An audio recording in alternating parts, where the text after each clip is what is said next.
Good morning and welcome to the 2023 famous Reading Rumble presented by Project X Off-Road. You are in for some great racing through the tight trees, wide open sections, and some of the toughest rock areas we can give you for Ultra 4. It's our first time here in Pottsville, Pennsylvania. Pam, this is great. Check out the town. Yes, the town was an amazing. Went and did a little bit of touring yesterday. There's so much history here. We're going to go over some videos later on of some history that is actually out here, but it's absolutely amazing. And right there, that is a part of the track, or part of the area where you do see the track. It's absolutely gorgeous here. And it's, like I said, the history. Miles, I know you've been out here for a while. You've got to talk to people about it and got to talk to some of the locals and find out some of the history. And it's just been an amazing trip so far out here in Pottsville, Pennsylvania. There's so much to offer here. We just saw the town. It's absolutely beautiful. You talked about history. We'll bump into that as we go through. But there's a great shot of the start-finish area. This is going to be one heck of a race. We are about to kick off the 4900 UTV stock class. It's going to be great. We should have about 18 UTVs take off for the Handy Industries 4900 stock race. There's a great shot of the Project X staging right there on screen, and it's going to be so much fun. Again, I am Miles Haskowitz alongside my good friend Pam Hall, and we are about to get this party started, Pam. Yes, and you just was going over the starting grid right there. We do have the young Nathan Parker who set the pole this morning. It's so awesome to see such a young kid out here racing with all of these gentlemen and these ladies that have been racing for so long, and out here, and he's showing them that he can drive, and he is ready to do it. At 14 years old, that young man has been doing some great work. He's doing some great stuff. And right behind us is Chad Owens CJ5. That'll be racing this Sunday.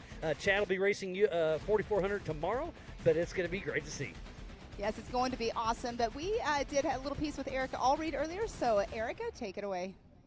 Guys, it's finally time for the famous Reading Rumble. I was able to chat with 4900 and 4400 Unlimited driver Paul Wolf, and he said that this is a true Ultra 4 course. There's a variety of different elements that will put all of the drivers to the test, so much so that he's even struggling with what tire selection to choose this weekend. There's sections where you're going over 100 miles per hour and sections where you're going 5 miles per hour, like the rock garden behind us. Things should get really interesting this weekend because the course is a lot more difficult than drivers anticipated, and we witnessed that in pre-running. I can't wait to see how this one unfolds, guys. Absolutely, Erica. This is going to be one heck of a show, and we are, I'm going to say, about 5 minutes before we kick this off. It's going to be fun to see. All right, we are going to bring in Mr. Alan Johnson. We will be doing our invocational here in just a little bit. But Alan Johnson, here you are. You're setting up here in this booth. Just took Miles a seat for just a minute. What do you think about this area out here at Pottsville, Pennsylvania? This is absolutely stunning. The sky is blue. The trees are green. I love it. People wanted a harder course, and they've got it. Exactly. The racers were, like you just said, they wanted a harder course. Everybody listened to it. This area out here has everything. They have the high-speed sections. They have the rock garden areas. They have what they've asked for, and I'm not sure if all of them are regretting that right now after pre-running or if they are excited about it. True story. It was fun watching online, everyone posting up for broken parts, and can you come help us get ready to race? Exactly. Well, Alan, you are going to do our invocational, so Alan, the show is yours. Thank you. If you would, please remove cover and bow your head with me. Father God, we thank you so much. We come before you with hearts full of gratitude that we can spend time with our friends in such an amazing place, that we live in the home of the free and the land of the brave. We ask a very special blessing today, that you'll help keep all of our drivers and crew workers and team and staff members safe. And Lord, we especially pray that everything we do, from sportsmanship to working together, honors and glorifies you. It's in Jesus' name we pray. Amen. Thank you, Alan. Now, if you will see, please remain standing and cover removed. We are going to go to our greatest song in the United States of America, the national anthem.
Welcome back. Miles, you are back here in the booth with us. It's going to be a great day of racing. Our racers are getting ready to go.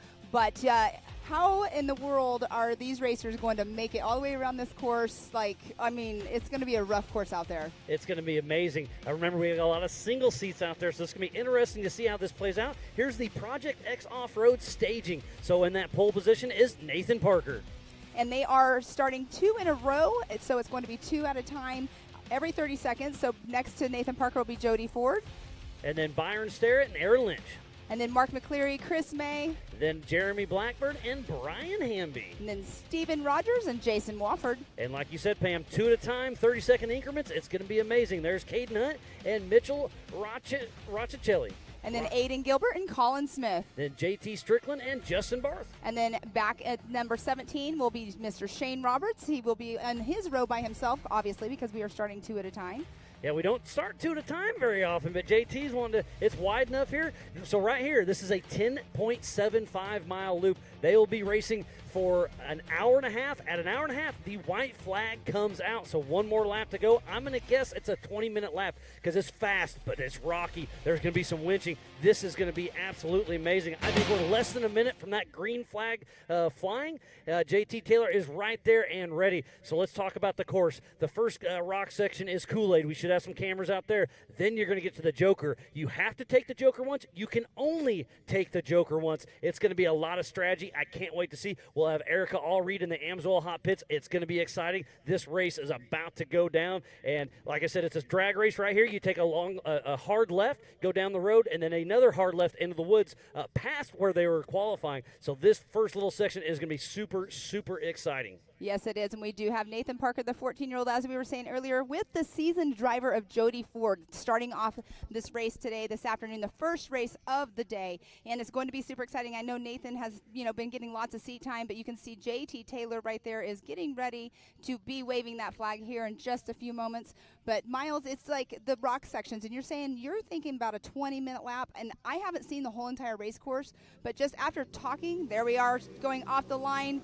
Nathan Parker does get the jump on Jody Ford. So this is awesome. Nathan Parker with Ed Reevy riding shotgun out of Dunn, North Carolina with Team Momentum Racing, drag racing, and beating Jody Ford and Corey Day out of Markle, Indiana with Brannick Motorsports. Such a cool way to start this race. So Nathan Parker has that clean air. He has the advantage up there. But can Jody Ford push him to make a mistake? Time will tell. Exactly. And there we do see Byron Starrett and Aaron Lynch taking the green flag. So Byron Starrett and Sarah Schumacher, number 9004 out of Jacksonville, Florida with Team 904 Racing. Drag racing, Aaron Lynch and David Young out of Powell, Tennessee with East Coast Cowboys Racing. And it looks like Starrett does get the jump. He does get the jump. But Miles, what's interesting right now is when they're doing the fast section right here, when they make that left-hand turn, it's dusty. So the people that are getting the jump in the front, that is definitely an advantage to them. Next off the line will be, like we said earlier, Mark McCleary and Chris May.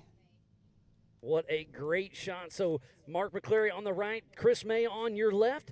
Mark does have the inside lane, but it looks like Chris May have the jump on him. Chris May with Will Harris, Mayday, Townville, South Carolina with May Motorsports Drag Racing, Mark McCleary and Jason Roper out of Reddick, Florida with Turned Up Racing. And we've got a drag race right out the gate. This place is awesome. And I do think dust is going to be a little bit of an issue on some of these wide open sections. But once you tuck in the woods, the moisture really is sticking there. So I think we got a great, great race yet to come. Yes, and there we see the single seat in the RS1 of Jeremy Blackburn starting right next to Brian Hamby. So Jeremy Blackburn out of Pikeville, Kentucky with Bandit Off-Road Drag Racing. Brian Hamby, number 817 out of Winchester, Tennessee with 817 Racing. It's Brian's birthday tomorrow, so he's trying to party early. Exactly, and it looked like Jeremy did have the jump on Brian, so we'll see how that pans out as well. But this is what we're the interesting part that we've been talking about it, like who's going to be taking the Joker line on their first lap around. Now we do have Steven Rogers and Jason Wofford getting ready to take the green flag. So Steven Rogers out of Chattanooga, Tennessee, with Rogers Motorsports Drag Racing. Jason Wofford out of Ashland City, Tennessee, with Razor Extreme. Jason Wofford has won 2 races this season. He's going to be one to reckon with, that is for sure. Yes, and Steven Rogers actually did get the jump, as you can see right there. That is such a close race right there. Do you back off because it's a long race? Because you can't ever win the race in the first corner. That's, to finish first you must finish. Exactly. That's the way we say it. Jason Wofford is leading the East Coast points in the stock class, but he's in an NA machine. Steven Rogers has a turbo on his. Yes, and then now we have Caden Hunt and Mitchell Riccoli going off the line, but we did see him not take it. Mitchell did not. Roccacelli, I'm sorry, pronounced the name wrong. So Steven Rogers, Caden Hunt, number 465, out of Plymouth, Indiana, with Hunt Motorsports. So that was very interesting to see. Mitchell did not take off right away. I don't know if that was a strategy about the dust of not wanting to drag race to that corner, or why he did not take off right away. But we do have next up the young gentleman of Aiden Gilbert and Colin Smith.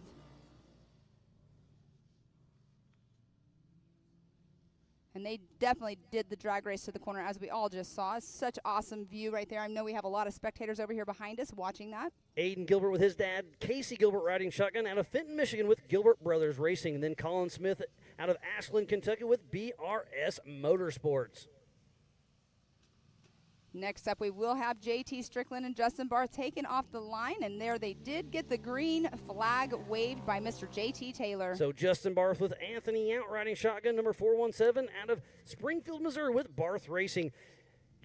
JT Strickland out of High School, Tennessee, with 865 Racing.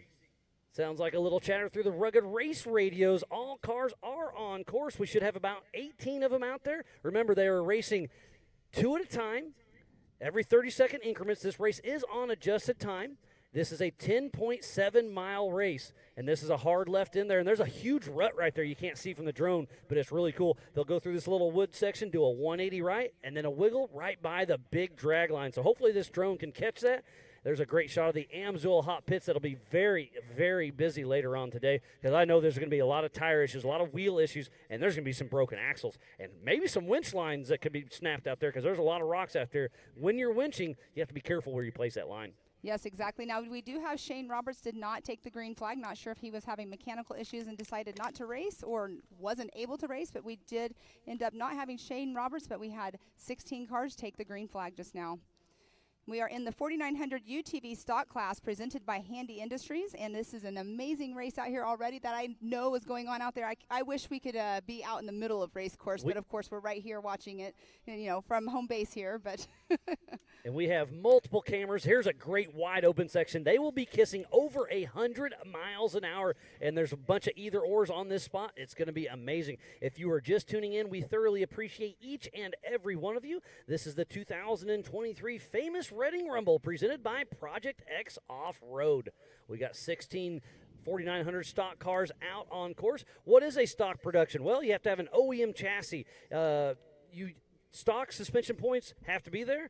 Reinforcing is allowed. Must run front body and side plastics. The rear bed can be trimmed to fit a spare tire. And the biggest thing is 1,000 cc's and only a 33-inch tire. Once you move up to the next race with the Pro Mod in the open, you can go move up to a 35-inch tire. And in these rocks, that's a huge advantage. So 33 tires. It's gonna be interesting and I think the co-driver is gonna get their workout today. I think you're 100% correct on that, and definitely saying that about the 33-inch tires and the 35-inch tires. I mean, we're only talking 2 inches, but the tires out here are going to be key. The larger vehicles and the larger tires, because a lot of high centering is going on out here. We were watching it yesterday. You were seeing it. I was seeing it. All the high centering going through these rock gardens, because these rock gardens out here are no joke. The drivers are explaining it. The ones that have raced out at King of the Hammers are explaining it as this is like King of the Hammers, except the rocks are slippery, number one, because of the different style of dirt. But number two, at Hammers, the rocks, the boulders don't really move. They're pretty compacted in there. And out here, they're still moving around. It's really cool to see. I believe that's Caden Hunt. He was bypassing the spectator one area. There is Byron Starrett with Sarah Schumacher.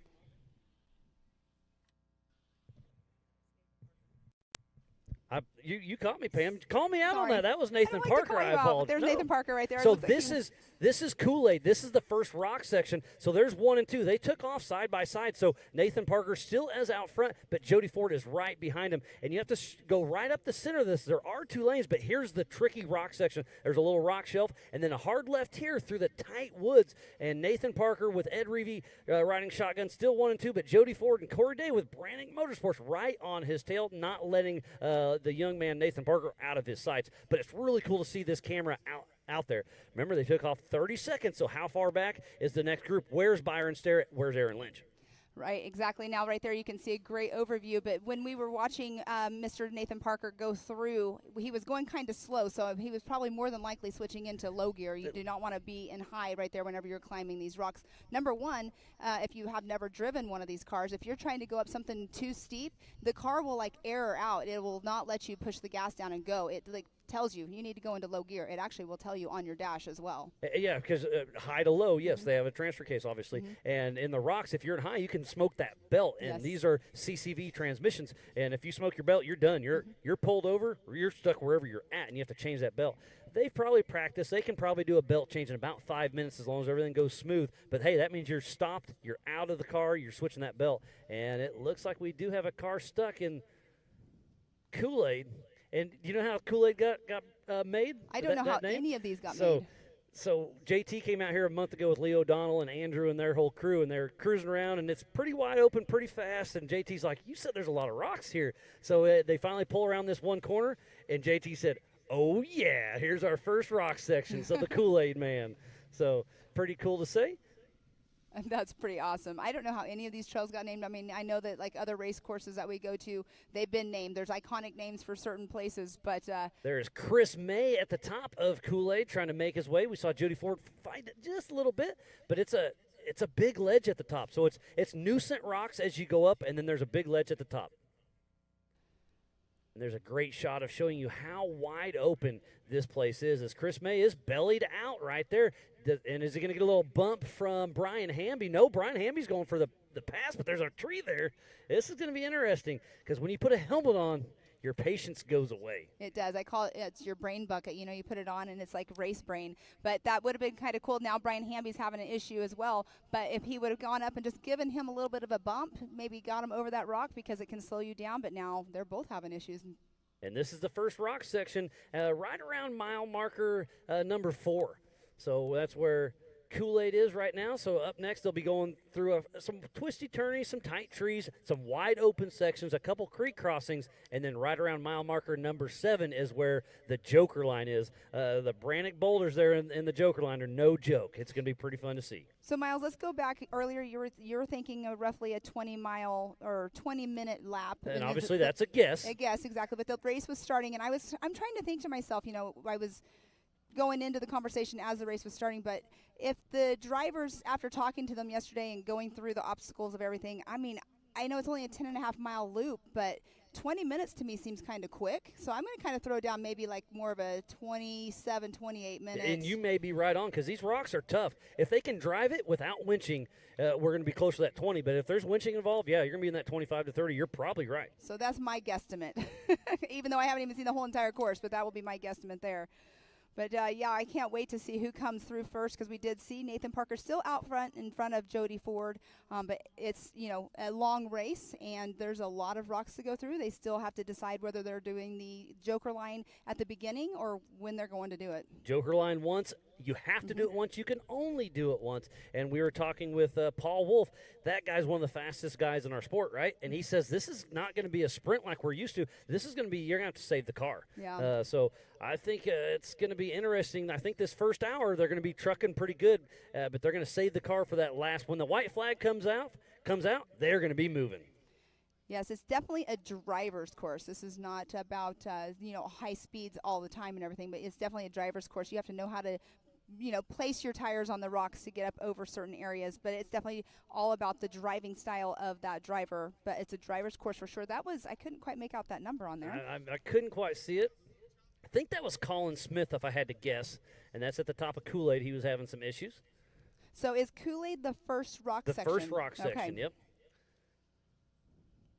And there we do see other drivers coming up. So we have 3 more coming behind him, and he's having issues. So I wonder if we'll see what we just saw with Chris May and Brian Hamby, if he might help him bump up or not. I was talking. I think if that was Colin Smith that I was talking to him and Mitchell Roccacelli yesterday in the Joker line. We were just checking things out, and he says, "Yeah, if there's there, give me a bump. I'll bump somebody to help him up over, so you don't have to get out." So a little Rubbins racing there, but obviously it's kind of a gentleman's bump. Right, You know, exactly. don't try to take him out. But he's like, that's why we built bumpers to help us get through some of these Right. things. So I'll give somebody a love tap if somebody gives me a love tap back, and I believe that is Colin Smith having to really bounce it. And right behind him. Oh, it's Gilbert. That was Aiden Gilbert. Look It at was. that. And how cool is that? Aiden Gilbert, I think he's 16 or 17. He's got his dad, Casey Gilbert, riding shotgun, and he'll be racing the 4400 race tomorrow. We saw him do the huge bicycle. It's blowing up Ultra 4 USA Facebook and Instagram right now during qualifying. It was really fun to see. But now Casey gets to see this race at race pace, so it's a huge advantage for him to be riding with his son for his race tomorrow. Exactly. And that is awesome that he is riding with him. But I was just thinking, as you were saying, you know, how cool it is and he's racing tomorrow. I was thinking to myself, I wonder if it'd be more of an advantage for Casey's co-driver, Nathan, to be in the co-driver seat with To Aiden. let him see it. To let him see it and to him pick the lines, you know, because you have your co-driver telling you which lines to take pretty much. I see your angle on that for sure, but that's his son. So Exactly. he's living life at the finest. Like, that's a father-son, like, they're bonding. Like, you just can't get better than that. So is it an advantage to see the course? Yes, but he's doing it with his kids. So I think it's more important for them to share that moment than get this co-driver a little extra time. Yep, I totally get that part of it as well. But look at our pits right there. That is our main area that we have out here. It's awesome out here. Everybody out here has been super friendly. I've just started meeting everybody that's out here at the park today because I got here a little bit later. But everybody out here, I love this area. I love it that we're out here at a brand new track for all of our racers. But, you know, it's brand new for all of our racers, but we have some racers that are close by that have been on this track and have been playing here or whatnot, but it's definitely super cool out here, very welcoming, and next year it'd be super cool to come back here as well. Oh, yeah, this place is absolutely amazing. I love it out here. Lots of cars out there on course. So I want to give a huge shout out to Raceline Wheels, Amsoil, Good Boy Vodka, Mile Marker, Rugged Race Radios, Project X Off-Road, Speed Sport, and Can-Am. Laser Nut, Mid-America Outdoors, 360 Wraps, Optima Batteries. Spider Tracks, Brannick Motorsports, Yukon Gear and Axle, Whalen, The Off-Road Syndicate, America Outdoor Events, King of the Hammers, and Fun Haver Off-Road. So please support who supports the sport. Without all those amazing marketing partners, we would not be racing here today for the 2023 famous Reading Rumble presented by Project X Off-Road. If you're building a race car, a mall crawler, a tow rig, go check out all these amazing marketing partners and see what they can do for you because they do so much for the sport.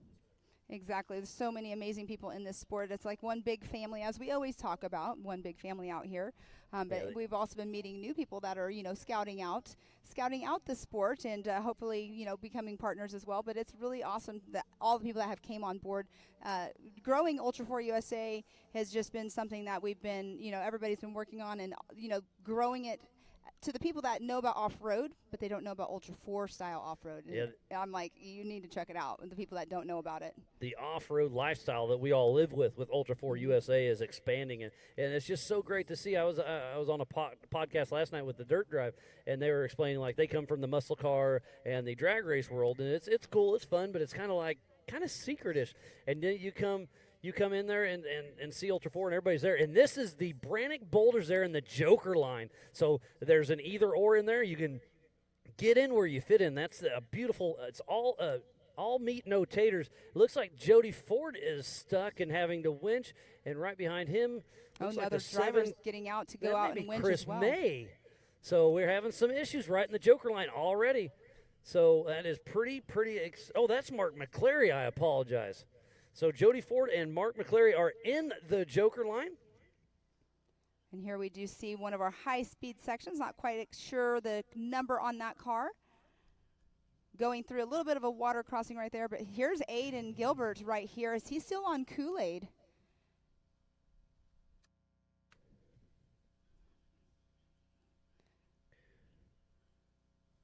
We got lots of action, but you can see Aiden right there. All four are spinning on here, but he is making his way through. We have another one right behind him.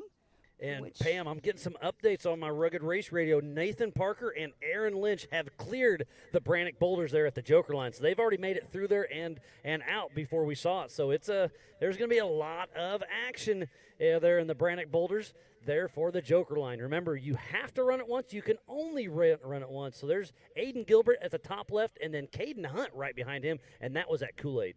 Now we're back to a hide Y angle up over this beautiful place here at the famous Reading Rumble. There's the huge drag line at the bottom of your screen right there. When you're about mile marker probably 0.2, you blow through there and you drift right next to it. It's a beautiful thing, and that is a huge, huge piece of equipment. It really shows you how big and vast this place is. Yes, I went over by that yesterday. I could not believe that equipment. It has a beautiful American flag on one side of it as well. But, Miles, you said that Aaron Lynch and Nathan Parker had cleared. Aaron Lynch started in the 4th position, so Jody Ford still being in that area of the Joker line and having a little bit of issues, but trying to bring that back up. But we do have Jason Wofford out there who won our last race at Visions, and it's going to be exciting to see where he ends up here because you know that he's trying to go for a win. And look at Brian Hamby taking the left line. That one, if he goes all the way out the top, that's the 4,400 line, which is open for all classes. But this gets really nasty. Is he going to? No, he is going to cut around right. That is a great line. We saw Mick Henson take that line yesterday during practice, and it's a great little line. So he got around 2 cars on that little section. So Brian Hamby making up some room there in the Brannock boulders for the Joker line. And having that, it's basically kind of like an either-or on the Joker line for everybody but the 4400s because what we're seeing right there, we saw a bottleneck going on. And if you have that opening to go around, it's a perfect spot. And like we just saw, and like you just said, he just got around 2 cars that are stuck.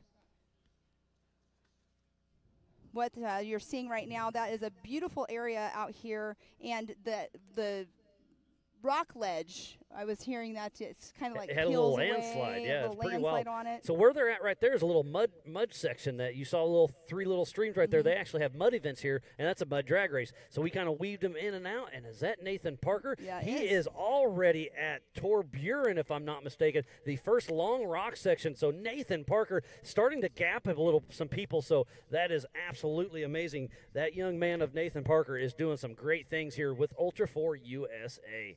I know Brian Fulcher's in the pits on his Rugged Race Radio checking everything out, but he is making some moves. So Nathan Parker still running strong. And this part isn't real hard, but it's nuisance rock, so you have to put it in that low gear like you were talking about earlier, Pam, and kind of take a deep breath, but it's jarring you each rock you hit.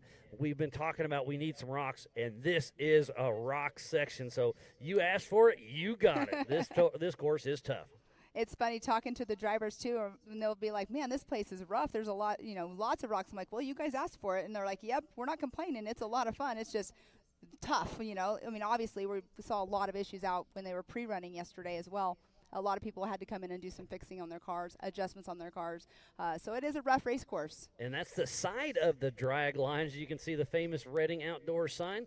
This thing is absolutely enormous. It's really cool. So there's Aaron Lynch. I feel like that's our physical second place on course. He's in Torburen, that first long rock set. So we went through Kool-Aid already, went through the Joker line, and then that's probably mile marker number 8.5-ish or so. And the last 2 miles of this course is the toughest part out here. The first 4 miles is really flowy, tight woods. Then you hit Kool-Aid. Then you go another about 3 miles, then you hit the Brannock boulders for the Joker line, and then you go another about 3 miles, then you get into Torburen and Hell's Half Acre. Those are 2 long rock sections that are super tough on this 10.75 mile loop.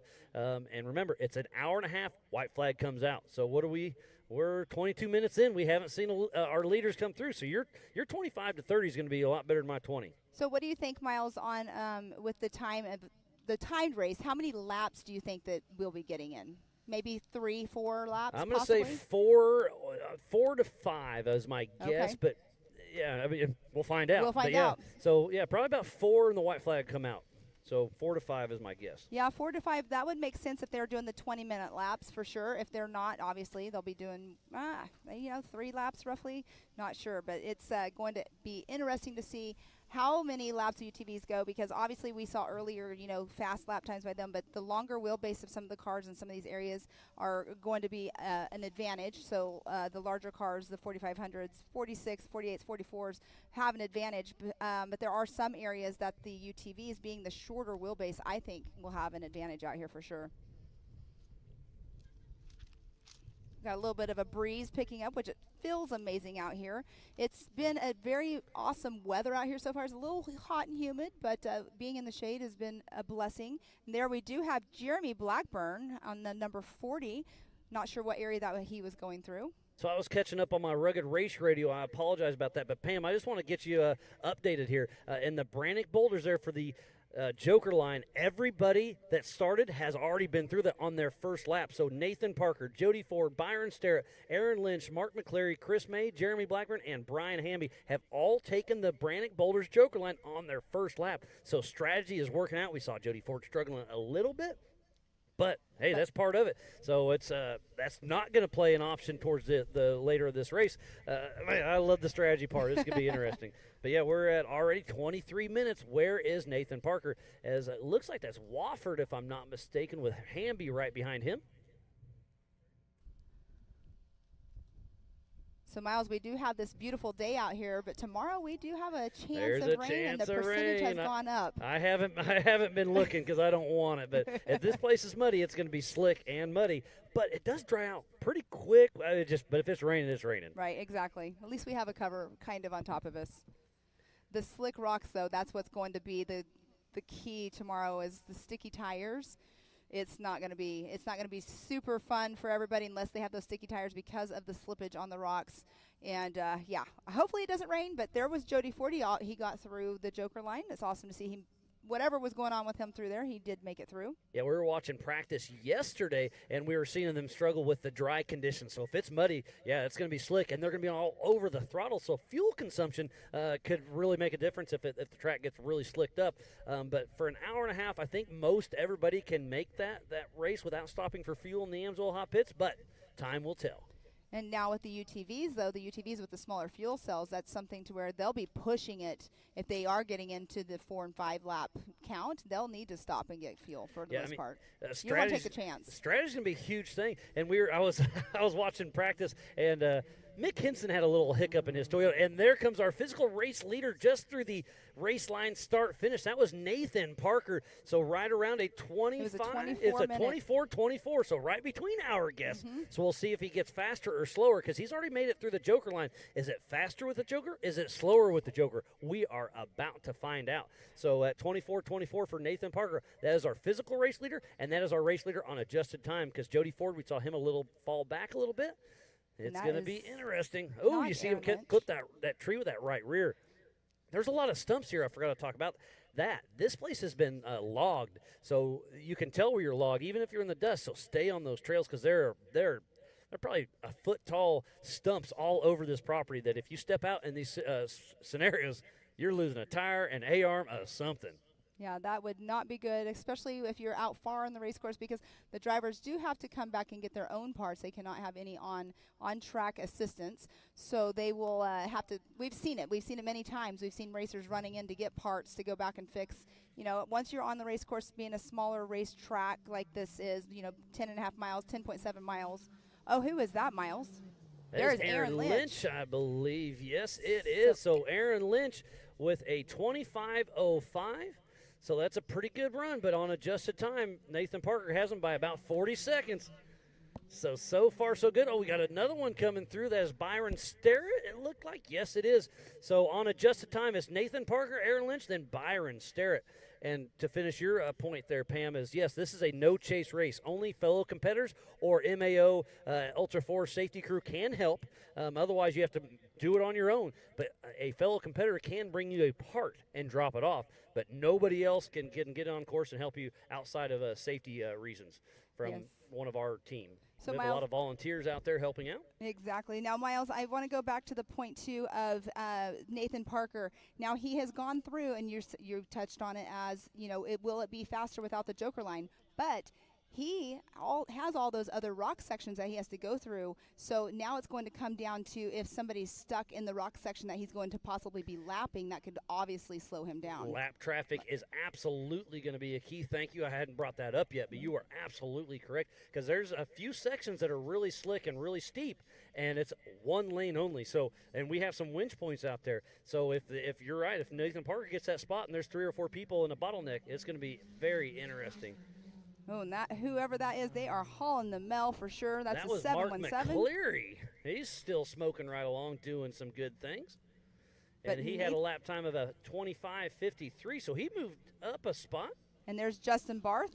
I believe that he was going through that joker line right there. Here is Jeremy Blackburn coming through on his first lap.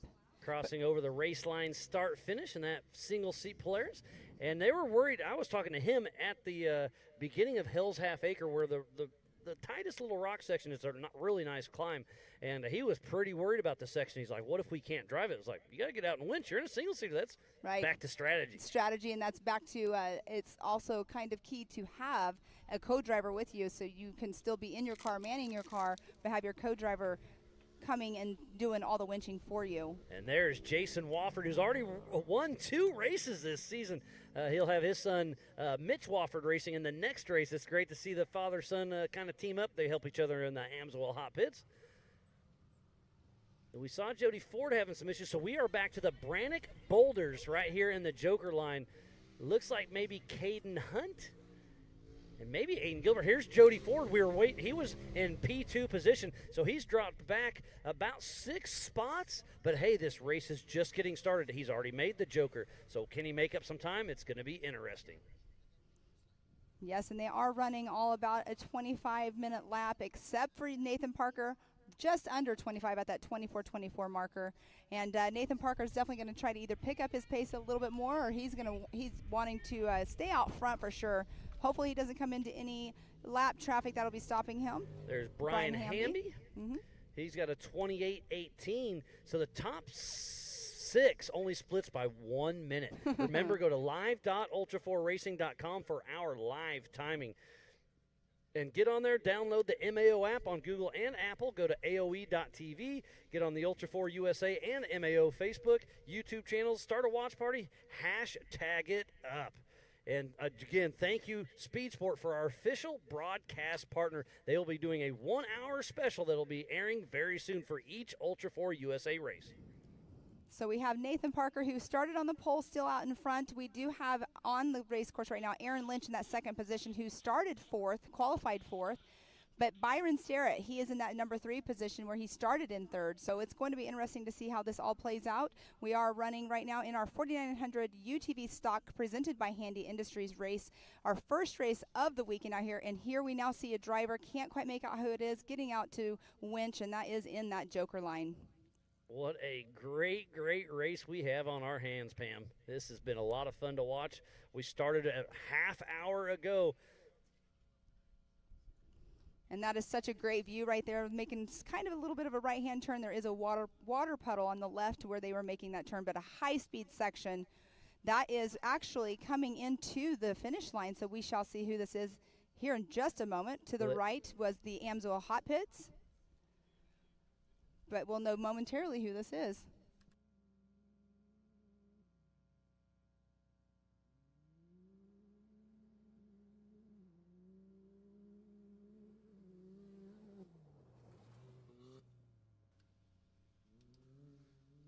That looked like it was Mitchell Roccacelli, I believe, coming through with a 27:37.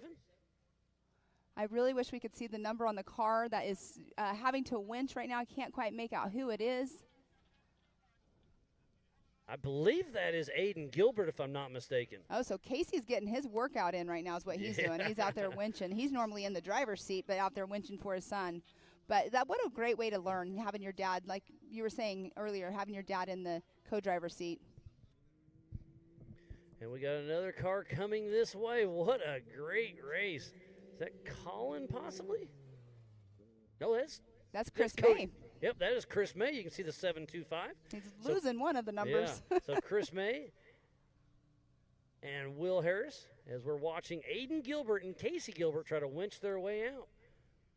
It shows you how hard these Brannock boulders are right in the Joker line. And if I am correct on this, Miles, you probably know more than me, but I believe Aiden Gilbert is entering into the rookie program for King of the Hammers. So Yep. what a great place to be practicing driving in the rocks is out here. But I believe he might end up doing the youth race at King of the Hammers. And if he does, they're not driving the rocks. They're doing more of a the desert loop style. They're only going to be doing one lap. But Aiden Gilbert in the rookie program for King of the Hammers, I saw a little video that he has certain things he has to do to be able to actually go do it. And He's got some chores to do. Chores to do, and he has to learn CPR. There's all kinds of stuff that they want him to do before he actually enters into the race for King of the Hammers. Absolutely, yes. Safety first. And speaking about safety, new to the 2023 program, all registered racers will receive an Air Evac Live Team free of charge. And there is Nathan Parker. That is the top of the Yukon launch for the Kool-Aid section. So our physical race leader is already at the Yukon launch there at Kool-Aid.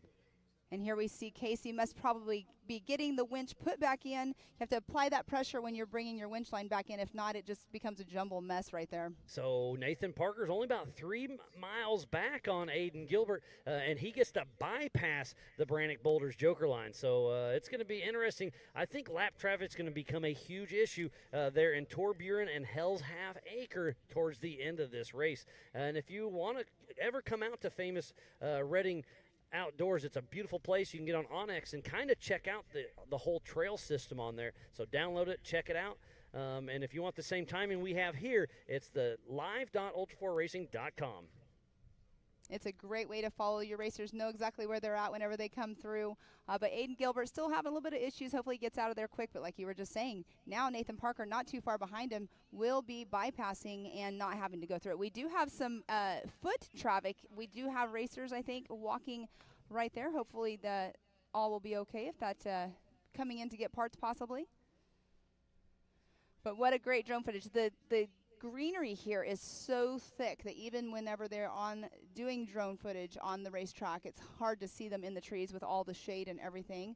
But we've got some great camera guys and gals out there. They do this whole entire production team has done an amazing job. We just saw a quick glimpse of the Spider Tracks backstretch.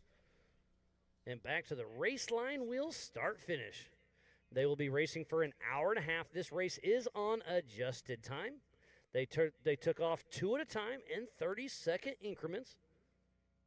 There's a great shot of you can walk into the top of Hell's Half Acre to a great little spectator area and overlook the hang right there, and it's really a really great spot to watch from.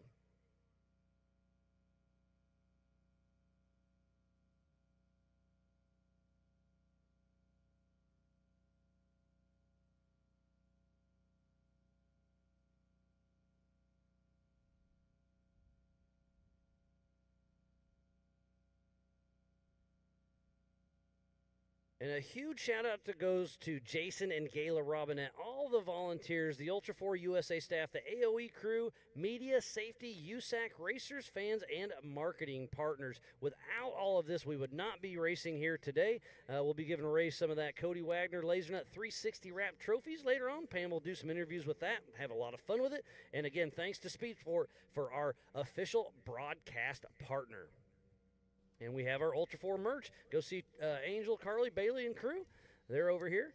Heather's here helping us do some things. We have a whole crew of people out here. It's amazing because we have our own little Ultra 4 USA family here. We also, majority of us are all also at Mid-America for our side-by-side championship series as well. So every weekend we're pretty much everyone working together, and it's pretty awesome, the whole family, the way it's like we came in and it was instant family here. There was Jason Wofford at the Yukon launch. There's Caden Hunt, I believe. That was at the start of Torbjorn. And, yeah, we have Bailey and Caleb at the Brannock Joker line. And I know Weaver and Carly are over at Hell's Half Acre making sure everything's running smooth. So we've got a great crew, a lot of locals came to volunteer as well. Part of the Line Mountain, they'll be racing on Sunday.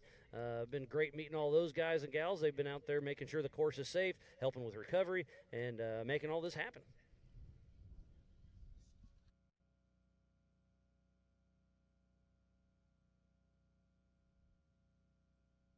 So much fun has been going on today, but we got to pay a few bills, so we're going to take a really quick break with more racing action yet to come. AMSOIL runs on freedom and has since 1972. We punish our products firsthand in our world-class laboratories and beyond, because some things can't be learned from a test tube. Run with us.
Ready for any challenge.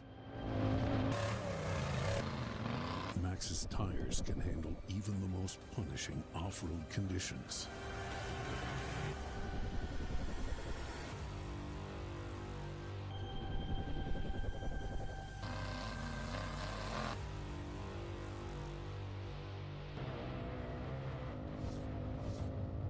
Maxxis tires. Tread victoriously. Speed Sport has been America's motorsports authority since 1934. Get news, results, and commentary from the most connected experts in the business, covering all forms of motorsports from flat track to NASCAR and everything in between. Bookmark speedsport.com on your mobile device now, or follow Speed Sport on social, and be sure to subscribe to the Speed Sport Daily. Speed Sport is your one-stop shop for all things racing on 2 wheels and 4. Welcome back to the 2023 Famous Reading Rumble, presented by Project Off-Road. We are right in the middle of the 4900 UTV race, presented by Handy Industries, and we have Brian Hamby in the AMSOIL Hot Pits changing a left rear tire. And I tell you, this AMSOIL Hot Pits is going to be busy. This course is brutal. And do you chance changing a tire on course and taking your time, or can you limp it to the AMSOIL Hot Pits? That's what they're trying to figure out right now, but they have all hands on deck changing a left rear tire for Brian Hamby. We have a couple more guys and gals that have made it through the Brannick Boulders there at the Joker line. Caden Hunt, Aiden Gilbert, and Justin Barth have cleared, so we only have a handful that have not made it through. And look at this, we have teams from down the road helping everybody out on, so that's what I love Ultra 4 USA, Pam, is you pull in the pits, it's all hands on deck from all your friends all over. They're just, they want to beat you on course, not in the pits. Yes, exactly, Miles. I know that you love working in the pits at King of the Hammers whenever you're out there with your wrench mic and everything, because it's super cool to see that and to see the camaraderie in the pits. And what's really cool is Eric Allreed's out there. She's getting to see all this stuff firsthand. And whenever at Visions, I was working in the pits doing, the hot pits for Visions. And it's just super cool to see, like you're saying, everybody is always all hands on. Looks like and they might be having. That's what it's all about, right? Exactly. There's all hands on deck. Everybody's there to help each other to make them go. But this may be more than just a tire change. They should be in and out by now. I'm not sure what's going on. And that's exactly where I was getting ready to go. So, it doesn't matter. Well, obviously they're having some kind of issue, but whenever you go and you change a tire, it depends on how long that driver's been running on that tire flat, because it's going to also be very hot whenever you come into the pits to get that changed. But and that also will make, sometimes the tires will lock up, the lug nuts will lock up, but he is now and it can tear out a brake line or something. So Brian Hamby, it is 25 miles an hour, no passing, and then he's going to hit those AMSOIL flags, and it's wide open racing. Look at that, very respectful, great sportsman by Brian Hamby with 817 Racing. All over the throttle, crossing over for another lap there at the race line wheels, start-finish.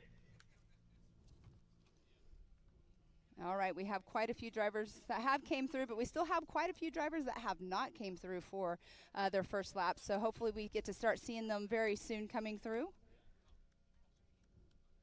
I'm going to pull up our scoring and timing on live.ultra4racing.com. At home, you can do the same thing. You can see how fast their lap times are. You can see what lap they're on, and everything will be shown to you right there at live.ultra4racing.com.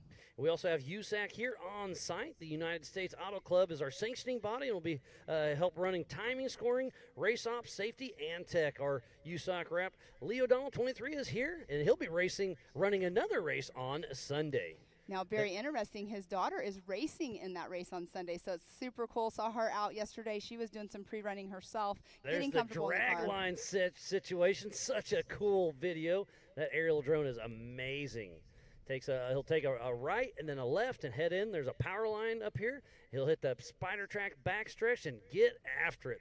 I guarantee tomorrow afternoon in the 4,400 class, we'll see triple digits on some of these lines out here. It is fast. And then you have to throw her into low gear and go up these rocks. It's going to be a really great race, and it's all just coming together. Well, and talking about that, too, going into low gear, the ones that don't know all about it, like you can't just put it into low gear. You have to stop, put it in low gear, and then go on. So it's not a quick switch into it. And it's an art. Some people can. They can bump it into neutral and then grab it, but you have to learn your machine, learn how your transfer case shifts. But it's when you're racing, you can get flustered and then start jamming gears. And sometimes when you get that bad, you have to shut the vehicle off to be able to shift. So it's definitely a game. Exactly. So we do have 11 cars that have came through on their first lap out of the 16 that took the green flag today. So far, we do not have Caden Hunt, Aiden Gilbert, Colin Smith, JT Strickland, or Justin Barth. They have not came through and completed their first lap. So we shall see. We know that they were all out there, but we just are not sure exactly where they're at on course right now.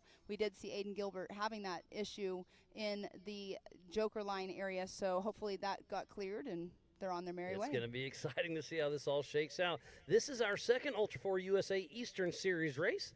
Our next race will be up in Crandon, Wisconsin at the Big House over Labor Day weekend, and then we'll finish out the year at with Nationals at Legends of Lake Havasu. It's going to be an absolutely amazing time. You do not want to miss this one. It'll be Ultra 4 USA, F1 boat racing, a rodeo, national music acts, Nitro Circus, American Side-by-Side Takeover, and much, much more. There is Caden Hunt, I believe, crossing the race line start-finish, and is that a winch dragging? I believe it's his front winch dragging a little bit, and his back is a little tweaked, so he may have had a little bit of issue, but hey, he's still moving. He's still moving, and that's all that matters is moving on race course still. We got a little bit of information through our race radio, our rugged race radio. That was he had no issues in the pits with his tire change. Hamby did not have any issues. It was just a tire change, so that's really awesome. And Steven Rogers was the one that was down there helping out from another pit. He'll be racing a little bit later on.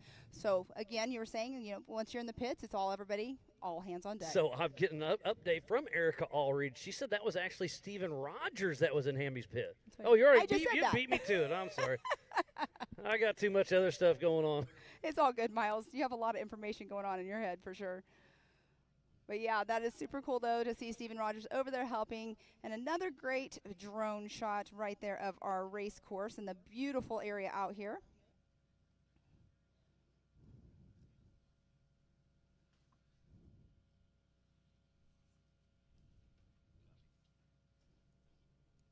There's a great shot of the spider track backstretch. There's multiple lines through. There's a lot of either ors on this course. It is 10.75 miles. It is an hour-and-a-half race. This race is on adjusted time.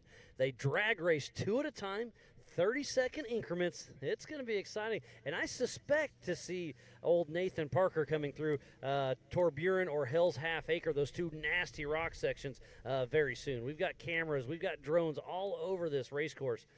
Well, with Nathan Parker running a 24:24 on his lap 1, roughly about 5 minutes is when he would roughly be coming in again. So we shall see if he is still running the same race pace or if he got held up anywhere by any lapped traffic. And I'm curious about the Joker run. Is it faster or slower? Yeah, exactly. But it's going to be kind of hard to gauge that, like we kept saying, though, because if he gets into lap traffic, then he doesn't have clear air in front of him. And then, these other rock sections that they're going through, they can get hung up. They might have their line down, but the next time they go around, the rocks are moving out here, so it's all going to depend on a clear line, I should say. Yeah, this place is absolutely amazing. We are all excited to be here for our first time at famous Reading Outdoors. There's roughly 20,000 acres, 650 miles of trails. They've got everything from mild to wild. It's a great place. They've got single track for dirt bikes. You can bring your Jeep out, your UTV, your rock crawler. Here's a great rock section. I'm trying to guess who that is. It could be Nathan Parker. I'm not quite sure. He's kind of hiding behind that rock right there. That shows you the rocks hide a UTV. That's how big it is. You could bring a moon buggy here and play around. I know they do some like Wee Rock style rock crawling out here as well. So it's got a little bit of everything. They've got multiple riding locations out here. It's absolutely amazing. And that is the young man of Nathan Parker and Ed Reevy heading through Torburen. That nasty rock section. The first one you make it to. That's a really cool section too. I believe is that the part where you have the spectator area that can watch from above. That's Hell's Half Acre. That's the neck one. Yep. Okay, I knew it was in that section somewhere, but they're cool basically view. back to back. I mean, he gets about a minute break, and then he's right back. Probably a minute and a half break, and then he's right back into Hell's Half Acre, back into the nasty rocks. The last 2 miles is no joke. I know that yesterday that there was a lot of bottlenecks going on out there with media yesterday. Josh, one of our drone pilots and one of our camera guys, we were out getting some footage, and then Jared with Speedsport was out there getting some footage for himself too. But it was awesome to see these drivers out there on the course, even though they were out just pre-running, still helping each other out. But the course, they were getting bottlenecked up, and it's a tough course out there. Mick Henson, I'm going to bring that up. He was stuck, and he had to winch himself because he was in his truck, his Toyota, all by himself, winches himself out of the way. He made it just where there's enough of an opening instead of the drivers behind him waiting. Jody Ford was one of them. I can't remember the other car, but during pre-running, right? Yeah, during pre-running. He waved them on, and they literally had to basically run over his rear tire to get by because it was such a tight area. But we are back into the Yukon Launch. But it was awesome to see Mick Henson, hey, that's even though you're pre-running, you're just letting people by. That's Steven Rogers. We saw him in the Amsoil hot pitch just a moment ago. And back to Mick Henson. Did you hear how he got in that situation? He was out pre-running, and he's trying to make up this little rock section, and he went to go grab first gear, put it in reverse, dumped the clutch, thinking going fastward, and went over backwards. So it was kind of funny. There's Chad, or not Caden Chad Hunt. We'll see Chad tomorrow afternoon. Oh, yeah, we'll mess that name up one more time, I'm sure. I did not see it. You're talking about when Mick actually flopped, right? Yep. I didn't see that. I was before that. Okay, so he had to winch before that as well. And he told me, he's like, I ended up going on my lid or flopping, his Toyota. And I was like, when? Before I saw you or after? He's like, oh, it was after. It was a lot of fun kind of checking out how the course was coming along yesterday. Yeah. We had to tweak some courses. They were short-carting a couple little spots during pre-runs. So we had to go out there. JT Taylor and I drove around and had to put out some extra tape and spots. And this place is so, so awesome. I believe this is at the top of Torburen. And that looks like Aaron Lynch. I think believe you're it is. correct. It is. Good eye, Pam. It's that orange suspension. It stands out to me. That's a good way to Yes. tell the suspension, tell the roll cages, to see what all's coming together. Something recognizable. There's Jeremy Blackburn in that single seat RS1 Polaris Razor. Speaking of recognizable, right before we came on to racing today, you gave back to Casey Gilbert his team. You gave back to Nathan his front, his front driver headlight because he missed it, or it came out, I think at Rush or something? Rush, yeah. It's been bouncing around the bed of my truck for a month now. Yeah, but like you told him, you're you're like, it's great to, we know it's a Miller Motorsports chassis, but with one headlight, we know it's Casey. Here's a great shot of the Spider Trek's backstretch. They are really able to open up and really show what these cars can do. And right there, yes, they're wide open, but they have to make that right-hand turn. You do have to check up. I'm sure berm's probably going to eventually be burned in right there, but not during their race today, obviously. A little off pace right there. I suspect them going a little bit faster. So either having an issue or just trucking along, because I think the attrition is going to be huge at this race. Mm-hmm. So maybe just play it safe. Yeah, they definitely do not look like they're up to speed that they could be during that section right there. So we're about 51 minutes into the hour and a half till the white flag comes out. At an hour and a half, JT's going to wave that white flag. Once it comes out, the white flag is out for the rest of the field. So it'll be darn near a 2-hour race. Mm-hmm. Does that run, an average of a 25 minutes? So Nathan Parker did a 24-24, so he stepped it up just a little bit. And we still have not seen Aiden Gilbert, Colin Smith, or Justin Barth come through for their first lap. So hopefully they're not having problems out there, but not seeing them quite yet. So they might only end up getting 2 laps in. It's good. Yeah, I was thinking 4 to 6, and I think I'm going to be off. I think it's going to be. I was thinking like 3. Yeah, it's going to be probably three laps. It's There's pretty Jody pretty Ford. interesting. Jody Ford and Corey Day still trucking along. We saw him have some issues in the Brannock Boulders there at the Joker line, but is able to keep on rocking and rolling. And then he'll have his 4,400 debut tomorrow in that Miller Motorsports chassis. He just picked that car up a few weeks ago. It's going to be really cool to see, and he qualified in 3rd position. He's going to be super stoked about that. Well, Jody Ford, he's a seasoned driver. He's been doing this for a long time. So that's what I was saying earlier when Nathan Parker and him were going off the line together. It was pretty cool. I believe that is Brian Hamby. That'd be my guess. Waiting to see a number. Yep, Yes, it 817. is. So Brian Hamby with Razor Extreme still pushing through. Back to Caden Hunt heading up the Yukon launch there at Kool-Aid. And this is a great shot to see how the suspension actually works. Because this isn't really hard, but they're just nuisance big rocks. So you just kind of have to bounce your way through there. And you can see the Project X green tape there. That's to kind of funnel you into the good stuff. Because there's easier sides on the line. And JC said, no, we're going up the hard stuff. And now he's all the way at the top of there at the Yukon launch. And this is a big boulder. We'll see if he can kind of bump his way in one shot. Nope, he's going to have to back up and hit it. Because there's a pretty good ledge that we've seen a lot of people get bellied out up there. Yes, we and have. these are 33-inch tires. Remember that, Pam. Yeah, so later on in the day when we have our next race, obviously they get to run the 35-inch tires, so we'll see if that makes a huge difference. But right here, having to back down, looking at his line, probably if he didn't switch into low gear, is doing it now. I think he checked up at the very bottom because you don't want to risk burning your belt. So he's actually getting out. Remember, he's in a single-seater, so if he winches, he has to get out, winch, and then get back in the car. And I've seen a lot of people winching this. So you're winching your car at dead weight. You put it in neutral, and the winch has to do all the work. If you have a co-driver, your winch and your tires can help you because you're in low side. You're not really hot rodding. You're just spinning the tires, and that helps that winch. But now he's going to have to let the winch do all of the work. And how far back is the next guy or gal? This is it's going to be interesting. Oh, he is checking something under front, so maybe he's got something looking loose up in the underneath front. there. Well, So here's our physical Nathan race Parker. leader. This is Nathan Parker heading out for his 3rd lap. He just finished lap number 2. That lap was roughly 5 minutes slower than his lap number 1, so he just ran a 29:16, where his first lap was a 24:24. So he's out. So he's got about 36 minutes. So he'll probably finish lap number 3 and do 4 laps, it looks like. So that's man, I was guessing a 20-minute, and he's at a 24 on his fastest lap. So that's very interesting. Jeremy Blackburn or Jason Wofford. They used to be, you could tell by the colors, but now they're all brown, so it's getting tougher. 465. Okay, that's Jason Wofford. No.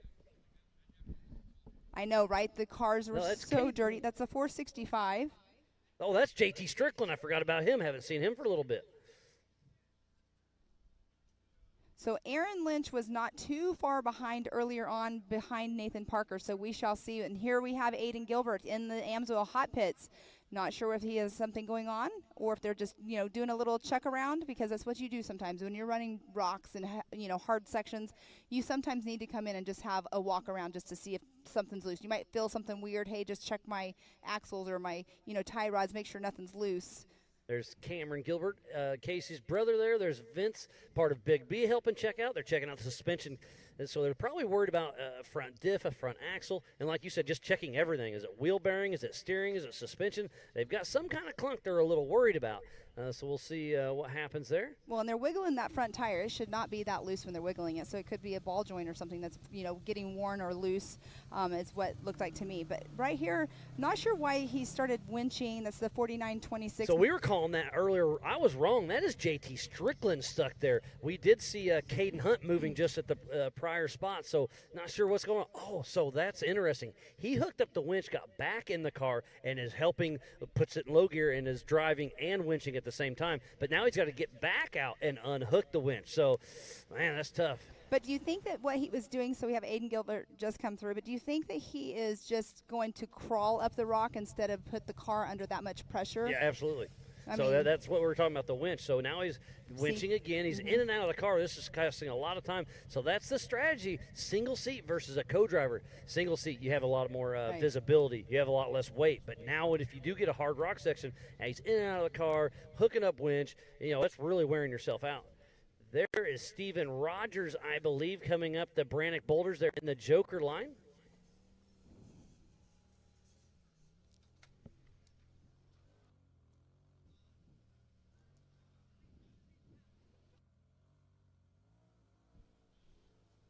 Wow, what a race we have, Pam. This is amazing.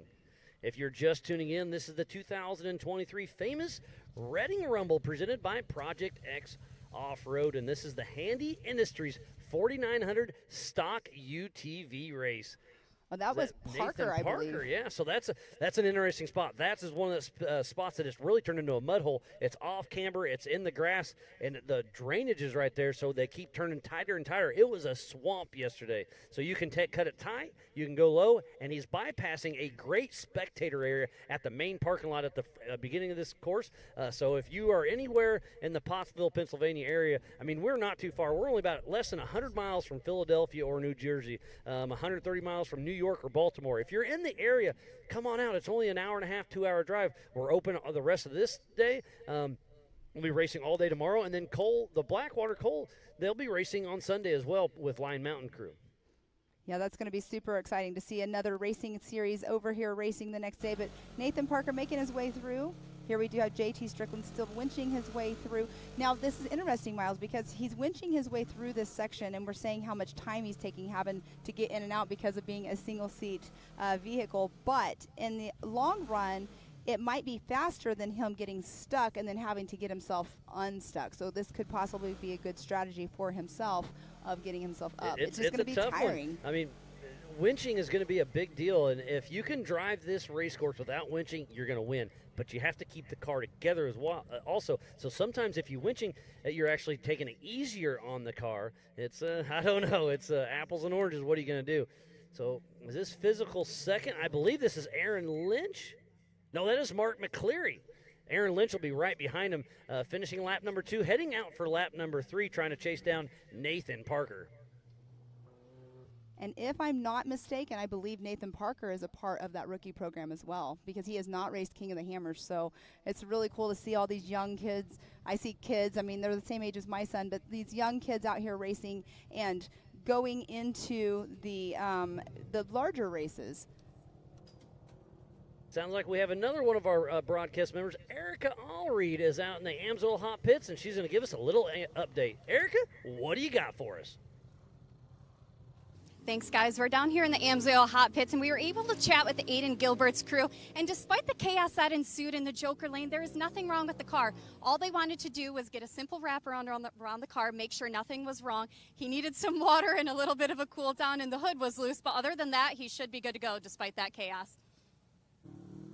Thank you, Erica. The Amsoil Hot Pits is going to be very interesting today. But yeah, like you called it, Pam. It's just a walk around. You hear stuff when you're racing. You're wondering what's wrong because you don't want to break down in the middle of nowhere. You'd rather catch it in the Amsoil Hot Pits. So great strategy for Aiden and Casey Gilbert. Yeah, Casey being the seasoned driver he is. I'm sure if Aiden was saying, something doesn't feel right, let's just stop in. Just take that extra, 25, 30 seconds just to check on the car. Like you just said, make sure you don't break down in the middle of nowhere. But it looks like we have another car that just is exiting out of the Amsoil Hot Pits. We'll see who that is. It almost looks like Brian Hamby. It could have been Byron Starrett. Yeah, I can't quite tell. No, that is Brian Hamby right there that just came out of the Amsoil Hot Pits. Now, he was in earlier with a flat tire, so we shall see if he was just coming a walk around as well. But here we do see some traffic coming through. So there's Caden Hunt. So he gets around JT Strickland. So Caden's got a really good race under his belt right now. We'll see how it all shakes out.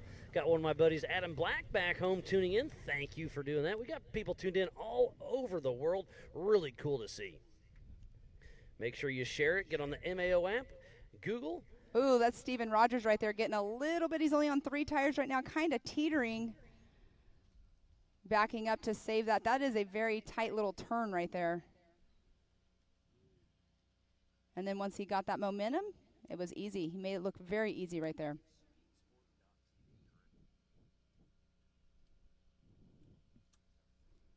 making it look easy going up that ridge area. This is, I can't remember what area that was that you were calling it, the second rock section?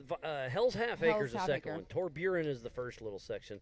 So there is. That is Byron. Yes, it is Byron Sterrett.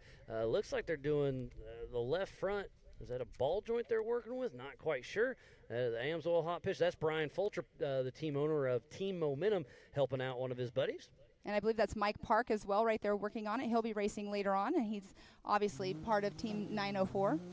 And there's Nathan Parker. Our physical race leader and on adjusted time, making it right up. You saw JT Strickland. That's right where he was winching. So that young man of Nathan Parker is putting that machine to work. Really, really cool to see him put that CT Raceworks Can-Am through its paces. Now, if I remember correctly, that this was his brand new race car. I can't remember if it was Montana or Visions that he had just got it. Just got it. Yeah, brand new in Montana. So again, if you want to go check this out, share it with your friends. AOE.tv, go to the Ultra 4 USA and MAO Facebook, YouTube channels, start a watch party, hashtag it up, and also speedsport.tv. So, Miles, if it comes out right and Nathan Parker keeps the pace that he's had, he should be coming through. He'll get the white flag, get one more lap in, obviously, because of the timing right now, because we're roughly an hour. An hour and 3 minutes. So he'll come through, I think, for another lap before the white flag comes out. So he's out on lap 3. He'll finish 4. So it may be a 5. You might be right on your lap times or your lap counts. There's Jeremy Blackburn in that single seat RS1 Polaris Razor. Just kind of checking some things out. It seems like everybody's been on the front left side is what I've been seeing every time they've shown somebody in the Amsoil hot pits. And there we have Team Momentum right there still working on Byron Sterrett's car. They do not have his tire back on, but they do have something going on. Not sure if they are tightening something up or what's going on. But it is Mike Park. Like I said earlier, he'll be racing later on.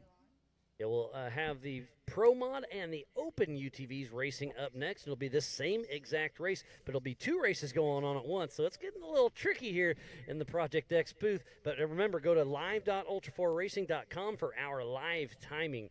It's been really, really great working with them, and it's keeping everything running smooth. It's definitely a ball joint issue of some sort, it's looking like. Right there in the Amsoil hot pits.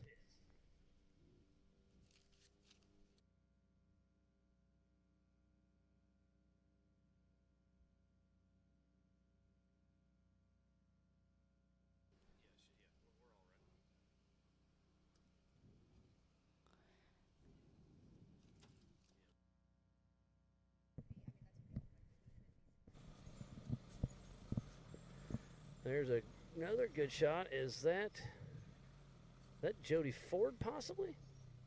No, he's got a big emblem on the side of his car.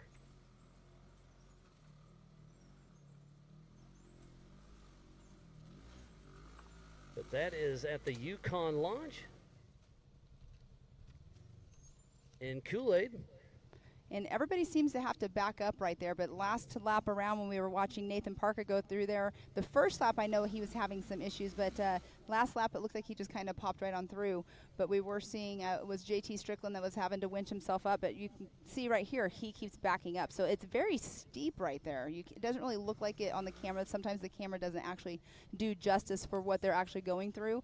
But this is exactly what we saw JT do. He backed down and then he ended up winching up the whole line. But remember, these rocks can move between every lap, and when people get stuck, they dig holes. So these rock sections are really going to change throughout the next couple days because this course, 10.7 miles, it's going to be beat on. The right side right there is the Amsoil Hot Pits. The left side is Live Racetrack. So there's a couple of them coming. It looks like, look at the sportsmanship. He knows he's off pace, so he's going to pull over, let him go, and then follow right in behind him. Is that going to be Aaron Lynch possibly? And that's also really awesome that they did that because the people that are in the Amsoil hot pits, the crews, they're telling them, hey, you're clear, go, go, go. That's Steven Rogers. But like you're saying, the sportsmanship of pulling off to the side, and it's more than likely because somebody in the hot pits was saying, you're not clear, you have a car coming on. So Steven Rogers heading out for lap number 3. We'll see when that white flag comes out.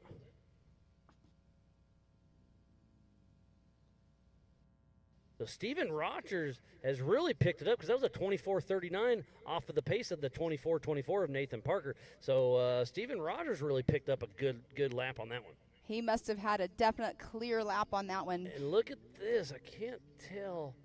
So he's pulled off but keeps moving. I believe that might be Chris May. I could be wrong, but I think that is Chris May. Yes, it is. That is Chris May and Will Harris. So what are they doing? They were on the race course, so they could not. There's one entrance and one exit. If you pass the entrance, you cannot go backwards on Casey. There's back to Aiden Gilbert. Him and Casey Gilbert having a little issues up top. You know, the dad's in the co-driver's seat, kind of coaching them along. There's Jeremy Blackburn crossing the race line, start-finish. Jeremy Blackburn, he has had his fastest lap today was a 25:37. This lap was just now a 39:22. And that's Jason Wofford in the pits, and he is out of the race car. That's him on the top left of your screen. So he's got something more than just a tire. So tough break. Look at that. There's Paul Wolf in the pits helping out. He'll be racing in his next race. He'll be racing tomorrow afternoon. Oh, there is the 113 of Aaron Lynch. So Aaron Lynch, Mark McCleary, and then Nathan Parker out front. So that's your 1, 2, 3. Let's kind of go over that list right now, Pam. In ninth position is Byron Starrett on adjusted time. And then in the 8th position is Chris May. In 7th is Jeremy Blackburn. 6th position, the 106 of Steven Rogers. In that 5th spot is Jody Ford. In 4th position, the 817 of Brian Hamby. In 3rd spot, Aaron Lynch. And in that 2nd position, the 717 of Mark McCleary. And in that 1st position that got the whole shot and hasn't looked back is Mr. Nathan Parker. Physically and on adjusted time. So what a great race again by that young man.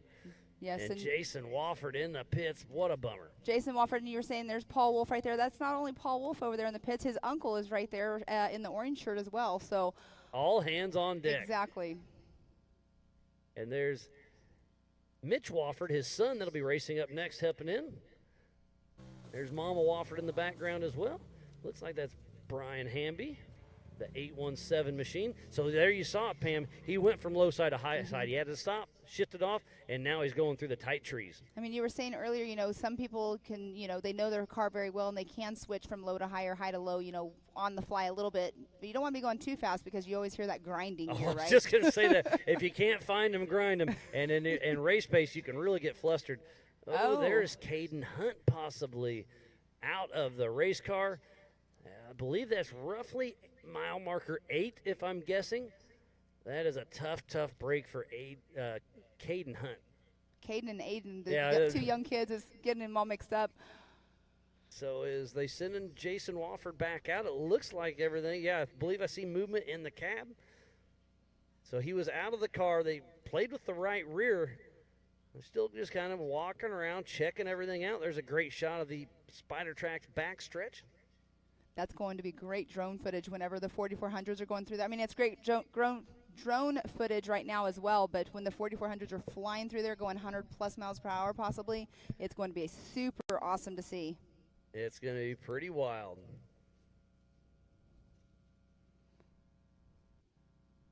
So we are an hour and 10 minutes into this hour-and-a-half race plus a lap. Oh, here comes that is JT Strickland, I believe, coming into the Brannick Boulders there for the Joker line.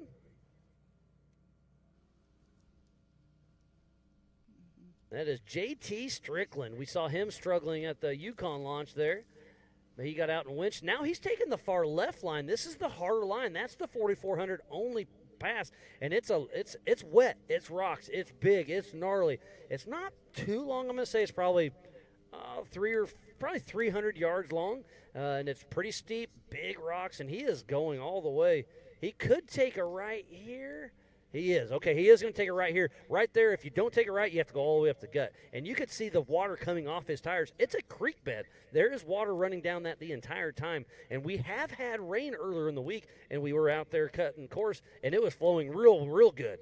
The next day, it wasn't raining. It went down, but it's always flowing. So whenever you were just saying that about the left line, and then he went up it halfway and then cut over. So at the beginning of the Joker line, there is those big boulder ledges. So I'm wondering what some of these drivers are saying to me is they're saying that that's the hardest part about that Joker line going the right-hand side right there. So if they're bypassing that ledge, it might save them some time. Like we saw earlier, J.D. Ford was having issues over there. So they're bypassing that first part. That is a difficult area. And that's the part that JT, when I were building course, we had to winch there every time we went through there. We were in the old Commander, and the front diff was a little goofy, so we just played it better safe than sorry. But it's definitely a tough little ledge right there at the beginning when you take that first right. So we open it up a little bit for making multiple lines. And if you want to take the big one, there's Byron Starrett, the number 9004, out of Jacksonville, Florida, with Team 904 Racing. And this is a great shot. This is an either or. This is a wide open spot. You can see kind of the spiders. They all end up at the same spot. And there's a little splash pass right there. And he's taking that left line. It kind of flows good, and then you're going to dive back into the tight. There's a huge kicker on your left, so there's a danger. About another 100 feet up here on your left, you're going to take a left. There's a danger. You go right into the woods, wiggle, wiggle, wiggle, and head on out. It's really awesome to have so many either ors out here as well, because in those high-speed sections, sometimes you need to get around. But that's awesome to have the either ors. But the tight areas, you know, we don't have the either ors in all of it, so that's where, you know, the bottlenecks will happen and everything. But out on the fast sections, it's really cool to see them.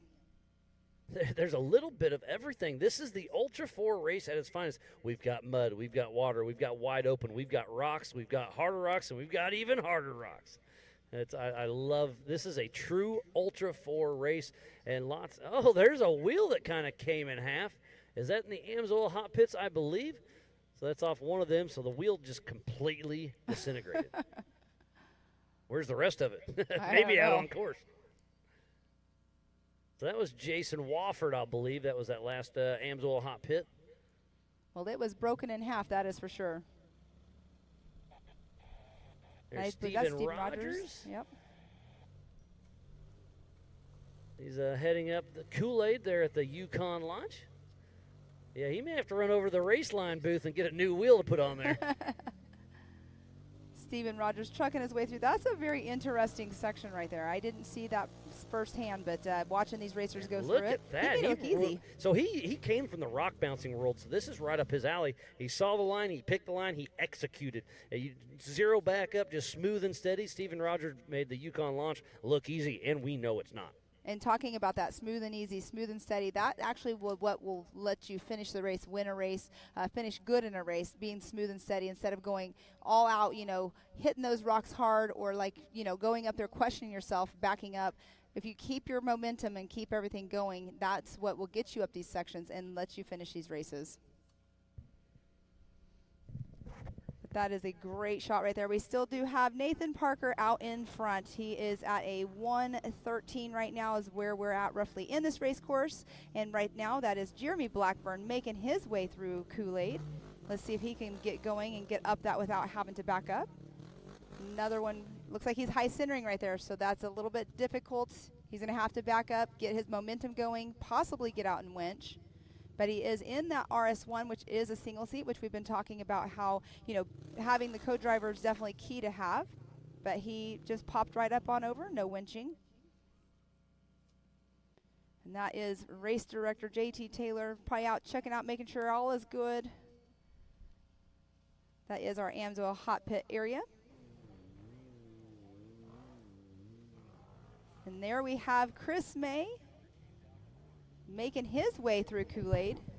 He has Will Harris. Will Harris is one of our side-by-side racers at Mid-America Outdoors as well. And he's also raced King of the Hammers. He's been Chris May's co-driver before at King of the Hammers, I believe, this year in 2023. And he's got a class 11, too, he races. So, yeah, old Mayday having some fun with his buddy Will Harris. Yeah, Will Harris bought class 11 just because of King of the Hammers this year. Now I believe he'll be racing it again. But how cool is that? I think he's going to bring it to Crandon. I love the class 11. It's so much fun. Look, you can look see. At that. You saw him wave him on by. That's sportsmanship. He's like, hey, we're having issues. We know it. This is your race. Go. I thought that was Byron, but I'm not quite these sure. cars are getting dusty and muddy, but it looks like Byron Starrett and his buddy Sarah Schumacher. So obviously Will is getting his work cut out for him. he is having to get out and winch for Chris. But you know what? Sometimes winching is just the better deal. You might be having, like you were saying, you and JT were having some front diff issues, so you winched instead of pushing the. That way you don't break your car for the next rock obstacle. Exactly. So it's all about a strategy. You know, let's just winch up it instead of, you know, push the car. And, you know, wear and tear. You don't want to push it too hard. There's a great shot of the camping area for Ultra 4 USA. Got them all lined out. They've been showing up since Wednesday, and it is race day. We'll be racing with Darkwater on Sunday as well. So we'll be racing all afternoon into the night tonight. Up next will be the Pro Mod and the Open, and then at 5 p.m. we'll kick off the 4600 Spider Track Stock Class. And there is Nathan Parker right there. I'm not sure what part of the race course he is on right now. I believe that is Torburen heading in towards Hell's Half Acre. So he's not too far in coming in. He's less than 5 minutes out. So I believe he's got 13 minutes before the white flag comes out. So if he's going to come around and he's going to not get the white flag this lap around, I don't believe. Yeah. I think he'll go out for another lap. So he's out on lap 3. He'll finish it, and I think he'll do 5 laps. I really do. Well, that's going to be awesome because I was guesstimating like maybe only 3 laps, but that'll be pretty cool if he does make it in to get another lap before he gets the white flag.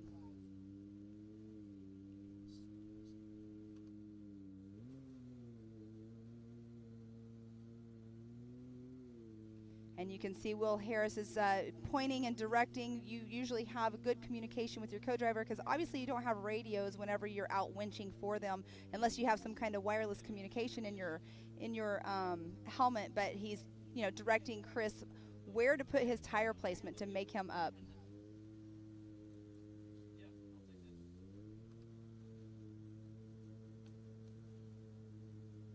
And Will Harris is looking at the trees, making sure all is good because, you know, these trees are strong trees in the ground, but we also have a lot of rocks that are around them. So putting that winch lower so it's not higher and pulling those trees down as well. And it's pretty impressive to see what they can do.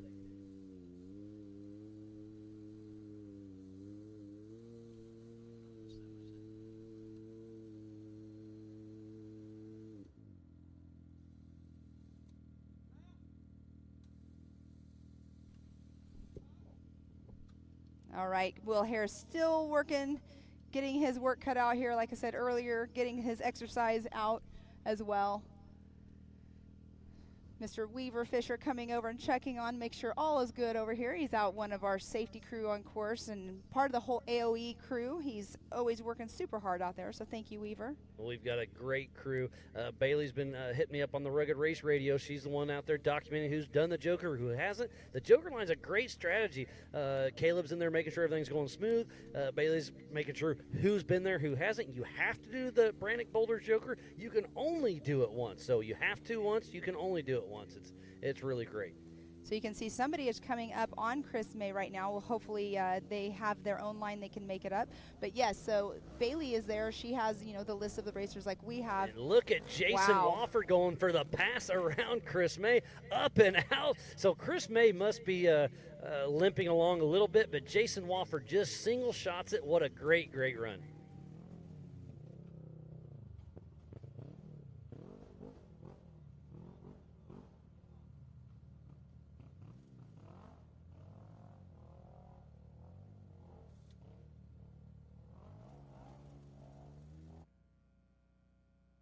Great shot of how vast this park is. This place is absolutely huge. There's so much to do. You can just, you know, I call it leaf looking. Take your Jeep or your UTV and just kind of go around, cruise, take the easy trails, check it out, or go rock crawling. Get your dirt bike out. There's a lot of single track. This place has a little bit for everybody. This is an amazing place. Looks like Caden Hunt or JT.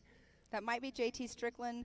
He did have his net down, but we did see him getting in and out of his car winching, so he's probably keeping it down so he can continue to keep winching his way through. And I'm not sure, but I think that's Aaron Lynch that just made a pass on him. Yes, it is. It is. So Aaron Lynch still cruising along. He's in that third position right now. Haven't seen Mark McCleary. Did we miss him coming through? I don't remember. I haven't seen him come through quite yet myself, but we'll see if he comes through physically still in second position, or on corrected time, I should say. But Aaron Lynch just trucking along. He is now in that number 3 position. His fastest lap of the day was 25:05. His last lap was a 32. Everybody's lap times have gotten slower, as we have seen. And what he's doing is, they're either getting caught up in lap traffic, taking a little easier, your first lap, fastest lap. But we do have Nathan Parker still in that number 1 spot. His last lap was a 29:16. Fastest lap was a 24:24. So the young Nathan Parker's doing amazing. But speaking of Nathan Parker, we have Erica Allreed. She's in the pits with his crew. So Erica, take it away. I was just able to catch up with some of Team Momentum and Nathan Parker's crew, and they said all is well on their front. They came into this race looking for some redemption, as Oklahoma didn't necessarily go to plan. They said that loose lug nuts caused him to lose the wheel, and then later on in the race break 3 axles. So I would say he's sitting pretty well for some redemption here this weekend. They lost comms with him and his co-driver there for a little bit, but before then, Nathan said the car is feeling good, and that's definitely showing out on course today, guys. Thank you, Erica. And speaking about Nathan Parker, you can see his dust. He just crossed over the race line start-finish, heading out for lap number 4. So we still have 8 minutes. So next time around for Nathan Parker will be the white flag. But that's going to be a little bit. Where are we at? Nathan Parker just did a 27:47. So this is going to be interesting. Well, and Nathan Parker, too, he picked up his lap before this was in the 29, so a 27:47. He's picked up his time on that last lap. So that's all about, we were talking about, is the joker line quicker or the bypass quicker? What's the time split difference? And right now we're seeing that the joker line actually has been quicker for the majority of all of the drivers. It's been pretty consistent, too, so it's interesting to see that. Looks like that's Hamby. Yes. Brian Hamby out there. I love the red, and then he has got the white and the black stripes that go through. Might have somebody coming up behind him, not quite sure, because the shade plays games with your eyes. It does a little trick. So think about being the driver. You're blinded by the light, then you're in the shade. It's interesting. Another great shot of the Spider Tracks backstretch. And that would not be Nathan Parker, but it kind of looks like him. I'm not sure where that part is on race course. But that is in the Spider Tracks backstretch. And I do not believe Jason Watford, Mitchell Roccacelli, Colin Smith, or Shane Roberts have made it through the Brannick Boulders Joker line. Well, Colin Smith and Justin Barth have not even made it through for lap 1, so both of them must have had issues out there. And Shane Roberts, I don't even think he started the race, did he? Shane Roberts did not take the green flag, so he's the only racer. So there were 17 that were scheduled to race. He did not take the green flag, but like I said, Colin Smith, Justin Barth, both of them having issues, have not came through for lap 1.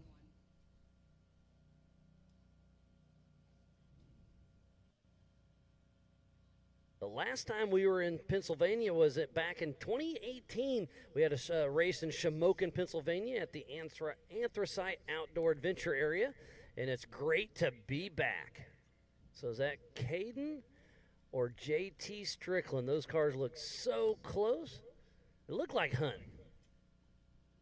One thing I've noticed about JT's car is he's got like a teal-colored frame, but they are very similar. They both got some teal on there, yeah, and now it's brown and teal, so it's tough, but we're doing our best. Remember, you can also go to live.ultra4racing.com for the live timing. And don't forget, here in about 20 minutes or so, we will see Nathan Parker come through and grab the white flag. So they're going to be probably pushing back the schedule a little bit because up next will be the Pro Modified and the Open. But it's going to be tough. The timing is going to be tight. Yes, and that is a great shot right there of the Amsoil Hot Pits. All of our wind blades of all of the sponsors that help take care of AOE and all of the Ultra 4 Racing, all of the Ultra 4 USA. But Nathan Parker is the one that everybody wants to beat right now, and he is he's got a really good lead. There is Aaron Lynch. No, that was No, Mark McCleary. You're right. I just totally miscalled that Oh, one. all good, but yeah, he is really trying to push hard, trying to catch up to Nathan Parker. But I think I'm going to guess what's that, about a 5-minute lead or so? No, on adjusted time, it's 3 minutes, 41 seconds. So Mark McCleary needs to make that up in the next couple laps. So Nathan Parker does not have this race in the bag yet.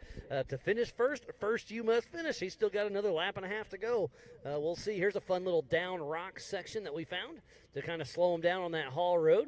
And that is Nathan Parker, 900 of Nathan Parker with Team Momentum. So right now, if we could follow this shot, it shows you that it's going to split. Here's a fingers of either ors. Let's see, he goes to right. So right is a more direct, but there is the water and the mud he's got to splash through. So Nathan Parker, you can see that little ant right in the center of your screen. He's probably kissing 70, 80 miles an hour. And later on, as we get faster and faster, that's a triple-digit area. And you're right, Miles. I mean, he took the shorter line of sight, but he did have the water to go through. So if he would have taken the left line, not having to hit the water, you don't want to hydroplane on that water because going or that splash fast, and get it in your face, get in your electronics. You know, it's racing. The grit and grime can get everywhere. Right, exactly. We saw that at our Legends of the Fall last year. That was pretty crazy, all the water that was coming into effect with all of the electronics of all of our racers' vehicles. And there is Jody Ford. We saw him earlier having some issues, but he is wide open, still pushing strong. And he just moved into third place, Pam. Third position, and that is his fastest lap of the race. He just ran a 27:21, so he has picked up his time. So he is definitely trying to stay on that podium position. So what happened to Aaron Lynch? Not He's sure. dropped off. So right now on adjusted time and physically out on course, it is Nathan Parker, Mark McCleary, and then Jody Ford. And we'll see Jody Ford tomorrow making his 4400 debut as well in that Miller car. So Jody Ford's having one heck of a weekend thus far. He's in P3 in 4400. He's third place right now. If he's doing great. It's great to see Team Indiana show up in full force and have a great showing. Yes, and he qualified for this race in second position. So running a great race. He fell back there, as we saw. He was having some issues earlier, but fell back, and now he's making his way back up to stay in that top three, hopefully, is what he is working on. But we have somebody else in the Amsoil hot pits. Can't quite make out the number of the car from this distance. Getting her all jacked, get the car jacked up. All right, there's Jeremy Blackburn.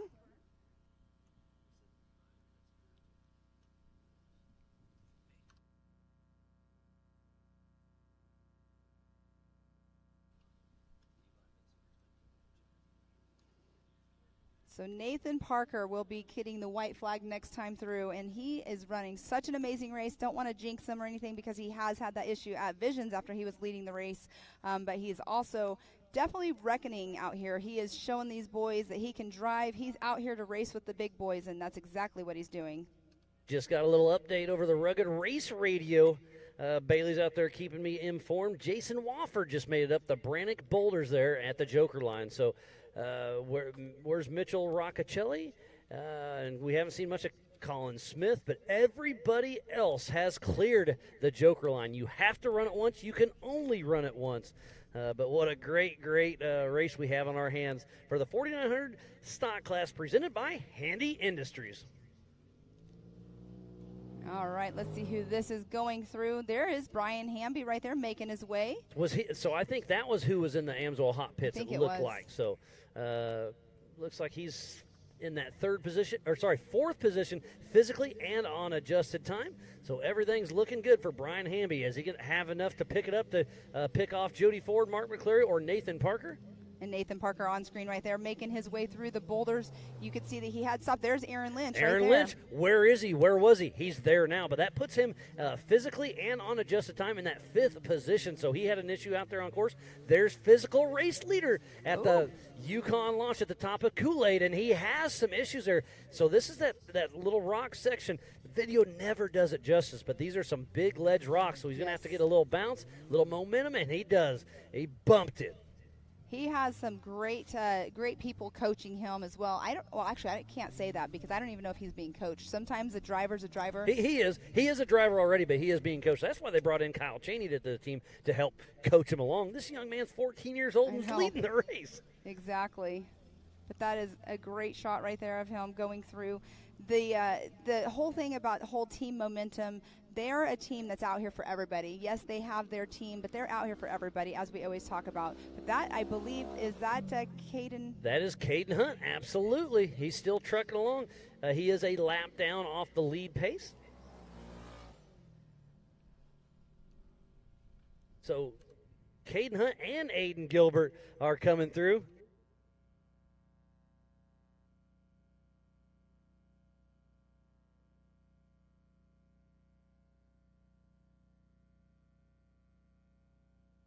We'll be giving away some beautiful trophies here coming up here in just a little bit. Cody Wagner with laser nut wrap, and then 360 wraps them.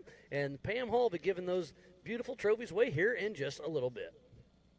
That's always a fun thing to do, go over and give the trophies away. The drivers are so excited just because, you know, what they have just endured. So it's pretty fun to do that part. So much fun has been having today. It's been a great day of racing here for the 2023 famous Reading Rumble presented by Project X Off-Road. We're going to take a quick break. We'll step away with more racing action yet to come.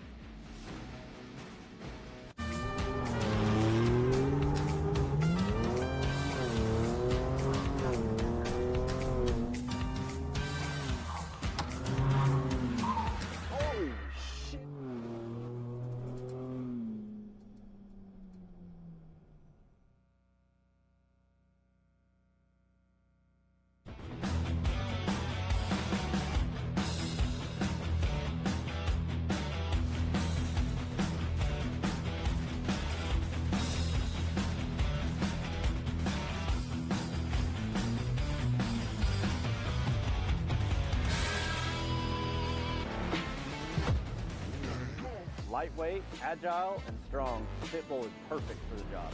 The Pitbull is the first and only lift that can be used in the pits and in your garage. Elevate your racing with a Handy.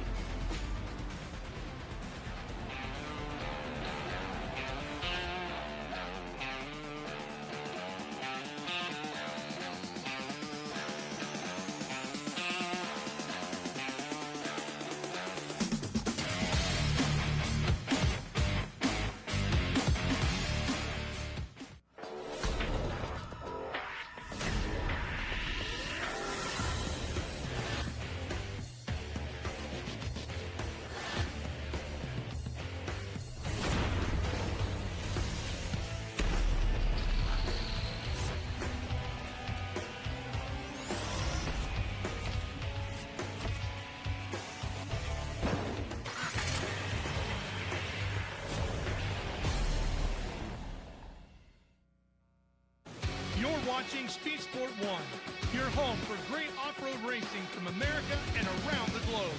Woo-hoo-hoo! From Ultra 4 to rally, these guys are fighting for the lead. It seems very aggressive.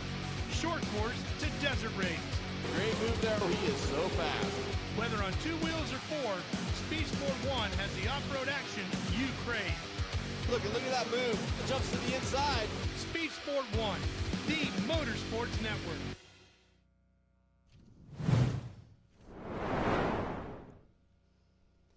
Welcome back to the 2023 famous Reading Rumble here at Pottsville, Pennsylvania, presented by Project X Off-Road. It's been a great day of racing out here. We are in our 4900 UTV stock presented by Handy Industries. It's been a great race so far. Nathan Parker right now is the man of the race. We still have a little bit of time to go, but he has been leading the race from start, and he still has the lead with the fastest lap also at a 24:24. He started on the pole, and it's been an amazing race for him. Mark McCleary running in that second position. And then Jody Ford, he had a little bit of issues. He was our number 2 qualifier. He had some issues earlier on in the race, but he has already made his way back up to the 3rd position on corrected time. He had his fastest lap, his last lap around, of a 27:21. But we do have a racer coming through on the gas, and that is Mr. Jeremy Blackburn coming through to get another lap in. So they will be getting the white flag whenever he comes through.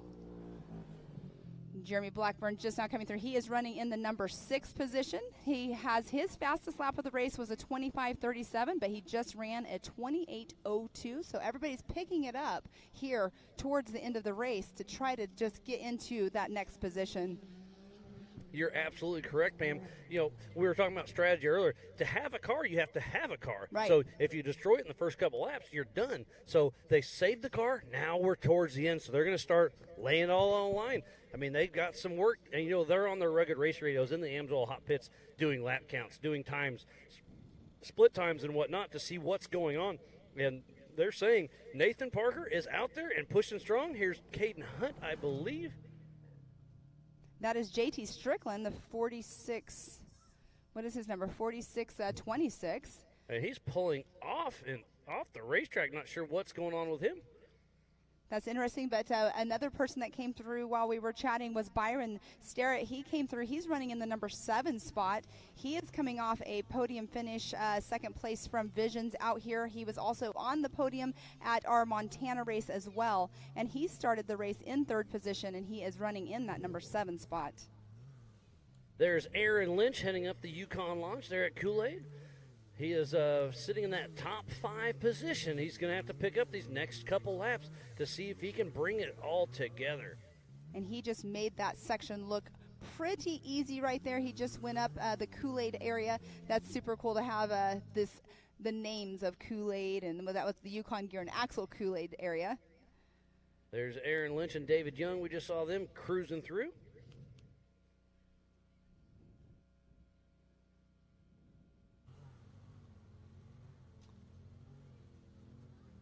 And another great shot right there. Sorry, you were getting ready to talk. I was just going to start rambling once again. That's all good. It looks like that's Brian Hamby heading up the Yukon launch there in Kool-Aid.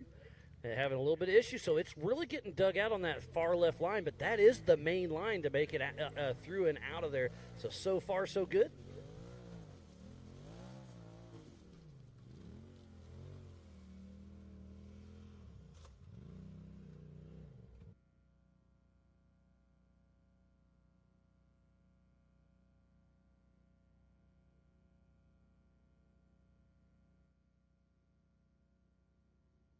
There's a great shot of the Spider Tracks backstretch as we speak. He's running strong. And wow, he's really cooking through here. This is Jason Wofford, if I'm not mistaken. Yes, it is. So Jason Wofford, we saw him in the AMSOIL hot pits a lap ago, but he is blowing through there doing some good things. They're back to the Yukon launch Kool-Aid area, waiting for the next victim to come on in and see if he can make it. They can make it through. You can see the Project X tape with the cones kind of funneling them right through the rock section because JT and I have been out here for a week building track, and they asked for a hard one. We did our best, and I think they got what they asked for. Did I hear a rumor you guys found another area that could possibly be used if we come back that's more like a valley, but it's like a grass area with some rocks? I heard some rumors. We got some ideas. We've been here for a week riding around, and you build it on GPS, and we had to redo it 6 or 7 times because we kept finding cool stuff, and then it was too late to add that in the race, so we were making middle notes for next year. And yes, talking to everybody here, Sean was talking about how there's like extra trails out here that we haven't even touched. So yeah. We could do a completely different race course next time. It's pretty wild. We just saw that area. That was the Spectator 1 area right up down from the main pit area.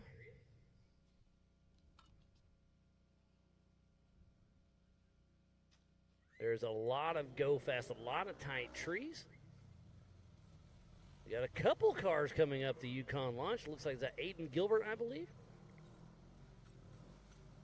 With Casey Gilbert riding shotgun. We'll see him in his Miller chassis tomorrow afternoon for the 4400 Unlimited class. Another great high and wide, showing you how vast this beautiful place is here for the 2023 famous Reading Rumble, presented by Project X Off-Road. This place is absolutely amazing. It's our first time here, and we are all so excited to be here. Just outside of Pottsville, there's roughly 20,000 acres, 650 miles. They've got multiple little spots here. It's not all just at this one property. They have different trailheads down here at famous Reading Outdoors. So it's a great part of the area. Lots of history there in Pottsville. It's such a fun place to come, and we love it here, and we can't wait to come back. Yeah, the history here, and when you get to go downtown and check it out, the architecture, I'm sure you probably have checked out a little bit of it, but the architecture here is so cool to see. It's really small. It's really tight. It's tall. It's such a cool area. It is such a cool area, and just the history, and just driving through and just seeing like even this is weird to say, but even like the cemetery, you can tell that they've been there for a long time. Yeah. Oh, obviously a long time, but yeah, it's really cool, the whole entire area around here. I really would love to go check out some more. I didn't see a lot of it, but I want to go check out some more of the areas around here. You can see that's that area that's really mudded out, so you can take that inside tight line or take it wide and go all the way down to the road. And there's a shot of the spectator area.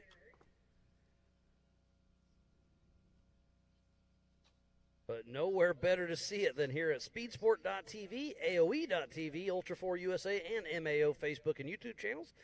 Start a watch party, share it, hashtag it up. This is Ultra4 USA racing at its finest. We've got Go Fast, we've got tight trees, and we've got some of the best rocks we've had yet this season. He'll take a hard right here, down some little rock section, take a left on that haul road, and then hit the gas and hit that.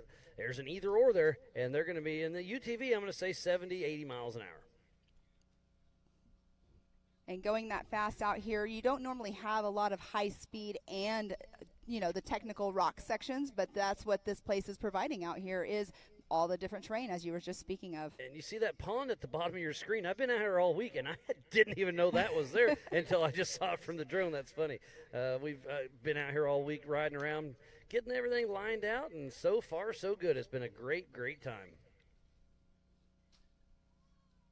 It's been a great time, a beautiful area. As we keep saying, the racers, that's the one thing. You want your racers to be happy, and the racers are super excited about this course. There's Jeremy Blackburn up the Yukon launch. We'll see, watch him kind of bounce through there, see if he can drive this clean or if he's going to have to winch.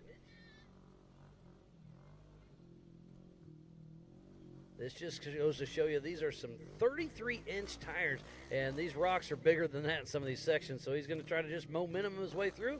If he can shoot this clean, which he does. So Jeremy Blackburn through the Yukon launch there at Kool-Aid. That last little bit, there's that rock, you can tell that's where people have been having issues and getting centered on or high centered on. As like he just did, he kept that momentum. I mean, he's done this already 3 times, so he knows what line he needs to take, because that rock right there, that we keep talking about how the rocks move around here, that one does not. That one one's is embedded, stationary. that's for sure. And there is Byron Starrett. He's getting ready to enter up into that area that you were talking about that has the spectators, or right before the spectator area, I believe. Oh, this is the Yukon launch. Oh, this is the Yukon launch. Yep, he's heading up the Kool-Aid right now with Sarah Schumacher riding shotgun, part of Team 904 out of Florida. I was thinking that he was in that other section, the other rock section. There's lots of rock sections, yep. The one rock section over there. And he's trying to keep the momentum going. A little 3-wheel action, he does get that high center. If you don't hit it just right, it kind of kicks your car, and those rocks are just at the wrong wheelbase for his car. And that's what we were talking about earlier, the wheelbase of the cars. So the RS1s, they have a shorter wheelbase, obviously, than the X3s. And so it definitely, there's Aaron Lynch right there. He just did a little hop over a little tiny jump. But the shorter wheelbase on those RS1s, I've noticed, a couple of them have had some issues, but it's also where the wheelbase, what you're saying, the wheelbase, how it hits the tires. And I'm trying to think where that was. That may have been mile marker number 7, where you bypass the Brannock boulders going up Joker. So we do have a camera right there. So at quick glance, I need to pay a little more attention next time. But I think that's mile marker number 7. We saw Aaron Lynch. So we should be seeing Nathan Parker into the Torburen and Hell's Half Acre any time, I suspect. While we're waiting on Nathan Parker, let's give a huge shout out to Mile Marker, Good Boy Vodka, Amsoil, Raceline Wheels, Rugged Race Radios, Project X Off-Road, Speed Sport, Can-Am, Mid-America Outdoors, Laser Nut, 360 Wraps, Optima Batteries, Wayland, Yukon Gear and Axle, Brannock Motorsports, Spider Tracks, the Off-Road Syndicate, America Outdoor Events, King of the Hammers, and Fun Haver Off-Road. So please support who supports the sport, as we're in the Amsoil hot pits and there's some action going on. That isn't Aiden Gilbert, is it? I mean, it kind of looks like his car, but I'm not positive. I don't think he would be in that area quite yet. Yeah, it's far enough away. I couldn't quite tell. And yes, I believe that quick little deal is mile marker number 7 bypassing the Brannock Boulders, that Joker line. Oh, that's Steven Rogers that's in the Amsoil Hot Pits. Again, he was in there a little bit ago. So this course is tough. It's taking its toll. The attrition is definitely settling in. Haven't seen Mitchell Roccacelli much. And where's Colin Smith? He must have got out early. So other than that, everybody has made it through the Joker line. Yeah, Colin Smith has not gone through. Justin Barth hasn't came through for lap 1. Justin Barth, forgot about him for a little bit. Did he make the Joker line yet? He hasn't came through for a lap. He's still on the beginning of the race. Yes, Justin Barth did clear the Joker. Okay, perfect. There's somebody else leaving. Oh, that's Steven Rogers leaving the Amsoil Hot Pits. So he's back at race speed. Because in the Amsoil Hot Pits, there's no passing. And it's a 25 miles an hour run.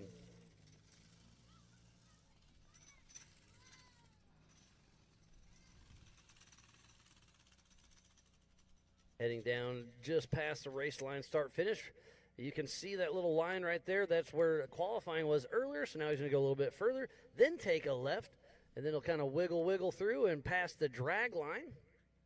Really cool part. So the drag line is actually right there. It is, comes into screen.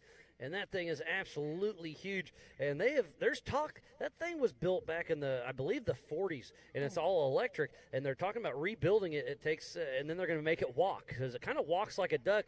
You can tear it down, but it takes about 6 months to tear it down, 6 months to build it back. So if you can just walk it, in similar areas, it's really cool. It does 1 foot and another foot. So, look it up. Walking a drag line is really, really wild. How cool is that, though? I mean, the camera does no justice. I know you keep talking about how huge it is. I mean, going down there and standing next to it, it is massive. It is a massive piece of machinery and super cool to see out here. I've never seen machinery like what I've seen out here this weekend. And Famous Redding Outdoors here has done a great job, because they have, while they're doing their mining and whatnot, they have found some really cool stuff, some old buckets. They've got some old at the entrance, they show off all their old stuff that's been retired. It's really cool to see the history here at Famous Redding Outdoors as well. A great shot of the Spider Tracks backstretch. That's got to feel good to these drivers after going through the rock sections and having that technical, just to get to open up your car, because racing is racing and we do have our different styles of racing, but to get to go fast, open up the car always feels good to do. And there we do have Jody Ford moving along. That is back in Tor Buren. There we're flipping back to the Yukon launch there at Kool-Aid. It is definitely warming up today. It's going to get up to 90 degrees. The wind's in and out of here. Every once in a while the breeze comes through. It feels great. Sometimes it dies off, and this dust here is just a little thick. It's a different area, but it's so beautiful. That it is, Miles. We were talking the other day about, going out and getting dirty, because this is, the area that we're in, the kind of dirt that you have, you go in and it smears. The coal dust smears on you. But this is definitely an amazing race going on. We are waiting for Mr. Nathan Parker to come on through. I can't make out who that is. Is that JT or Caden? Those cars look so similar. That's bypassing mile marker number 7, the Brannock Boulders Joker line. But it's just so great to see all the different areas that Ultra 4 USA goes to. We're up in the Northeast. We race King of Hammers out west. We're going to Crandon to do short course. We do a little bit of everything. We were in Kentucky. We go to Lake Havasu. We're going to Disney, Oklahoma. We're going just all over the USA and getting to see all the different areas. It's absolutely amazing. And in Disney, it's basically just straight rock the whole entire time on that course. It is a rock course for sure. Lots of water crossings, too. It's the South Grand Lake area there at Disney, Oklahoma is absolutely amazing. It's one of our new favorite races. I guess I don't have a race I don't like, I'll be honest. Same here. I 100% agree with you on that. How could you not like a race? If you don't like the race, you shouldn't be here then. Yeah, then we just got off of Visions, where we had Nitro Circus, Mid-America Short Course, a little bit of everything. Is that That was Mark McCleary. Where is Nathan Parker? Wow. So Mark McCleary may have got around Nathan Parker. We'll see. Look at the dust. It's really starting to set in. But, yes, I believe that was Mark McCleary, and then Nathan Parker has hit the heads-up loop. So that is Nathan Parker. So physically it is Mark McCleary and Nathan Parker. Mark McCleary started in the third row, so he has a minute. Nathan Parker has to beat Mark McCleary by a full minute. So not sure what happened to Nathan Parker, but Mark McCleary has the physical lead plus a minute. Yes, and Nathan Parker going through just now, it looked like he was not up to speed, so might be having something going on. Hopefully not, but he was definitely coming through just now, not at 100%. And guess what that means, Pam? The white flag is out for the rest of this race for the 4900 Stock UTV race presented by Handy Industries. So we are going to be pushing the schedule back just a little bit. We'll do our best to keep everything running smooth, but this course is a lot harder than we thought. Well, hopefully Nathan Parker isn't having issues because like we said earlier, at Visions he was running in that number 1 spot, had some problems, ended up not finishing the race. So hopefully he's not having one of those last lap issues again and having something going on and not being able to finish. But he's running an amazing race, been out front the whole entire time. Great shot of the race line start finish. JT Taylor, the race director, making sure everything's running smooth. But the white flag is out for the rest of this race. So we're roughly, 25 minutes or so from the checkered flag coming out. And then up next will be the Pro Modified and the Open class for the UTV race. This course is tough. So it will be a 5-lap race. I was guessing 4 to 6, so we're right in the middle. So, Miles, Mark McCleary also just threw down the fastest lap of the race. So Nathan Parker had it at a 24:24, but Mark McCleary just went through with a 24:07. So he picked up that pace. Let's do some speculating. Did Nathan Parker have some issues, or did Mark play the game strategy right and really picked it up this last lap? Here comes Jody Ford, physical third and on adjusted time. So Jody Ford is about 2 minutes behind Nathan Parker on adjusted time. And Mark McCleary only has a 22-second on adjusted time over Nathan Parker. So Jody Ford also just threw down his fastest lap of the race as well at a 25:12. So Miles, what they're doing, what you were saying, the strategy is you save the car till you get to the last couple laps, and that's exactly what we're seeing is these drivers are picking it up, and they are not saving their car so much anymore. Well, that was Chris May. We saw him a little off pace. He is a lap down, but like you're saying, Pam, the top 3, Mark McCleary, Nathan Parker, and Jody Ford are going to leave it all on the line on this last lap of this 10.75-mile loop out here for the 2023 famous Reading Rumble presented by Project X Off-Road. And what a beautiful day it is for some Ultra 4 USA racing.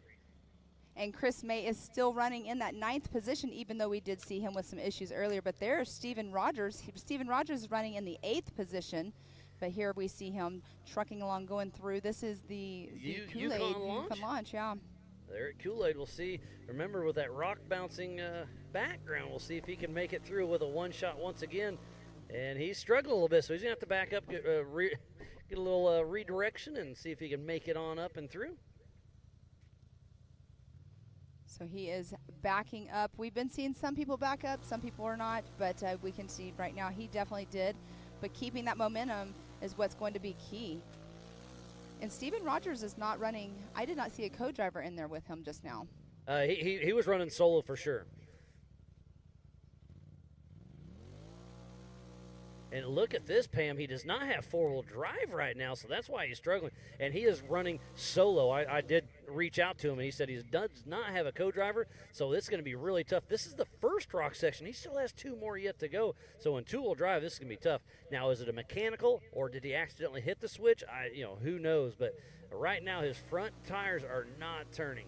Well, and we have seen him go into the Amsoil hot pits a few times, so he could be struggling with the issues. But what he's going to have to do, only having two-wheel drive, he'll have to get out and he'll have to winch himself now. By himself. That is such a tough thing out here. And we were talking that this is going to be a rough course. I'm kind of surprised old Steven Rogers didn't find a co-driver last second. But, hey, that's part of racing. That's strategy. And he was a lot further up, but now – in two-wheel drive, I don't know. So it must have been in four-wheel drive at first, and then something happened, and he's going to have to winch a long ways up. This is the last lap. He is a lap down. It looks like he's trying everything he can to not have to get out and winch, but it looks like, unfortunately, he'll have to get out and do it here in just a moment. And our race leaders, Mark McCleary, Nathan Parker, and Jody Ford, should be in this section in the next just few minutes. So is Steven going to start winching and have it blocked? Does he know how far back? He probably doesn't. So, I mean, he could be mid-winch when the leaders come through. Then that goes into what's going on. He'll probably recognize, I know these guys are in the lead. He'll probably get out of the way. But in the heat of the moment, it's really tough. So he's got to get out of the car. So what he's going to do now is grab the winch. He's going to put it in free spool. He's actually got it already kind of out farther. So he's going to free spool it, take it up, hook it, and have to back all the way down there, get in the car, lock the winch in, try to drive it. Like, it's a lot of back and forth being a single seat trying to winch. But that is definitely a good strategy for him to already have his winch line partially out like he did. He just pulled it out of the passenger side of his race vehicle, so he doesn't have that much, he saves a little bit of time in pulling it out, having to winch more. But he is out right now, finding his area to latch it onto. We've got another car across the line. That was Brian Hamby, I believe. No, that was Aaron Lynch. Brian Hamby's right behind him. Correct. Sorry. I'm looking at the live.ultra4racing.com, and when it has a half, that means he's hit the timing loop about 300 or 400 yards back. So that was Aaron Lynch and then Brian Hamby coming through. Here's Tor Buren and Hell's Half Acre. And that is Aiden Gilbert, I believe, correct there. Yep, that's looking good. Is that Jason Wofford, Caden Hunt? Or Jeremy Blackburn. Oh, here's our physical racer. So that's Mark McCleary with Nathan Parker hot on his heels. So can McCleary make it smooth? No, he does not. But now, where's Nathan Parker go? There's nowhere to go. He has got this is a little bit of strategy right here. Yes. If you can block the main line, if you're not making it, Nathan Parker's not making it. So, but look at this. Now they're struggling. Jody Ford's going to come in the screen here very, very soon. Oh, ooh, and they're getting out to winch. Not Mark sure McCleary, what happened, but so Jason Roper, Mark McCleary's co-driver's hopping out, and wow, so now Nathan Parker's trying to make the pass, but there isn't much passing here. This is going to be interesting. So the co-driver really has to pay attention here because Nathan Parker is trying to make it around, but they're trying to winch Mark McCleary. This is physical 1 and 2 at the top of the Yukon launch. This is Nathan Parker's got to play cool. He's got to play calm. Ed Reevy's got to be in his ears like, hey, there is nowhere to go. Calm down. Oh, now we're doing a little back in action. So here's what, if this is me, Steven Rogers, I really hope he kind of gets in the mix too and helps clear this area. And that's what we have seen at past races, that racers will get out and help do that. It's definitely awesome to see people help each other out on the race course. But now what's going to happen, and he's going to have to. So this is strategy 2 right here. If I was Mark, I would leave my co-driver and finish this lap by myself because that's going to take a lot of time for him to crawl back in. And that's what it looks like it does. So I think Mark McCleary just left Jason Roper behind, and now how far back is Nathan Parker? We'll see if he makes it smooth, and I suspect we should see Jody Ford any second. Remember, Nathan Parker took off the line side by side with Jody Ford, so that's physical. They took off at the same time, so right now it is absolutely Mark McCleary's race to lose. All right, so now Nathan Parker's co-driver is getting out to winch, but this is another area of strategy. So what if they get into another rock section and they need to actually winch, and now you don't have your co-driver? So leaving your co-driver behind might not be a good strategy to go with. Hey, you don't know until you know, so we'll see how it shakes out. But where's Jody Ford? I figured that we'd see him by now. Yeah, I figured he was not too far behind, so I'm really surprised as well that we have not seen Jody. Oh, and here comes somebody into the window. Oh, that's got to be Jody Ford. So physical third is on Nathan Parker's right there at the Yukon launch, and Jody Ford sees him. He kind of knows what's going on. This is the make or break race right now. If Nathan Parker can make it smooth, But right now, every second, Mark McCleary is pulling away. But like you said, Pam, he does not have Jason Roper with him. So co-driver, is Nathan Parker going to leave Ed Reevy? Is Corey Day going to hop out of Jody Ford? Man, why are they struggling here? Is it getting dug out? I'm wondering if Nathan's having some kind of issue, because when he came through, he did not look like he was at 100% speed. So he could be having something going on, but I'm not sure exactly what's going on. But Jody Ford right there watching all of this go on, and he knows where they're all at on race course. And Jody Ford, you can see in the top left of your screen.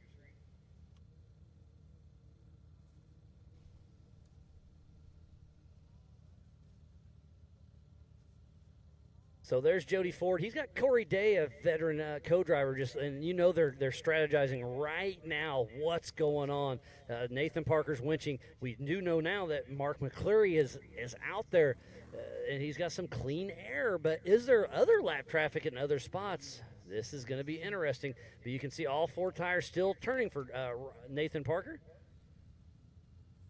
But so far, so good.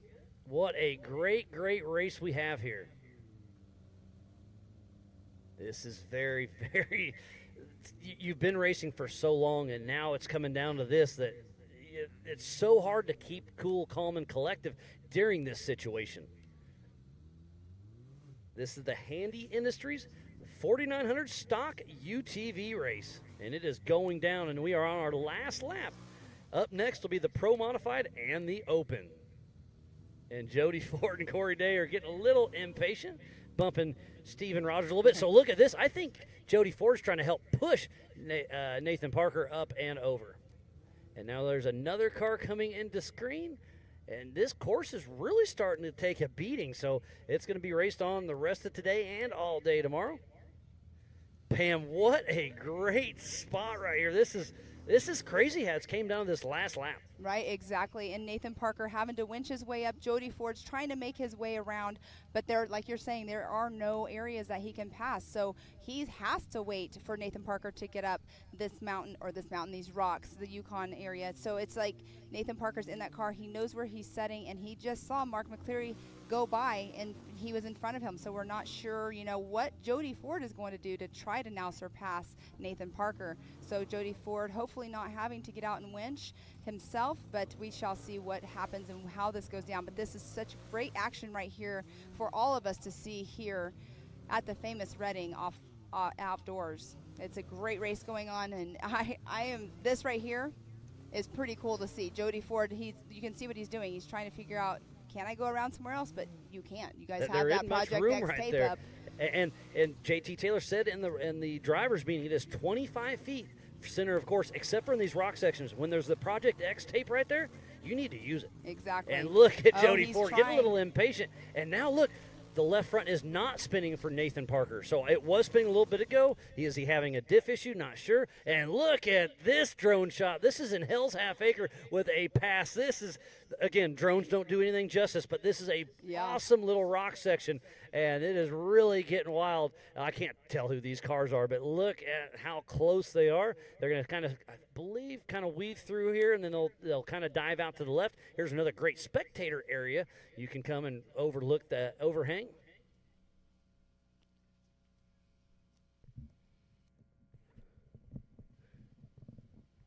If you are just tuning in, we thoroughly appreciate each and every one of you. This is the 2023 famous Reading Rumble presented by Project X.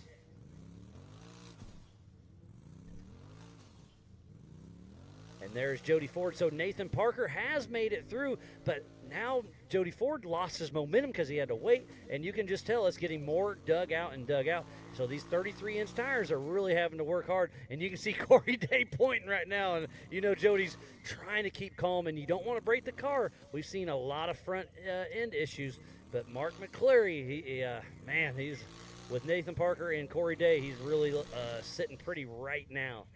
But we got to dot our I's, cross our T's, make sure everything's going smooth, and it's going to be interesting to see how this shakes out. So Jody Ford having a little bit of issues right here. Now, somebody was walking up, one of the racers. I couldn't quite make out who it was. I think it might have been. It should be Steven Rogers, right? Because he's still stuck there. Oh, and look at this. coming through, getting the white flag. Is that Hamby? No, that's Byron Sterrett. That is Byron Sterrett, yes. Part of Team 904. And Byron Sterrett, his fastest lap of the day has been a 25:19. He just went through with a 28:49, but he is running in that number 5 spot. And look, now Corey Day is hopping out of Jody Ford's, grabbing the winch. And there again, they already have some winch line in the cap. They're going to yank it out, free spool it, run up there, come down, lock it in, and winch on up. We saw Nathan Parker have to do that, but hey, he's still sitting on the podium. So take a deep breath, take your time, save the car. You're only at mile marker number 4 right here at the Yukon launch. So you still have 6 more nasty miles yet to go before you can grab that checkered flag. So the white flag is out for the rest of the competition, and that is Brian Hamby. Yes, it is. Look at us. We're like just in sync right there. Now, Brian Hamby actually just took over the number 5 spot from Byron Sterrett. So we got Byron, we got Brian. Sorry, we're getting a little tongue twisted here on you, but what a great race. And look at this. Caden. Yeah, Aiden and Caden. We got Steven Rogers hopping back in his machine. Remember, he's still in 2-wheel drive. Looks like maybe he's backing up. We got another co-driver out, probably anticipating maybe they're working in cohorts like, hey, and there is, looks like Cody Quattlebaum in the Amsoil hot pits. We haven't seen much of him so far of the day. No, that's wrong. I'm in the wrong class. That's why Aiden we haven't or seen Caden. him. And there's Jeremy Blackburn coming in, getting that white flag, going out on his next lap. One more lap to go for Jeremy Blackburn. Gosh, it's so hard to tell, but I believe that's Caden Hunt. There's Chad Hunt, his dad. They'll be racing tomorrow in the 4400 class. They're in there checking everything out and hopefully send them out for one more lap.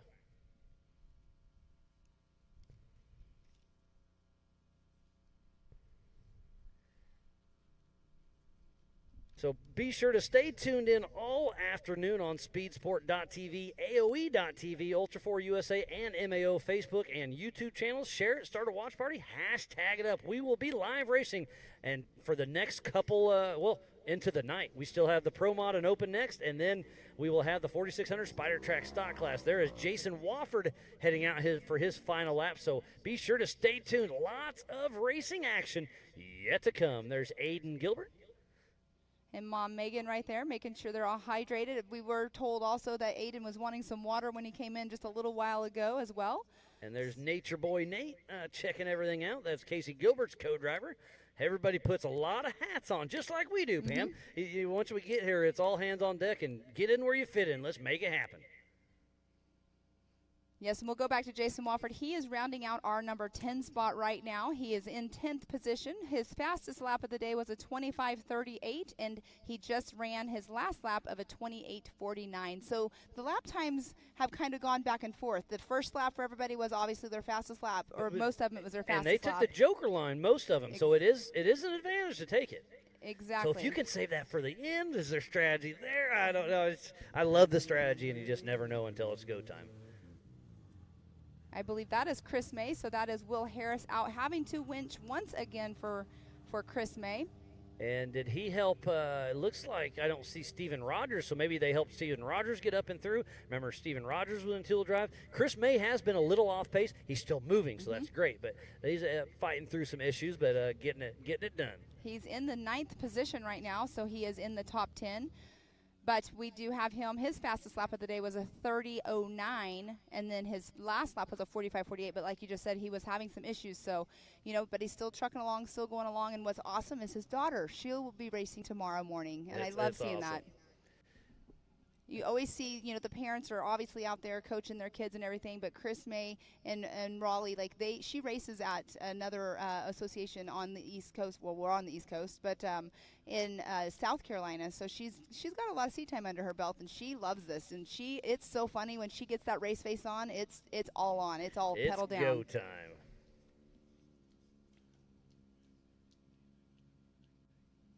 So we have Hunt is now leaving.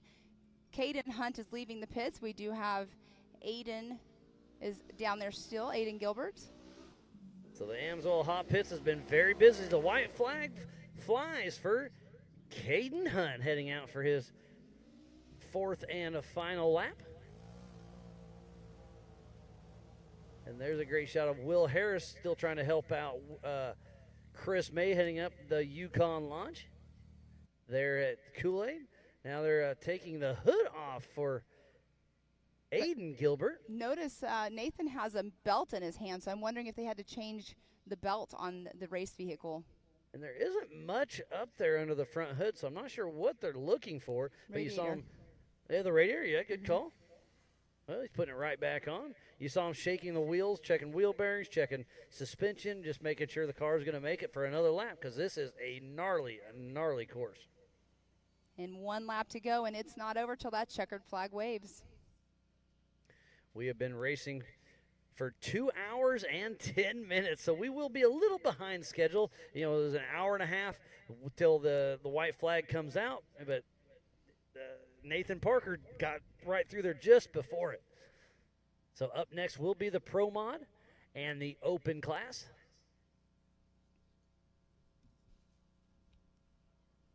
And there we see Aiden exiting out of the hot pits. Like you were saying earlier, Miles, there is a speed limit zone until you get to the end of the hot pits where the AMSOIL flags are. So there's AMSOIL flags at the beginning and at the end. In between those flags, you have to go 25 miles per hour? Yeah, 25 miles per hour, no passing. And once you enter it, you have to enter the entry and exit the exit. So it's everybody that goes in has to go the entire length of the AMSOIL hot pits. We're back to Hell's Half Acre and Tor Buren area.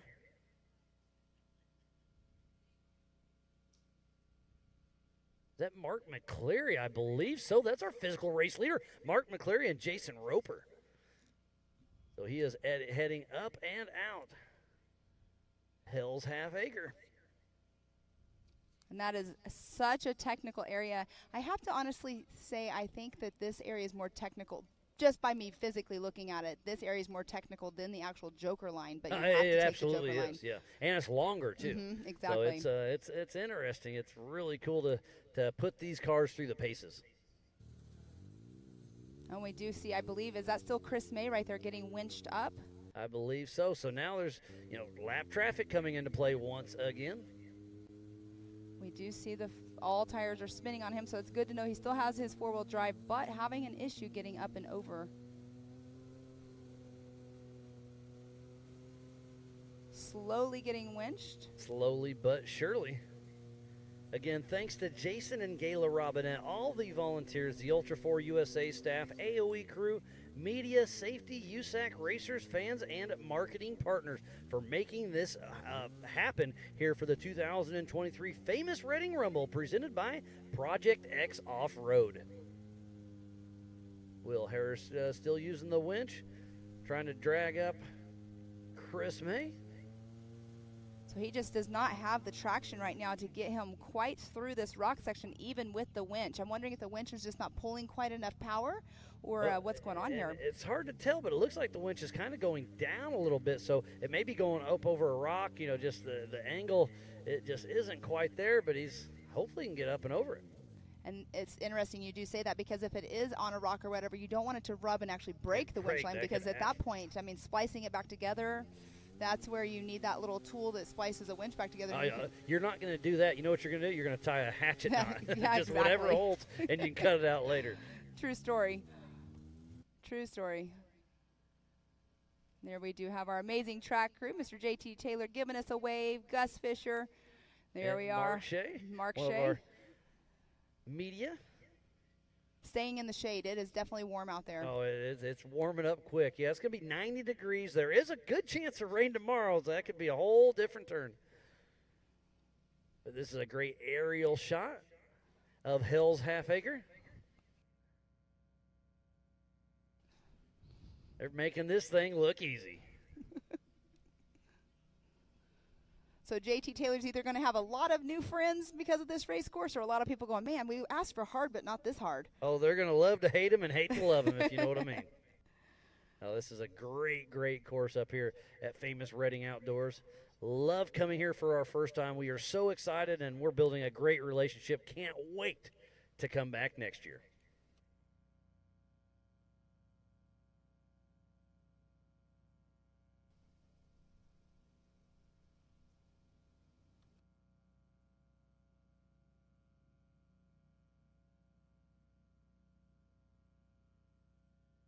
So if you're up for the next race, please, 4900 Pro Mod and Open, head to staging. We'll be kicking that race off as soon as we can. And we look at that. Chris May's getting a little bump. There's Jason Wofford.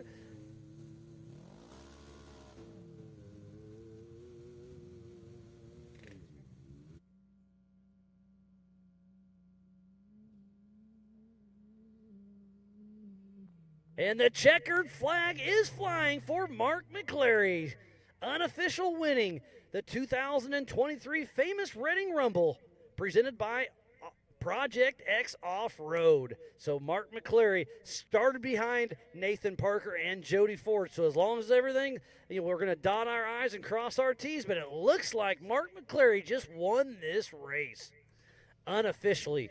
Unofficially in 5 laps, Miles. That's impressive. That is awesome. So Mark McClary and Jason Roper just had the race of their life, and they came hot across the race line, start-finish, grabbing that checkered flag. And Mark's fastest lap was a 24:07.874, and then his last lap just now coming through at a 25:05. So he has the fastest lap of this race. At one point, Nathan Parker had it at a 24:24, but the Mark McClary just changed that up here just a couple laps ago. And congratulations on the unofficial win out here to Mark McClary. One of our Ultra 4 racers, Andrew Gorman's tuning in, enjoying the race, wishing he was here. We wish you were here too. So we'll give you a little taste here, and maybe you'll make the trek out east next year, buddy. But we'll see you for sure later on the season. There's Jason Wofford trying to shoot the mix. Remember, he's in a single-seater, so he better make some friends to help get him winched up. Wow, we have 3 people right there trying to make it up that single lane area.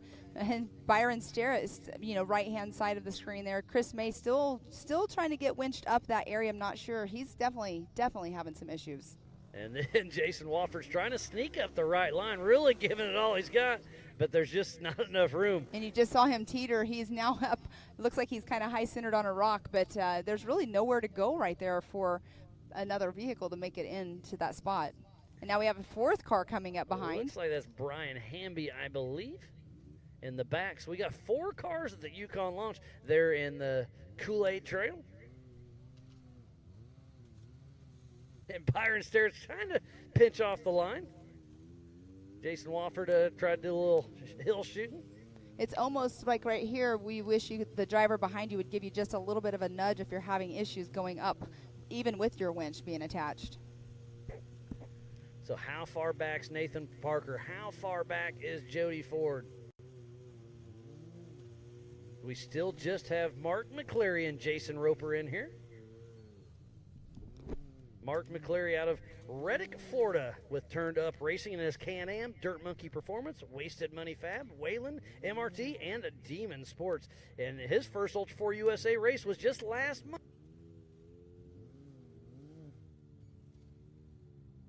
Pull off a win in his second race with Ultra 4 USA. That's going to be super, super impressive, Pam.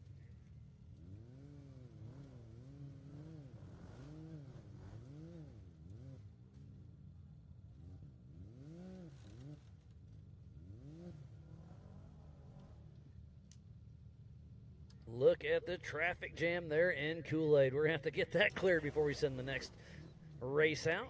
Jason Wofford still trying to, getting a big 3-wheel stand. Wow. That's when you're hoping you just keep saving it right there, because you're, when in doubt, throttle out, but not when you're in that kind of position.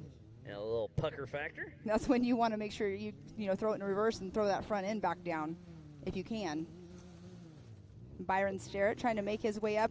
Did not see how Chris May cleared this. It looks like he's up out of the way, so there's more action out of Byron Starrett and Sarah Schumacher. And then it's Jason Wofford. Is that Caden Hunt or JT Strickland? Maybe Brian Hamby. That's Jeremy Blackburn on the right-hand Jeremy side. Blackburn, you're right. I forgot about him. Mm-hmm. And there we go. He almost had. Is he gonna make it? I think he does. Yes. And Jason Wofford makes quick work right through there. So look at that. Oh, and he saves it. Yes, great driving by Jason Wofford and Byron Starrett. And then Jeremy Blackburn right behind them. Once you get the line figured out, it's easy. But getting that line is tough. 100%. That's got to be Brian Hamby, correct? I believe that is Brian Hamby for sure. These cars are tough to tell. Yeah, I know, especially when they're, the shade plays a game with you when you're out there racing, but it's also playing a game with us, out here, doing the announcing and broadcasting of the race, trying to see exactly who they are. But I'm pretty sure you're correct that was Brian Hamby. And then I think that's Aiden Gilbert and Casey Gilbert. We just saw them coming out of the pits earlier on. Good to see that he's still moving. And is that Aaron Lynch? I believe that is Aaron Lynch right there. Yeah, good call. I mean, you can see the bright suspension Yeah. every once in a while. Right. What's really nice, too, another thing about not only having that bright suspension is the way he has his name on the front, on the roof that The comes little cowl, down. yep. Mm-hmm. So, yeah, that was Aaron Lynch coming through Hell's Half Acre. And we'll see here in just a moment. Look at that shade. It's kind of hard to tell who's who.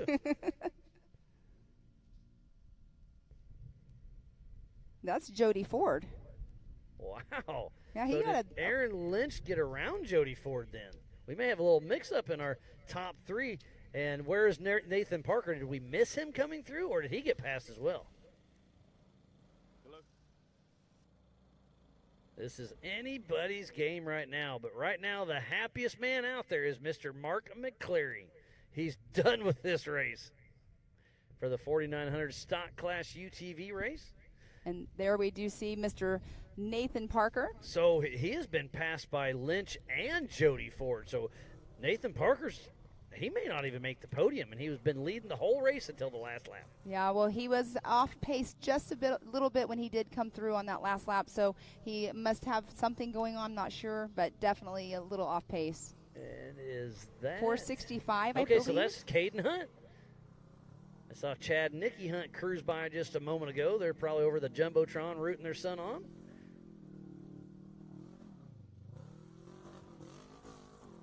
See if he can make it up the Yukon launch.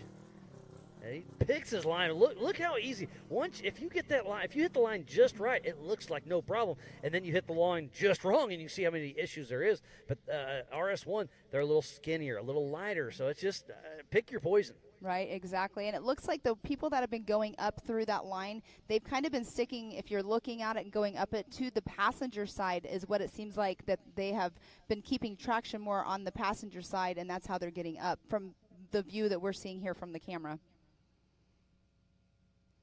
But Mark McCleary unofficially in that number 1 spot right now. Nathan Parker sitting in second, but we have seen some change-ups on track, so we'll see. It's literally coming down to the wire for our top 3. It's going to be wild, yeah.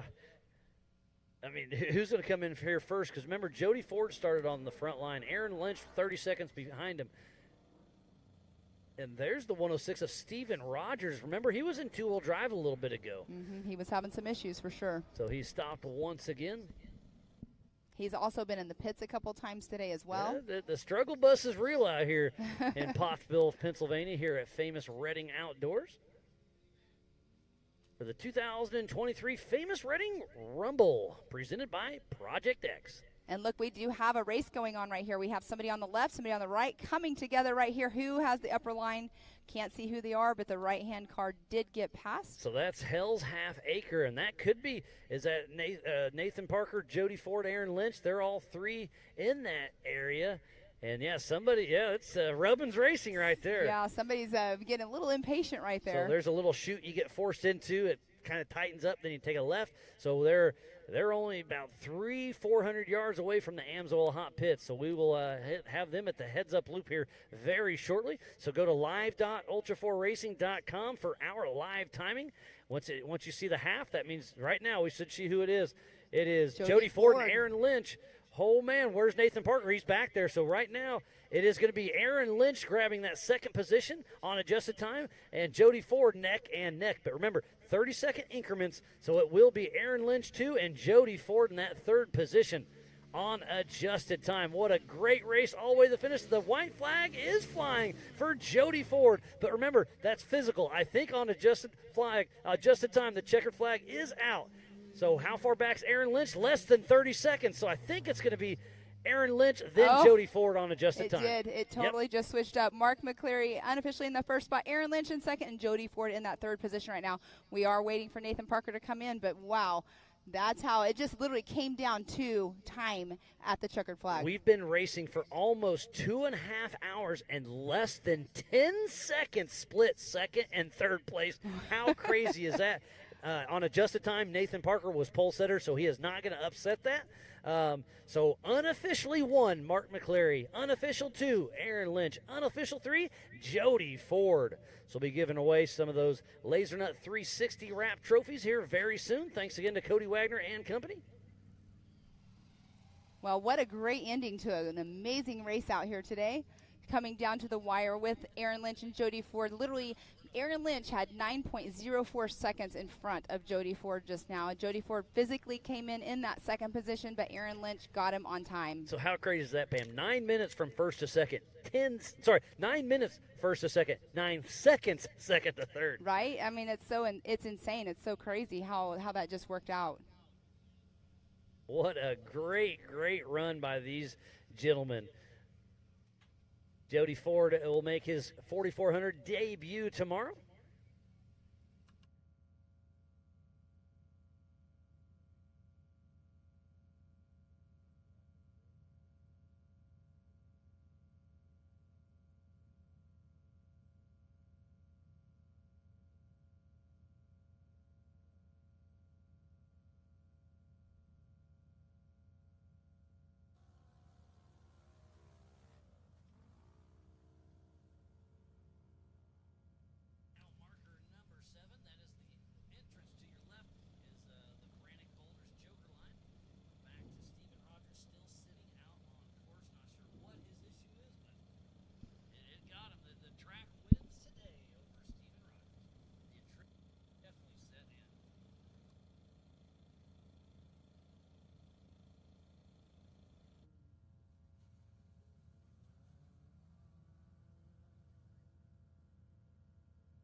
That is mile marker number 7. They're at the Brannick Boulders. They're at the Joker line. But now we're back up and over the Amsoil Hot Pits. We still have not seen Nathan Parker come in on his last lap, getting that checkered flag. He obviously was having some issues on that last lap, which is such a bummer because he was running such an amazing race out here today, taking the pole in the qualifying, and then basically leading the whole entire race up until the last 2 laps. It's crazy. Yeah, Nathan Parker had such a good run going, but where's he at now? Is he even going to make it type 5? Is he having issues? Is the car broke? We did see it looked like it was the left front not turning. Was both fronts? I don't know. We're speculating, but it's been a tough course. Great shot of the entrance. It has there, the Amsoil Hot Pits. Definitely been a tough course. We've seen a lot of issues going on, and I mean, this is only race number 1. Hey, welcome to Ultra 4 USA Racing. This is what it's all about. The hard rocks, the wide open, the tight trees, a little bit of water and mud, a little bit of everything. We just don't turn left here.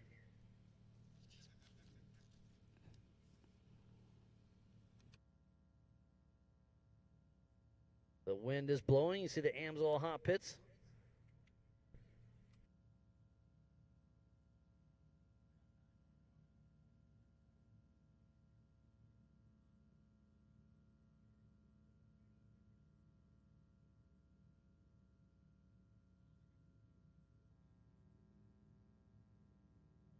We are just winding down here for the 2023 famous Reading Rumble presented by Project X. This is the 4900 Handy Industries 4900 stock class. It's unofficial 3rd, Jody Ford. Unofficial 2nd, Aaron Lynch. Unofficial 1st, Mark McCleary. Beginning, everything is unofficial until we dot our I's and cross our T's. Make sure everything's good to go. They'll hand out those 360 wrapped Laser Nut trophies. Oh, here is Nathan Parker. The right front is completely falling off that car, but it's still moving. Look at that. So he's got a ball joint that broke. That's what has taken so long. Nathan Parker, tough break, but hey, unofficial 4th, Nathan Parker. And look at that great shot. That car took a absolute beating, but made it across the finish line. And that's what I was going to say, and there's the reason why we have not seen him yet. But that's such a bummer for him, running such a great race. The young gentleman, he definitely is a driver. He knows how to drive, and he's proving it out here. It's just the little tiny issues that we have here and there. It's a race car. And, hey, he's young to this sport. He's got a very bright future, but you can't win them all. Sometimes the track's going to bite you. And that's a great lesson to learn there, too. He came through sitting in the number 4 spot. So it's unfortunate that happened with him today, running such an amazing race. But number 4 is not bad for coming through with his front right tire looking the way it did. Number 4 is great. There were 16 people that took the start, and there's a few people that didn't even get a lap down. And we never saw Colin Smith or Justin Barth finish a lap. Mitchell Roccacelli, JT Strickland. We saw Aiden Gilbert, Caden Hunt, Jason Wofford, Chris May, Steven Rogers, Jeremy Blackburn, Byron Sterrett, Brian Hamby. And then finishing 5 laps is Nathan Parker 4, Jody Ford 3, Aaron Lynch 2, and in that top spot unofficially, Mark McCleary.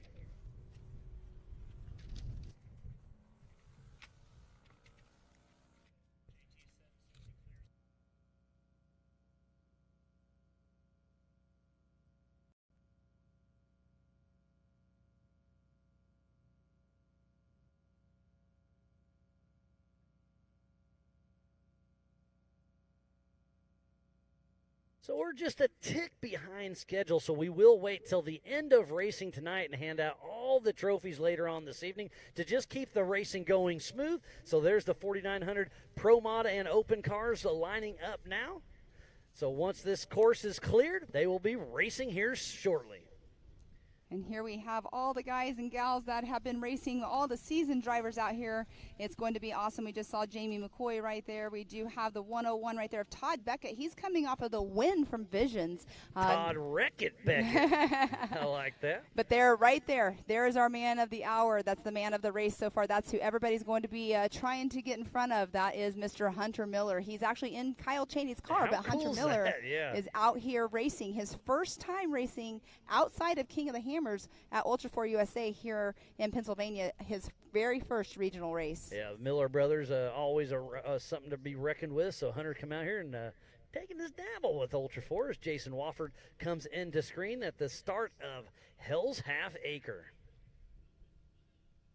And that is definitely, the name speaks for itself. Yeah, it's a tough section here of the race course.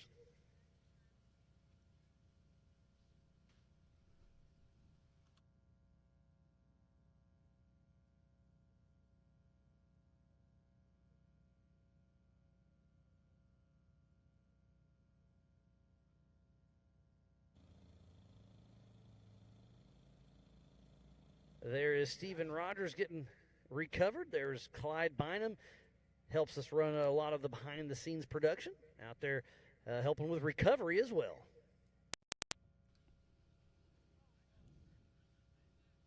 And you can see all the yellow Can-Ams all lined up right there.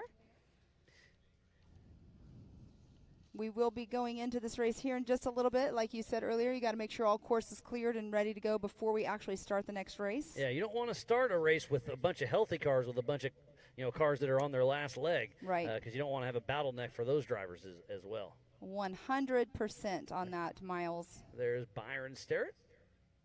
The number 9004 with Sarah Schumacher riding shotgun. Out of Jacksonville, Florida with Team 904 Racing. Heading up Hell's Half Acre.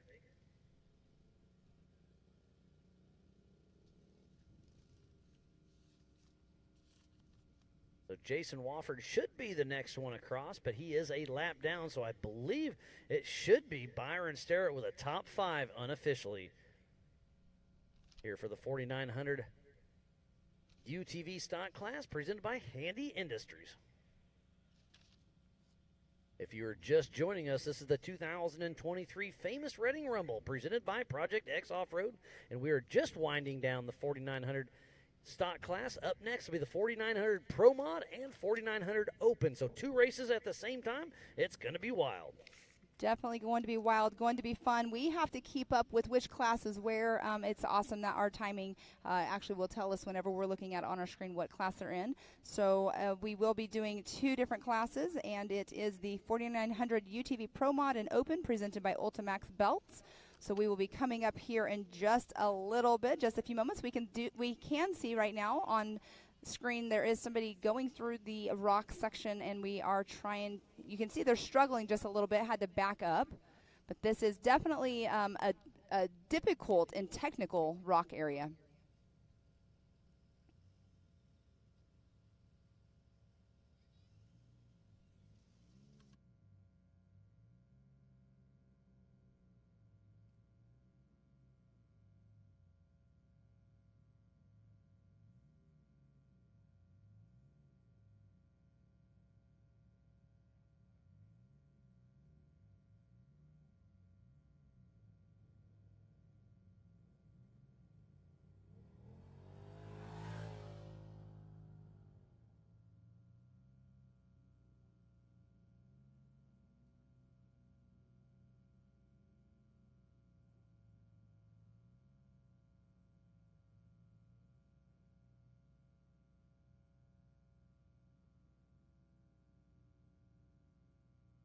What a wonderful day of racing it has been, and we are just getting started.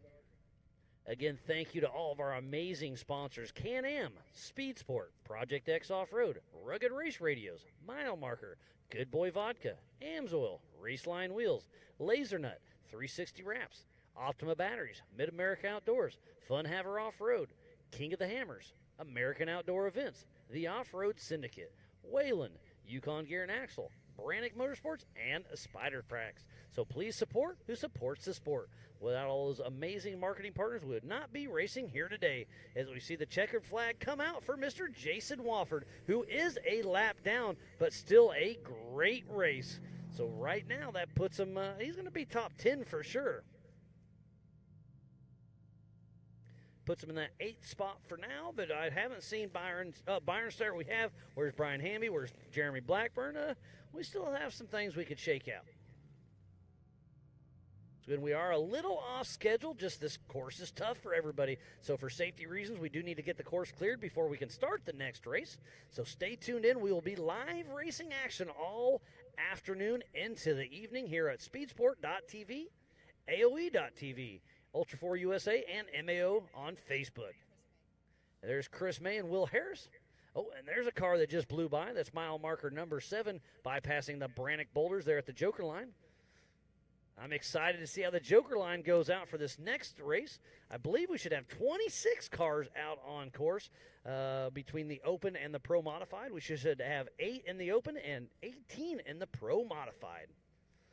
And I keep saying stock class, Pro Mod, Open. I'll kind of give you a rundown right now. We're just wrapping up the stock production.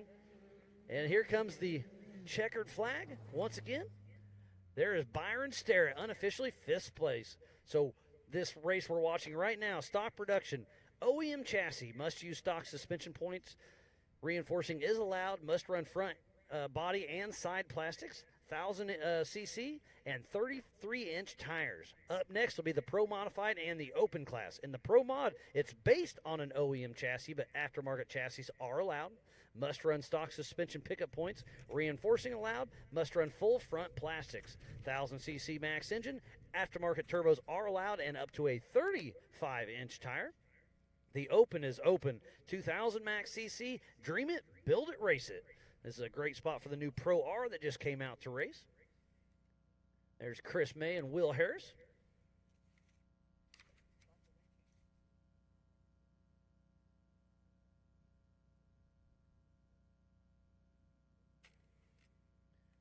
So Chris May and Will Harris really trying to go. The car is absolutely wounded. Not sure exactly what's going on, but they're just trying to get to that finish line. The never give up attitude by our Ultra 4 racers is absolutely amazing. And there is a single seat car. Could that be, let me think, is that Caden Hunt probably? Or Jeremy Blackburn?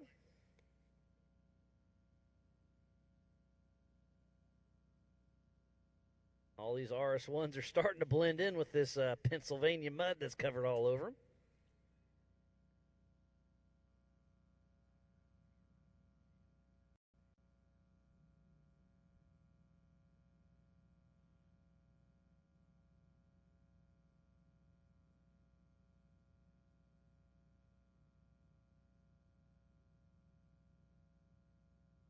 Getting ready to kick off the Pro Modified and the Open UTV race. We are winding down for the 4900 stock race presented by Handy Industries. They've got a great lift. Kind of check out those guys, see what they have to offer to the UTV world. It's pretty impressive. We have Mel, the representative for Ultimax belts. I've seen him running around. They're using a lot of his belts in the UTV world. See his flags right there on the top of the Ultra 4 merchandise trailer. And the next race is presented by Ultimax Belts.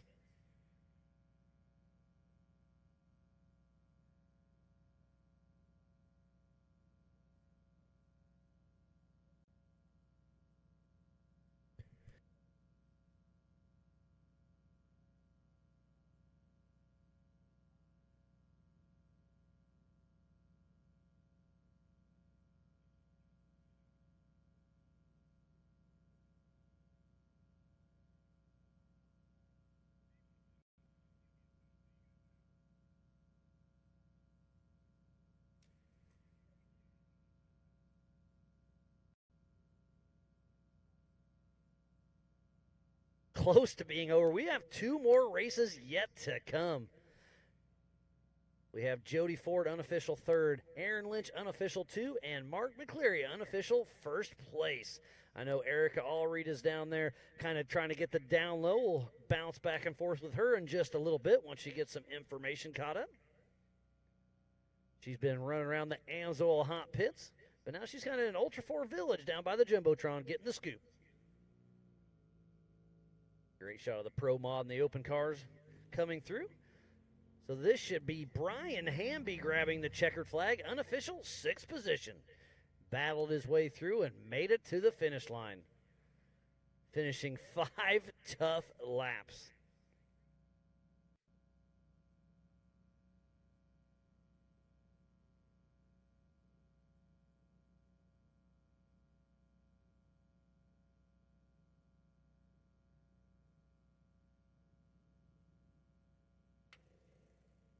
Up next, we should have 26 cars take the green flag. It's going to be Hunter Miller Drag Racing, Mike Park. Then Corey Willis and Todd Beckett. Paul Wolf and Cody Martin. Then Jay Shaw, Jamie McCoy. Austin Lahr, Tyler Gibson. Brian Stone and Zach Pollard. John Seaman and Matthew Walraven. Mitch Wofford and Tony Polari. Cody Quattlebaum and Brendan Minnick. Jeff Donda and Peyton Dunford.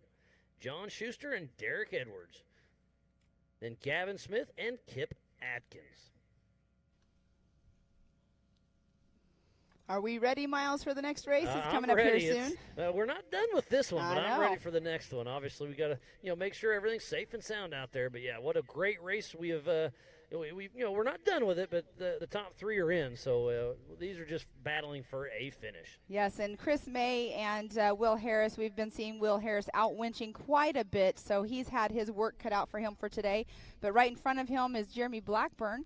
They're getting ready to come through here in just a moment into the finish line, but we do have Mark McCleary unofficially in that number 1 spot, Aaron Lynch in 2nd, Jody Ford in 3rd, Nathan Parker 4th, and Byron Starrett in that number 5 position. That is all unofficial, but it's been a great race so far out here today. We will be coming up here in just a few minutes. We will be starting once course is clear and this race is over.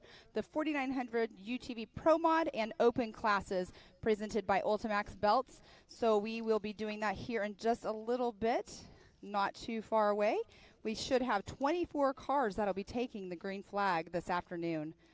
And then later on this afternoon, we will be starting the 4600 Spider Tracks Off-Road class. That is another awesome class. We will have 8 vehicles starting the class, or starting the race here in just a little bit. And I believe that is Chris May. He is stopped right there. He did have Jeremy Blackburn in front of him. But that is a very gnarly rock section right there, as Miles and I were talking about earlier. The Joker line is a Joker line, but it's not the hardest part of the track. The track over in the other rock areas are more difficult, but these racers are all talking in the pits yesterday and today. They've all been having a blast out there racing on this brand new race course for us out here for the 2023 famous Reading Rumble presented by Project X Off-Road. If you haven't checked out Project X Off-Road Lights, they have some pretty cool product out there. They have the technology that they are incorporating into their lighting system is pretty awesome as well. But that is a great drone shot right there showing you how thick these trees really are. But then to the right of it, we do have the wide open rock section. JT Taylor coming out here, making an amazing race course out here for our racers. A new course for us. They asked for a harder race, and here we are with a harder race for sure. There we do have Aiden Gilbert and Dad Casey. Casey getting great seat time for his race tomorrow. We saw them in the pits a little bit earlier, just doing a walk around. There was a belt in Nathan's hand, probably just to see if they needed to change it out, but they were in for just a little bit into the hot pits. But Casey Gilbert, we did see him having to get out and do some winching earlier on when they were going through that Joker line as well. So getting great seat time, getting great more experience, more exercise, getting ready for the race tomorrow. But as Miles was saying earlier, we are keeping the races, trying to keep them, flowing through. So we will be doing all of our awards towards the end of the race. And there was Caden Hunt coming through, getting the checkered flag. That puts him in the 9th position. And he also just ran his fastest lap time of the day for his race. He is also a lap down as well. But he just went through with a 36:39.680, so that's a pretty awesome race lap for him. Dad will be racing tomorrow as well, so out here, in the pits helping coach, and then he is now just taking the checkered flag with lap number 4, Caden Hunt in that 9th position.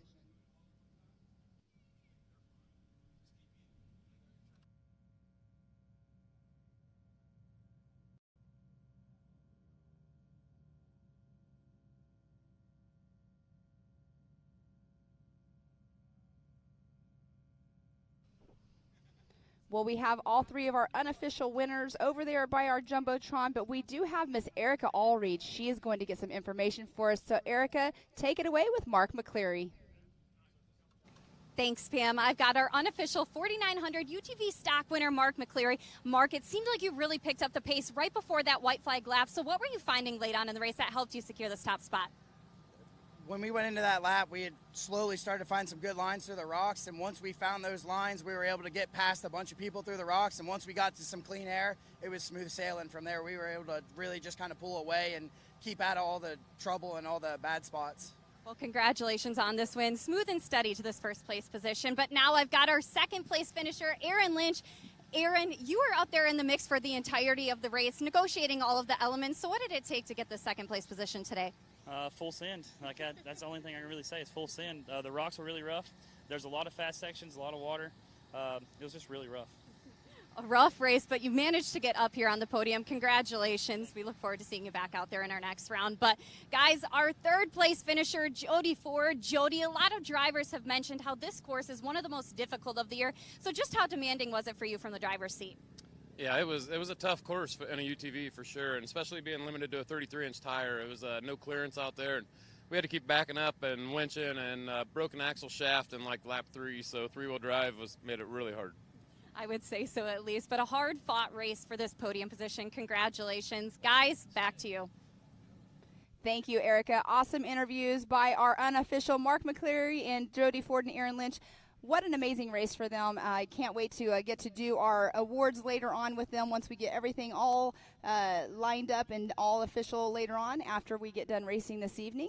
It's been a warm day out here, but a fun day of racing, and it's exciting that we're getting ready to start here in just a few moments. We'll be starting our 4900 UTV Pro Mod and Open Class presented by Ultimax Belts.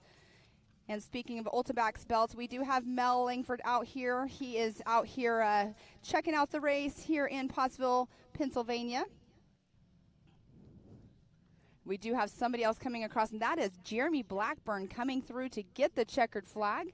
He will be completing lap number 5. It looks like his driver front is a little wonky on his car. Not sure if it was just the angle he was turning. But Jeremy Blackburn coming through in that number 7 position, just now finishing up the race. Yeah, these cars are definitely taking a beating, but they're keep on licking. Everything's going good. What a great, great race we have here, Pam. And it's only going to get better. Up next is the Pro Modified and the Open classes, presented by Ultimax Belts. We're winding down here, the 4900 stock class, presented by Handy Industries. But we have a few cars out on course. We still need to clear it before we can send out the next one. So, again, we are a little off pace. We do apologize. But, hey, we're racing. So stay tuned in, speedsport.tv, AOE.tv, Ultra4 USA, and Mid-America Facebook and YouTube channels. Share it, start a watch party, hashtag it up. You can also download the MAO app on Google and Apple. And there is our overview of our Jumbotron, where we will be doing our awards later on. And then the Ultra4 USA merchandise tent. Make sure you go head on over there. If you guys are hot in the sun and you're out here listening to the race, go ahead and come on over and buy one of those boat hats. That'll give you some nice shade, and go see Miss Angel over there. And that's also where later on this afternoon we will be doing our driver appreciation dinner as well. There is Chris May and Will Harris. We've seen them be on the struggle bus for quite a while, but it took them a while to get in there, but they are here, and they're excited. They are wore out. You saw how much winching they had to do to make it happen. You saw Will Harris giving the thumbs up to JT Taylor. They made it. What a wild race for them. I was going to say that, you know, that Will Harris, because he's the one been doing all the winching all day long, he had his work cut out for him today, but giving the excited hand motion. And we have another finisher that just came through. That's Aiden Gilbert. Well, here's all of our finishers coming through. Aiden Gilbert just came through himself. Not sure of the number of that car that just came through, but wow, it's been a long day of racing for these guys. But Chris May, like I said, and like you said, that we saw him a lot, doing a lot of winching. So he's probably one of the most excited racers right now to finish.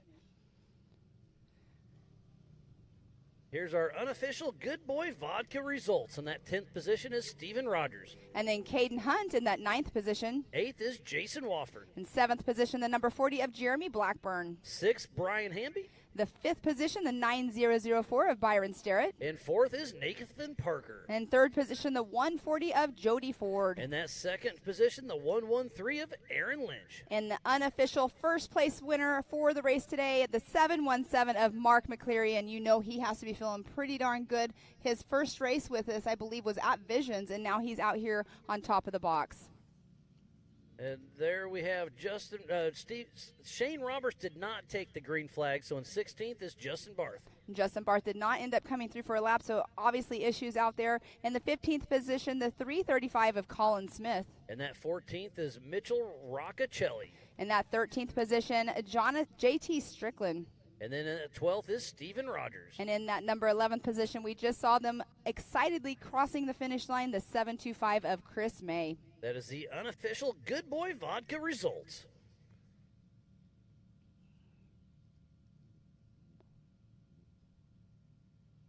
So we will be going green here in just a moment. That is our pole setter getting ready to get lined up. JT Taylor's over there, so that means we are moving on over. So in that number 1 spot, setting the pole, Mr. Hunter Miller and Mike Park will be in that front row. That is going to be an absolute drag race, Pam. Yes, it is. I cannot wait to see the start of all of the races. I always say I cannot wait to see, but I feel that way for every single race we have out here.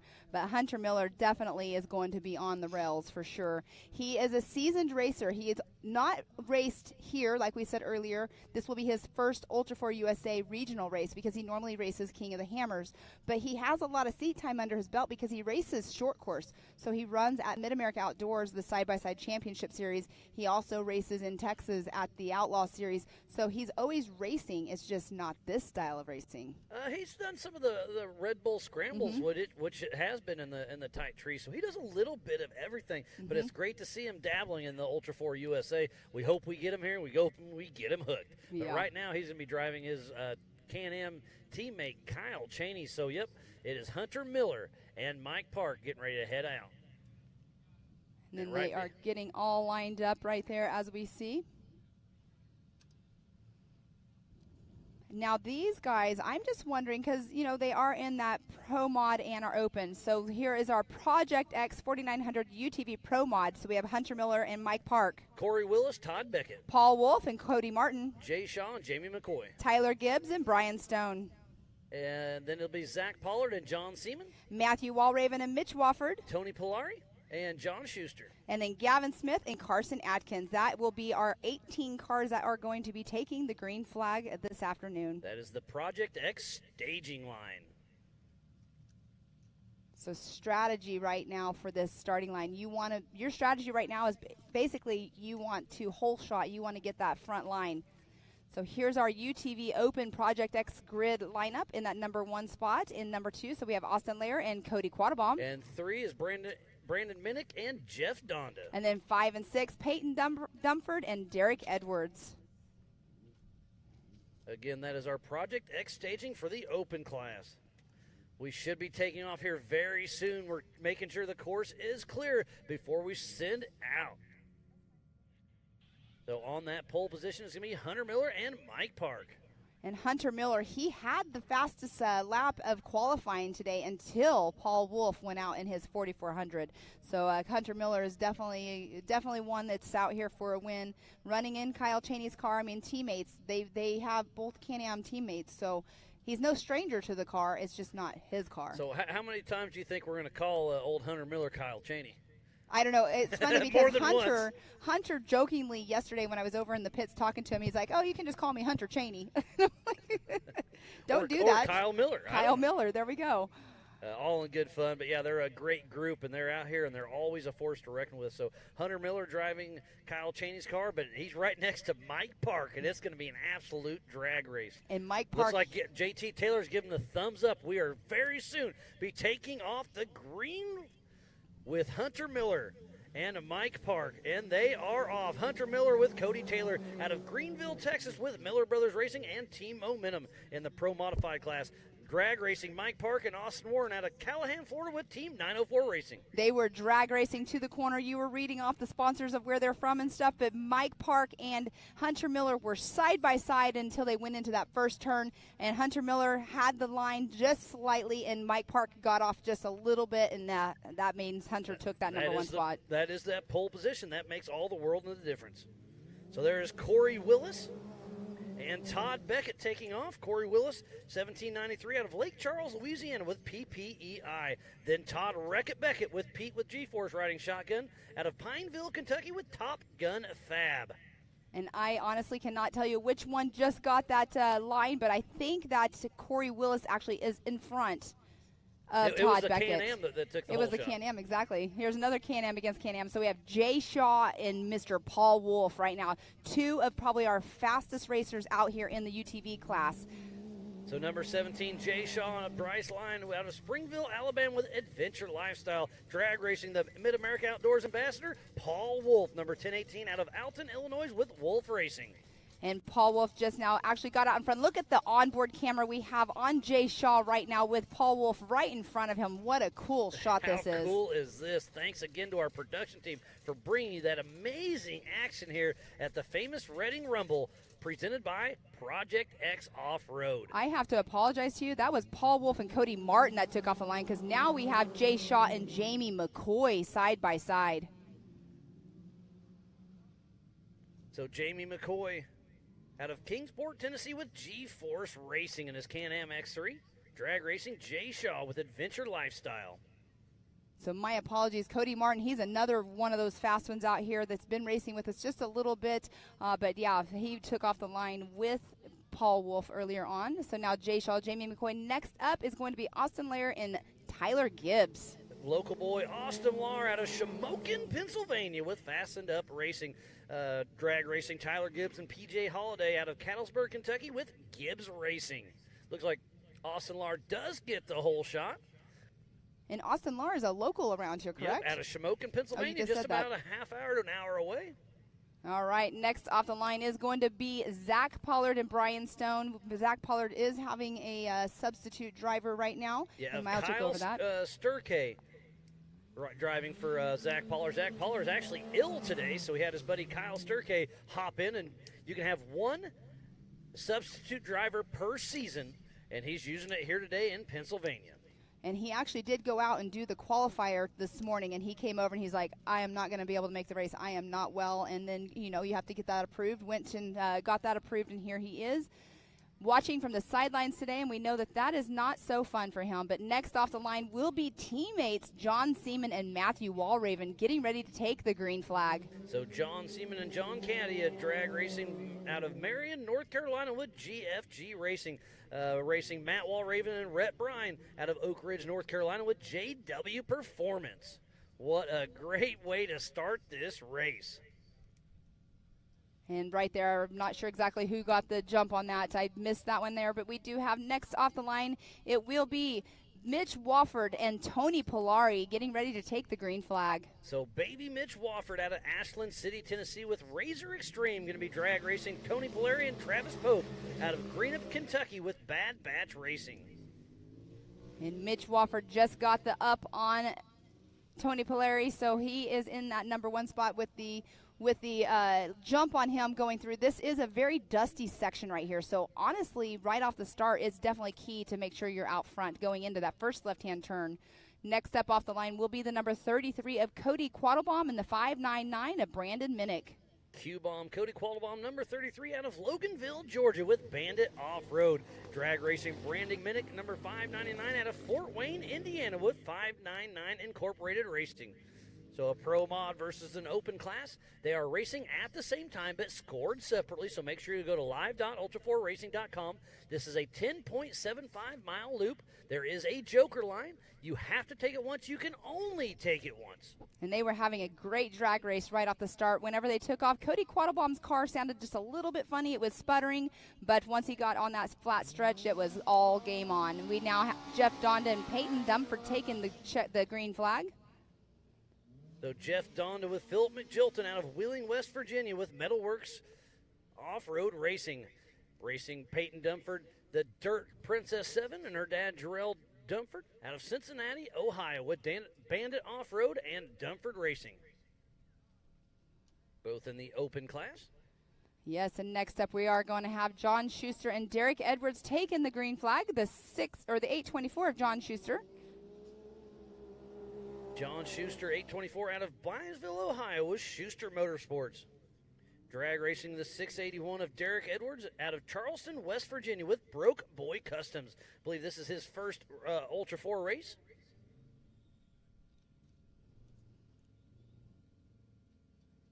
Looks like we have one lonely car yet to go. So we should have Gavin Smith and Carson Adkins, but we only have the 722 of Carson Adkins getting ready to take the green flag, so not sure what happened with Gavin Smith. And Pam, again, you can have one substitute driver per season. That is actually Carson's dad, Kip Carson, driving. Carson was unable to get off work, so you know he's right here. Carson, we miss your heaven here, and you're probably laughing, Dad, don't tear my car up. But at least you're going to get some points for this race. Kip was a little nervous, but he's out there racing his first race with Ultra 4, filling in for his son, Carson Atkins. Coming out here, and let's just finish the race. Lahr chasing down one of them. Is that Jamie McCoy, I believe? What a great race. Like I said, they're clipping right there. Oh, here is the first. There's Kyle Cheney's car of Hunter Miller. And this is the Yukon launch. This is the Kool-Aid. That's a lot of little rocks at the beginning, but the top ledge is really getting big. But remember, we just got off at 33-inch tires. Now we're at 35-inch tires. So I suspect that see him make it a little bit easier. And Hunter Miller makes quick work out of the top And there he goes. Hunter Miller, quick work. How far back is Mike Park? There he is. Remember, they started side by side. Ooh, so in third spot, that's going to be either Corey Willis or Todd Beckett. I believe it'd be Todd Beckett because he has that blue and yellow colors on his car. So awesome to see Todd Beckett so close behind, but we will see Mike Park right now struggling just a bit getting up Kool-Aid. But he makes it up and out. And again, the 33-inch to the 35-inch tire is a huge difference here. And there is Todd Beckett. Todd Beckett making his way out. Got that blue and yellow on the side. So 1, 2, and 3 just now going through. But Todd Beckett actually started in that number 4 position. So, but he was side by side with Corey Willis. So where's Corey Willis?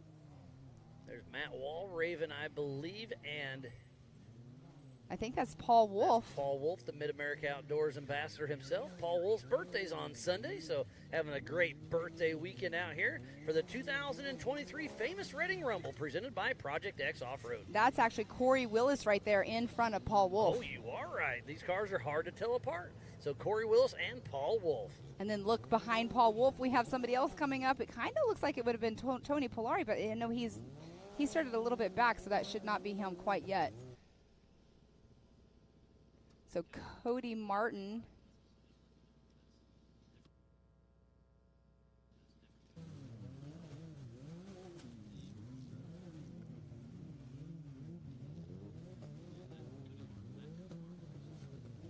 And there we do see Cody Martin making his way up through. And then right behind Cody Martin is Jay Shaw. Jay Shaw, talking with him, we were talking about this earlier, he's fast and he can come out here, he can drive, but he knows that he needs to take it easy because he knows he overdrives his car, and that's whenever something happens or something breaks. So he knows that he needs to not overdrive his vehicle out here this weekend. Absolutely, and while you were chatting, there was Jamie McCoy and John Boy right up there at the Yukon Launch Kool-Aid section. Here's a little fun little rock crawl section. You cross the creek, take a hard left, and wide open racing.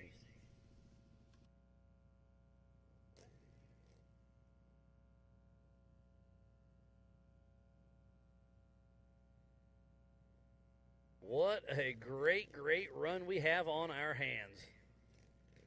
There's a great either-or section. There's Brian Stone, another local boy, out of Edders, Pennsylvania, heading up the Yukon Launch.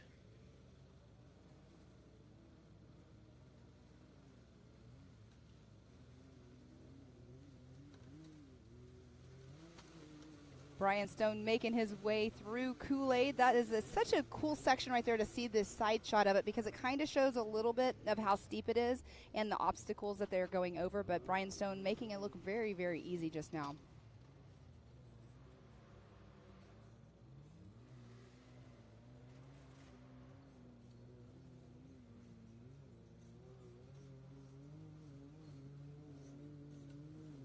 There is Austin Lahr out of Shamokin, Pennsylvania.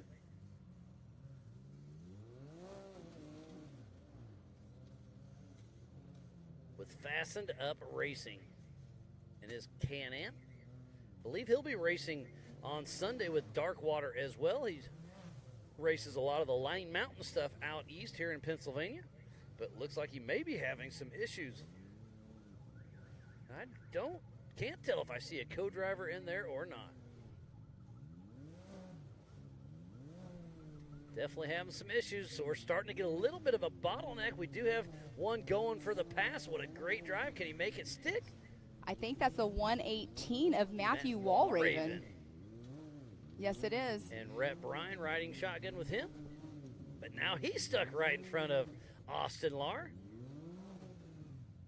This is tough right here. This just goes to show you the track keeps changing a little bit. We saw the first few just make it right up and through, but with the anticipation and all the other stuff going on, it's going to be interesting for sure. And that right there is definitely where it shows you how key keeping your momentum is. And is that Cody? That is baby Mitch Wofford trying to shoot up. We saw his dad last time making some work, so yes, it is. They're making their way through. So Mitch Wofford makes a pass on Austin Lahr, as well as Walraven makes it up and out the Yukon Launch. They're at Kool-Aid. And I'm not sure if that is John Seaman right there trying to make his pass right here on Austin, but he was starting side by side. He did start with Matthew Walraven, so I'm not sure if that's him still behind trying to make this pass now on Austin. If you are just tuning in, we thoroughly appreciate each and every one of you. This is the 2023 famous Reading Rumble presented by Project X Off-Road. And look how many cars are here at the Yukon launch. Looks like you can see Austin Lahr has his co-driver out trying to winch, so look at all the issues cars. early. Sorry it's to interrupt parking you. Lot. Look at all of them. Exactly, a parking lot. That's a great way of putting it.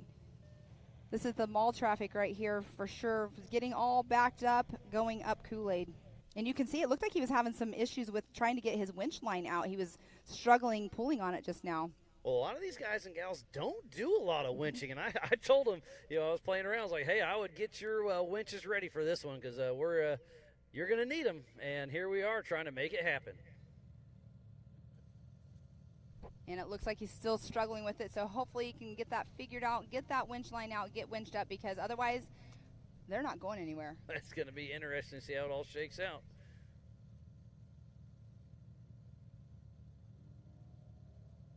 So Austin Lahr's got his co-driver out doing a little winching, and there's a lot of little trees around that area. He needs to go a little bit further to get a bigger tree because you don't want to yank a tree down on top of you.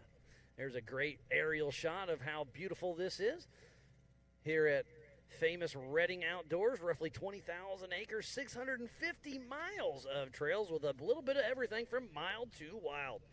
You can buy a yearly membership. I think they've roughly got about 15,000 members. So you can come out 365 days a year, check out their website, and come out and enjoy it. As we're seeing, that is Hunter Miller at the Brannick Boulders on the Joker line. And he's going to take the left line. Is he going to go all the way up and out, or is he going to take a right anytime? If he takes a left, he's going all the way out. If he takes a right, he can still kind of skip it. And as we were speaking earlier, at the beginning of the right-hand line, when they do start it, there are those boulders that have that lip to it. So going up the line he just did and bypassing that lip, because that's where we're seeing people having issues earlier on, because it's probably, about maybe 2-3 feet tall. So these guys having the smaller tires, it's definitely harder for them to make it up. But we do see people trying to figure out how to make a pass around here, but there are quite a few cars. I can't quite make out exactly how many that are bottlenecked up right here at the bottom of Kool-Aid. They're definitely having some issues. So there's Hunter Miller. Actually, Hunter already made it through that section, I thought. You're right. He already. No, that's Todd Beckett. Okay, so Hunter Miller and Todd Beckett. It's the 3-digit numbers that's throwing us off. They're both one at the beginning and one at the end. And getting some chatter through the Rugged Race radios. Bailey called it in. Hunter Miller is clear. We just saw him go through. So Todd Beckett is stopped right there. Not sure what's going on. Hopefully he's not having some issues. I don't think Todd Beckett is yeah, that's got to be him, a 101, right? Yeah, 101. Okay. It's a little bit more difficult, too, Miles, in this class because there are so many factory Can-Am drivers as well that have that yellow chassis because they have to, the factory drivers run those, iconic Can-Am yellow color. And so it's a little difficult to call out these guys if we don't have their number visible to us. And look at the bottleneck forming there at the Yukon launch. It's all the way, there's 1, 2, 3, 4, 5, 6, 7, 8, up to 10 cars sitting there at the Yukon launch waiting for Austin Lahr to make it up and out. So that's just showing you how tough this is. And there is Zach Pollard's car driven by Kyle Sturkey trying to make it up and out. But so that's just showing you that Hunter Miller and Todd Beckett are starting to run away with this because this is going to turn into lap traffic for some of these guys and gals. You know what's going to happen too, Miles, is now this is a bottleneck and these guys are all going to be stuck here for quite a bit. Once we do have our leaders coming through, if they make great lap times because they have that clear air and if they don't have any issues, they might end up in this traffic as well. You know who we missed at the Brannick Boulders?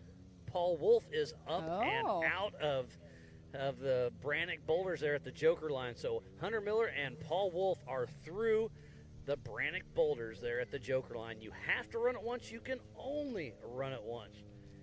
We just finished up the stock class that has to have an OEM chassis basically 33-inch tires. The Pro Modified class and Open we're running now. The Pro Mod can be based on an OEM chassis, but can be aftermarket. Aftermarket turbos are allowed in 35-inch tires. And then Open is dream it, build it, bring it. 2,000cc maximum engine, so it's a great place for the Pro Mods to go. And some of the more wildly built UTVs. As we see Austin Lard getting towed out.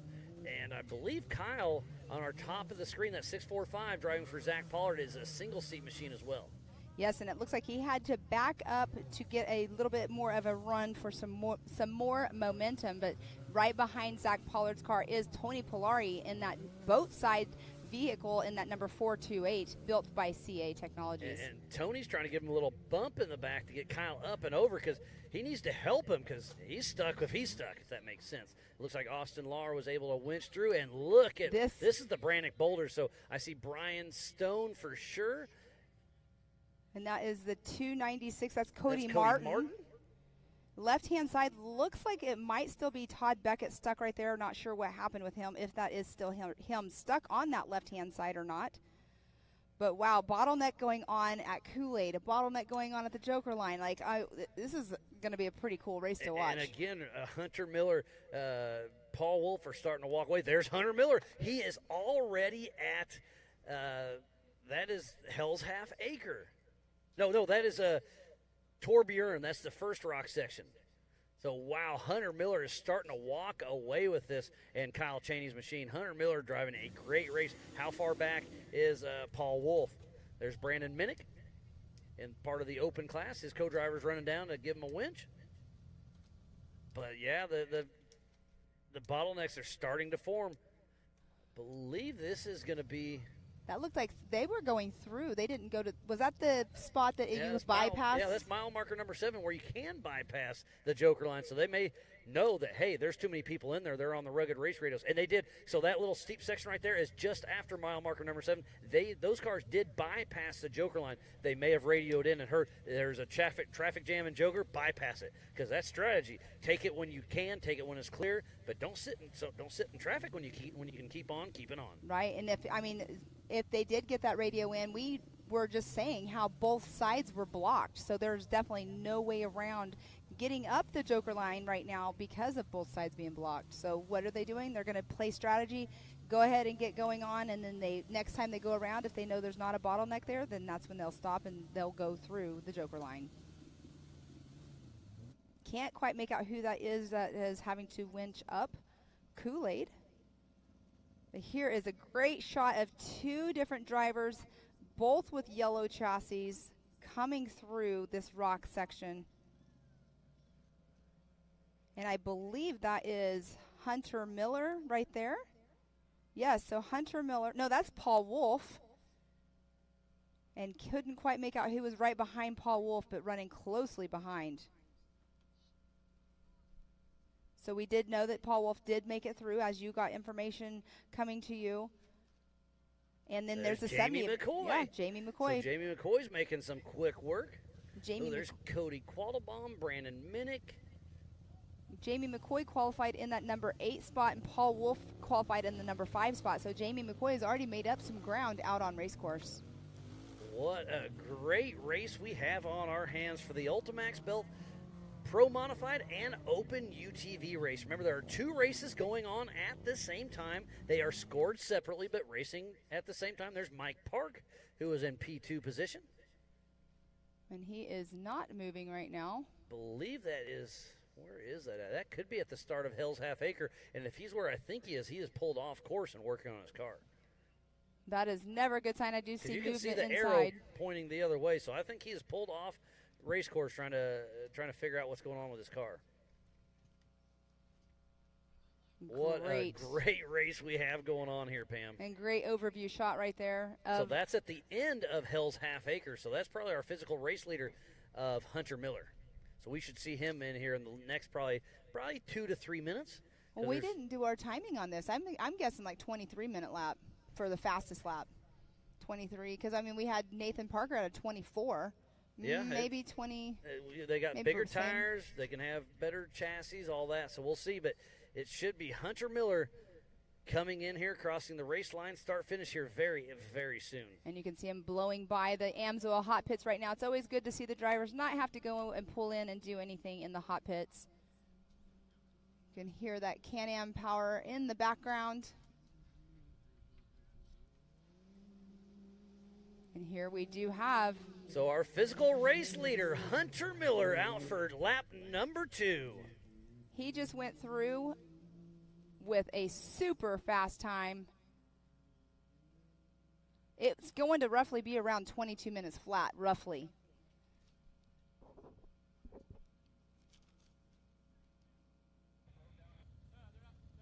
What an amazing race. Oh, right, we have a racer out winching. That's Austin Lahr, so we saw him having issues, so he's out of the car helping other racers. So tough break for Austin, but that looks That's like Peyton Dumford. It is.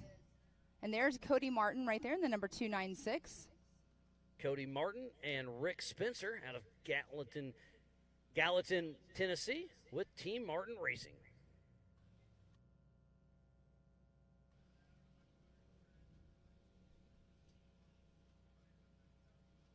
There is the top S section of Hell's Half Acre. Got a couple cars cruising through. I believe one of them was Cody Martin. A great shot. You can spectate from right at that section. And that would be a great place to spectate. Just yesterday, out watching the drivers do their pre-run, watching from above, it was such a cool view to see them going through the areas. Can't quite make out who is in front of him, but yes, that is Cody Martin in that second position. Probably shifting from low to high right there, but had a little issue. They're not sure what happened. We shall see here in just a moment who that was in front of him. I'm guessing it's probably going to be, well, not Paul Wolf or it could be Paul Wolf. I think one of them was Paul Wolf. We saw Mike Park pulled off early. Well, we'll know here in just a moment because they're getting ready to come through the start-finish line here in just a moment.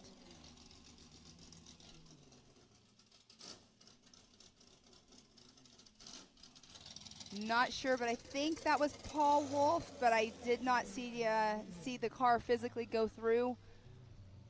And that was the number 70 of actually Jamie McCoy that physically just went through in third position. So another yellow Can-Am. So Jamie McCoy moving his way through the pack. Yeah, he started in the number 8th spot, and now he's in third physically on course. And there's Peyton Dumford still getting winched up.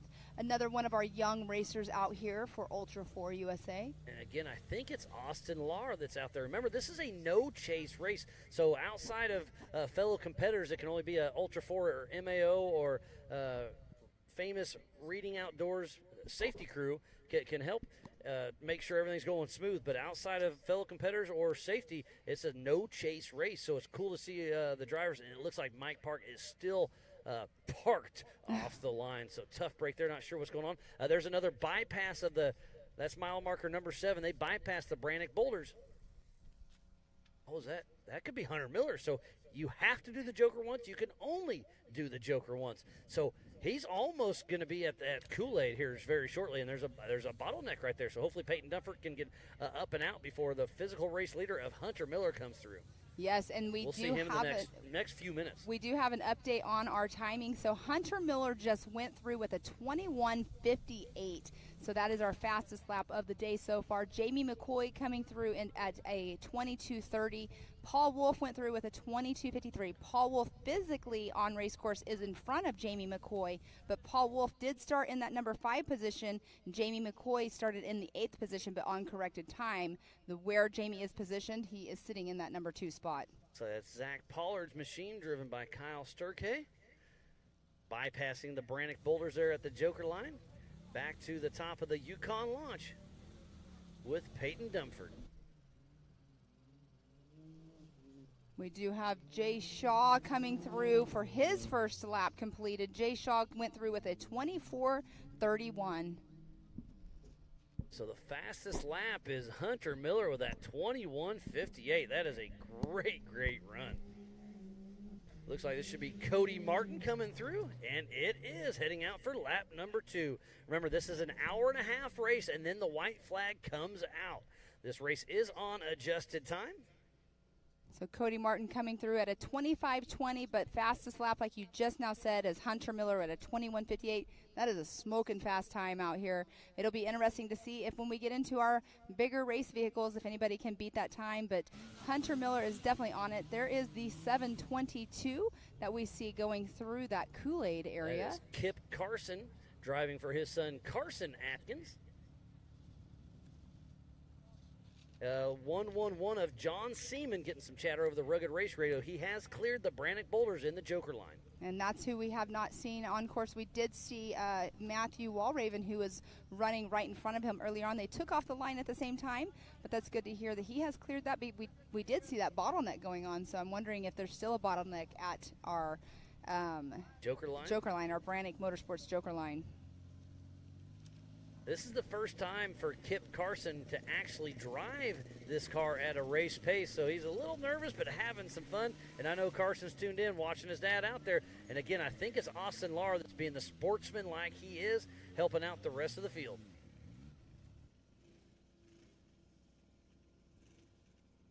So coming off of our podium finishers from our Visions race, we have Todd Beckett that won in the Pro Mod class, and Corey Willis was in second place. So it's going to be interesting to see where they are actually running at. We do not have Todd Beckett coming through quite yet, but I know that he's out here gunning, trying to become one of those winners again, being up on our podium. But Corey Willis is another one, but we do have 824 sitting there stuck, trying to winch his way up through our Kool-Aid section. That is John Schuster and his wife Patty Schuster. Brian Stone, possibly? Yes, it was Brian Stone out for his second lap on adjusted time in that sixth position. And we see a Can-Am coming up in the background. I'm not sure, but I kind of think that is Hunter absolutely Miller. Our physical race leader, Hunter Miller, trying to do a one-shot. Is he going to make it up? No. And remember, Hunter Miller is a single seat as well. So John Schuster, does he know that's the physical race leader?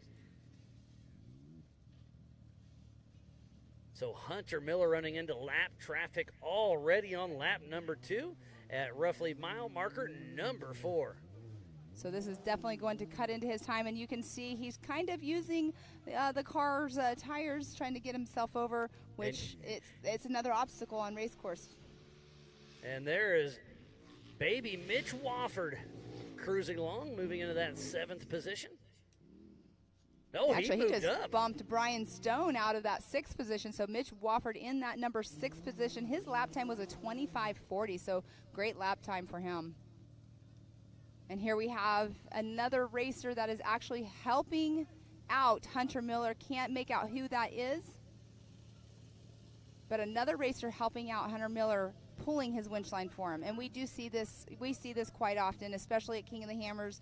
We'll have drivers that are out of the race, and they will be helping everybody else that needs to be winched up. It's definitely awesome to see these racers help each other out there. You know, it's a team sport out here whenever you need help out there and somebody else is not making it. We've seen other drivers give other people parts out on the race course, and that's what's super cool too, just to get to finishes. Yeah, because there's no pitting outside of the Amsoil hot pits, so you have to make it around. A driver can stop in the Amsoil hot pits and bring a fellow driver some parts, because this is a no-chase race for this 10.7 mile lap. Hour and a half, then the white flag comes out, and that's our physical race leader on the top trying to get around John Schuster. So John Schuster sitting there all winched up there, but Hunter Miller does have a racer, I could not see who it was, that did pull his winch line for him and is helping him out.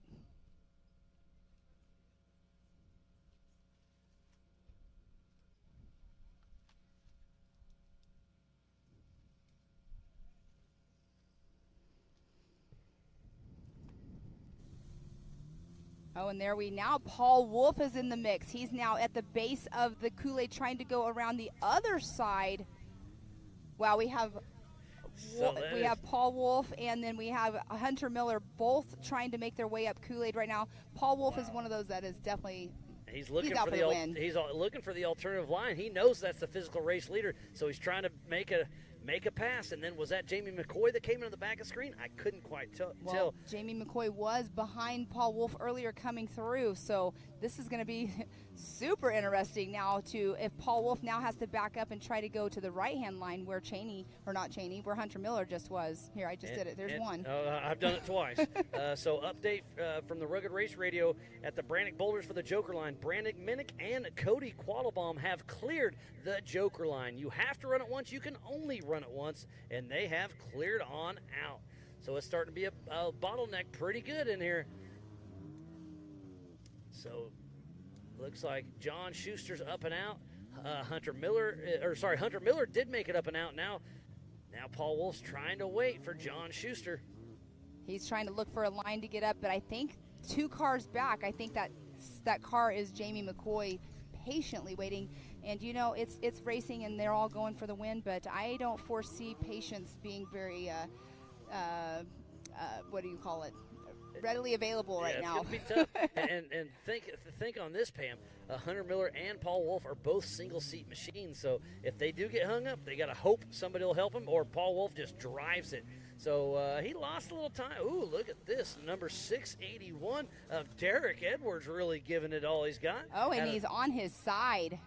On his side in Kool-Aid right there. That is so going now to not really be good. Blocked up, and that's another single seat. So there's Austin Lauren. I can't quite tell. That must be Austin's co-driver. So they're broke at the top, but they're out there helping. So now is Kool-Aid, the Yukon launch there, is that completely blocked in? I don't know. And this is pretty wild. And if that was Jamie McCoy that was sitting behind here, that's going to be such a bummer because now that gap between him and Paul Wolf is going to get quite large. And I couldn't quite tell, but Austin Lauer may have been doing the brake signal for Derek, pointing at somebody else, or saying, throw me a winch. I couldn't quite tell. But a great aerial view of Hell's Half Acre.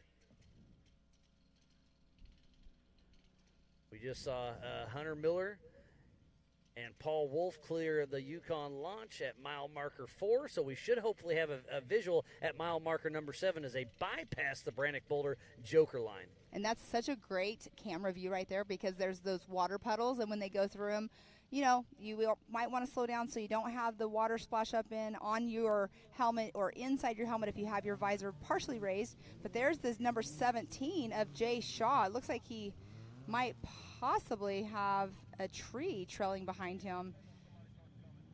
But Jay Shaw just went through.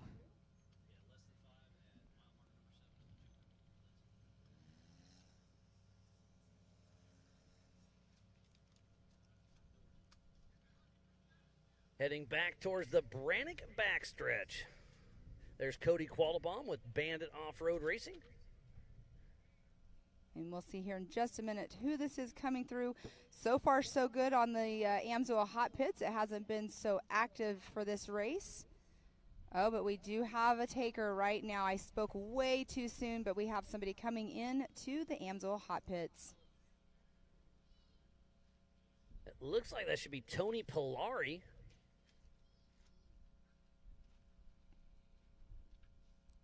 We will see here in just a moment. We have our drone down there. We do have Miss Erica Allreed will be in the hot pits for us again all weekend long.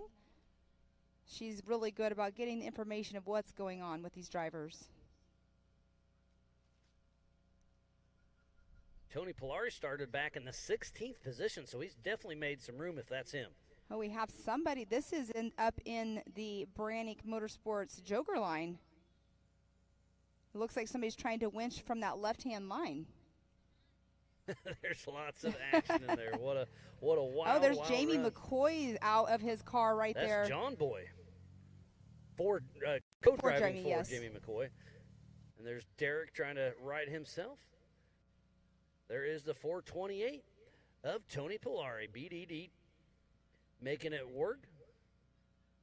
So this is going to be a huge change-up between second and third because Jamie McCoy, he came through in that number 2 spot on corrected time, but physically in third. But Paul Wolf, we saw, he already went through that Kool-Aid. He cleared himself, and now here's Jamie having to winch out. So there's going to be quite a gap now between their time. Yeah, we physically saw Paul Wolf ahead of Jamie McCoy by quite a bit because now the top of the Yukon launch has kind of turned into a little bit of a bottleneck. There's John Boy trying to winch up Jamie McCoy. And right there with the 681 of Derek Edwards still on course, there is the 599. That's Brandon Minnick. I believe that is entering Torbjorn rock section. So it looks like Tony Polari is back moving. He should be coming through, completing his first lap here in just a moment. So Derek Edwards has cleared the top. There's a car coming down. Not sure what's going on there. If I am correct, I think that's Brian Stone. Interesting. We do have another car right behind Jamie. Not quite sure. It is a single seat, but can't quite make out who it is. And there goes Tony exiting the Amsoil hot pits.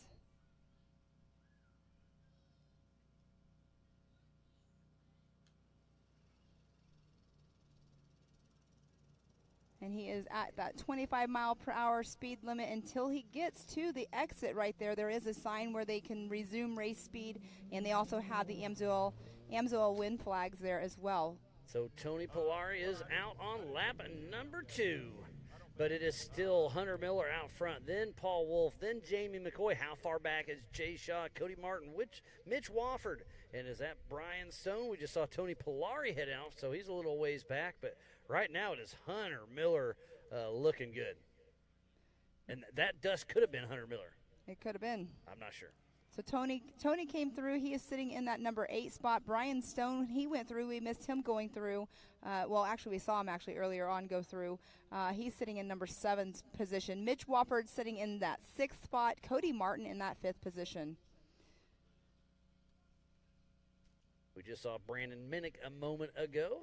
And I'm trying to get a visual on who this is, and that's after the Brannick boulder, so they bypass the Joker line here, and there's a steep left, or you can go wide around the way he's going and make it around. So a little off race pace. Like I said, I can't tell who it is, but somebody's a little off race pace right there.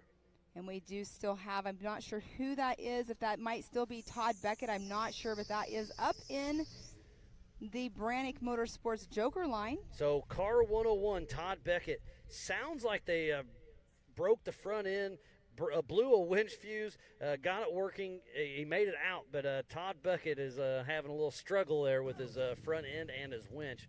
And there's Wofford, I believe. So yes, it is. Extreme. Who we were just seeing then in the Joker line, then we definitely know that is not Todd Beckett.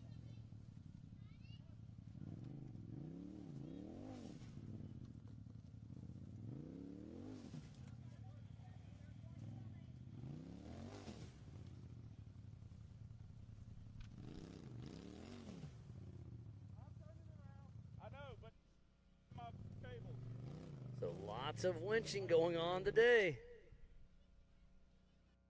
What a great race. So you can see all the cars on the left of your screen that are parked. You can walk into an awesome little spectator area right there at the end of the camping area. And you can walk into Hell's Half Acre and kind of spectate. It's a great shelf. You can see the aerial right now. And that is such a great rock area right there. That's where it's a difficult spot. It's very technical through there. Watching the drivers make their way through yesterday was very interesting, the way they had to do their certain turns and stuff. But it's a great shot right there we see. But where is Hunter Miller? We should be seeing him here in just a little bit.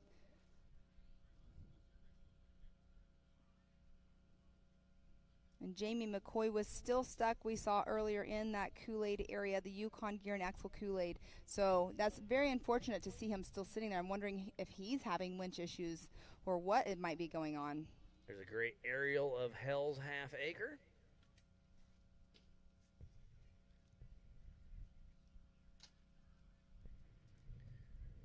You can see how tight and technical it is. Trying to get a little past there because there's definitely different lines you can take. But you need to save the car. Yeah, there's different lines you can take, but some of them are harder than the other. And that's where pre-running comes in key, is finding your line, what is more difficult, what might be easier. But sometimes during a race, you have to change it up. You don't always get your good line. Still the fastest lap of the day thus far is Mr. Hunter Miller with a 21:58. I was guessing 20. You were in the 25, so it's right in between, Pam. Yeah, this is definitely a little bit faster. These guys are being in the Pro Mod and the Open class, a little different class. Being stock, also, like you were saying earlier, the 35-inch tires do make a huge difference out here, even though it's only a 2-inch difference in tire size. But, I mean, these rocks, it can be something that will be your make or break it over getting high-centered or not. But that is a great drone footage going through all of these rocks. This is where those large boulders are where people were getting high-centered yesterday. So, Pam, an update for Todd Beckett. That was the one we could still see in the Joker line. Now he's got a flat tire, but still trying to winch the rest of the way up. He has not given up.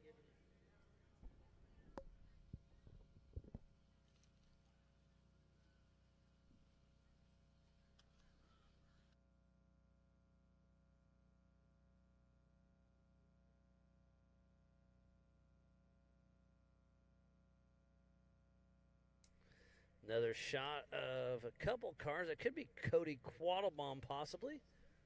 Looks like a skinny razor. And then that is also a blue, I think it's a blue car.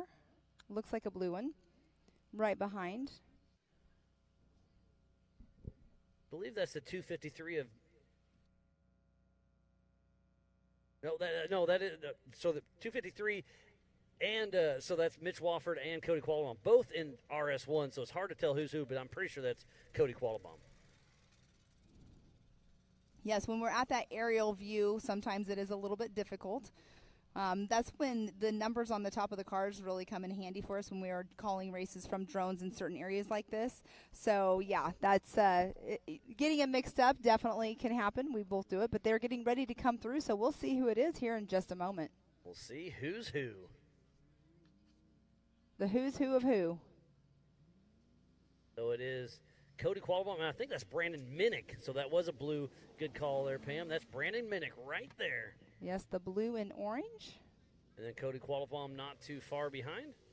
So Brandon Minnick is first in the 4900 UTV Open class, but 9th overall for the race so far. His lap was a 39:23.107. So the top 8 are all in the Pro Mod class.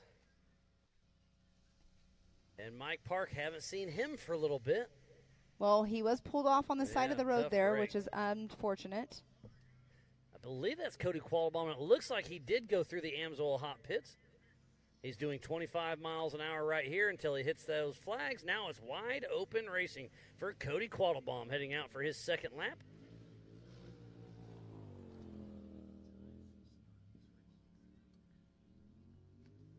All right, so Cody coming through. Cody Quattlebaum is running second in the UTV Open class, but 10th overall. I feel like we should have already seen Hunter Miller come through. Not sure why we have not seen him yet, if he's gotten tangled up somewhere or hung up somewhere. And there we do see him right there as we speak. There is Hunter Miller going through. He should be in here any moment then. Yeah, about 5 minutes out. And we left the line about 2:57, so we're roughly halfway through this race before the white flag goes out. We race for an hour and a half, and then the next time around for the leader, the white flag comes out. I don't know if they're going to get as many laps in. I feel like right now the laps are not going to be a high as a count. We've seen a lot more bottlenecks yes, as well, we have. So that's going to make a difference for sure. I believe that's Jeff Donda and Philip McGilton riding shotgun. So they're in an open class, I believe, so that should put him, Cody Quattlebaum in second and Jeff Donda in third for the open class. And we just saw Peyton Dumford go by on screen there. There's a great shot of the Spider Track backstretch.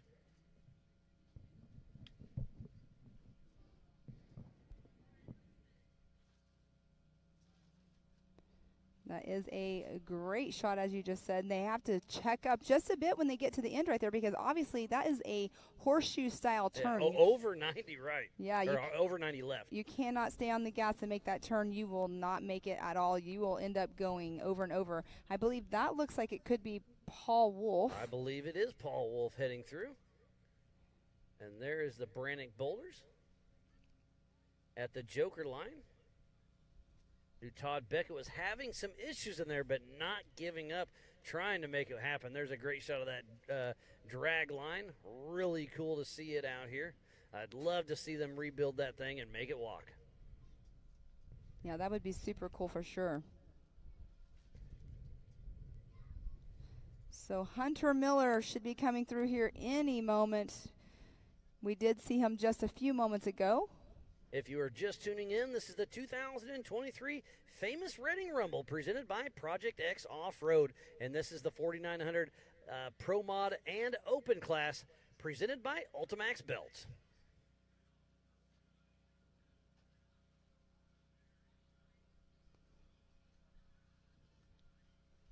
So with us seeing Todd Beckett having issues, he is coming off of a win from Visions. Corey Willis was in second position in the Pro Mod class, but having issues out there, which is very, very unfortunate. Cody Quattlebaum, he finished third at Visions in the UTV Open class, and we can see that he's out there running a great race as well. I believe he is in that number 2 spot in the UTV Open class. Yeah, remember we have the Pro Mod and the Open, so 2 races racing at the same time. They are scored separately. We took off 2 at a time, 30-second increments. This race is on adjusted time.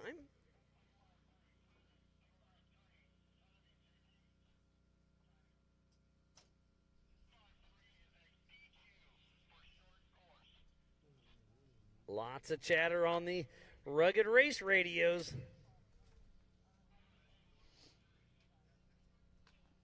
All right. We have action going on all over the race course, but right now we're looking at the Amsoil hot pit area. We are waiting for our leader to come through. He should be coming through any time because we did see him just a moment ago that he wasn't too far out, but here we still have not seen him yet. Our leader is Hunter Miller. He has had the fastest lap of the day so far at a 21:58, and here he is getting ready to come through. Let's see how his lap time compares to the last one.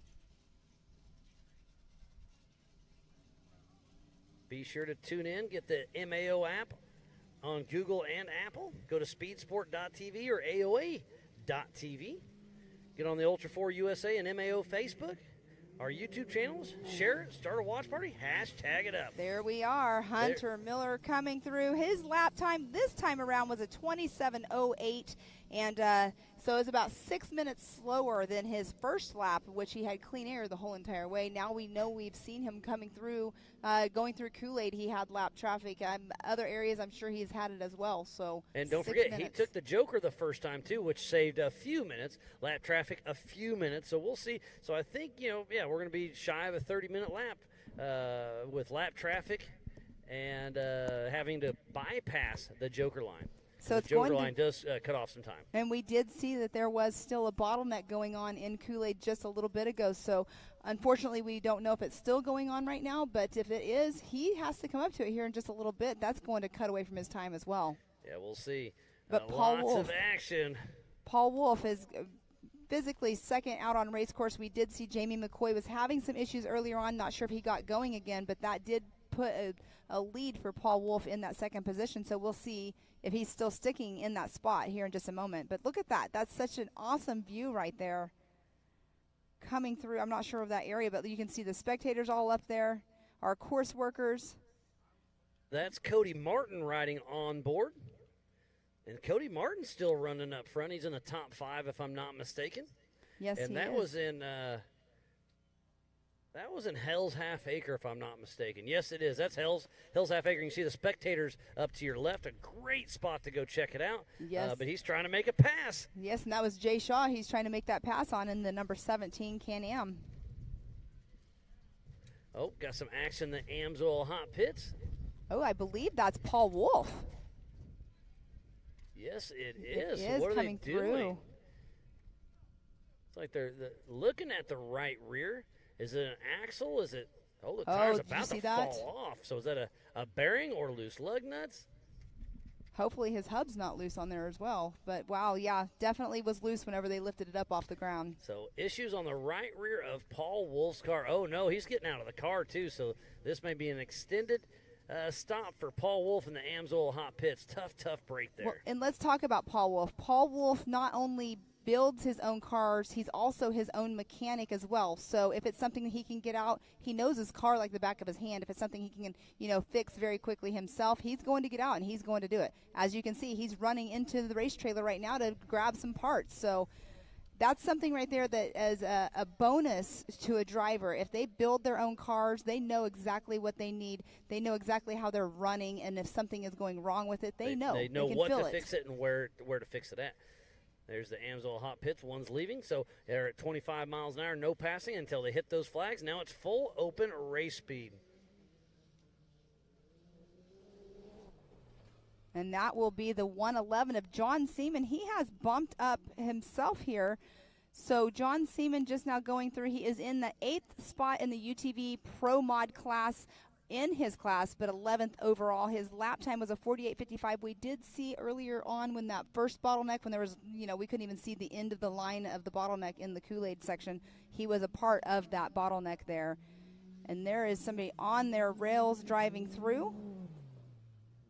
That is the 296 of Cody Martin coming through for his lap. Cody Martin having a good run. That just bumped him into second position. And look at his lap time. His lap time is actually faster than Hunter Miller's last lap. So he's definitely on the gas for sure.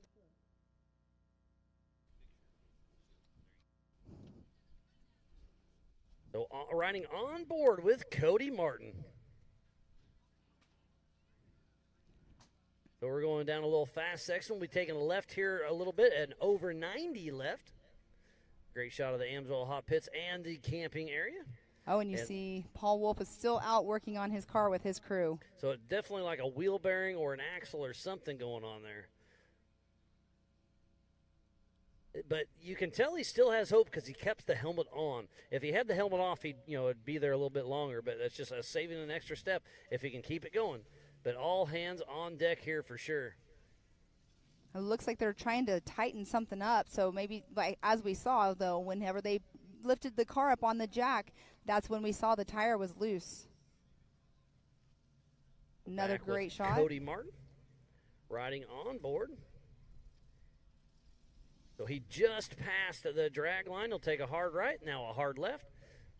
Hit the Spider Tracks backstretch and go wide open before he hits the power line pole. This is such a cool angle to watch. There's part of Brian Hamby's crew. Looked like G-Force was on site. There's one of the Woffords helping. There's Anthony Yount. I mean, it is all hands on deck trying to get him back out on course. There is the 681 of Derek Edwards. We saw him tipped over at the top of the Yukon launch, but he is back and running right there through Hell's Half Acre. It's good to see him back running, back on all fours. It was just, obviously, it was a tip over. So hopefully having him upright and moving, hopefully that bottleneck has been cleared. We still haven't seen Jamie McCoy, though, so I'm wondering if Jamie McCoy ended up getting his issue fixed or whatever was going on, because he was having trouble getting winched up the Yukon launch. But it's still just Hunter Miller look. and Cody Martin out on their third lap. Do you see what was in their hand? They had an axle in their hand in Paul Wolf's pit. There went Kip Atkins driving for his son Carson, finishing his first lap. Is that Peyton Dunford, I believe? Yes, it is the young lady of Peyton Dunford. So we have 13 cars out on their second lap. Well, technically 11 because now we have Hunter Miller and Cody Martin out there on their third lap. And Peyton has actually pulled off to the side here at our finish line. That's right after the race line start-finish.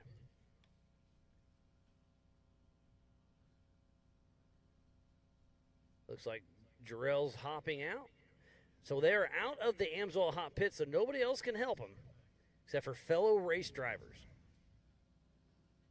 They're checking something out. So they just bypassed the Amsoil hot pit. You cannot go backwards on course, so she has to make an entire lap before she can get back to the hot pits.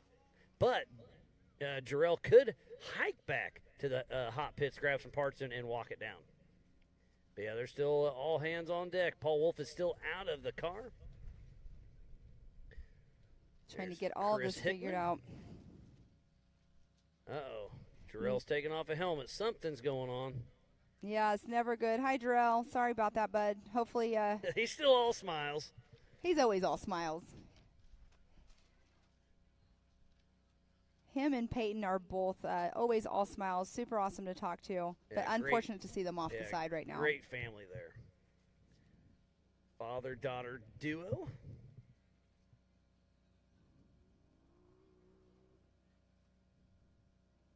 Of course, still in the hot pits right here with the Mr. Paul Wolf. But he's getting back in. That's a All good sign that's right a there. Great sign. So Paul Wolf hopping in the car. He'll get all belted in. Hopefully in the next minute or so they can get the right rear button back up. Was it a hub? Was it an axle? A little bit of everything. They're putting her back together and back. Oh, so poor Peyton Dunford hauling, getting out of the car. Tough break, but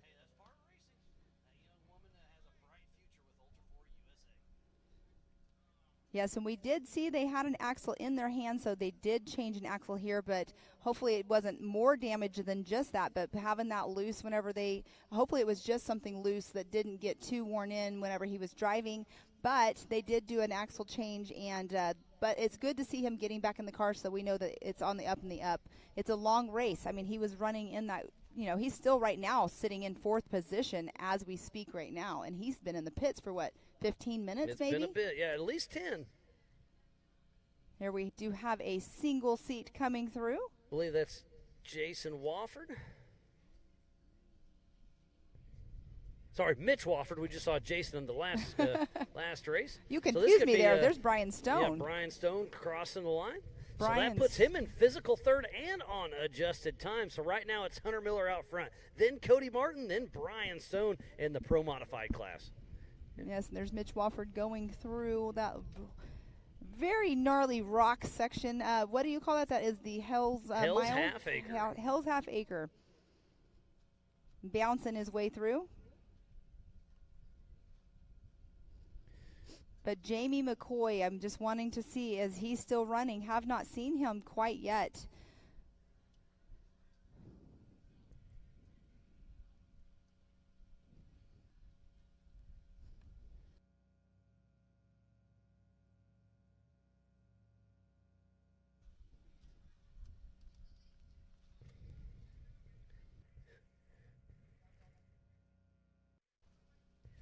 So much racing yet to come. We still have the 4600 Spider Track stock class this evening, the Racer Appreciation Dinner, and then tomorrow at 10 a.m. Eastern Time, we'll kick off the youth.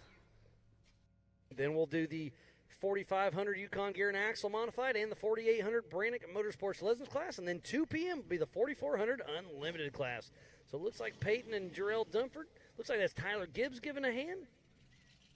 Well, Peyton's getting ready to walk by us here, but they are doing some work on the car over here, so she might be coming over to give us some information here. So let's see. Maybe we can fit her in here for just a moment. We'll find out here in just a moment.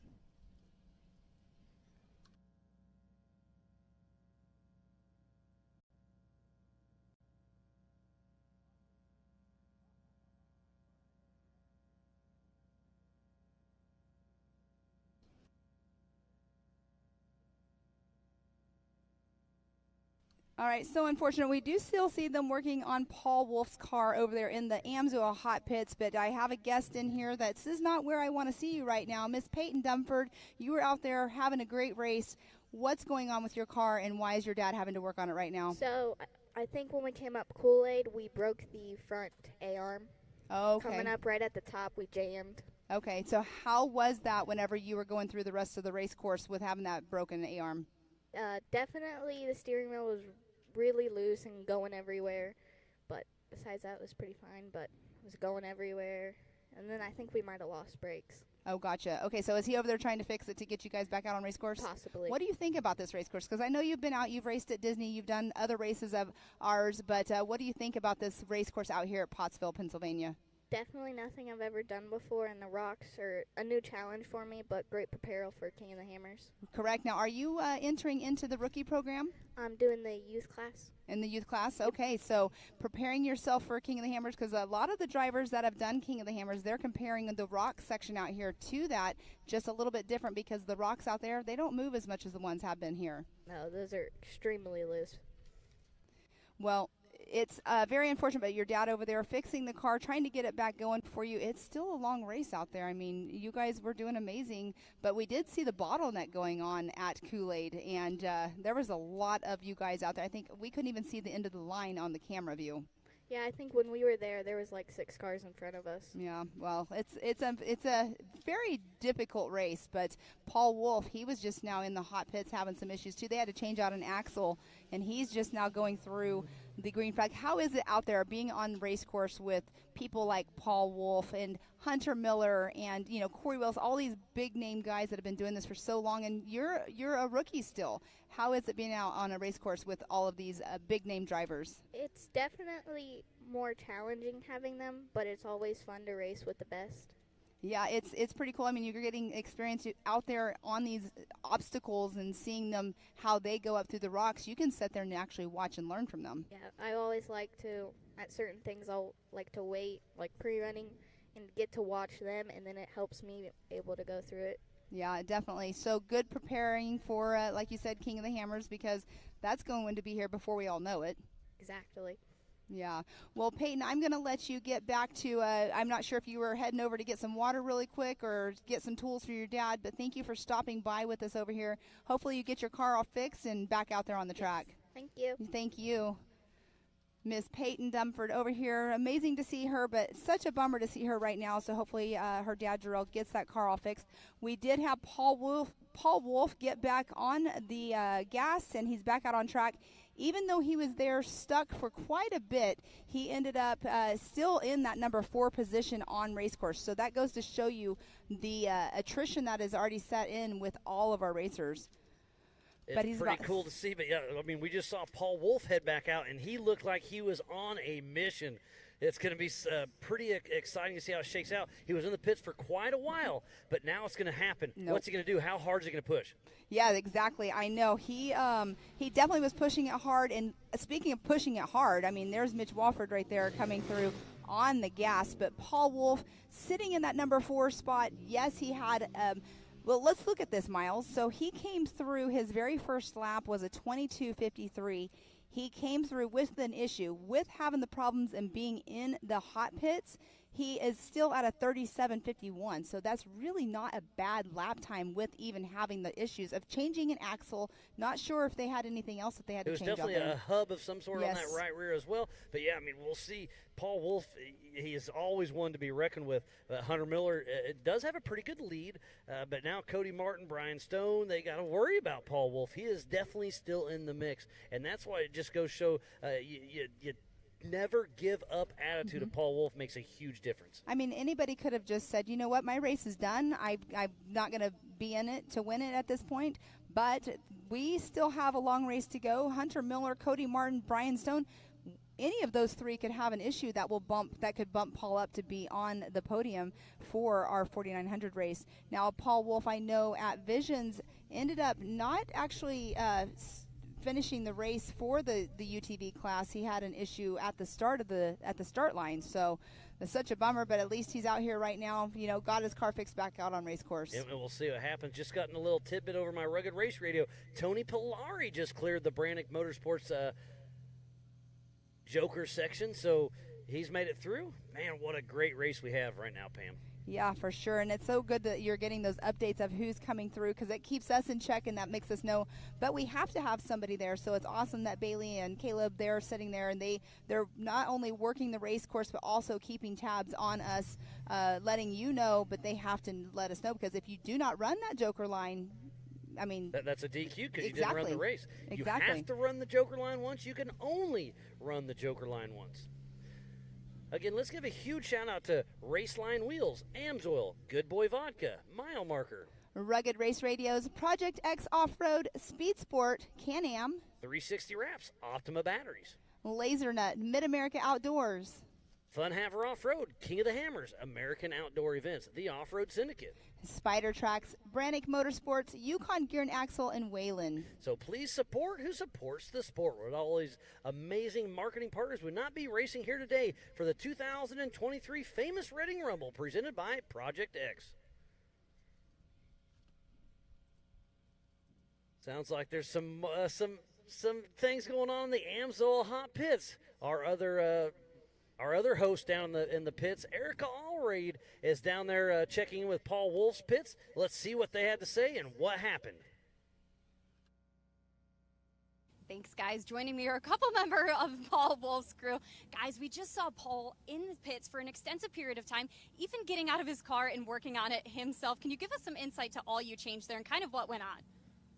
So he lost a wheel bearing over there on the last rock section, and so therefore he lost brakes also. So we had to put an entire hub on and a new set of axles. He had an axle go bad because of the bad wheel bearing, and everything's smoking hot right now. So it made everything more of a challenge. I would say so. You definitely have some battle wounds to prove it. But what was kind of your take on what all that ensued? Just it took a little longer, but to get it done as fast as we did with everybody we had and get all that changed out, it's pretty phenomenal to still be up there in the front of this race. There's still a lot to go in the race, so we'll see where it comes out at the end. But it's part of it. We ran a bigger tire, 35, questioning that due to a lot of stress on the wheel bearings, but Hunter's running 35, Shaw, several of them's running 35, so it's no disadvantage or advantage there. Well, despite you guys being in the pits for a while, like you said, he is still up there. And if there's anything we know about Paul is that he can definitely come from behind. So we look forward to seeing how this one shakes out. Thank you guys for the insight. Thank you. Well, it was just amazing. He actually jumped out and did a quarter of the work himself. Even though we're telling him to get back in the car, he's still out.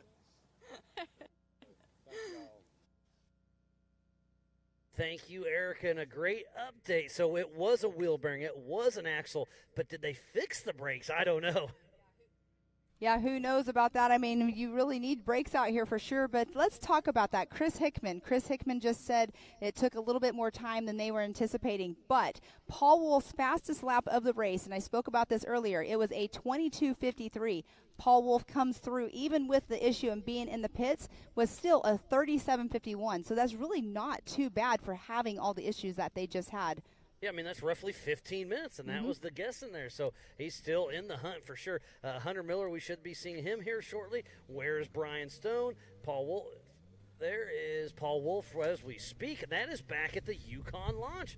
They're at the Kool-Aid section. Had a little issue with the camera, but they got it back going. Our production crew is amazing out there. They're in the middle of nowhere, and, they're doing a little MacGyvering out there to make this happen.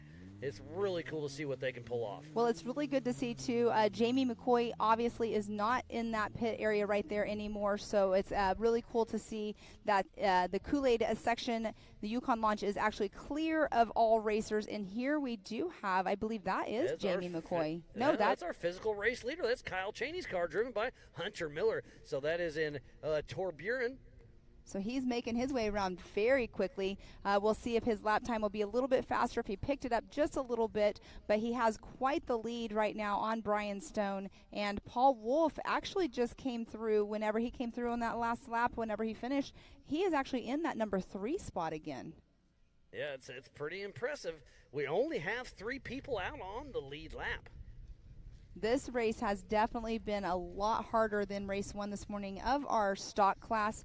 It's definitely showing the attrition, as you always talk about. So, wow, this has been a very interesting race. They're not going to be getting as many laps as they have earlier. And speaking about a tough race, getting some little updates on the Rugged Racing Radio, Jamie McCoy, it sounds like he is limping back to camp and out of the race. That is a tough break because he is definitely one of them you want to see. And also it sounds like 429. Is that Tony Polari? No, that is Austin Lahr. That's Austin Lahr. Oh, we saw him at the top of Kool-Aid. Yeah. He's still out of the car helping. But say, if he doesn't call himself out of the race, he can still help competitors at the top and do some winching. So Austin Lahr being a sportsman class act. That's Brendan Minnick with a right rear flat tire. Yes, it's definitely not right at all. So hopefully he gets in here, not too far away from the hot pits. Yeah, he's less than a mile. Exactly, but that mile can be a very long mile in these rocks with the flat tire. There's Mitch Wofford heading up the Yukon launch. You can see the Project X green tape. You got to kind of keep right in the center.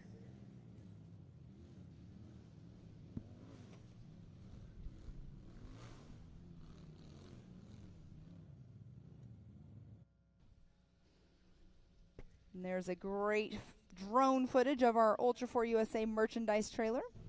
Yeah, go check out the trailer with Angel Carly, Bailey, and the crew selling all the things. Got a lot of great event shirts, hats, a little bit of everything. Over, we got Primo's subs here on site. We've had lunch already today, and it was excellent. Yes, it was, and we have somebody hauling the mail coming through here. I believe that's Tony Polari. So physical fourth and on adjusted time. Tony Polari still pushing strong. That's Jeff Donda and Philip McGilton. So Tony Polari, his fastest lap of the race has been a 33:53.030. He just came through with a 33:55, so it's not too far off of race pace right there. But it does sound like getting more chatter through the Rugged Race radios. It sounds like Cody Quattlebaum in the number 33 might be limping it back to race to the pits as well. So unfortunate. This race is definitely being very hard on our racers. Yeah, the attrition is definitely setting in. This is getting tough for everybody. It looks like 49.08 of Jeff Donda is clear of the Brannick Motorsports Joker area. And Jeff Donda, he's running third in the UTV Open class, but 8th overall right now. So clearing that is awesome to do and get that out of the way, because we will be getting the white flag here in just a little bit. We are at we've been racing for roughly an hour, 12 minutes. So probably about, another 2 laps. So Hunter Miller will more than likely end up coming through, getting another lap before he comes around to get that white flag. Yeah, we've only been racing for about, about an hour and 10 minutes. So while we wait for the racing action to pursue, we're going to take a quick break and be right back after this.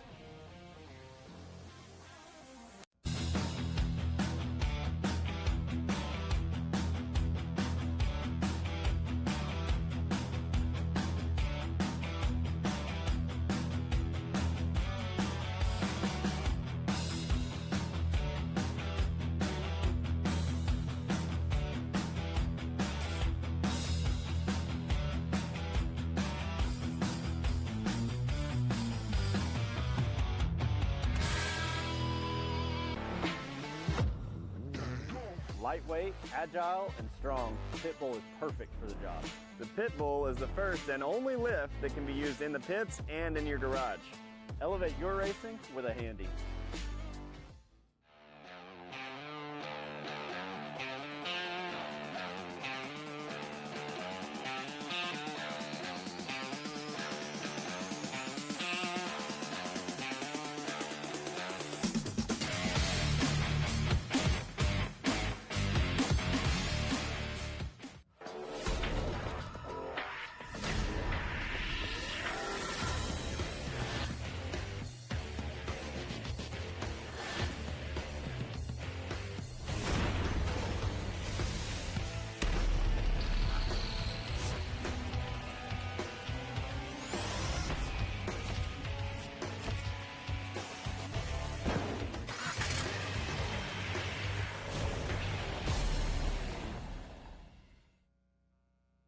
You're watching Speed Sport 1, your home for great off-road racing from America and around the globe.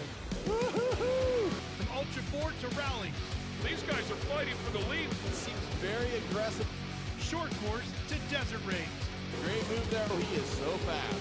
Whether on 2 wheels or 4, Speed Sport 1 has the off-road action you crave. Look at that move. It jumps to the inside. Speed Sport 1, the Motorsports Network.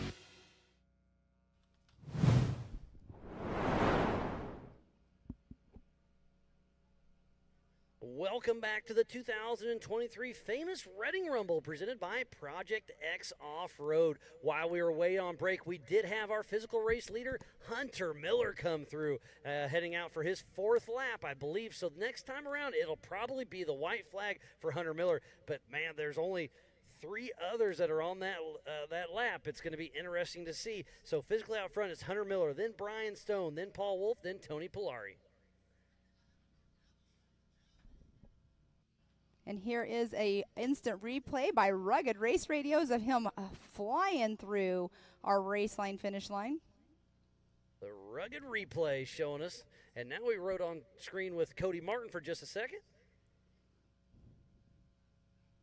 But yeah, it's so awesome to see him out here. Now, Hunter Miller did come through. His times are staying very consistent, but he's about 3 minutes slower just now from his fastest lap of the race so far. But he came through with a 24:22.582. And we do have some dust there in the background, it looks like. So that's going to be Brandon Minnick in the open class. And it looks like we have somebody actually in the hot pits that's getting ready to exit. We'll see here in just a moment. Looks like they started moving, but then stopped and decided not to move. Remember, you can go to live.ultra4racing.com for our live timing. Oh, and there we are on board with Cody Martin. Such a great view. Oh, and there is a little bit of action going on. Making a pass. That's awesome. This is in Hell's Half Acre. That right there is the best camera view. That shows how high the walls are of the rocks that they're driving through. Really great. So that is Brandon Minnick with a right rear flat tire. He was just in the Amsoil hot pits. Why didn't he stop? Or we did see him stop. What's? I don't know. He's probably driving back to his pits. Is he going to take a right here? Yes, he does. So he went to the Amsoil hot pits. He evaluated and gave up. So now he's heading back to the trailer. He's calling his race. So tough break for Brandon Minnick. It looks like his race is officially over. So Brandon Minnick coming through. We saw with issues. We did see him going through. What is it called again? The Hell's half mile. Hell's Half Acre. Half acre. There's John Seaman crossing the race line, start finish line. That puts him on the lead lap, roughly in 5th position. We did see him coming through, though, with a right rear flat earlier on. But, yeah, John Seaman coming through his fastest lap of the day so far at 25:44. And who is that hauling the mill Cody through? That's Cody Martin, right? Yes, that is Cody Martin. He is also running that onboard camera. But we'll see here in just a moment what Cody Martin's time actually is. So Cody Martin looks like just did a lap of a 25:34. He is heading out for lap number 4. And here is the 49:06, I believe. That's Jeff Donda and Philip McGilton. Or I should say the 49:08. All good, Pam. This is such a lot of fun. A lot of names, a lot of numbers. We do our best, but we definitely get it wrong. We get a little tongue-tied from time to time, but we do our best to bring you the best racing action here from famous Redding Outdoors here in Pottsville, Pennsylvania for Ultra 4 USA. And that breeze is feeling amazing right now, but right there is that amazing onboard camera that we do have on Cody Martin, the number 296. So he's doing a little crossover section from Torburen over to Hell's Half Acre. No, he is through Hell's Half Acre. This is actually, he's already made it through. So here's going to be the drag line. So if we stay right here, he's going to take a left and a hard right, and he is going to pass the drag line right here. How cool is that? Gets a little slideways. He's going to hit the gas. Now he's going to take another hard right and then a sweeping left and head towards the Spider Track backstretch. Oh, and here we do see a little bit of a bottleneck that might start happening here over in the Yukon launch. That looks like it's Tony Polari who stopped. And here, the co-driver, you can see the window net dropping down. That's our physical race leader. That is Hunter Miller in Kyle Cheney's car. Let's see if he can make it up the Yukon launch. Does a little one shot and makes it up and through. So Hunter Miller is cleared of the Yukon launch there in Kool-Aid. He definitely made that look very easy. He's been doing that pretty much all day long. He did have somebody earlier on. It was Austin Lahr, actually, that was stuck out there on course, broke down, and one of them pulled winch line for him earlier, and that's something that can be done, as you've mentioned and we've talked about. But it's really awesome to see other racers out there helping our racers that are in these single seats, pulling that winch line. It saves so much time for them. So Hunter Miller still out in the lead, unofficially winning this race so far today. That is a nice aerial view of that horseshoe right-hand turn. They kind of snake their way around through this area in the backstretch of the race course. So let's go over some of our general rules there, Pam. Driver of record must start or finish each race. And drivers are allowed one substitute driver per season unless there's a medical reason. The medical reason would be the only reason why they could allow to have more than one substitute. Driver must race the same car they qualify in or they'll take a rear start. The minimum age limit is 16 years old unless the race director approves of that driver racing. And we keep covering it. This is a no-chase race. Only Ultra 4 USA and MAO safety crew are allowed to help others outside of a fellow competitor. And then you must stay within 50 feet of the rocks. No, it's 25. We did cover it. 25 feet of the rocks. And then unless it's announced at the driver's meeting that something else has changed. So that's just kind of some of our general rules here at Ultra 4 USA. And there we do have the 428 of Tony Polari right there, getting himself winched up in the Yukon launch of Kool-Aid. So how far back is Brian Stone? How far back is Paul Wolf? Tony Polari, we see him there stuck, so we'll see if somebody can make the pass there. Jeff Donda still cruising along. John Seaman. So the race is far from over. Is that is Kyle? No, that is Paul Wolf. So he is in Hell's Half Acre making his way through.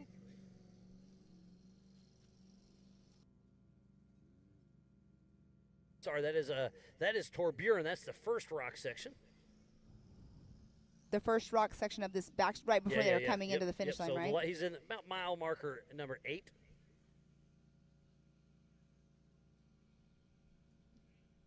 Sounds like we have some more information coming from the Amsoil Hot Pits. Our one and only Erica Allreed is down there.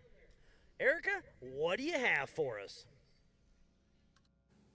We all are incredibly familiar with our #1 qualifier, Hunter Miller, because of our MAO Side-by-Side Championship Series, but his background in a UTV is actually in the woods and GNCC racing. When he and his brother Cody got started, all they did was race cross-country, and before they switched to short course, they were able to rack up 3 championships between the two. I was chatting with him, and he said that this is the type of racing he loves, and he's happy to get back to his roots here at Ultra 4 USA. I also asked him if he expected that #1 qualifying position, considering that this is his very first regional race with us, and in typical Miller brother fashion, he said he always expects that of himself, but he was surprised that he did it in the fashion that he did. I'm excited to see if he can hang on to this one or if another driver will answer the call, guys. Thank you, Erica. And yeah, Hunter Miller he can do a little bit of everything, so it's great to see. Obviously, if anytime he gets behind the wheel, he's going to give it his all, and here he is. He's doing it and doing it well. Yes, he is. He's out here definitely still running his own race all by himself right now, but it's not over till that checkered flag waves. But he is definitely out here trying to take the win, driving in Kyle Cheney's car, who Kyle Cheney actually is out racing at another race that he had committed to, so that would be a reason why he's not here. But Hunter Miller out here racing his first regional, and here we do see Brian Stone. He is definitely on the skidding pedal coming through to take that next lap out, and this lap he just went through was a 26:26 was his time. So he is physically in second position and on adjusted time for now. So Brian Stone, local boy out of Edders, Pennsylvania, looks like it's still going good. And that's John Seaman. Look, he has his light bar. I wonder if he's actually tapped a rock or something on the side, because his light bar is actually halfway hanging down, and John Seaman going through Kool-Aid right now. John Seaman, actually, I just noticed he does not have a co-driver in his seat. I didn't actually get to ask him if his dad was out here running with him, but normally his dad is his co-driver, but right now he is solo in his race car. We'll see how it looks out. And I'm looking at live.ultra4racing.com, and Hunter Miller has an 11-minute lead over Brian Stones. His team, Hunter's team, is in the Amsoil Hot Pits. Tell them that. They're probably listening to the live feed. They've got live.ultra4racing.com pulled up and saying, hey, run your race. You've got an 11-minute lead, but don't let it get to you. You still have to go, but don't tear the car up if you don't have to. You have time to winch if you need to. Do your thing and bring this race home. I do believe the next time around we see Hunter Miller will be the white flag, I believe. I would have to say you're probably 100% correct on that, because right now it looks like we have an hour and 25 minutes that have, or hour and 26 minutes that has elapsed in this race. And Hunter Miller, where we just saw him go through, he is definitely not going to be back in here within the next 4 minutes. But here we are on board again with Cody Martin with such a great view. Now, right here, this can show you at home the trees, the shade that can also throw the rocks off for you, like the way it's shaded inside there, about tire placement and everything. So the shade plays the game with your eyes whenever you're out here racing. And it's really cool to show you how tight and technical this is, because obviously the cameras are only in the rock sections and the drones are in the wide open, but this is super tight and technical and a lot. And you can see like you're talking about the shade. Look at the dust; it kind of plays it on you as well. And then sometimes you'll hit a little water hole. This is just gives you a little bit of everything out here. It's absolutely amazing. And it looks like it's Kip Carson driving for Carson in the Amsoil Hot Pits. And he's in a Yamaha, correct? He's in a Yamaha. He's our only Yamaha out here, I think. I believe you are right. So Kip Carson heading out for another lap. Still doing great, though, outrunning the race. So let's see where he's actually running right now. There is Jeff Donda and Philip McGilton. Number 4908.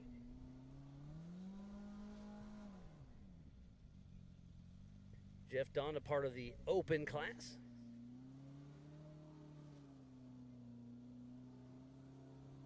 And the beginning of the Yukon launch area has been giving so many people issues. If you don't take that line quite correct or didn't pre-run it enough to know what your line would be, a lot of them, as we have been seeing, they've had to back up actually down to get that momentum back up running. Or they end up getting back to the bottom and they just decide to winch up instead of tearing their car up. And hitting the heads-up loop is Mr. Paul Wolf. So that's Paul Wolf right there. So he is in and out of the Amsoil Hot Pits quick and easy. Not sure exactly what he was doing, but hey, he's checking things out, making sure everything's okay. Remember they were talking about brake issue, mate. So maybe he's getting some brake bleed, so they dumped some brake fluid in. That's a complete guess. But Paul Wolf, physical and on adjusted time in that third position, but he's definitely off the race pace. So we were talking about brakes. I could see that being an issue, but hey, he's still, he is actually pulling off. Not sure what is going on there. If he doesn't have any brakes, maybe for safety reasons, he's just not going to complete the rest of the race. But that's such a bummer to see him pulling off, because he's actually running in that number 3 spot right now. Huh. Well, that's part of racing.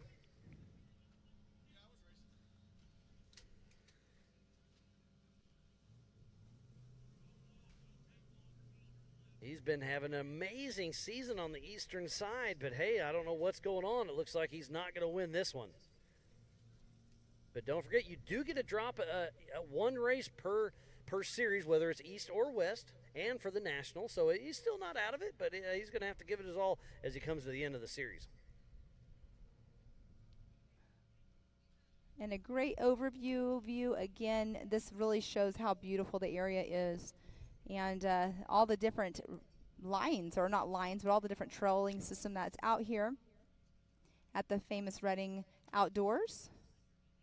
Chip happens. Mr. Chip McLaughlin's tuned in. He's saying this looks like such a fun race, but he'd probably pinball off of every single tree. So he's glad he's not here, because he probably couldn't afford to fix it when he's done. But definitely miss seeing you here, buddy, but we will definitely see you around. Such a bummer. But here now we see they are looking at the front of Paul's car. Earlier on we did see it was the passenger rear that was having an issue. They changed the axle out and everything, but now they're looking at the front. So obviously something has happened to the front, and he is done for the day. He's taken the helmet off. Frustration has set in, but that's just part of it. He still has a big race tomorrow. He knows the course. He's seen the course. He's seen what's going on. So Paul Wolf still has some time to do, but it sounds like he broke an upper A-arm, one of the prototype A-arms, so not sure exactly what's going on there, but that's just a tough break there. Yeah, unfortunately, that's definitely a bummer running in that number 3 spot. He was having a great race going on, but he's, like you said, he's racing again tomorrow. So tomorrow he has a great view of the course. It's still a long race today. We still have another race to go this afternoon. We have the 4600 Spider Tracks stock class that we will be racing. So there is still a lot of wear and tear that will be going on the track as well. And we do see somebody else going into the Amsoil hot pit, and that is a RS1 single seat. Could possibly be the 253 of Mitch Wofford, not 100%. I believe you are correct. That'd be my first guess. Cody Quattlebaum's RS1 is a unique look to it. Yeah, it has a different look. That's got to be Mitch Wofford. It is Mitch Wofford. Well, it looks like he was just coming in for a walk around. A visual. Maybe take a quick drink because it's hot out there.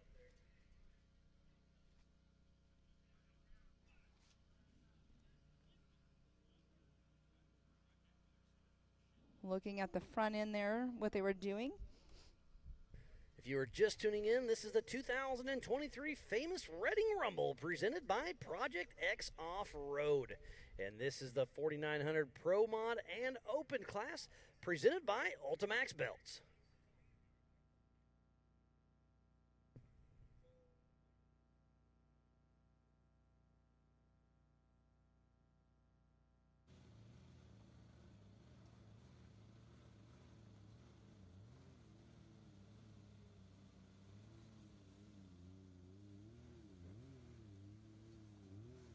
Brian Stone, he is entering into the Kool-Aid area, the Yukon launch, and it looks like, Steve, we're talking earlier, you know, sometimes they get up, they don't have the right line, and they have to back up to get that momentum going again. So Brian Stone's physically sitting in that second position, and so far nobody else is behind him because Paul Wolf did pull off the race course. Tough break for him, but it's looking good for Mr. Brian Stone out of Edders, Pennsylvania. There's our physical race leader, Hunter Miller, in that Can-Am machine. Out of Greenville, Texas, with Miller Brothers Racing and Team Momentum. In that Can-Am with Yokohama, Team Momentum, Evo Powersports, CT Raceworks, Raceline Wheels, Action Off-Road, and Fox.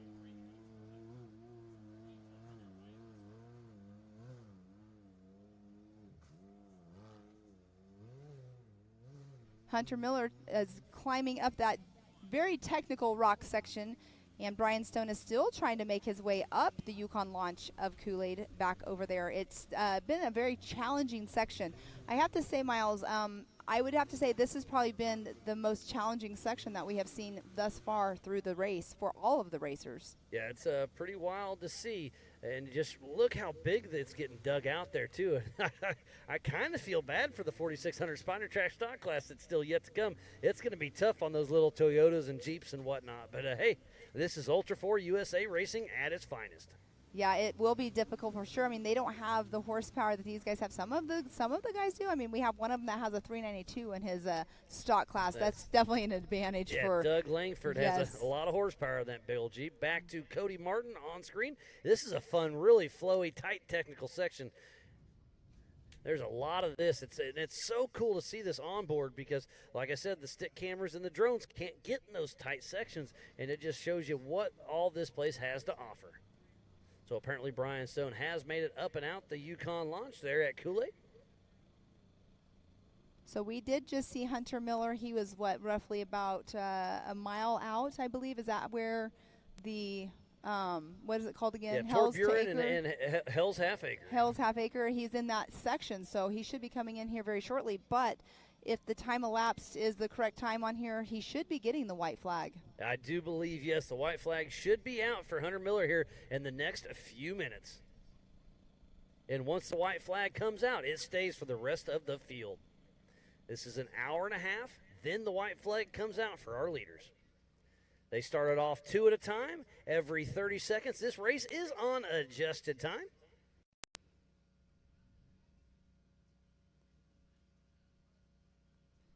Great little aerial view right there of the outside of our hot pits, our Amsoil hot pits from our drone. And that right there is the entrance where you see the 2 wind blade flags of the Amsoil logo on them. That's the entrance. That's where they have to start the 25-mile-per-hour speed limit, and they cannot, as long as if they enter into those flags, they cannot go over 25 miles per hour until they exit it as well. And there is no passing in there also. Correct. Unless you're pulled over pitting, obviously. Right. But yes, 25 mile an hour, no gameplay there. Is that John Schuster possibly? I think that is, it does look like John Schuster. I believe. They have a very unique front end on that car. That's it. John and Patty Schuster are just before the Amsoil hot pits. Didn't quite make it. Not sure what's going on with them, but hey, that's part of racing.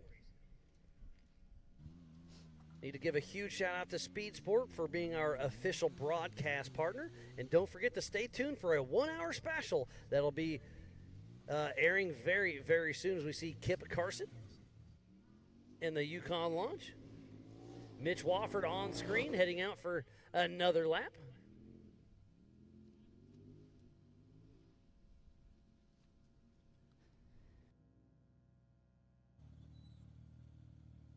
Kip Carson is filling in for his son Kip Askin. Askins is filling in for Carson Atkins.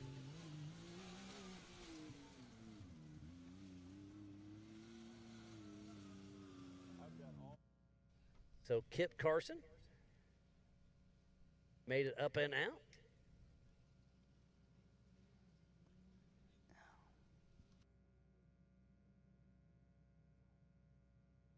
A great aerial high and wide.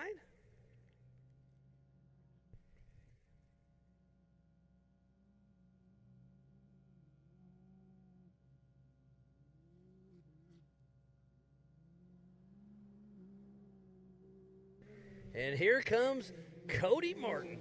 That is Hunter Miller. Hunter Miller should have got the white flag just now. We'll see here in just a moment if it actually was waving. He has picked up his time once again because he just came through with a 23:53. His last lap was in the 25. So you were talking about how he had an 11-minute lead over second place, but his teammates are not telling him to let up if he's picking up lap time still. And that's part of strategy too.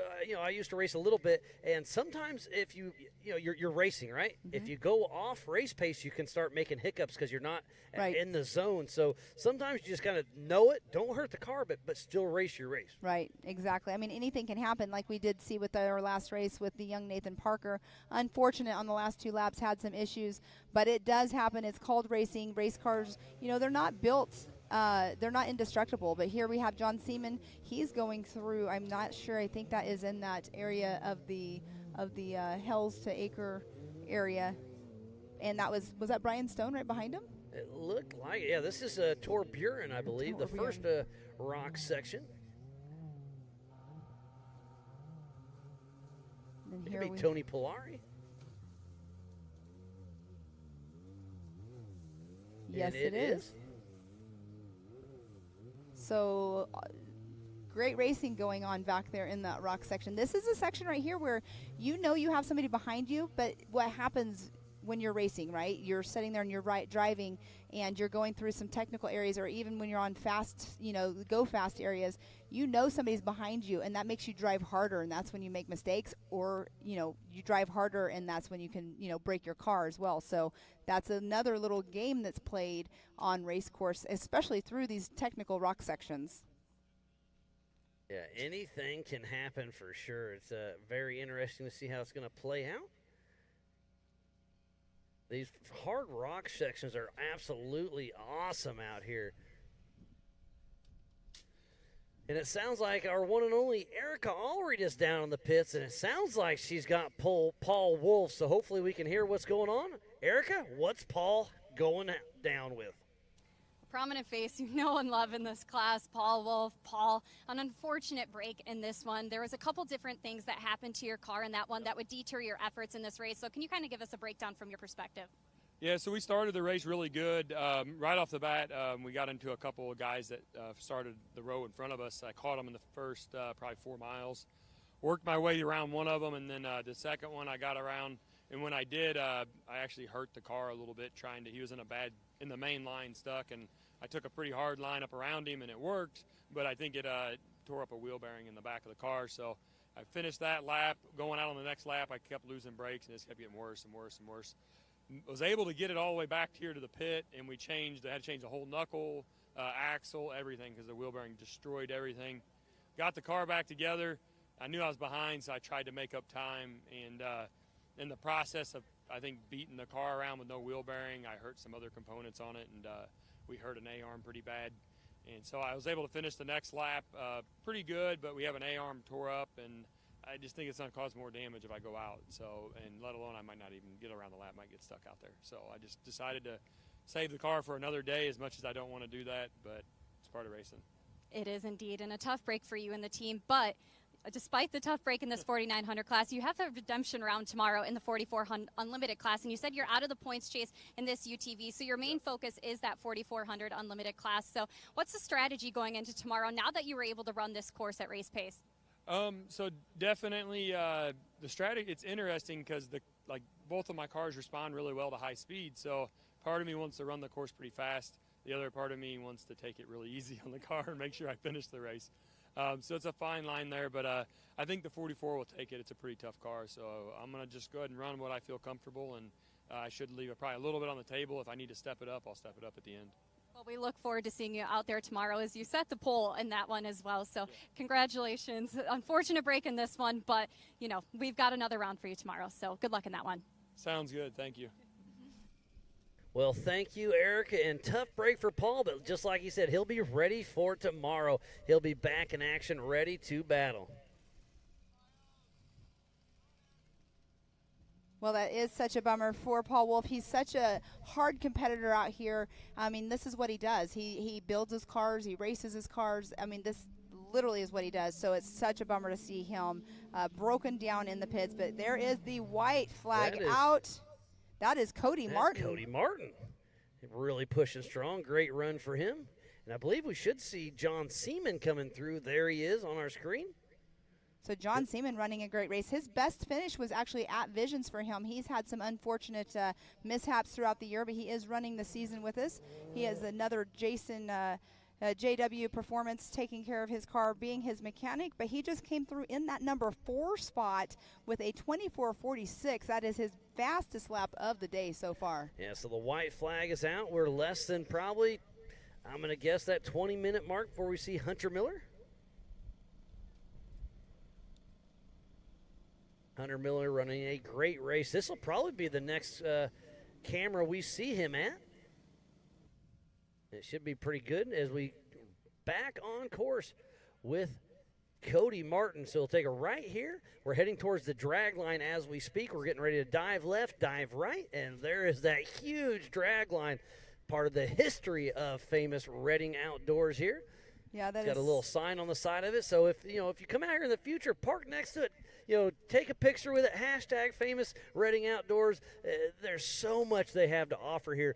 Buy a membership, coming out, check this place out. It is absolutely amazing. It is pretty cool for sure. Got to give a shout out to the Fosters. They're at home. They're usually out here when we're on this side of the world photographing. They come out to Hammers and photograph as well. But Miss Karen has been checking in with me, and that's unfortunate they're not here with us this weekend, but thanks for tuning in. I love hearing the people that are normally out here at our races. They're at home watching them, so thanks, guys, for tuning in. So this will be a fun little section. If we can stick with this shot, he's going to take a hard right, and it's an either-or up this power line. The left is a little smoother. The right's a little rockier but shorter. He does take this left line, and then it's an over 90 left coming up. So we'll be curious to see how he sets up for this because it's a super tight left-hand turn. They'll be coming up to here very soon. And there it is. He does make the corner, but has to blow into the trees just a tick. So, Miles, I know you usually start a timer towards the end of the race, but that's normally at the end whenever you're trying to see who might be coming in first or second or whatever. Did you happen to take note of when Hunter Miller went out? Because I sure should have. Because, his lap times are roughly, in between the 23 and 25 minutes the whole entire race. So it'd be very interesting to see how much longer we'll be until we get that checkered flag. But I did not check it. I should have. I was going to ask you about that earlier.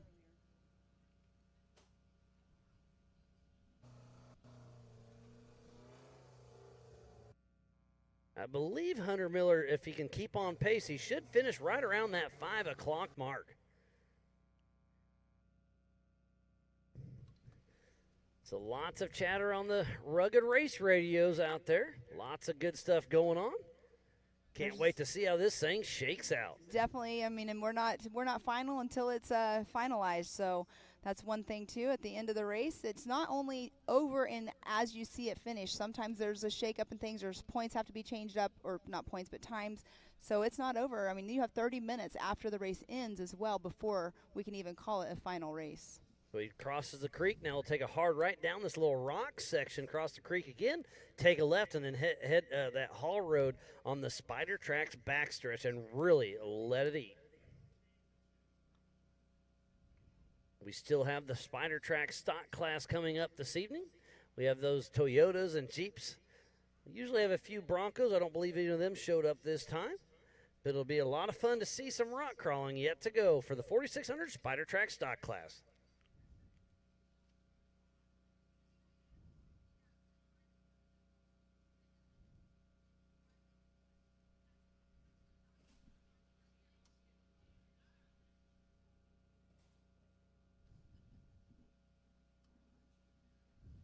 Sounds like Mitch Wofford made it up and through the Yukon launch.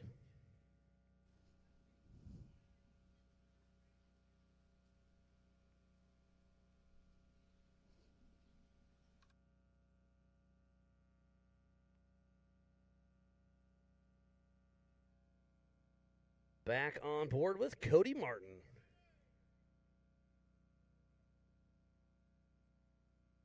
This is a fun little section. It's kind of twisty and turny. He's going to take a left here, go through this open little deal, take another left up and over a little hump. This is roughly mile marker number 2. So he'll weasel his way through here, through some tight sections. Take a left and take a right, and then he's back on. There's Brian Stone. He's our physical second position.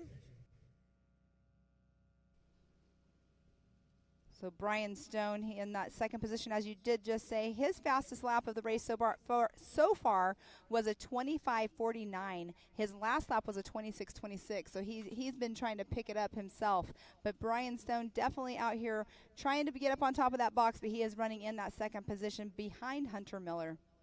But this is absolutely Hunter Miller's race to lose. He's way out front. He had 11-minute lead, and we don't know what it is now because we haven't seen Brian Stone come through, but I think he's going to pick up even more time. Yes, for sure. It's going to be interesting. Hopefully Hunter Miller, like we keep saying, Miles, it's not over till that checkered flag waves. So I'm going to go over. Hopefully Hunter Miller ends up still crossing the finish line where he's at right now because he's going to have a very good day if so.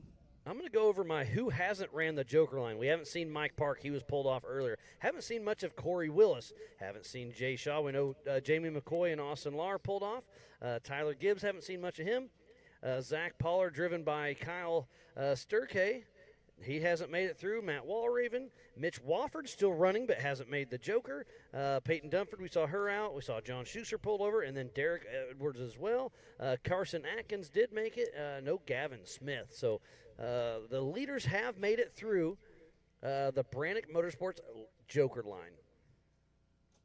Well, the ones that have not ran it obviously have to do it now because the white flag being out. This is a great shot. So this is a different perspective. This is the Yukon launch Kool-Aid right here, so you can really tell a different vantage point on how big these rocks are. And he got hung up, so he's going to back up a little bit. So now it's that same car. It's really cool to see bouncing back and forth between these two shots. And from that perspective, you can see how large the rocks are, but you can't see like the ones that you get high centered on, which was what the main issue was there if you did not have that momentum and keep that pace going. And when they get to the top of it, as you can see the arrow on the tree, that's one of our course marks. So he has to make a tight left once he gets to the top of Kool-Aid. And let's stick with this. And this is a great little section right here, too, because it shows you how tight and technical it is right after the Yukon launch. You'll take a hard right here, and then it just kind of wiggles through the trees. Then it's back to the haul road, and you can pick up your pace. But right now, he's only going 10, 15 miles an hour through these really tight trees. And just to our left is a really big little washout. We'll see. Yeah, so there's an either or. And right there, and he does bypass it, goes around it, and back out on the haul road. So now he can probably pop it into high line and rock and roll. Yeah, that is definitely a great vantage point right there. A great view of what the driver is seeing out there on race course. Normally we don't have that, but having this on board is pretty amazing to have for everyone at home and us here, calling the race as well. It is absolutely beautiful, and we are so excited to be here for our first time here at famous Redding Outdoors. There's roughly 20,000 acres with 650 miles of trails from everything from mild to wild. They've got a single track for dirt bikes. You can bring your Jeep out, your UTV. They've got a little bit of everything. And if you are just tuning in, this is the 2023 Famous Redding Rumble presented by Project X Off-Road.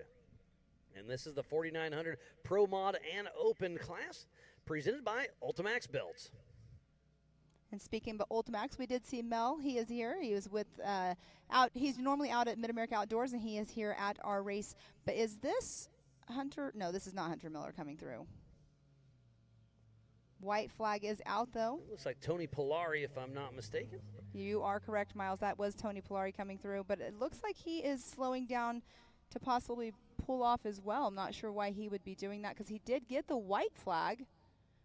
But the attrition is definitely setting in out here. So Tony Polari looks like he is pulling off. And we just had a high and wide. It looks like that's Brian Stone making his way. And now he's coming to a stop. So Brian Stone, physical second, maybe having some issues. Or is he shifting from low to high? Because that is right outside where he should be coming past the Amsoil Hot Pits here very soon. Am I correct in where I think we are?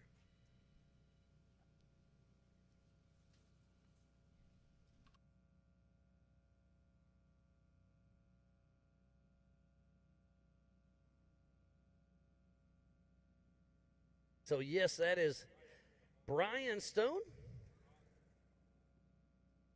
He'll be heading out for his fifth and a final lap.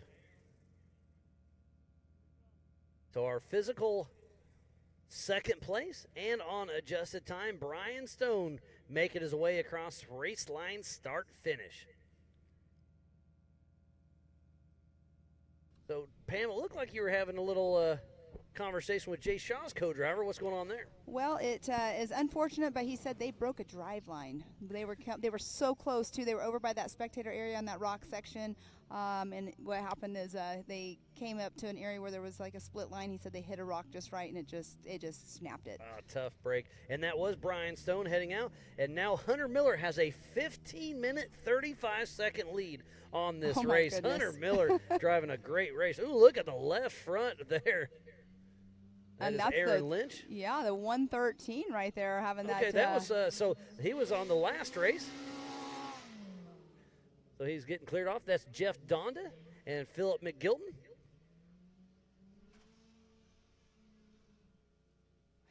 So what where's is he that racing? putting Is he in a Honda? No, that's a Pro R. Oh, it is a Pro R. Yep. Okay, different noise to me just now was throwing me off there for a minute. So Jeff Donda is in first place in the open class. And then Brandon Minnick is second place in the open class. And then Cody Quattlebaum is in third. And it sounds like Cody Quattlebaum did pull off. So we'll see if he made 2/3 of the race or not.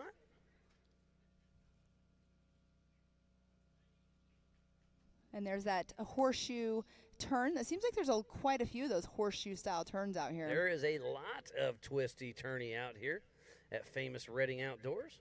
It's a beautiful facility, a beautiful part of the world up here in northeast Pennsylvania. They sell yearly memberships.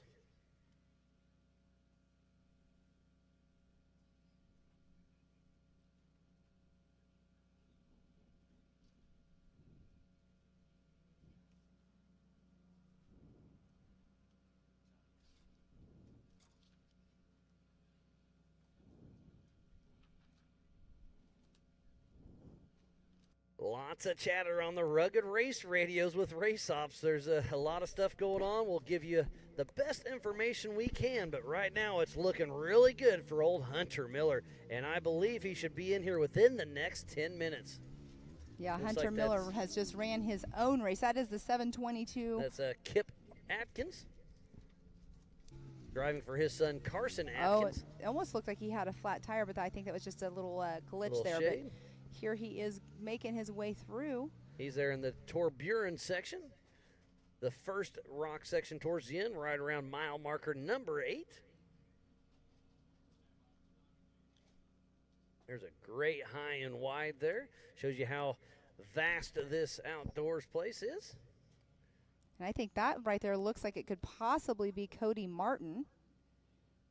Not sure if that would be the section he would be in because he just came through here just a moment ago. That puts him almost at mile marker number 7, so that could be right. Trying to run the race course in my head. There's on board with him. Yep, that's on board with Cody Martin, so that puts him right there. Good job, Pam.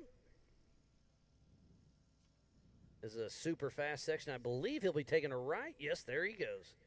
So he will be passing mile marker number 7 and then bypassing the Brannick Motorsports Joker line.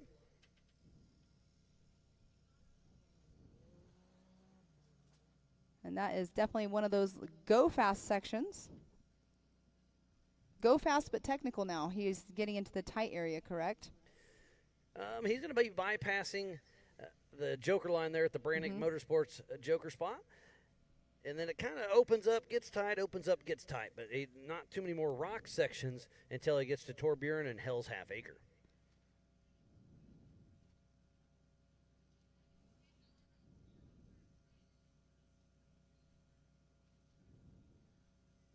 Thanks again for everybody for tuning in to the 2023 Famous Reading Rumble presented by Project X. We want to give a huge shout out to Jason and Gayla Robinette for making all of this possible. All the volunteers, the Ultra 4 USA staff, the AOE crew, media, safety, USAC, racers, fans, and all of our marketing partners. Speed Sport is our official broadcast partner, and we'll be doing a 1-hour special that'll be post-produced and will be airing here very soon for every Ultra 4 USA race.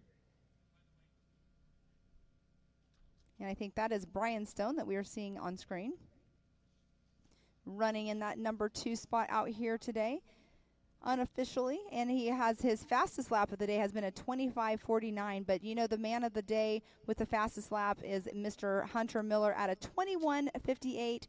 Paul Wolf actually had the second fastest lap of this race with a 22:53. So amazing driving by all of these racers. It's been a great day for everybody. Well, not everybody. I should not say that because not everybody has had a great day. We've seen quite a few of our heavy hitter drivers that have been broken in our off race course. I just saw Austin Lahr pull off. He broke earlier, tough break, but the sportsmanship, he helped a lot of people winch. And Rugged Race Radios over Race Ops, Mike Park, Team 904, is broken in Hell's Half Acre on that first lap and is officially out of the race. So the attrition is setting in heavy and hard for the Pro Mod and the Open race here, presented by Ultimax Belts. And that is such a bummer to see. It's so sad to see when they are pulling off the race course just because they're doing so amazing, and here they are now broken. And Mike Park, he's always one that's up here, and he's always up, running in one of our top spots. But racing is racing, and anything can happen, as we all know.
So I suspect we'll see Hunter Miller here in less than 5 minutes if he can keep on pace.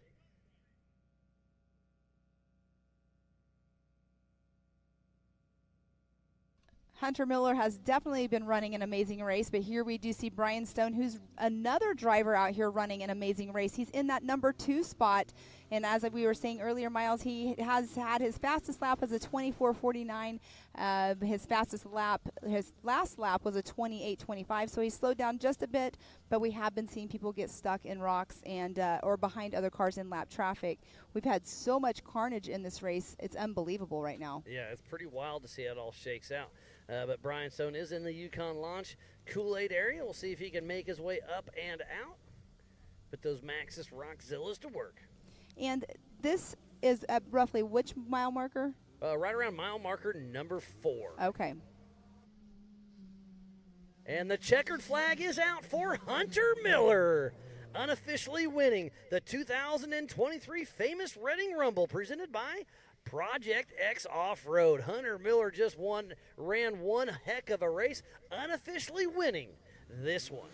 And he picked up his time again, 24 mark, and this one was just now the 23:48, so he definitely did not let up. He was just running his own race, getting to the finish line. But Miles, like you were saying, you know, you get in your zone and you're on your pace, and when you do go and change it up, it is so true that what can happen is you might have a hiccup because you're used to running at you know, a faster pace or whatnot.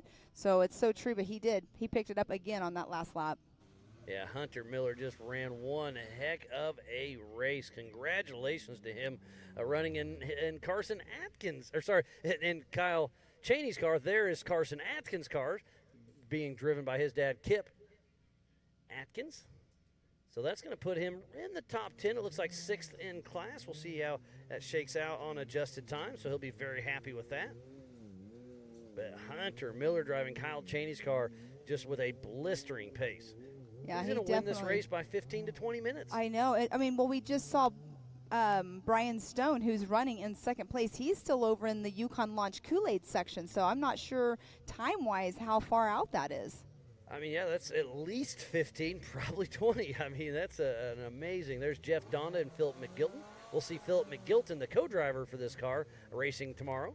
There's John Seaman in Hills Half Acre. And John Seaman's running in that number 4 spot. If he ends up in the 4th position at the finish line, this will be his best finish out here with Ultra 4 USA. He is a driver that has been into motocross his whole life, and he has transitioned into 4 wheels here in the past year and a half. And we have also Jason Watt is his mechanic for his car. So we have Jason Watt that takes care of his car, also a couple other cars out here as well, but great driving by John Seaman at this race out here in Pottsville, Pennsylvania.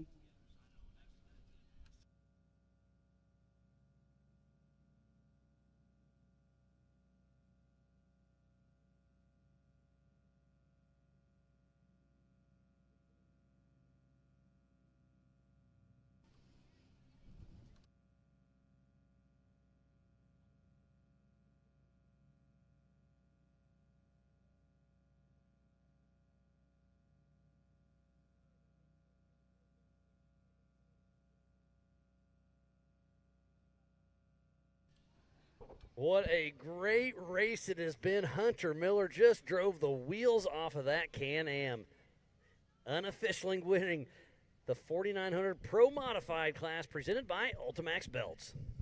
Back with Cody Martin on screen.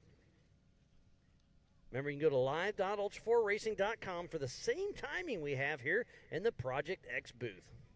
So, Miles, with Hunter Miller coming out here for his first ever regional race with Ultra 4, I wonder if he's going to get the bug and build himself a car and come race our regionals from now on. I sure hope so. And he's already got a car because he's got a King of the Hammers Right, car. exactly. He already has it for sure. But, yeah, that would be super cool if we could see Hunter Miller come out and join the club with all the other racers out here at Ultra 4 USA. It would be an amazing addition to our Ultra 4 family. I wonder if he'll razz his brother Cody Martin to come out too. Or I'm Cody sure. Miller. I'm sure Cody Miller's at home watching this for sure.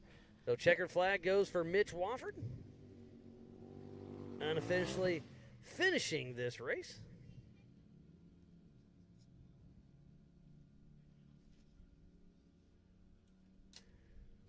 But Brian Stone, I believe, has cleared the Yukon launch there at Kool-Aid, so he'll make his way around. But Man, there's nobody can touch old Hunter Miller. We got to dot our I's, cross our T's, but he's got it all but sealed up unofficially.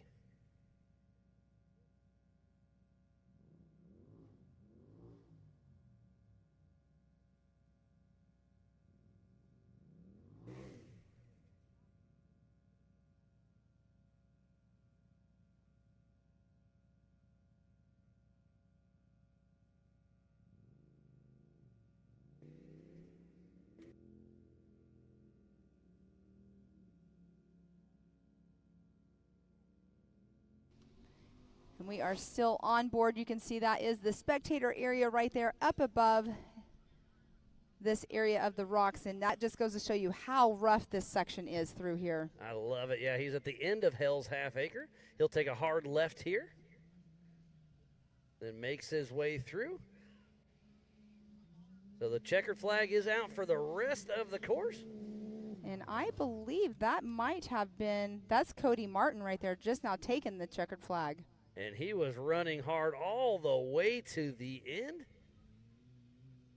A little rugged replay here as he comes through. He'll stay left of the Amsoil hot pits. Running strong. So you'll see the checkered flag here waving here in just a few minutes or a few seconds for old Cody Martin. He gets a little slideways right there. And he grabs the checkered flag to be an unofficial finisher. It's really cool to see that suspension working on the cars. I love the suspension working. It's a great camera view right there. But we are waiting for Mr. Brian Stone to come on through here. He should be coming in, well, it was, maybe about 7 minutes ago when he was in Kool-Aid. So we got maybe another 5 minutes, 10 minutes? Yeah, 5, at least 5, maybe 10. You know, how good is his car, too? We don't know that. Exactly. And then we do have John Seaman. He was running a great race that's as well. John Seaman right there, I believe. Looks like he's kind of down pace, but he is also a lap down as well. So he has been running a great race, but he's only going to be completing a lap. But running in that position, I mean, taking the checkered flag for him. Yeah, I mean, Paul Wolf pulled over. Is it possible Paul Wolf could still get a third place? I don't know. That's going to be wild. But John Seaman unofficially, he does pull in. He just popped up into that third spot. On adjusted time, John Seaman just bumps out Paul Wolf. Well, yeah, because he did an extra lap. Yes, exactly. Thanks so he did one more lap as well as Paul Wolf. Now explain to that, Miles. You have to complete a certain amount of the race to actually get a finish in the race. So Hunter Miller did 5 laps. So I think you have to complete 3 laps to be an official finisher for the points series. That's my best guess on the math. Which Paul Wolf did complete 3 laps. We did see Tony Polari come through as well. He did not do an extra lap. Must have had some issues going on, but he did complete 3 laps as well. So I believe it's only going to be Brian Stone and Hunter Miller that complete 5 laps in this race. That is insane. And that's for the Pro Modified. Let's jump down to the Open. It's Jeff Donda unofficially first, then Brandon Minnick unofficially second, and then it may be Cody Quattlebaum, but I don't think he's going to finish enough. He didn't finish enough laps, so it may be just 1 and 2 for the Open class. Very unfortunate. I mean, this race has definitely been tough on these drivers.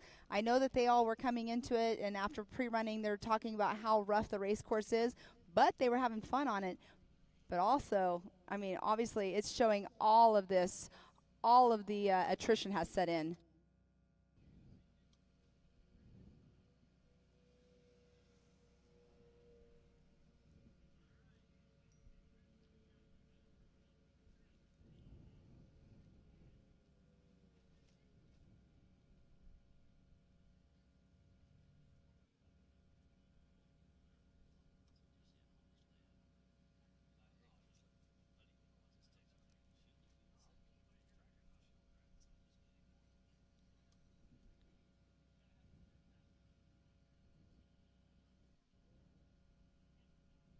We are winding down for the 4900 Pro Modified and Open class for the UTVs.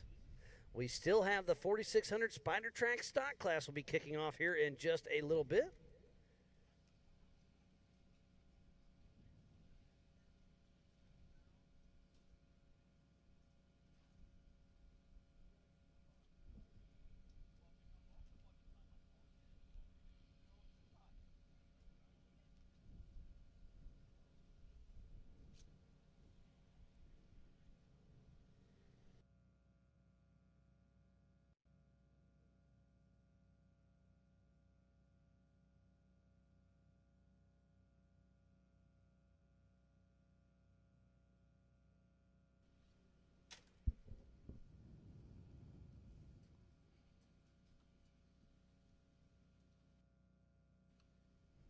It's been a beautiful weekend. There's a high and wide of the camping section and a little piece of the Amsoil hot pits. The weather has been absolutely beautiful today. It was hot, but the breeze is here. Yes, and tomorrow. Let's talk about tomorrow, I was pulling Miles. it. We're both pulling up the weather because there is a 50% chance of rain. It's 50% now. It's gone up again. So, but right, real quick, I'm looking at it. It's not till the afternoon, so it's anybody's guess. There is a chance of rain, but it's not a guarantee. We'll see because that could really play its toll in some of the rock sections. But right now, just pulling it up, it looks like it's not kicking in until 4, and that's going to be right at the tail end of the 4,400 race. So we'll see how that all shakes out. Yes, and it's also supposed to be about 5 degrees cooler tomorrow, which I'm That's sure not gonna all hurt of my us are feelings. thankful for that one. But 85 degrees tomorrow instead of the 90 degrees that we're actually sitting in right now. Tomorrow morning at 10 a.m. Eastern Time, we'll kick off the Ultra 4 USA Youth Race. And then at 11:30, we'll kick off the Ultra 4 Everyman Challenge mains for the 4,500 Yukon Gear and Axle Modified class and the 4,800 Brannick Motorsports Legends class. Then at 2 p.m. will be the 4,400 Unlimited class. And that one is presented by Good Boy Vodka.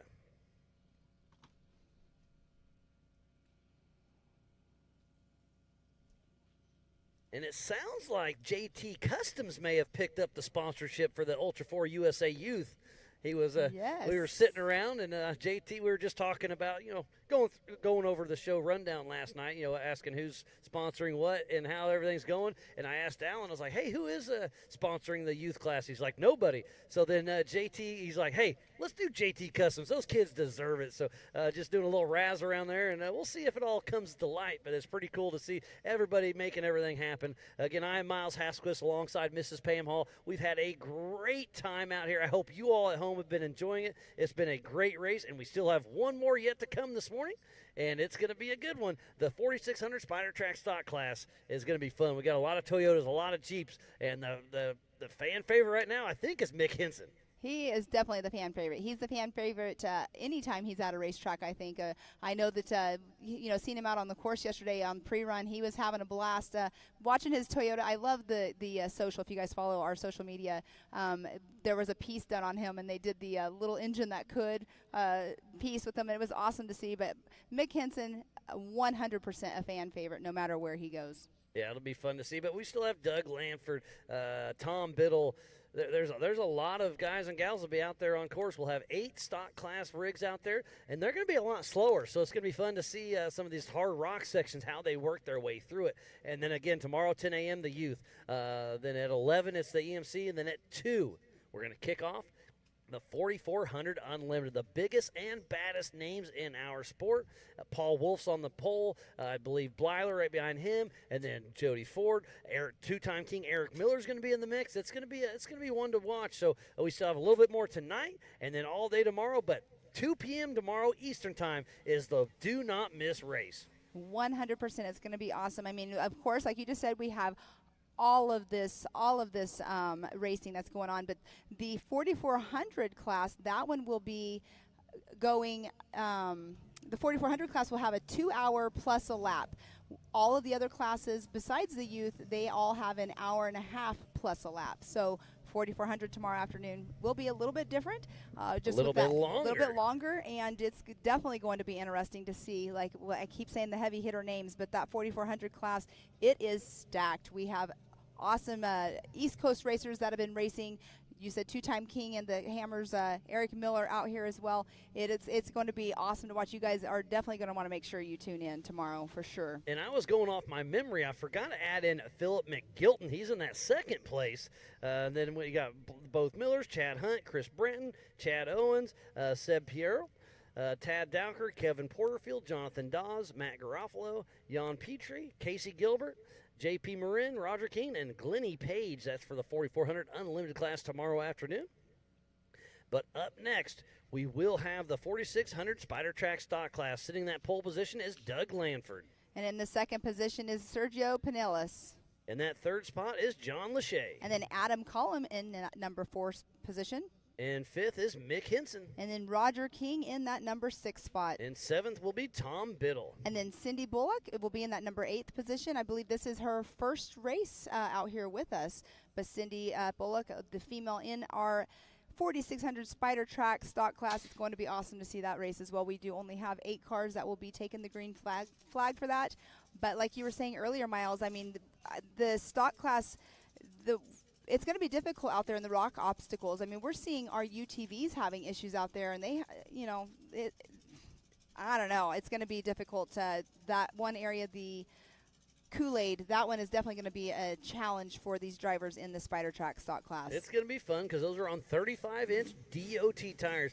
I keep saying DOT or race tires. What's that mean? DOT, Department of Transportation. So that's the same same tire you can put on your Jeep or your tow rig or whatever that runs down the highway. So it's the same tire. There's nothing special. The sidewalls can be a little softer and whatnot. So you really have to pay attention and save the tires. Yeah, it's definitely going to be interesting to see. I mean, we haven't had a lot of tire issues. I thought earlier on in the UTV classes, we have seen some flats, but honestly, there's not as many flats as I thought we would see. I 100% agree with that. I thought we'd see a lot more, but they haven't really came to light. We'll see how it all shakes out, but it's so far so good. It'll be very interesting tomorrow during the 4,500 or the 4,400 class whenever they're going, because higher horsepower, their tires are going to be spinning a little bit more. They're also heavier. So we'll see if tomorrow if we actually have issues with tires more than today. But the course is getting beat on, so yes, rocks are changing, and there's a couple gotcha spots out there. And this is still the 4,900 Pro Mod and Open class race presented by Ultimax Belts. Up next will be the 4,600 Spider Track stock class race.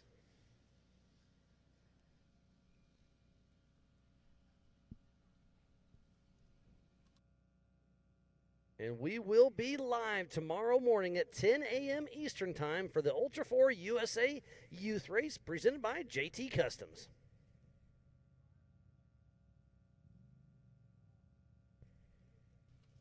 Miles, we've been talking about the terrain here. We've been talking about how beautiful it is here. But one of the things I noticed, besides pulling in at the entry here, the large piece of machinery, equipment, tools, I guess I should say. I'm not sure what they call it when it's a bucket off of a tractor or excavator, but a drag line. Those drag things are line. huge, But it's really cool when you look around this park, the stuff that they've done. Like over to our right, what we see here, there's basically a covered parking area that's all made out of that, the old metal and stuff. So what that actually is that's an old welding shed, Okay. and it's on skids. So they would, if a piece of machinery breaks down, they drag that to the machine. That way they can weld on it, they can work on it, they can stay out of the sun, out of the rain. But it's a portable shop that they can just, back in the day, they would drag it all over and weld under it, and or do some mechanic. How interesting. I did not even know that going into that. But I'm, just seeing stuff like that around here and, making it look the way it looks, it's pretty darn cool. I mean, the history alone on this property is one in itself as well. But we will be talking about that just a little bit later on with Sean, that actually is out here, and he is their media manager. But he'll be coming over here and chatting with us and giving everybody at home a little bit of information on the history here. But we do see, I'm not sure exactly who that is. I think it might be Brian Stone making his way through. Brian Stone does have a spare on the rear, so does that one, so that definitely could be him. No, there is Brian Stone. So wrong. Grabbing the checkered flag is Brian Stone, the unofficial second place, and he came across that finish line in a hurry. Wow, that was super quick. Speaking of him, I'm not sure who that one is right there then, because having that spare tire on there, I haven't been paying attention 100% to the spare tires, but Brian Stone does have that unique look to it, and that's why I was thinking it was him. But congratulations to Brian Stone, unofficially in that number 2 spot. His fastest lap of the day was a 25:49, and he just came through on that last lap at a 26:39. But look at the time split. Hunter Miller won this race by over 18 minutes. Goodness. Hunter Miller put on a clinic today. Again, this is all unofficial till we dot our I's and cross our T's. But what a great, great run for Hunter Miller and a Brian Stone. And like I said, I believe they're the only two that'll complete the 5 laps. Hunter Miller, he might want to keep that Kyle Chaney car. I don't think Kyle's going to let that nope, happen. Definitely not. You know, Kyle Cheney's probably keeping tabs on what's going on here for sure. He's up at Champ Off Road this weekend. He had a commitment with the short course series, so he was unable to make it here. So here we are without Kyle Cheney here at the race, and he has been running very well this season. I mean, he started his season at King of the Hammers with his 3rd win in a row at King of the Hammers this year. Started off our season at the Mid-America Outdoors in 1st place. He races against Hunter Miller, Cody Miller, and Kyle Cheney. Those 3 boys, they have been definitely battling it out at the side-by-side series. So it's really cool to see, you know, the guys that are racing our short course series and out here racing Ultra 4 USA. We do know Kyle Cheney is a part of Team Momentum. He just came on with them this year, so he's got that whole entire team backing him as well. And they're definitely, talk about racing families, like that Team Momentum. You cannot even know them. You can step over into their pit and you're instantly family with them.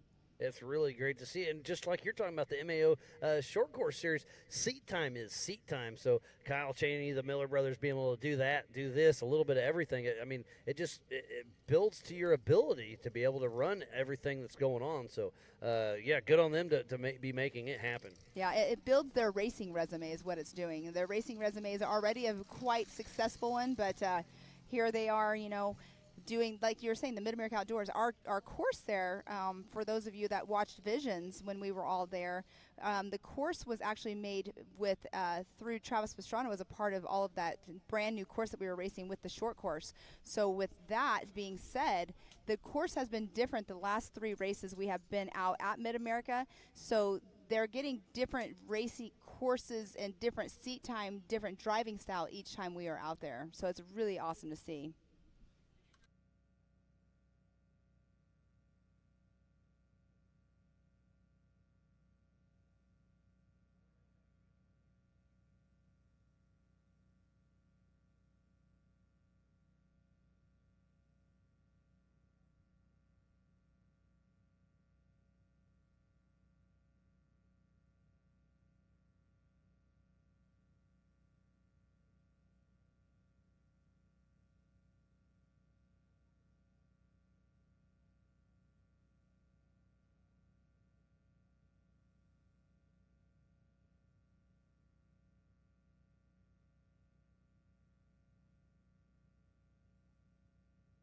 And it sounds like we have Mrs. Erica Allreed down there, and she'll have a chat with our unofficial top 3. So, Erica, what do you got for us with our top unofficial winners?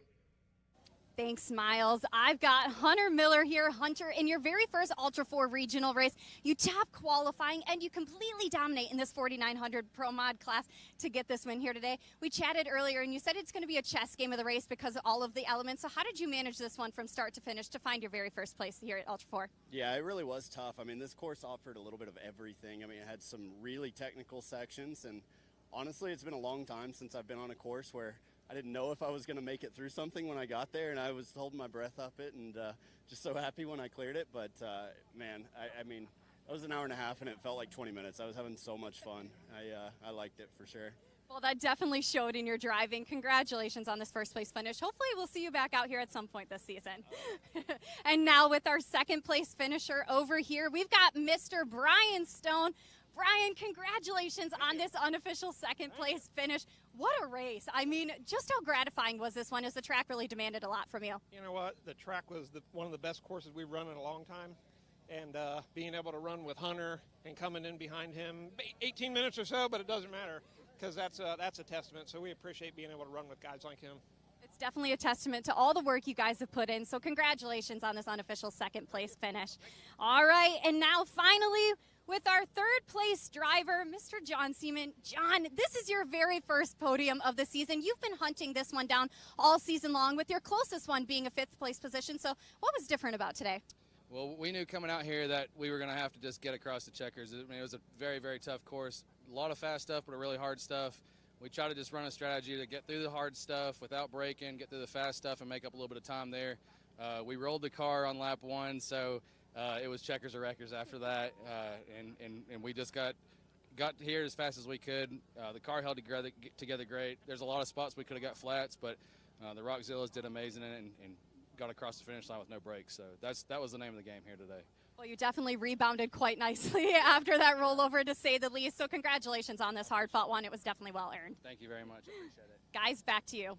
Well, thank you, Erica, and what a great run they had out there. Yeah, John Seaman getting up there for the first time on his very first podium unofficially out here with Ultra 4 USA. So congratulations to our unofficial 1, 2, and 3. And I believe this is going to be Jeff Donda unofficially winning the UTV Open class as he about to cross over the race line, start finish. Jeff Donda and Philip McGilton grabs the checkered flag for the Open class unofficial first place. All right, so we have our Good Boy Vodka UTV Pro Mod unofficial results. In that number 1 position, Hunter Miller. And that number 2 is Brian Stone. And in 3rd position, John Seaman. In 4th is Paul Wolf. And in that 5th position, the 428 of Tony Polari. In 6th position goes to Kip Atkins driving for his son, Carson. And in that 7th position, the number 70, Jamie McCoy. And 8th goes to Mike Park. And 9th, Corey Willis. And that 10th spot is Todd Wreck-It Beckett.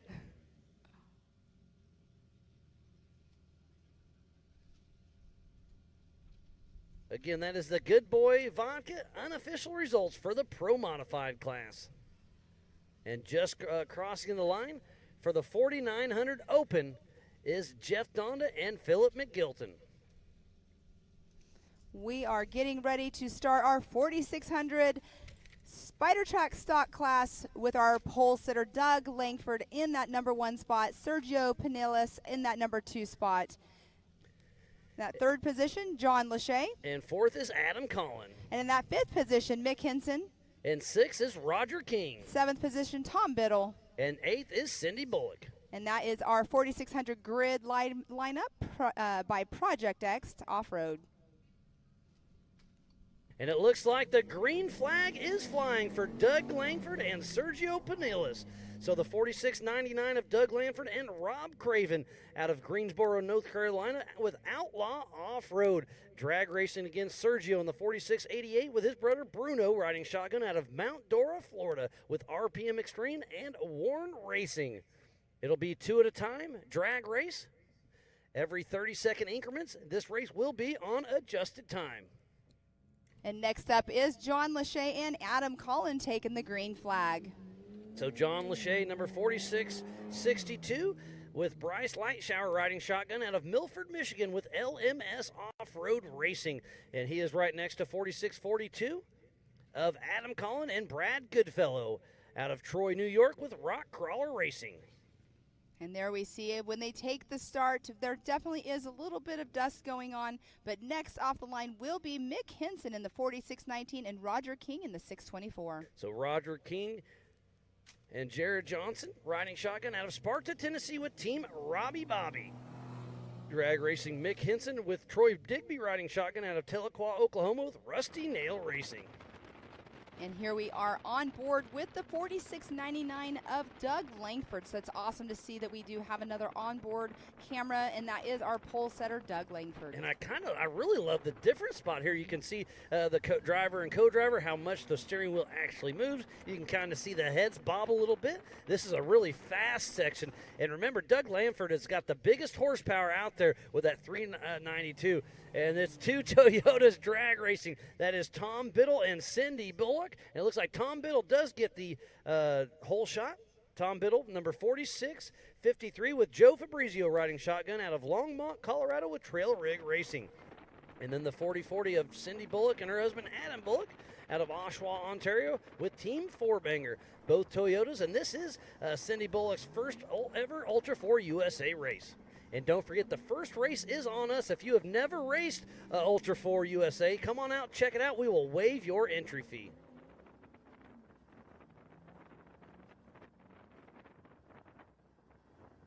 And here is Doug Langford. You can see him splashing through one of the water puddles. This is another either or. There's a left or a right. He chose the right. It's a little more rocky and up and down, but it sets you up for this left-hander a lot better.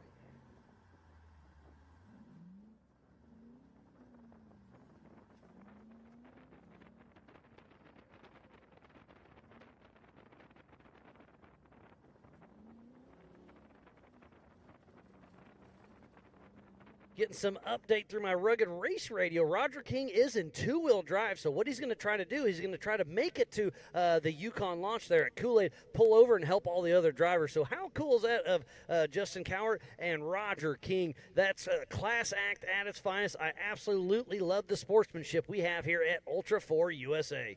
Well, in talking about that in two-wheel drive, he knows that he's not going to be able to make these rock obstacles that we do have out here being in two-wheel drive. So that's sportsmanship right there. Absolutely. So driver and co-driver will be out. Remember, this is a no-chase race, so only fellow competitors or safety crew can help you. So they're out there. They know that's going to be a tricky section. So even though they know they're not going to be competitive, they're going to make it there and help out their fellow guys and gals. I love the Ultra 4 USA off-road lifestyle. And that being sportsmanship right there, they know the other drivers, they're going to be so thankful that they're not going to have to get in and out at Kool-Aid, because that's earlier where we were seeing a lot of people having to winch. There's spectator area number 1. Looks like that's a Toyota. It could be Mick Henson. He'll go straight across the road through the creek. So that is also Doug Langford that is on camera view right there. We also have the in-car, which we are now seeing right here. How cool. We were just talking about it. Miles, I 100% agree with you. This is such a cool view because now you see the driver and the co-driver, not just how the suspension is working, but you're seeing the way the steering wheel is working, the way that they're, it kind of shows how rough the race course is by how much movement they have inside the car. And then look on the right, you can see the big screen. That's the GPS that shows you where you're at on course. So to keep going, you can see the either or right there. You can see the blue lines, left or right. They take the left line, so that little dot stayed on them. This is a great vantage point. This is like a video game. Yeah, it's awesome. Doug Lamford in that Jeep JL with that huge 392 Hemi. Putting that rock crawler suspension Jeep to work.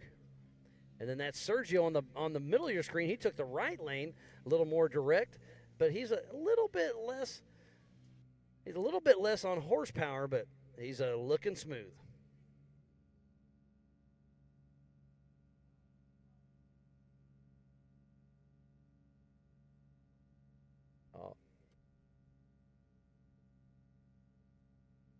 Again, if you are just tuning in, this is the 4600 Spider Track Stock Class for the 2023 famous Reading Rumble presented by Project X Off-Road. And speaking about the 4600 Spider Track Stock Class, what's that mean? Usually they have a blue number plate. They have to have a stock OEM frame. Wheelbase must stay within 3 inches. Factory engine, but may be replaced with any available engine in the same make, model, and year. Factory transmission, 35-inch DOT tires, single 2.5 shock per corner, limited to 14 inches of travel, factory suspension like leaf springs, coil springs, TTB, etc., and mechanical steering.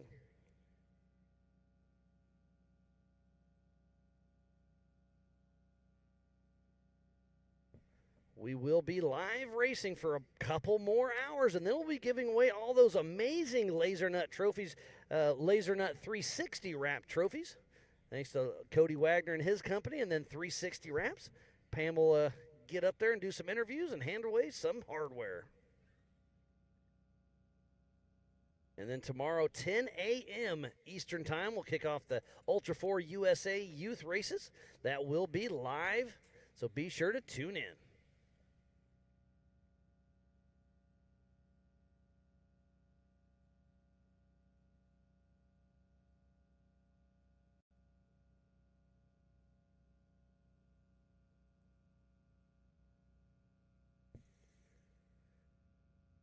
We are excited to be here for our first time at Famous Reading Outdoors. There's roughly 20,000 acres, 650 miles of trails with a little bit of everything from mild to wild, from beginners and on. This is great for dirt bikes, mountain bikes, UTVs, Jeeps, up to Ultra 4 cars. They've got roughly 15,000 members, so come on out, buy a membership. It's open 365 days a year, and you can go explore all these awesome Got all these awesome trails out here. It's a great vantage point right there. You can see the center of your screen, the diagonal one, that is coming towards us on open race course.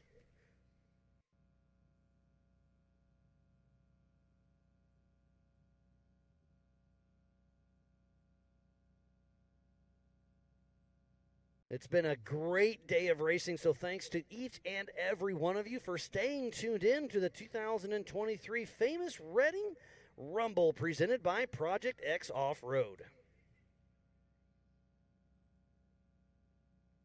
This is our second Ultra 4 USA Eastern Series race.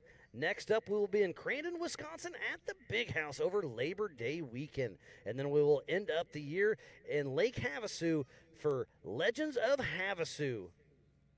It's a do-not-miss event with Ultra 4 USA F1 boat racing, the rodeo, national music acts, Nitro Circus, American Side-by-Side Takeover, and so much more.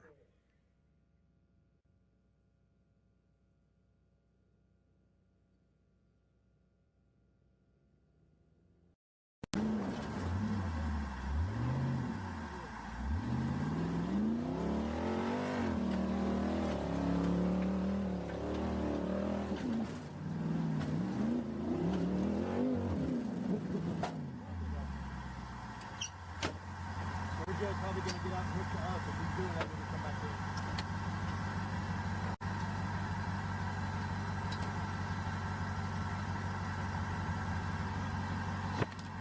Go!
What a great shot we have right here. There's Sergio trying to pull up Adam Collin. So they are rock crawler teammates right here. part of the Warren team. Great to see them out pushing strong and helping each other. You can see he's trying to help pull up. So Sergio's winching, and then Adam Collins winching off Sergio, trying to make it up. So teamwork, making it happen. And what we did miss, or I missed on my side, was Doug Langford's already been through here. So Doug Langford first, Sergio second, and then Adam Collins sitting in that third spot. And here's on board with Adam Collins. And this is just about 100 yards past the top. So it's a pretty tight race, the top three. Up past the Yukon Launch Kool-Aid section. So he'll take a left here and then take a right onto the main road. Well, after he hits that tree and backs up. Oh, look at the reverse camera in that center screen. That's really cool. So he puts it in the reverse, and all those gauges go away, and he can back up. He'll take a left there. There's Adam Collins. Ooh, is that Mick Henson? And Mick Henson likes to rock crawl, but it is jammed up. So Sergio and Mick Henson's the little Toyota that could. We'll see if he can make his way up. Is there multiple lines, or he's going to pull up and winch? I think he's got Troy Digby riding shotgun with him, so maybe he hopped out and trying to figure out what's the quickest and easiest way to make it up. Does he just sit there and wait? Does he winch? Does he try to rock bomb up there? Again, this is the 4600 Spider Track stock class. We had 8 cars take the line.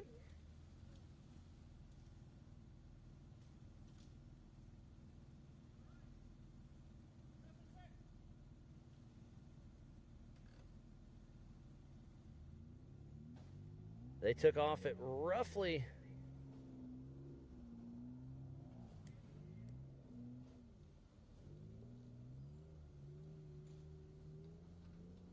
at 5:25 p.m. So we'll see what kind of lap times we have.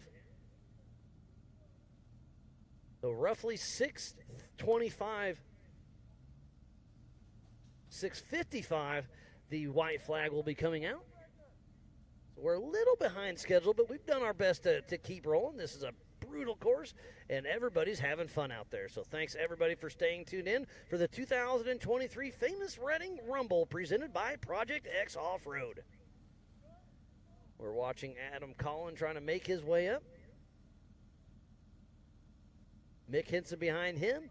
Sergio Panolis up front. But out and about is Mr. Doug Langford.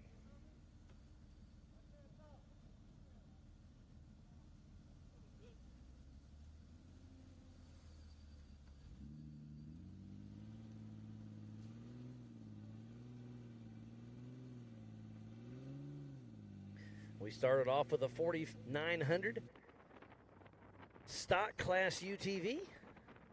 That one was presented by Handy Industries. And then we just wrapped up the Pro Mod and the Open UTVs presented by Ultimax Belts. And now we are just getting started with the 4600 Spider Track stock class.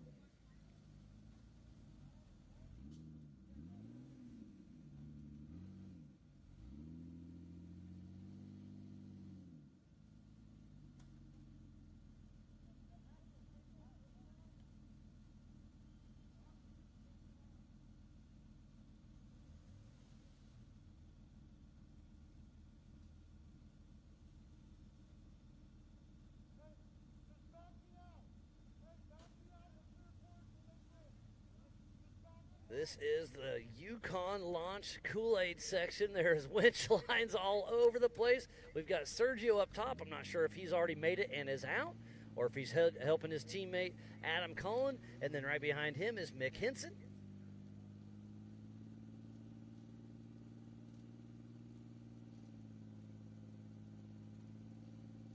This is going to be a tough race for the 4600 Spider Track stock class. This is a 10.7 mile loop. They'll race for an hour and a half. And then the white flag will come out.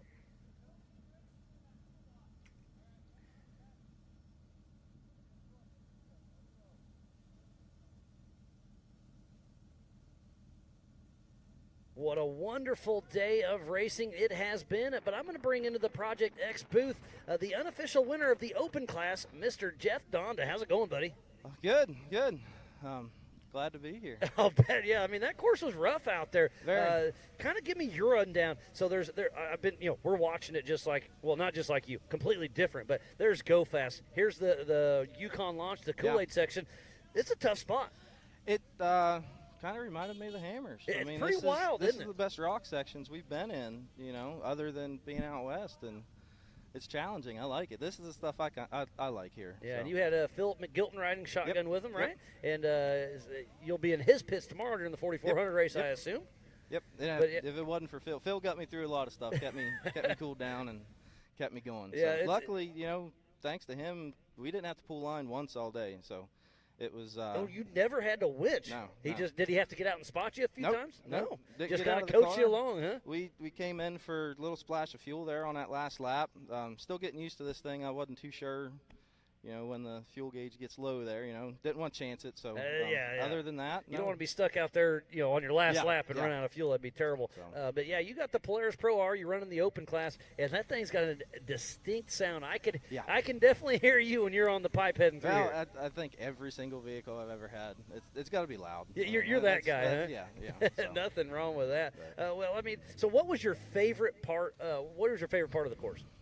Well, I'd say that Joker line. Yeah, the Joker line. The Joker line was fun. It's cool. I'm going to say it's pretty in there. It's a waterfall, rock little creek.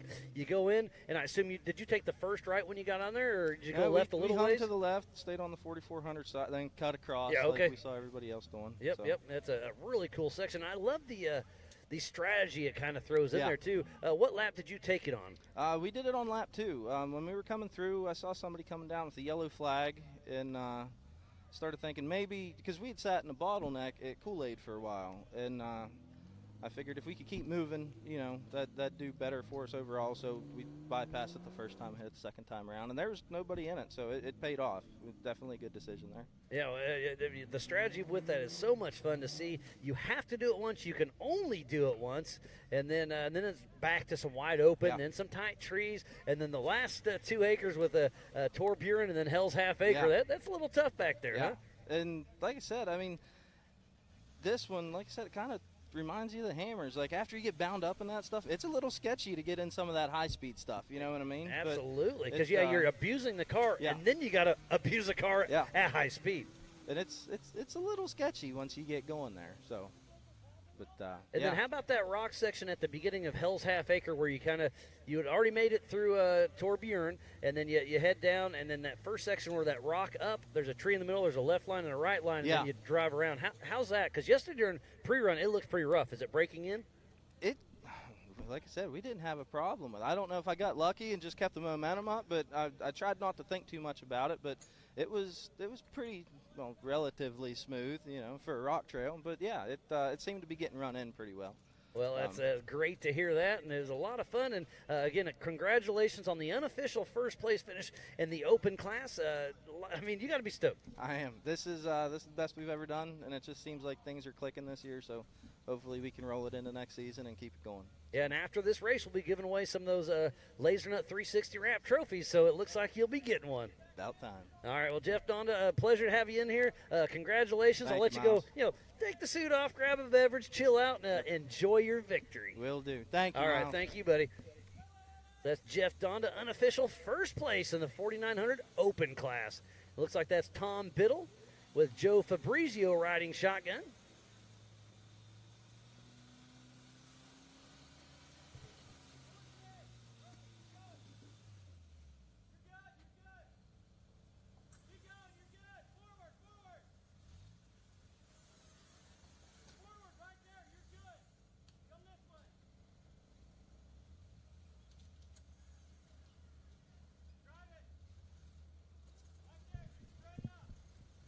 So is that Cindy Bullock coming up right behind Tom Biddle?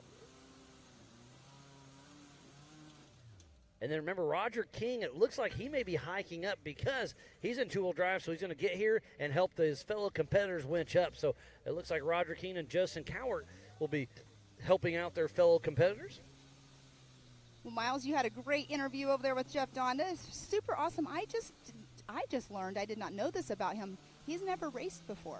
Yeah, he's fairly new to us. Yeah, this is his first Ultra 4 USA season.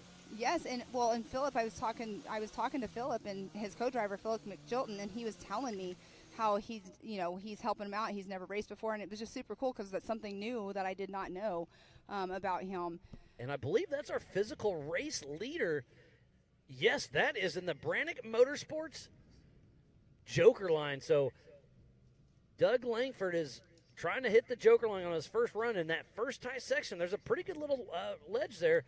Oh, and it looks like there's still a UTV blocking the course. So he's having some broken issues. But, hey, he's part of the course now. So Doug backs up. He's going to take this little left lane, but I'll bet you he turns right and tries to make it up and around.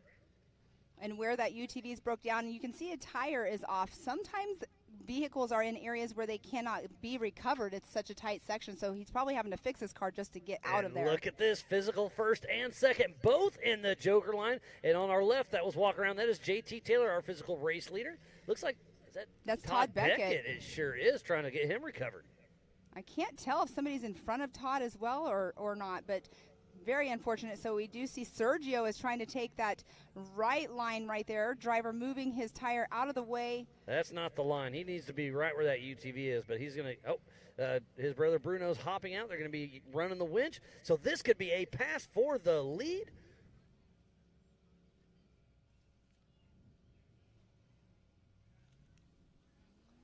And there he is getting out, wondering if he's going to get out so he can go ahead and prepare to winch up Sergio. And like you said, JT Taylor is right there over there checking things out, making sure all is good.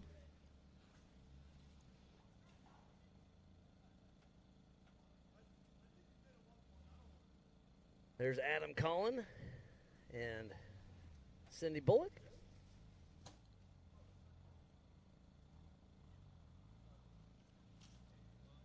But I want to go back to the Joker line and see if Sergio can pass Doug in that.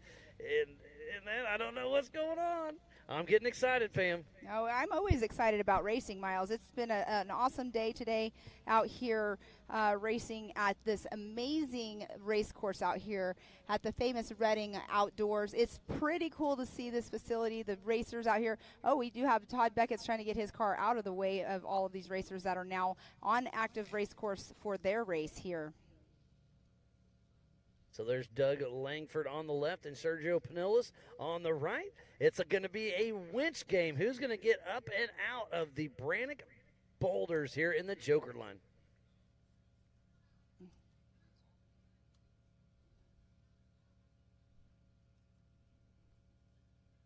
There's JT Taylor, our race director, making sure everything's running smooth there in the Joker line. They're in the Brannick boulders. This is the 4600 Spider Track stock class. They have 35-inch DOT tires. And on the left, Doug Langford has a 392 Hemi. On the right, Sergio driving John Schaefer's old Jeep. Has just an old 4-liter. That Jeep on the right is maybe one of the winningest in the stock class. That Jeep has a lot of wins under its belt. And let's talk about that, Miles, because earlier you were touching base on this, that John Schaefer, retiring that Jeep or whatever. Well, he tries to retire it, but Sergio keeps stealing it. Well, that's what I was going to say. How can you retire a vehicle that's winning? You can't. It's still capable, yep. Yeah, it's definitely something you don't want to do is retire a vehicle, that is for sure. So, Miles, it's been great. We are going to switch gears here for just a moment. We are going to bring in Sean Fitzpatrick. He is out here from a famous Reading off-road, or outdoors, I should say. I'm sorry about that.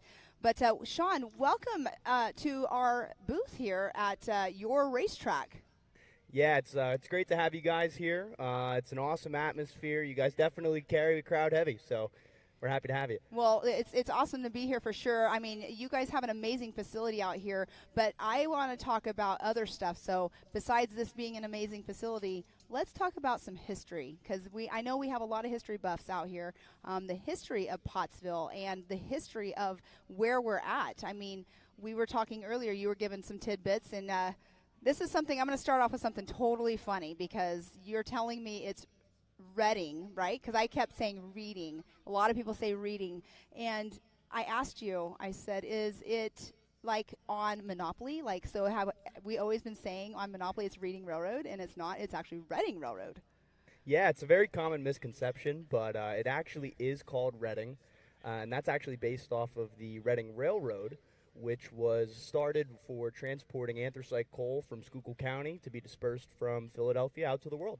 And let's talk about the anthracite coal. That was discovered right here where we're at. Yes, it was. Back in the early 1800s, a gentleman by the name of Nico Allen was out just hunting for white-tailed deer, and he was at his camp, and he had a fire going, and then all of a sudden he went to put it out, and it just would not go out right away. And it was because of these strange black rocks that we now know as anthracite coal.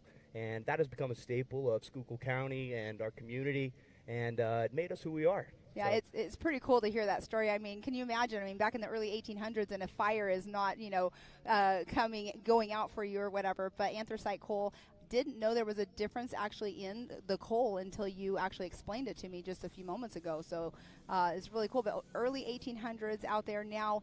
That became something very big out here, right? So, like, that brought community together and everything. But another thing about the history here, the oldest brewery in the United States, in America, Yuengling.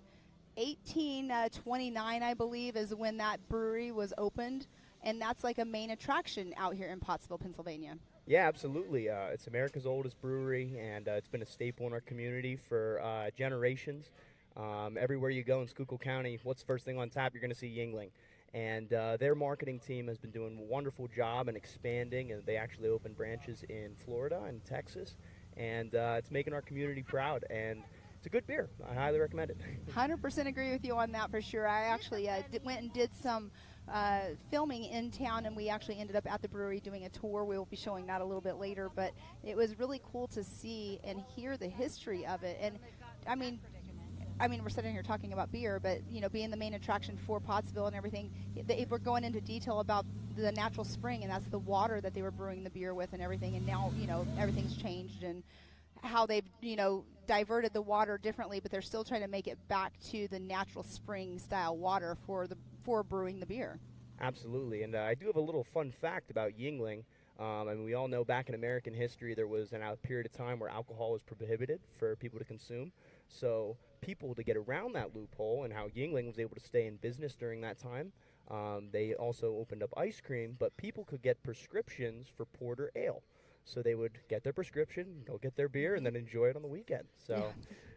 That was really cool. That our tour guide actually was going through that yesterday with us, and I had no idea.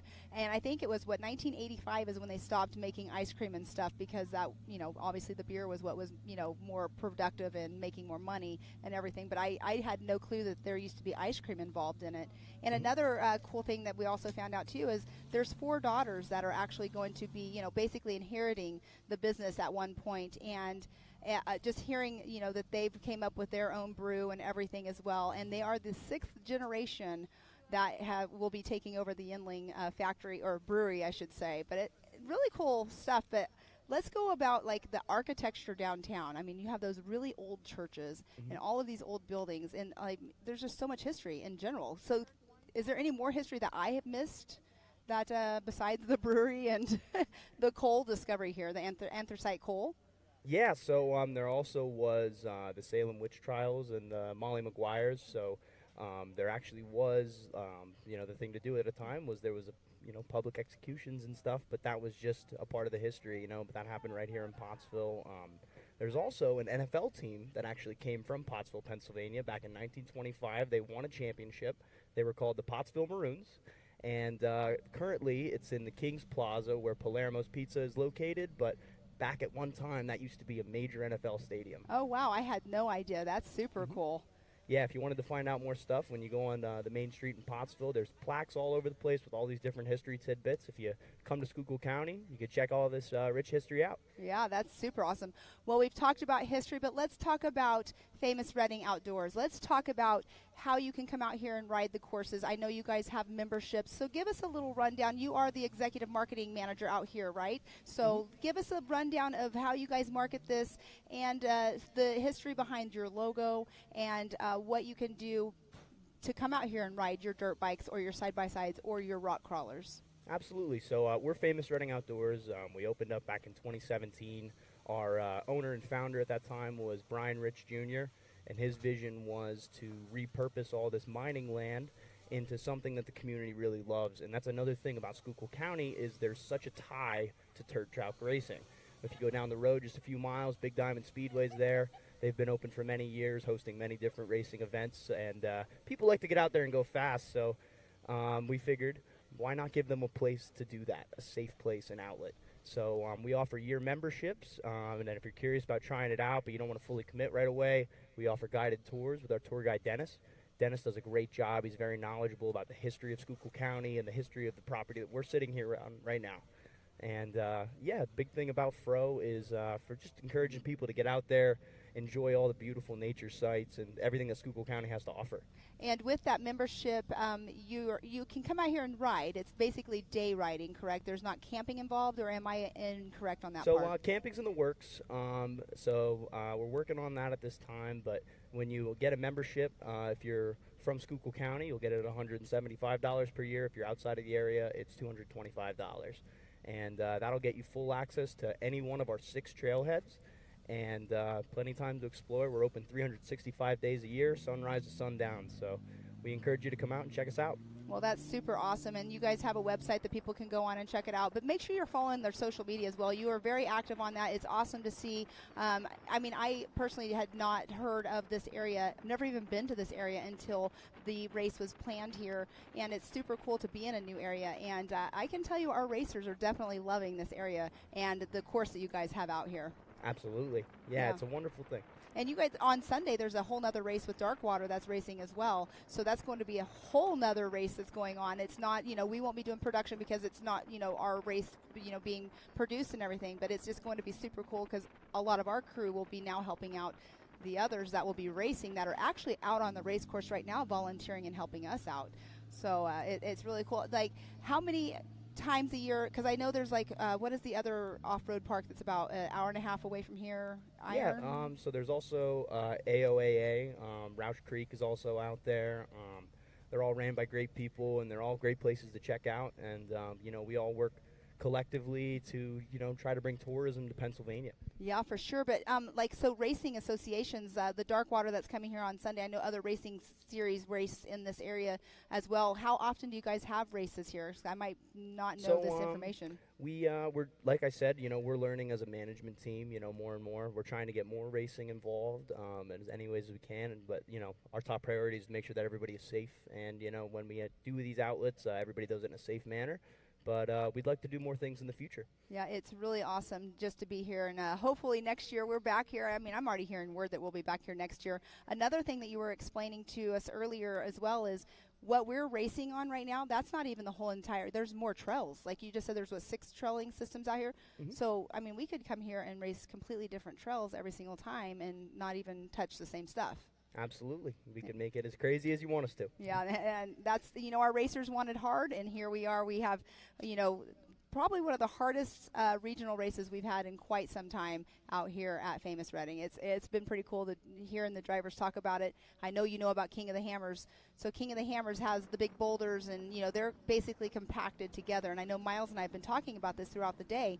Out here, we have the big boulders, but they're not compacted like they are on the West Coast. So, the gigantic boulders aren't moving, but some of these other ones are they're moving. So it's just a little different driving style, and the rocks are slippery because we do have the water, especially through our Joker line, that area right there, having the waterfall coming down, their tires are getting wet and having to go up the slippery rocks.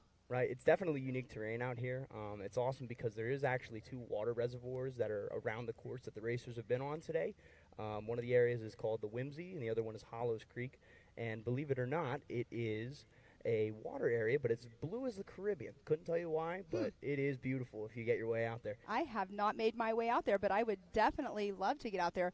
But right now, we do have one of our racers that's on the Joker line out there. Our racers have been struggling in this area, and the one that's called Kool-Aid. Do you know the reasoning behind the name of Kool-Aid for that trail? I don't know the reasoning behind it, but...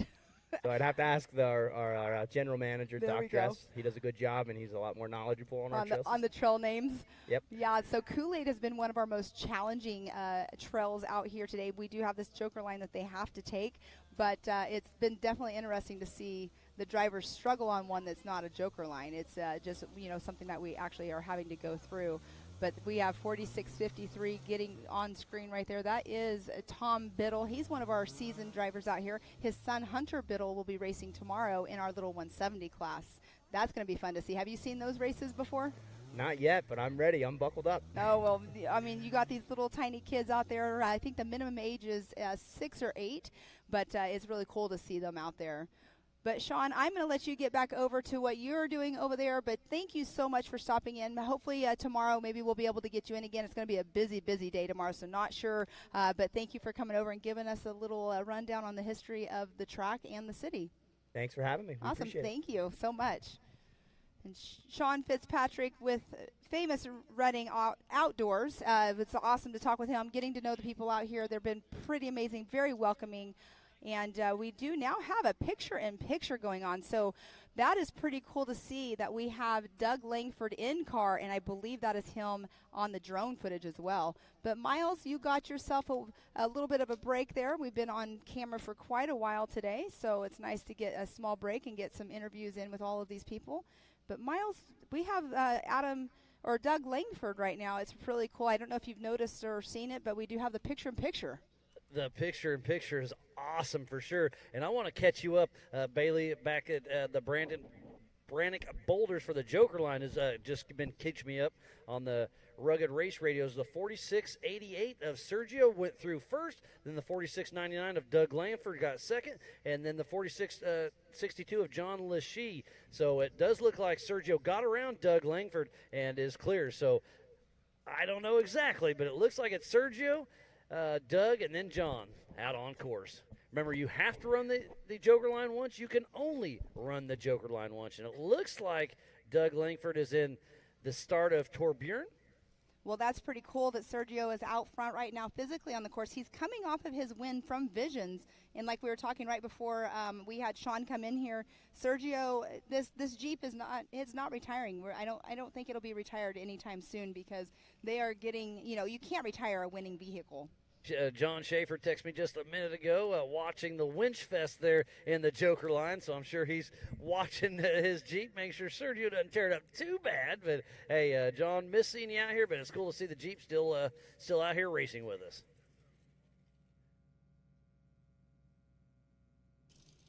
Yeah, and that is such a great footage. It's like a video game to me whenever you can switch the different angles of the camera when you're playing. Yeah, it's really cool. I love the picture-in-picture. But he's making his way slowly through this area here. I'm not exactly sure. You would know more than I would on what area that they're in right now. Yeah, I should know. There's a lot of areas we cover out here.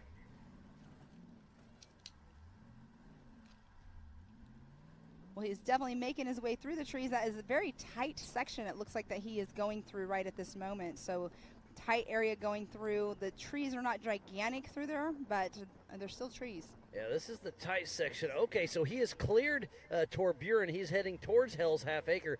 So he's going to wind through these little tight sections, take a left here, I believe, if I've got my bearings right now. Yes, he does. He'll take a left, and then he'll weave through a little tight section for, 300 or 400 yards, and then head straight into Hell's Half Acre. And you know why it's called that? Because it's a hard little spot.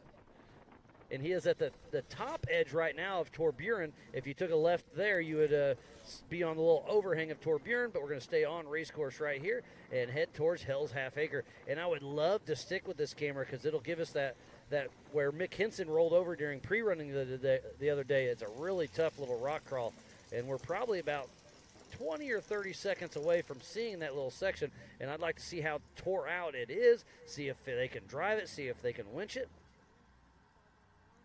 It is definitely really cool to see this view right here, as you were just saying. Yeah, he's got his iPad on the right side. It looks like he's got a lead nav on it. But the middle one, I believe, is just a heads-up gauge for all of his gauges on there. Can't tell exactly what kind, if it's a race pack or Holly. Okay, here's that rock section right here. So this is one of the toughest spots in this course. So you can see the straight ahead on that tree, there's an orange arrow. You can go left or right. So this is a Jeep JL with a 392 Hemi in it, 35-inch Nitto tires. And it's going to be interesting so we can see if he can make it up. There is a winch point. And during pre-run yesterday, I watched this exact Jeep in this exact spot, and he did have to get out and winch. Well, and knowing that, I mean, you're trying to run your best line you can, or find your line that you want to. It looks like it was shutting off. Oh, no, look at that! When he puts it in reverse, the rear camera. Yeah, the yes. rear camera pops up. It's really cool. And a lot of drivers, I know you just said this about a heads-up display in the center. A lot of drivers will put that in the center because the driver doesn't need to be focusing on that, but they need their lead nav or whatever in front of them for their navigation. So they'll put it in the center so that the co-driver is not only focusing on the GPS, but also the heads-up display. And there is Mick Henson up and over the Yukon launch there in Kool-Aid, but it looks like he's crawling under the front, worrying about maybe, remember, he had front driveline issues yesterday when he rolled over. He had a front leaf spring issue, so did something let loose? I'm something not was sure. wiggling just now when he touched it. But it does look like Tom Biddle has made it through the Brannick boulders there in the Joker line, so our top four are through. And Doug Langford's co-driver did get out. He is going to have to winch in that same section you said you saw him doing This it yesterday. is a tough spot. So Rob Craven is out, grabbing the winch. Doug Langford with Outlaw Off-Road in that 2021 Jeep LJ. 392 Hemi. Curry, Fox, Nitto Race Line help him get up and out of here.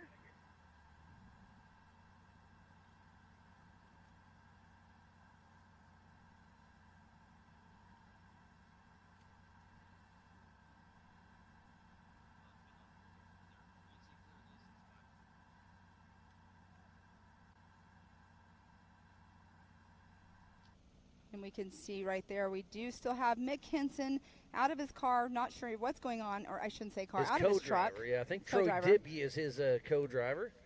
Oh, is that Mick Henson with on board a little? Why does it look like the steering wheel's on the wrong side? Oh, it's probably just sitting there. You know, earlier on, there was a camera that was flipped, like it's reverse. Okay, it looks like right-hand drive. No, he's not in Australia. Right. But it looks like that's Mick Henson. Not sure exactly what's going on with him, but it's such a bummer that he is stopped right now. But oh, there's Sergio Pinolis. He is our physical race leader. He is in the Amsoil hot pits, so he is actually ahead of Doug Langford. So our physical race leader, Sergio Pinolis, is coming out of the Amsoil hot pits. Not sure what he fixed in there, but our physical race leader, Sergio Pinolis, fresh off his win at Visions, driving John Schaefer's Jeep, is still hot on the gas, making it happen. So on adjusted time and physically out front, Sergio Pinilis with his brother Bruno riding shotgun. And here is the 4662 of John Lachey.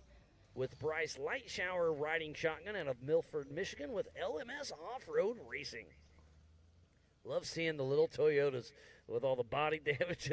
It's great to see the Jeeps versus the Toyotas. I wish a couple of the Broncos would be here, but hey, this is what we get, and I'll take it. Exactly. These guys right here, they do put on a great show. Everybody loves the Toyotas. I mean, we always say, you know, like Mick Henson's been one of those fan favorites, but we have others out here, too, that are just like him in the same style of Toyotas, and these Toyota trucks are everybody's fan favorite for the most part. I mean, a lot of people, this was their first vehicle that they got, you know, when they were younger. Okay, sorry about I mean, little Toyotas, these trucks run forever, and, I mean, they're showing how tough they are as well. It's awesome. I love seeing it. Uh-oh. Okay, we do have, I believe that is Cindy Bullock right there out of the truck. That is in the Yukon launch there at Kool-Aid. Looks like driver and co-driver are out, and like you said, Pam, he's doing a little hammer fix to the front winch, seeing if they can get it.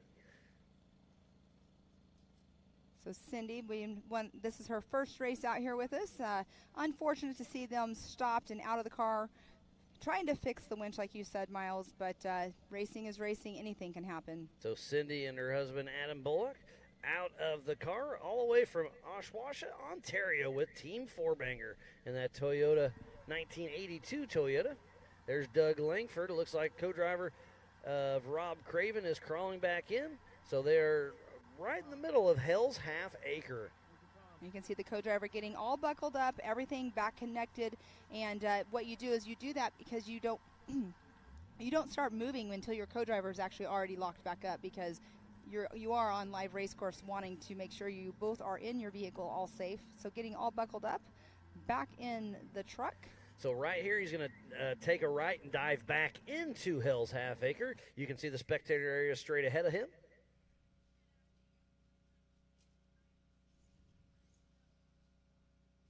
It looks like he should be taking a right here.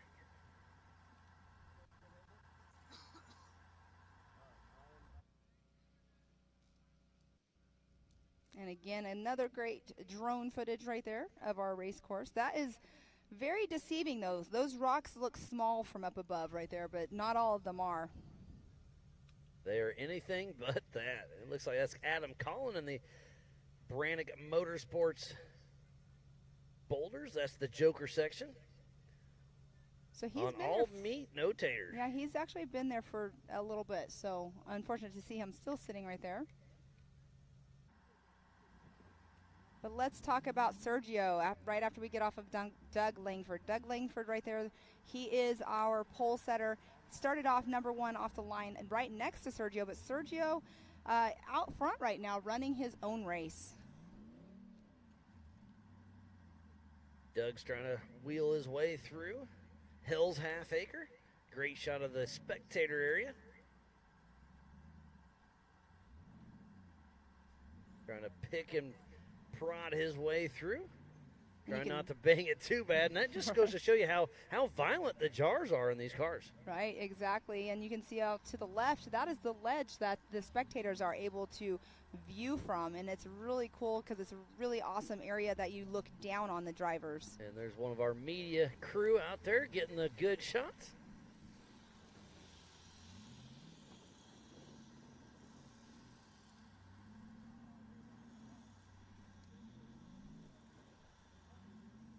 Kind of just picks and prods his way through. There are definitely a few spots where we shoved them into certain areas, but a lot of this is just wide open. Pick your poison and make your way through. There's some areas too, Miles, that I was looking at yesterday going, they're going to go up that? Yeah, man, building this course, it was a lot of fun with JT. He's got an eye for this stuff, and he's going to make him earn it. And you can see the attrition is definitely here. They asked for a harder course, they got it.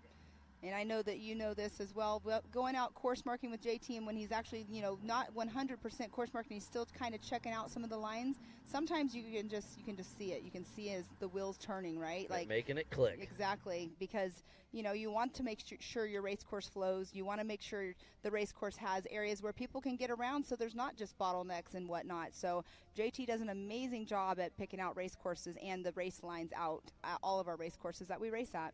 Looks like that's Tom Biddle right at the beginning of Torburen. Making his way through. Again, if you are just tuning in, we thoroughly appreciate each and every one of you. This is the 2023 Famous Reading Rumble presented by Project X Off-Road. This is the 4600 Spider Track stock class. We started racing this morning at 8 a.m., so we're roughly 10 hours of live racing. It's been a great day. It doesn't it's feel like flown it's been 10 by, hasn't hours. it? Yeah, it has.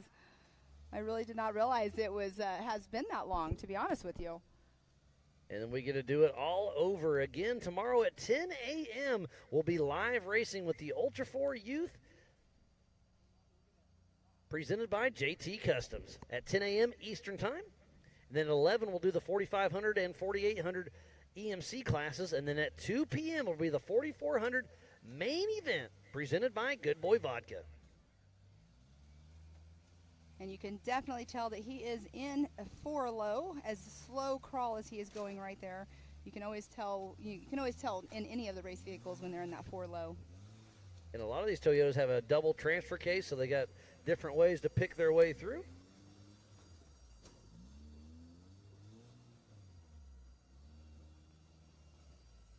So Tom Biddle and Joe Fabrizio still working their way through Torburen.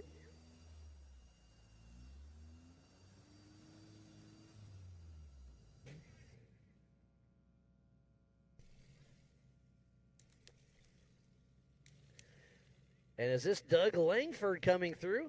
Is he going to dive into the Amsoil Hot Pits? Yes, he does. So Doug Langford pulling into the Amsoil Hot Pits. We'll see how long this little pit stop makes, but Sergio Pinolis starting to pull away with a pretty good lead.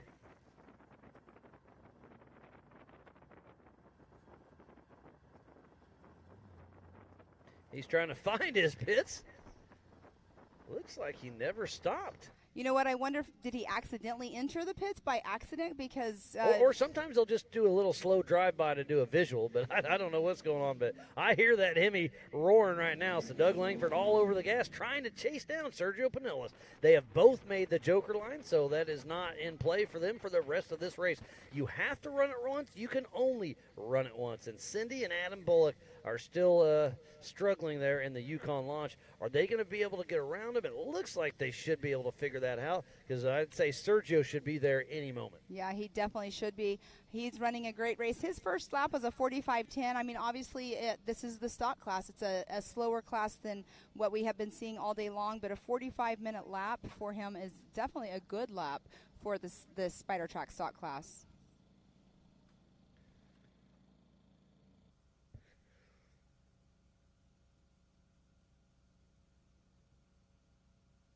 There is Adam Collin. He is midway up the Brannick boulders there in the Joker section. He's been there for quite a while, but he's made about 20 feet, so he's past the hard stuff. So if he can get up and out, this is the hardest part of the Brannick boulders there in the Joker line.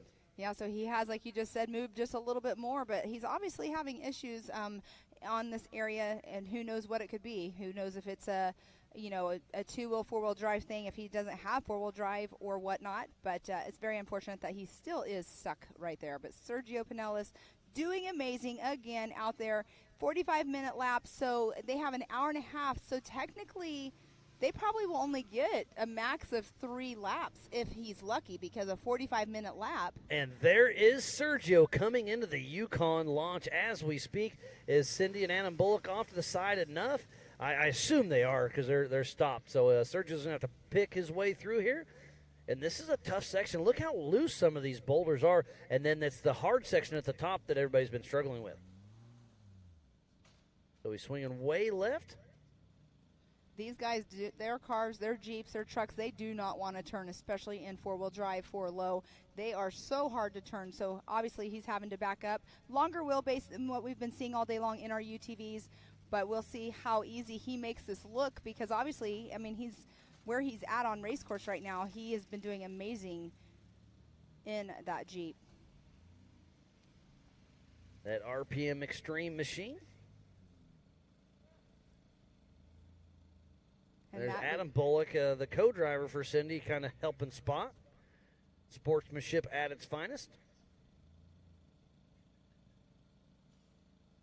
Telling him he needs to get to his driver's side, because it looks like rock placement as well will definitely be better on that other side. But here we do have co-driver getting out, more than likely going to start winching through or spotting Sergio through. And that's Sergio's brother. His first race with him was at was it Montana? I believe so. I think it was Montana. So they're trying to pick their way around Cindy and Adam Bullock. So they'll back up, pick up that Warren winch, and try to get up and through.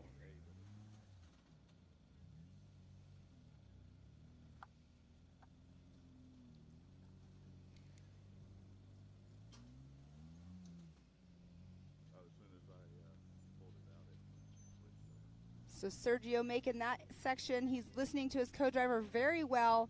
Sergio's very very seasoned in driving. I mean, he's a part of Warren Winches as well. So he's very, very seasoned and well-versed in off-road racing and off-road driving. And speaking about Sergio, his teammate Adam Collin that we saw at the Brannick Boulders has cleared. Getting some chatter over the Rugged Race radios. He is up and through. Well, that's good to hear that he finally got through. Hopefully he didn't have something majorly happen, and he'll be able to finish on and keep going on in the race. That is our physical race leader there on Kool-Aid, part of the Yukon launch area. So, Miles, I did not say Doug Langford. When he went through, he had a 52.46, so he is roughly 7 minutes and 35 seconds behind Sergio when he came through our race line, finish line. And Sergio and Doug both pulled into the Amsoil hot pits, but didn't spend much time. Oh, and here we do see his brother is out and going to have to winch him up the rest of Kool-Aid. And obviously Cindy and Adam Bullock are dead in the water right there. Not sure what's going on, but tough break for them. As you can see, Sergio Panolis, our physical race leader in the 4600 Spider Track stock class, trying to make his way up and out.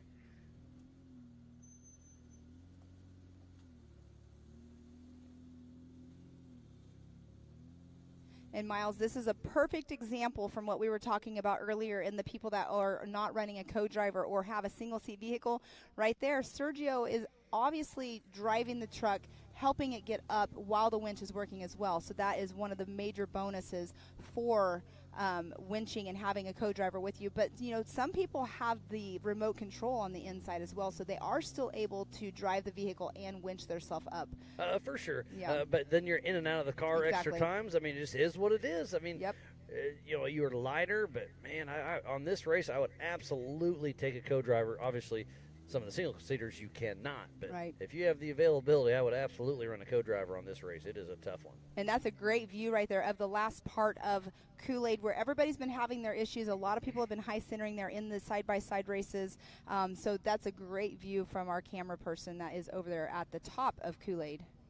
Yeah, we've got a great production crew. There are so many people behind the scenes, so thanks again to everybody who makes this possible. Thanks to Jason and Gayla Robinette. All of the volunteers here have been amazing. The Ultra 4 USA staff, the AOE crew, all of the media making this happen for you guys back at home, USAC, all of the safety crew, racers, fans, and our marketing partners. Speaking about safety, USAC, Liam O'Donnell 23 is here on site. They are running timing, scoring, race ops, safety, and tech. Yes, Here's Doug Langford. there is that great view that we have been seeing of the in-car of Doug Langford.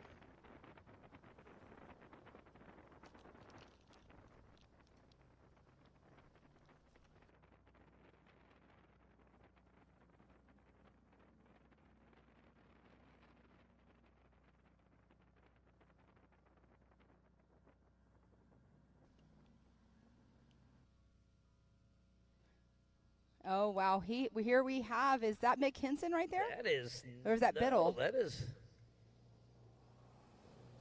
That is That's the 46. 4662. John Lachey. John Lachey.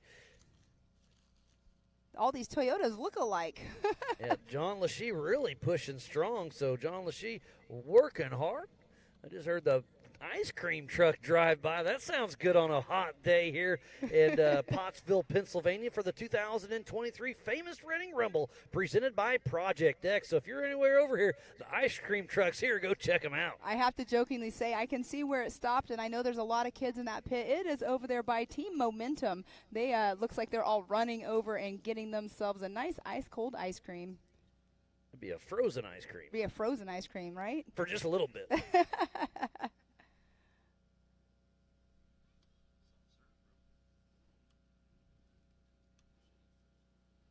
Great view right there. Look, that looks like it makes an A. So the way I'll those are. go over that real quick. We were going to go all the way down to the end, but then it's an over 90 right, and you see that? That's a pretty good cliff. So we burned, right where he's at, we burned that in. It was full of brush. We had to cut that through to make it just safer, so it's just a more of a flowier track, and that was all JT, obviously. But that's what he does. He looks at this and realizes, man, this is kind of, for safety reasons, I don't want to go to the end, have a hard right-hand turn. If somebody blows it, they're going off a cliff. So he makes that little roundy curve, and it's perfect as they go by that drag line. Look how huge that is. That's a drag line. That's a Toyota pickup. Look at the size difference. Yeah, that thing is so awesome to see. I'm going to have to go down there and take another picture by it. You said is there a plaque on it, you said? Yep. On the side, there's a plaque on it that says Famous Reading Outdoors. So obviously not during racing, but come on out, park your rig in front of it, take some pictures, tag everybody, Famous Reading Outdoors.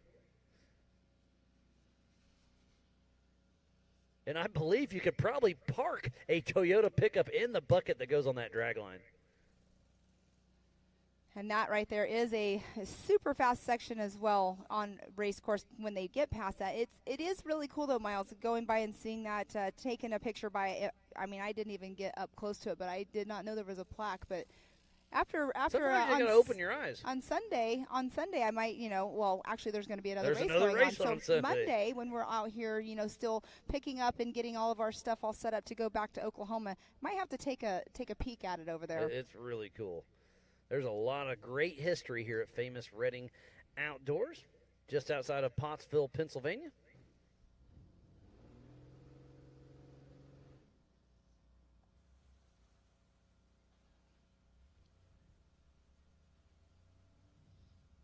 We've been here for over a week playing on the trails, marking course, and this place is super clean, so let's help keep it that way. If you're here on site, pack in, pack out. There's 2 big dumpsters. If you see something on the ground, pick it up. I mean, we've been doing it all week, but I'm just blown away on how clean this place is, so let's do our part with the Ultra 4 USA family. I know you all will, but let's just do our best to keep this place clean. It's a beautiful place up here in northeast of Pennsylvania as we see Mick Henson heading into the Bronco Boulders, and he's going to go left here. So he's in the Brannick Boulders as we speak. Mick Henson making his way up. And so he'll go left, and then he's going to take a right here in just a little bit. You did take that exactly what I was going to say, because right there at the beginning, like we've been saying all day long, there is quite a lip of boulders right there, and it will slow you down, but he is having a little bit of issues right here. But you go past just a little bit farther, and like you just said, Miles, he'll be taking that right-hand turn, and we have been seeing quite a few of the UTVs earlier on take that as well. Yeah, I saw him do this yesterday during pre-running. I was like, hey, I really like that one, as we're picture-in-picture with Mick Henson. So he's driving there, heading up the Brannick Boulders there in the Joker line. And remember, we saw him a little off pace at the top of the Yukon launch, but it looks like he's back in track. Well, you can see his tires spinning right there. Mick Henson having to put a little bit of that horsepower to that DAO racing engine with those diamond axles, Warren Factor 55, Yukon race line, and trail gear. So it looks like Mick Henson is up and through the Brannick Boulders there in the Joker line. And Miles, we have only had 3 vehicles come through that are out on their second lap. Right now we have Sergio Pinillas in that number 1 spot, Doug Langford in that number 2 spot, and John Lachey in that 3rd spot. So 3 vehicles so far. We are about an hour 4 minutes into this race, so it's going to be very interesting. I think they're probably only going to get roughly probably 3 laps. If they get 3 laps, that is. And let's go over the Joker line. Everybody has made it through the Joker line except for Roger King. We know he's broke. Cindy Bullock, we can see her. She's broke. So everybody that's still in the race has made it through the Brannick Boulders, through the Joker line. So that is no longer in play. You have to run it once. You can only run it once. Well, it's definitely key to get that done and out of the way on that first lap. I think it's been a great strategy so far throughout the race today. But that's awesome that they've all made it through, the ones that are still running out there, to make it through our Joker line so far. There's a great shot. He's going to take a left and then hit that spider track backstretch, and that's where you can pick up some speed. Obviously, in the 4600 spider track stock class, they're a little off pace, and right now you can't see it, but there's some pretty good boulders he's going through in that little creek crossing. So now he'll take a left, and then you can open her up. Tomorrow there will be triple digits going through this spider track backstretch. That is going to be pretty cool to see. If we do get a little bit of moisture in the ground tomorrow, too, that'll help keep the dust down as well, which will be pretty cool, because we know that all these 4,400 racers, they are going to be running fairly close together. We have a lot of heavy hitters, competitors out here that's racing, and it's going to be a fun race to watch. There's still a small chance of rain tomorrow afternoon. That could change a lot of things. We'll see how it plays. But a little bit of shower wouldn't hurt for the dust, but it would change it in the rocks for sure. But it's been such a great day of racing for the 2023 Famous Reading Rumble presented by Project X. I am Miles Hasquis alongside Mrs. Pam Hall. It's been a great, great day. I hope you all have been having as much fun as we have. Pam, it's been great. It has been amazing out here today. We have 8 cars that did take the green flag earlier on for the 4600 Spider Track stock class. We do have 3 cars that we do know right now that are not moving on race course. So it's unfortunate. We have five vehicles out there running. It's been a very tough race course throughout the whole entire day. Yeah, the race course, let's talk about that. It's a 10.75-mile loop. It's an hour and a half, and then the white flag comes out for the leader. So they've been racing roughly 2 hours, a little longer or so, but at an hour and a half next time around, white flag comes out for him. Tomorrow for the 4400 it'll be 2 hours, but for the EMC race it'll be another hour and a half. But at 10 a.m. tomorrow morning, the Ultra 4 USA Youth, sponsored by JT Customs, will be taking off. We will go live for that. They've got probably about a little quarter-mile run right around the Amsoil Hot Pits. They'll race for about a half hour. It's a fun little section. It's great to see the future of our sport out here having fun. So we got about 10 of those young guys and gals signed up, so that'll be a great one. And then we'll do EMC see. And then at 2 p.m. Eastern time will be the 4,400 main event. And that's going to be an amazing race that we're going to be watching. But let's go back to the kids. The kids that are out here racing, the majority of them, they have a parent that is racing out here. So I love that we actually do, a youth class because, like you said, they are the future of our sport. So having that youth race, having them out here racing, on the same day or a different day as their parent, now their parent gets to go out and do their race as well. It's so cool to see. I love it, and I love the kids class. I always say that's one of my favorite classes. And all the little kids that, they're the little tiny tots, as I call them. They're all super fun to watch. We just were watching them going over there to the ice cream truck and getting ice cream and stuff, and it's just really cool. It's really fun. Well, speaking about some treats, Pam, you were able to go get a treat of yourself and tour the Yingling factory. I'm pretty jealous of that. So, Pam, you're going to show us what you got to see. Let's see what happens.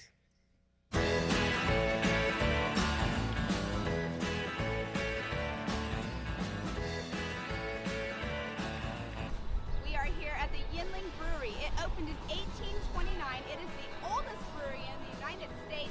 There's a super cool placard right here behind us, but we are getting ready to take a tour, so come along with us.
Well, I'll be honest, Pam, I've tried to swing by there. I wasn't able to make it, so I'm a little bit jealous. We were out on course while you were out touring the town, sipping on some beer, but that's all in good fun. But, yeah, Yingling, the oldest brewery, pretty cool to see. That's only 10 minutes away. So, again, there's a lot of history here. The oldest brewery, this is where they found anthracite coal. I mean, there's so much up here. It's a great tourist place, and then you can go off-roading about anywhere. It's awesome. It is pretty cool. But, yeah, the factory, going and touring the brewery was really cool to hear about the history, see the history of it. It's been going around, like I said, since 1829.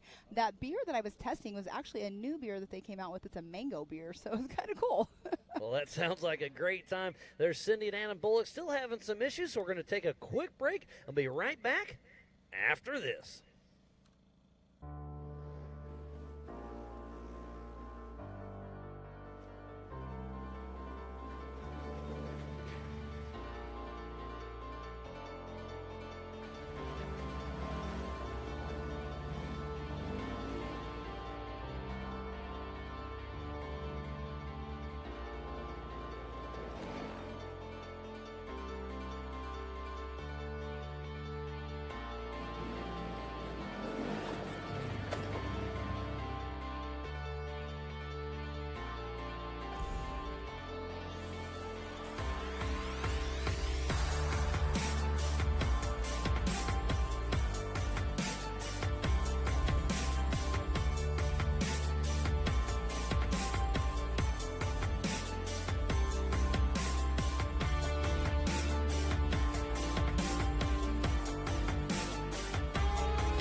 Welcome back to the 2023 famous Reading Rumble presented by Project X Off-Road. This is the 4600 Spider Track stock class.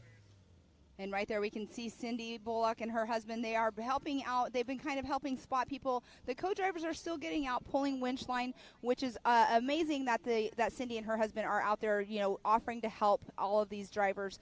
But they're still getting out there doing their own winching and everything, which is pretty cool to see. But yeah, it's unfortunate these guys are having to winch up. They're right here in Kool-Aid. They're in the Yukon launch. It's part of it. That's John Lachey with Bryce Litschauer out of Milford, Michigan with LMS Off-Road Racing.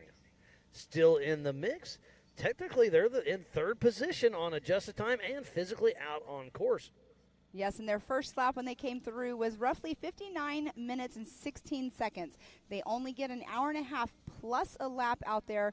And with the time frame that we are running right now, we shall see. I'm not sure, like Sergio will probably be coming through here in just a little bit. He's running about a 45-minute lap on his first lap. So it's going to be interesting to see how many laps our stock class actually gets. And if I'm doing my math right, we got about 15 more minutes before the white flag will come out.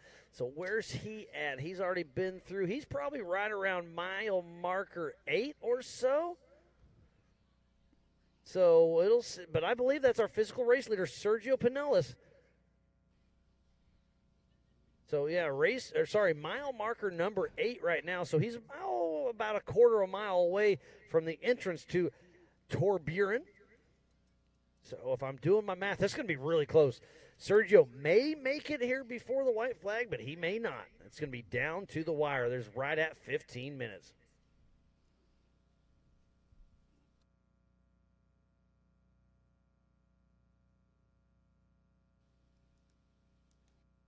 This is the 4600 Spider Track stock class. We went live at 8 a.m. this morning.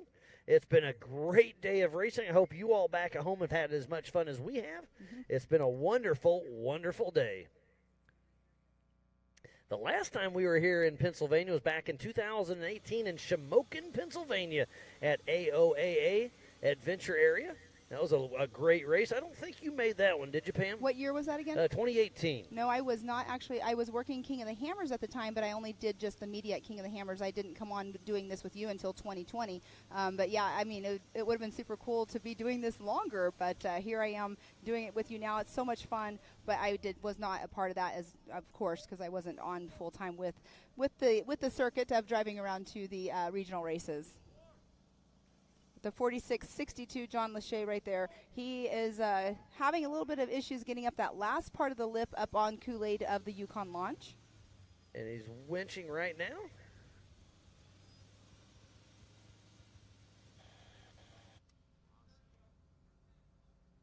It looks like it could be Adam Collin possibly. And another Toyota, I believe. And there's our physical race leader. Okay, oh, he's there we go. Bottleneck. Now it's a bottleneck. That's Sergio Pinellas, our physical race leader, but there's a logjam. It looks like Sergio. Could that be Mick Henson? Or Adam Collin and Mick Henson, possibly? And roughly, where are they at? Do you know exactly where they're at on here? They are at the entrance to Torburen. So that's the first rock obstacle. And I'm not saying it's easy. Right where that Jeep is stuck, there is some pretty good rock, so he's probably high-centered. So now Bruno Pinellas, Sergio's co-driver, is getting out to assess the situation. Say, hey, we're the race leader. Can I help you get out of my way? Because we are going for it. So he's got about 12 and a half minutes. So I do believe the next time around for Sergio will be the white flag. He's got about 12 and a half more minutes, and I don't think he can make it here because he's got to do all of Torburen and all of Hell's Half Acre, and now there's a little bit of a bottleneck. So it's looking next time around will be the white flag for Sergio. So can he back up his win from Visions? It's going to be interesting. He's working on it. We can definitely tell right there. So, Miles, I want you to refresh my memory right here on the race course. So right here, they're entering into, what do you call it, Torburen? Torburen. Okay, so entering into this section, this is where they obviously – right here you can't see, but there is a pinch of rocks right there. It's very narrow. Yeah, right where he's at, where that front Jeep is at, he's high-centered. He's stuck, so they're trying to winch him off. And it's a pretty good little rock crawl, and then you kind of weave your way through there. There's another rock crawl in Torburen, and then you get out to a little bit of an open. It's pretty easy, and then into Hell's Half Acre, where we're on board with Doug Langford. You remember that little rock crawler? So that's a really tough section, and then you got to pick your way all the way through Hell's Half Acre, and then you're back to the Amsoil Hot Pits to the race line start finish. So I don't think he's going to make it in time. Okay, so when I was out yesterday watching the pre-running that was going on, I only saw this section. I actually didn't go over to Hell's Acre area. I did not see that part at all. I did hear there was quite a bottleneck going on over there, and I know Josh, one of our camera guys and does our drone, he was over there. He was getting some great footage of the bottleneck during pre-running, but there was a lot of cars over there having some issues. So this is probably going to turn into a 3-lap race for the 4600 Spider Track stock class. Sergio out front trying to finish up his second lap, but there's lap traffic in the way. Now, is he broken that section as well? We're just speculating, but hopefully they can get him winched up and out of the way. And did we see who that was? That's the first car? I believe it's Adam Collin, and that's just a guess. I'm just kind of going off my sheet on who's still out there and still moving in a Jeep. Roger King, I know, is out. Yes, that has to be Adam Collin. And then the Toyota, I'm just guessing, is Mick Henson. Because we just saw John Lachey there at the Yukon launch there at Kool-Aid. So pretty sure that's Adam Collin, Mick Henson, and then that's John Schaefer's rig with RPM Extreme, but it's Sergio driving it.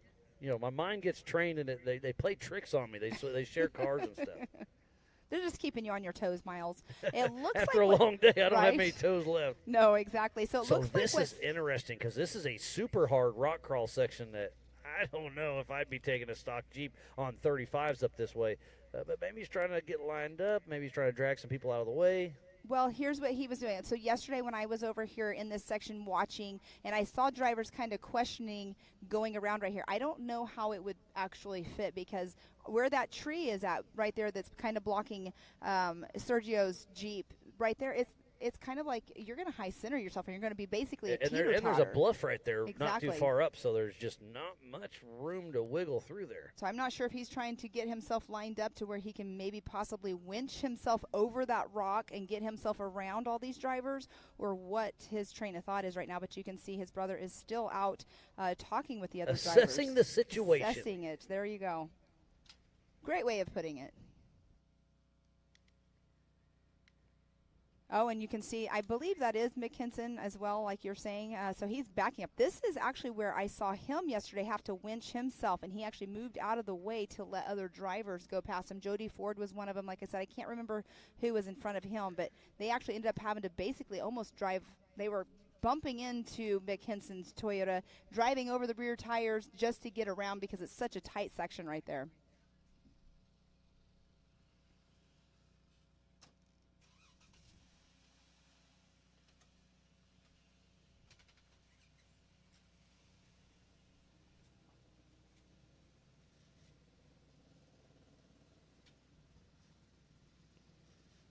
And now they're just kind of scattering all over the place here. It looks like the one Jeep that's in front that you're thinking is Adam Collin. It's got to be Adam Collin. He's kind of moved. It looked like he moved just a little bit, but I mean he's pretty stuck. But what is Sergio doing? He's a physical race leader. Like I'd be saying, hey bud, get out of the way. I'm here. I'm ready to win this race. I just don't see the play here. Why he pulled all the way to the left? I would try to get out and help or something. And then you see, we did see Mick Henson. He did back up, so not sure if he's trying to back up, get out of the way, so Sergio can somehow maybe push Adam through. I mean, how do you do it? Because right there where Adam is stuck, there's actually a rock that we were seeing cars get high-centered on as well in that section, and it's such a tight area right there. There's no way around him because it's basically a wall on each side of him. So this will be very interesting to see how this plays out. So Sergio is heading up to the left. I don't think that's a line. I don't know where he's headed.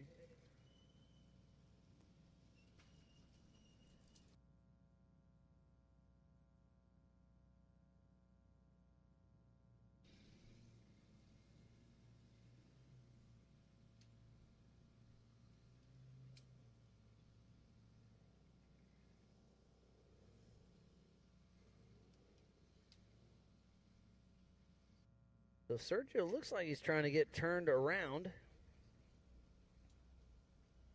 And they're still trying to assess it and try to figure it out. Does Sergio run? Well, I guess he's trying to turn himself around. I was getting ready to say, does he run a winch on the back? Because I know like some vehicles will run winches on the back, but maybe Sergio's going to get himself placed, and he can winch back Adam Collin out of the way if Adam is willing to do that. Because right now it's a closed course right now because nobody can get around him. And that's where he's at. That's super steep and fairly loose. So I'm pretty impressed he could back that far up there.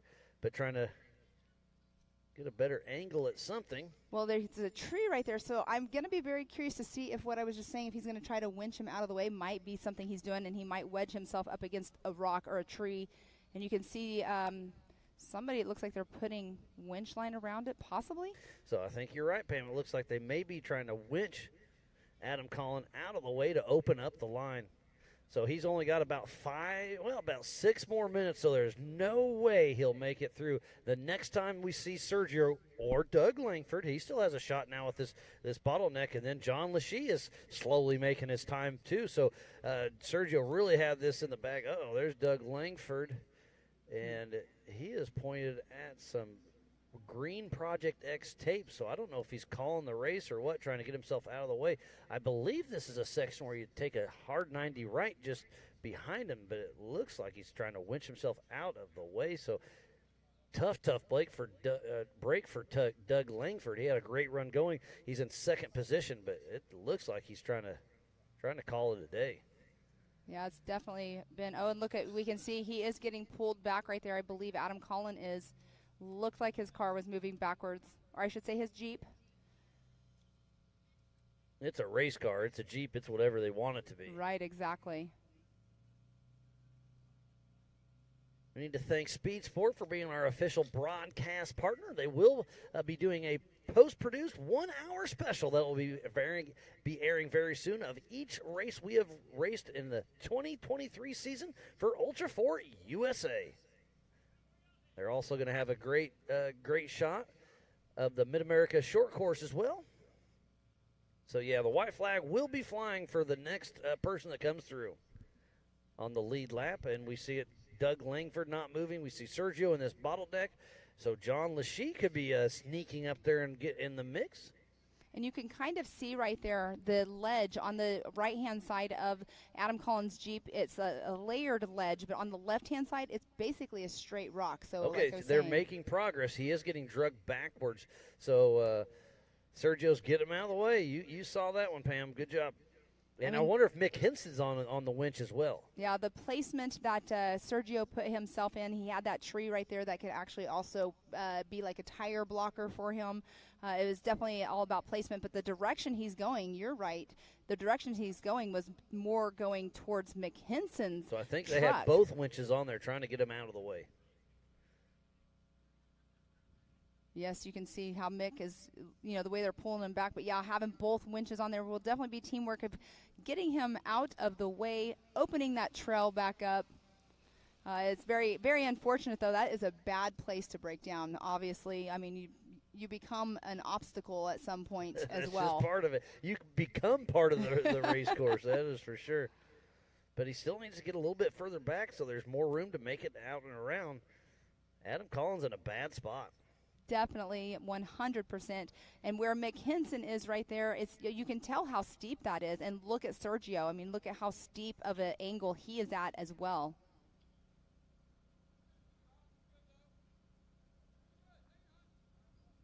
That is Troy Digby. That's Mick Henson's co-driver, helping Mick run around. Troy Digby's been racing with us for quite a while, but his race rig, he's in the 4,500 class usually, and it's not quite back in action. But he called his buddy Mick and said, "Hey, I'd like to ride shotgun with you." He said, "Come on." And Mick's probably pretty excited right now with all the winching that's been happening. Oh, and there's JT Taylor, the race director. He's bouncing all over this race course, trying to mitigate everybody, keeping everything running smooth.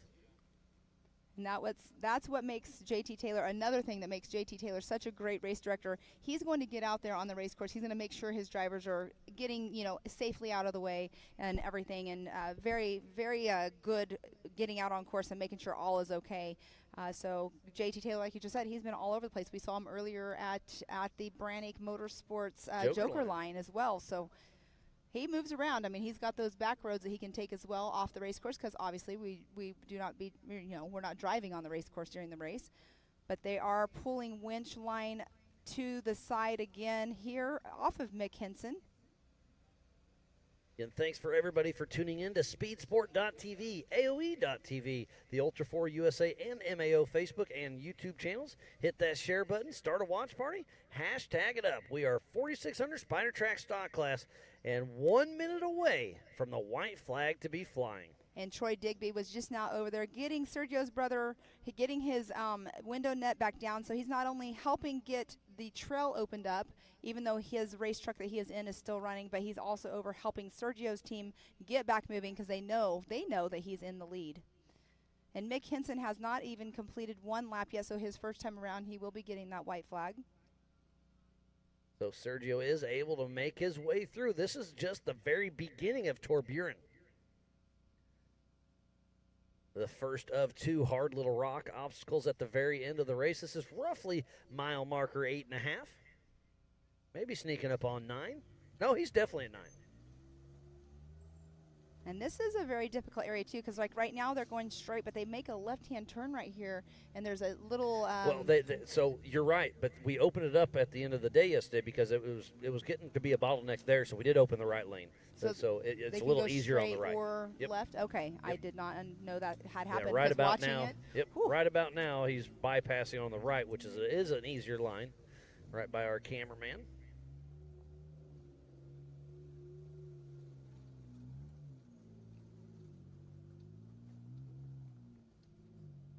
So Sergio Pinolius running a great race. He's going to back up his win from Visions if he can keep this pace up. How far back is John Lachey? We saw Doug Lamford pulled over for quite some time. We see Adam Collin broke down. Mick Henson was helping Adam, so it looks like he'll be in front of him. Roger King we knew was broke down. Tom Biddle has not finished a lap. Cindy Bullock, we saw her broke down at the Yukon launch. So I think the only ones that are still moving are Sergio, John Lachey, and Mick Henson. Wow, what attrition on this. Yes, good catch. Here's a fun little section. You take a left and then a hard right. And this section right here was really tough yesterday during pre-run. This is the spot I was actually talking about. Okay. It was very interesting to watch, because when you're making that right-hand turn, it's so off camber right there, and you are up high. So it was I was sitting there getting nervous myself. JT and I were out there watching the course, make sure everything's going good, and that's where we saw Josh and Rusty Blyler hitting that, and they were actually on a line to the left of that, just a little bit going up, and they were giving it all they had, sliding all over the place, putting a show on for all of us. It was pretty interesting. Looks like Mick's trying to go around that tree to get a little lined up better, so Mick Henson looks like he might be able to keep on moving. He is a lap down.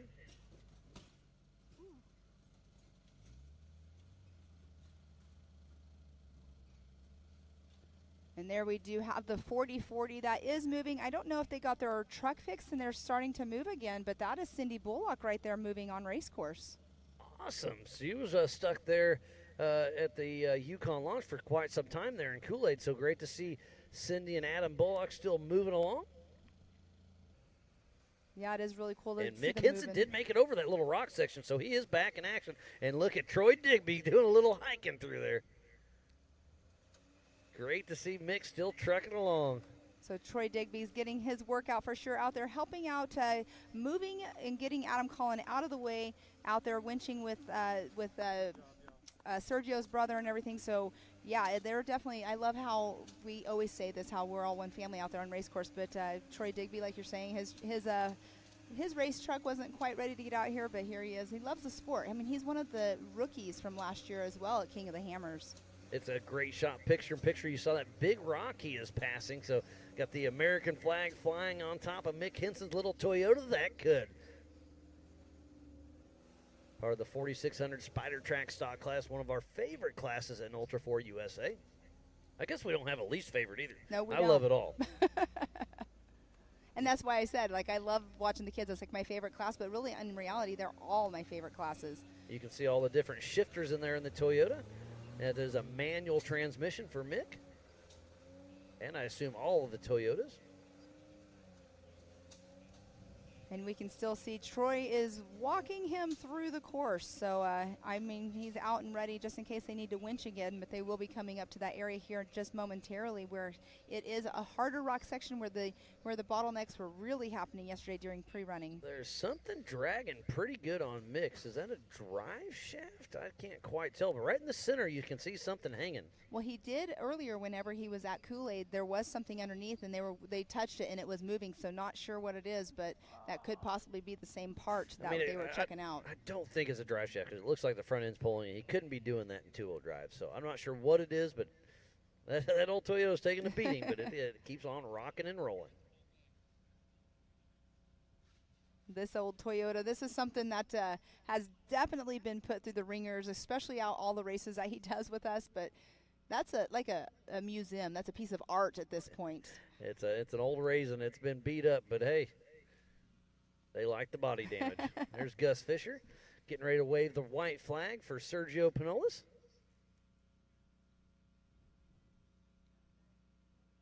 Sergio should be coming through here in just a minute. And look, we have our little fans out there watching. That's Justin Barth. That's Mick Henson's son, I believe, with Justin Barth, waving to the crowd, and giving a thumbs up. Watch his dad on the Jumbotron. He's a little camera shy, but, you know, he'll grow into it. It was really cool out actually at at Legends of the Fall last year. Mick was out working on his race truck in the pits and going around, and I saw him. I had to catch it on camera because he was down watching his dad work on the car. And it's so cool to see, like, the little kids, you know, they're looking up to their parents. Their parents are teaching them young, and super cool to see him out there with Justin Barth out there watching the race, cheering his dad on. I'm sure he's cheering him on when we're not, you know, putting a camera in his face.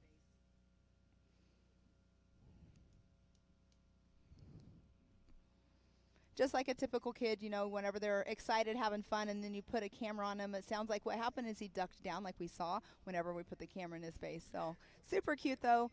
Love watching the kids, watching their parents race. I'm sure at some point he'll probably end up in a little 170 as well. Caleb Jones is out on course right now, and give me a little update. So remember Mick Henson said something dangling out there?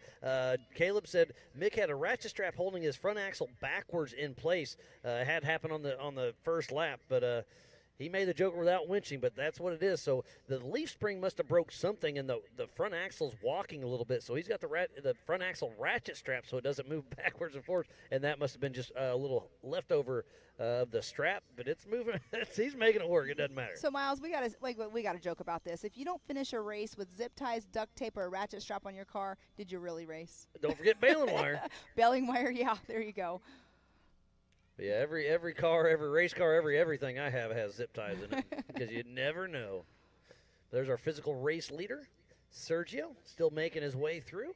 That is, he has already made the hard section at Hell's Half Acre, so he's dropping back in. I'm not saying this part's easy, but there's no major obstacles, just some rock crawling through here. So he's, I'm going to say 5 or 10 minutes away from coming through and grabbing that white flag here at the race line wheels start-finish line. You can see he's having to back up right there. Hopefully he's not having any kind of issues right here, but he's backing up, trying to crawl up that rock. You can see the front of his Jeep lift up. And then he has to do one more lap. I mean, his first lap was 45 minutes and 10 seconds. So when he comes through, that will be a whole nother 45 minutes, you know, roughly, if he runs the same pace. But Doug Langford also will be doing another lap, John Lachey. Well, we saw Doug Langford pulled over. Yes, that is so I'm not right. sure if he's still moving or not. But remember, Sergio was stuck in that lap traffic, so he's already passed his 45-minute first lap. Yeah, that is very, very true. Yeah, he's about 52 minutes on this lap right now. So he'll be sniffing up an hour.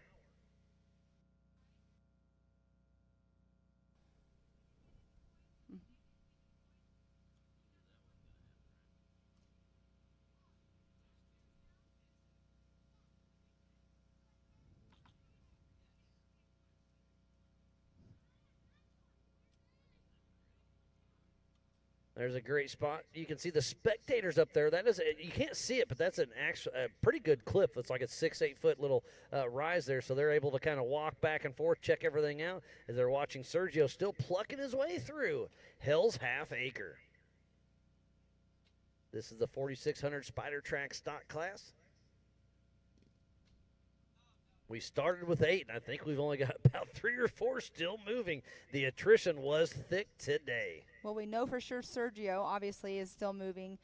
John Lachey is still moving. We did see Mick Henson also still moving. So who else is still moving out there is the question. Cindy Bullock started moving once again. Yes, that is but true. She was stuck for quite some time. She hasn't finished a lap yet. It's really cool right here. You can see the spectators. They're following that ridge line to be able to watch because they're behind that Project X tape, and they are able to see from up above. But pretty cool to watch them get to follow because they're going so slow. I was going to say, look, they are walking and able to keep up with Sergio at race pace. So, yeah, they're able to just kind of follow him up and down, watch his lines. And you know that's probably a little bit of a distraction because he's trying to pick his lines, but also, like, excited people are watching. Right. He probably knows a drone's over him. Yeah, so the pressure's a little high right now, but he's picking his way through. There's 53. There's Tom Biddle. Yeah, Tom Biddle is back moving in action. So Tom Biddle is on technically the lead lap. So it's like whenever you're watching golf on TV, it's like the golfers, the fans that are following the golfers through the race course. That's kind of what it's resembling there. 4. So there comes Sergio. He'll be crossing the heads-up loop. So go to live.ultra4racing.com. You'll see that pop up. So he's just a few minutes away from grabbing the white flag for the 2023 famous Reading Rumble, presented by Project X Off-Road. And earlier on, he goes into the Amsoil hot pits, man. I was going to say, earlier he went through the hot pits, but he did not stop. This time he's coming through. We'll see if he's actually going to stop. They're just playing safe, seeing what's going on. Looks like he is pulling off race course. It is 25 miles an hour, no passing. So here he is doing a little walk around. Let's just hope that there's nothing major going on here. Because he is definitely his race to lose. And you notice right there, a lot of the race teams, what they do is they will put a cone on the hood in the drivers. That makes the drivers know this car is not moving until everything is clear and that cone will be taken off of the hood. They're at the rear of the car. I wonder if they're re-racking a spare tire.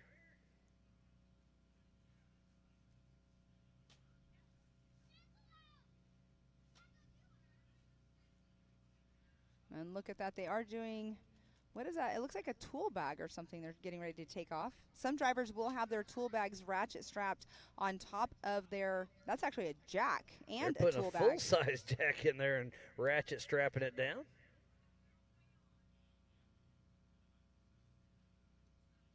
There's a great shot of the RPM Extreme machine. They do a lot of LS swaps and Jeeps. John Schaefer owns that company. I wonder what the strategy will be behind putting a full-size jack, unless somebody on the race course, as we have talked about before, yeah, we with are the able no to take chase, parts. that's a good call. Yes, they could be taking that jack out to somebody else that might need something like that to maybe just fix their vehicle just to get it back here to the pits. So now he's at resume race speed, and the white flag should be out for Sergio, and it is. Gus has the white flag going. One more lap for Sergio. All right, that lap time was a 56:47, so 11 minutes slower than his first lap. But he was stuck over, as we saw in that one section, behind Adam Collin and Mick Henson. But we shall see, you know, is he going to make it through smooth here? How many cars are actually going to make it through and get the white flag for our 4600 Spider Track stock class? Is there going to be some more lap traffic issues? Yeah. But I think most people are either moving or broke and hopefully pulled off course. But it's been a great day of racing. Thanks again to each and every one of you for staying tuned in to AOE.TV, Speedsport.tv, Ultra4 USA, and MAO Facebook, and our YouTube channels. You can also download the MAO app. We've got that on Google and Apple.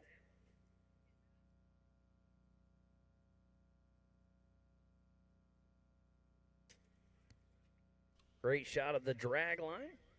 There's Sergio in the center of our screen getting ready to take a hard right. Okay, or a Miles. little horseshoe, right? Yes, a horseshoe, exactly. So, Miles, you keep calling it a drag line. So, the drag line, what exactly, I think you might have said this earlier, but we've been on here so long, I've already forgot if you did say it. What does that piece of machinery do? Do you know the story It's for behind mining. it? So you can see that little square. That's an actually huge bucket. So that tower has cables on it. So they winch it out, put the bucket way out there, and they drag the bucket back. Okay. And it's a drag line. So that's what it does. It just kind of digs coal out of the earth, and then they sort through it. And it's old school technology, but there's a lot of them that are still working. I mean, we are in coal country. We are, for sure. I'm not sure if you actually touched base on that earlier or not, but I don't remember if you did. But, yeah, that's pretty cool. I didn't know what that was, and people at home that probably are asking the same question of what is a drag line. Well, I'm going to tell you like I tell my daughter, it's worth a Google. Google is my best friend sometimes. I look at Google all the time. You know, once we knew we were coming here and racing here, Googling the city and finding out the history behind this whole entire area, you know, Google has it all. It's a great part of the world up here in northeast Pennsylvania. We're about 90 miles from Philadelphia, New Jersey, about 130 from New York and Baltimore. It's a great place. There's lots of off-road parks. We have AOOA down the road. We're here at famous Reading Outdoors. There's Rouse Creek and a couple others. There's so much to do up here. Lots of history, a beautiful part of the country. But I'll bet you it gets cold in the winter. Oh, yes. And actually, talking with the gentleman that is out here doing the podcast that you did the podcast with last night. The Dirt Drive? Yes. He is actually sleeping in a tent. And he said, last night I actually got kind of cold out here. And I'm like, I can imagine. I mean, up here where we're at, you know, it's definitely hot during the day, but all the moisture in the air and everything definitely will cool it off at night. So there's a great shot. So there's a left line and a right line. Here's one of our either or. So it's a great passing opportunity. And then you can see the V that it goes. You have to take a sharp left. So that left line is a little harder to make that turn. On the right side, it's a little bit tougher, but it really sets you up better for that corner. But the left line is a little quicker, a little easier, and that looks like the preferred line for Sergio. And then you're going to kind of see him, but this is a very dense spot. I mean, you can just kind of pick your way. You can see him, but that's how overgrown it is down here. It's really really tight, lots of woods. It's a cool part. And then it'll take a hard left, come down that road you can see. And this is a pretty steep section. And you cannot tell that by the drone, but yeah, that's really cool that, you know, having you out there on the race course, marking race course, knowing exactly what these drivers are going through. Normally I do that. I didn't come in for a couple days after you guys were out doing that, but that's one thing I missed about this race was getting out and going out on race course and seeing the race course, helping mark the race course. But I did get to go to the brewery. Yeah, I love doing a little bit of everything. But, yeah, being out on course, seeing it come together, seeing the changes, it's really cool. So right now he is going to start dropping down, and he's made it down, and then he'll take a hard right, then a hard left. So there is that Tom Biddle? It is. Tom Biddle still making his way through. Tom Biddle and Joe Fabrizio. Looks like that winch is a little ran out as he's hitting my cone once again. But staying within the reason. Yeah, his winch definitely is down there. I mean, sometimes they will hook it so it's not dragging because that's actually putting wear on the winch line as well. And you don't want to do that because it just makes it weak. Yep, exactly. We'll see if he'll be able to drive it or if they're going to plan to winch.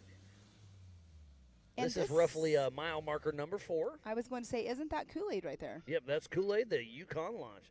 And that is Mick Henson. So the white flag will be out for him also. He is a lap down, but he's still pushing. So Mick Henson finishing lap number 1. And it only took him an hour and 46 minutes. Wow. That's a long day in the office. Uh-oh, is he going to lose it? Oh, look, that's a spare drive shaft he's got bolted in there. I wonder if he knows his tailgate's down. Remember, I know he had an issue with that. I believe it was that Vision. Oh, it was at Disney. That's right. Yep. There's our physical race leader, Sergio. He's going to cross the creek right here and then take a right. There's a little angle. Yep, he takes it. They'll go about 150 feet, and they'll take a right down a little rocky section, take a hard left, and then hit the spider track backstretch.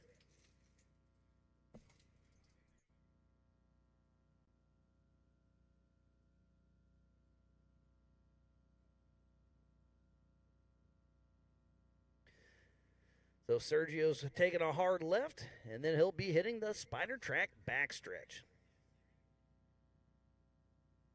Oh, and look, he's about to lose his jack, and he does not know that. So there may be a jack on course here in just a little bit.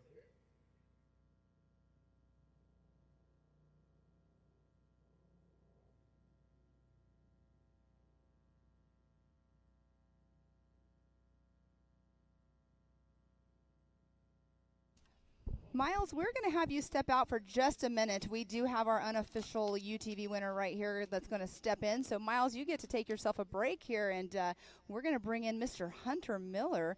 And Hunter Miller had an amazing race today. Hunter, welcome into our booth here at the famous Reading Off-Road, or Outdoors, I should say. What a day you just had. You just had the best day. You started on the pole, you stayed on the pole, finished it the day. You took from the green to the checkers. How are you feeling right now? I feel great. I'm a little beat up, but I'm sure everybody was sick of hearing Miles talk, so they're all happy I'm sitting here now. Well, it's pretty awesome that you had an amazing day out here that you just had. I mean, our first regional race with us out here, coming to a track that we've never been to as well. So how would you compare this race course out here today compared to what you normally race with us out at King of the Hammers? Yeah, honestly, it was completely different. I look at stuff out here, some of the rocks that I felt like, gosh, I'd be able to just walk right up that, and I was struggling with it yesterday. Yeah. But once I kind of figured out, the mud and combination with the rocks, it wasn't too bad. There were some obstacles that I was definitely holding my breath to every time I got to it, but and every time I got through them, it was a sigh of relief. But it was an absolute blast, honestly. I've done a lot of woods racing back in the day. I haven't for a lot of years, so it was really nice. I mean, it made me fall in love with it all over again, made me remember what I liked about it so much. Right. So, it brought back good memories, right? Absolutely. And how you learned to drive. I mean, obviously, you're one of the top drivers in not only at King of the Hammers in your class, but also at the side-by-side championship series at Mid-America Outdoors. I mean, you and your brother, and between you and your brother and Kyle Cheney, you guys are all battling it out for points there. So it's really cool to see here. Do you think that you might start coming and racing our regional series with us? You know what? We'll see. I mean, I had so much fun today. I mean, the race was an hour and a half, and it felt like it was 10 minutes. I was having so much fun. I didn't care if I ever got the checkered flag, honestly. So we'll see. I mean, we've got a pretty full schedule every year, but I'd definitely like to make some time and hit quite a few more of these for sure. Yeah, I mean, you could pick and choose if you wanted to, just to hit the ones that you can. I know that you are very busy between everything that you do and everything, but it's really cool to have you out here. I know that people have been super excited to race with you, being a top driver and everything, but it was really cool to have you here. I mean, I was pumped when I saw him. I messaged you because I'm like, are you coming to race? Yeah, it was kind of I had no idea. It was a last-minute deal, Kyle couldn't make it because he had a scheduling conflict with Champ, and so, he asked me to come and fill in for him, and heck yeah, why not? I get to fly in and race and not do any work. Yeah, I'm down. Right, exactly. But, I'm glad it worked out. I mean, it was a great time, and I definitely want to say thank you to him and his whole Momentum team for giving me the opportunity to show up and do this. I don't know, maybe it wasn't a good thing for him. We'll be out here battling with him here too. Yeah, exactly. I'm sure that he was probably biting at the bit, though. He was probably trying to watch as much as he can. I think they probably had their qualifying or practice today, but I'm sure he's biting at the bit, wondering how you were doing, probably getting updates from whomever you would probably have doing that. But yeah, it's definitely cool. I mean, back-to-back, last weekend we were at Mid-America. This weekend we're here. What is the next event that, besides Mid-America racing at the end of September, what is your next race that you'll be doing? Are you doing you're doing the Outlaw Series? No, so my next one will be Mid-America. This okay. is I'm going to have a couple weeks off for once, and that's going to be nice. But after that, I mean, it's time to start prepping for Hammers, Right. It's such an undertaking to go out there and actually be prepared for it. So we're fixing to be wide open with Hammers prep. We're going to finish out the Mid-America Series, the short course series, and then we'll have the 12-hour in December. Outside of that, we're going to have a couple of trips out to Johnson Valley for testing and try some new things and see if we can up our game out there a little bit. Yes. So I'm really looking forward to it. We've got some new stuff we can try, and yeah, it's going to be a good time. Well, let's talk about this year. This year at King of the Hammers, You probably had the most iconic finish, right? I mean, I don't know if you want to bring this up or not, but I mean, for you guys at home that don't know this, Hunter Miller, you ended up pushing your car across the finish line this year at King of the Hammers and basically collapsing on your back because you were so exhausted. It was a very warm day that happened. What was it that actually ended up happening that made you have to push your car across? Oh man, that was a bummer. You know, we got out on the short course. Me and Chad are just like, all right, we are home free. We're through everything. We're about to finish this thing off. Right when we got on the short course, the belt blew, and I coasted it as far as I could. And we get out. We're like, do we change it or push? And I get back, and my tool bag was gone. So we didn't have a choice but to push. Right. But, you know, luckily we got some help right there at the very end, but I knew Cody was coming, and I did not want to get beat by him. Got a good streak going of kicking his butt at Hammers, but you know, we got it across the finish line. I'm glad it broke there and not, you know, a couple miles before, because I'd have been done. Right, you know? right. I mean, exactly. I mean, losing your tool bag, there's certain tools you need to change your belt, and if you don't have that, you can't do it. So it's hard to do. I can't do it with these 5 fingers here, that's for sure. Right. Well, I'm going to let you get going. I know that we are going to have that driver's appreciation dinner here coming up here in just a little bit. We do have our 4600 Spider Track stock class. What do you think about these guys? I mean, they're out here in stock Toyotas and Jeeps running this race. Yeah, those people are gnarly. Yes. I saw some out there pre-running. I'm just like, hey, y'all are way tougher than me. That's right. for sure. Exactly. We do have Sergio Pinellas, and we have Sergio and Mick Henson are the only two that actually have completed. Sergio is actually out on lap number 2, and Mick Henson just finished his first lap. So it's been a tough race for them. I mean, you guys were struggling out there today in the UTVs with, you know, 4-wheel drive a little more horsepower and stuff. So lightweight, a lot more clearance. Yeah, this is impressive, honestly. The thought of going around that course with, you know, basically a stock vehicle is not something I can even comprehend. So right. It's very impressive. You know, like I said, there were a lot of spots that we were struggling with, and UTVs are extremely capable these days. So yeah, these guys are very impressive. Yeah, it's definitely very impressive, like you just said. But thank you so much for stopping by, chatting with me. We're going to let you get going. I'll bring Miles back in here in just a minute. We are going to be doing the awards here in just a little bit. We're just waiting for this race to finish up, get everything all finalized. But thank you again, and we'll see you over there at the dinner. Yep, thank you very all right, much. thank you, Hunter. What a great race Hunter Miller had today out here at Pottsville, Pennsylvania for the famous Reading Rumble out here. It was an amazing race for him. But we do have Sergio that is making his way through Kool-Aid right now. That is our Yukon launch. Sergio is our race leader, and he is just trucking along there.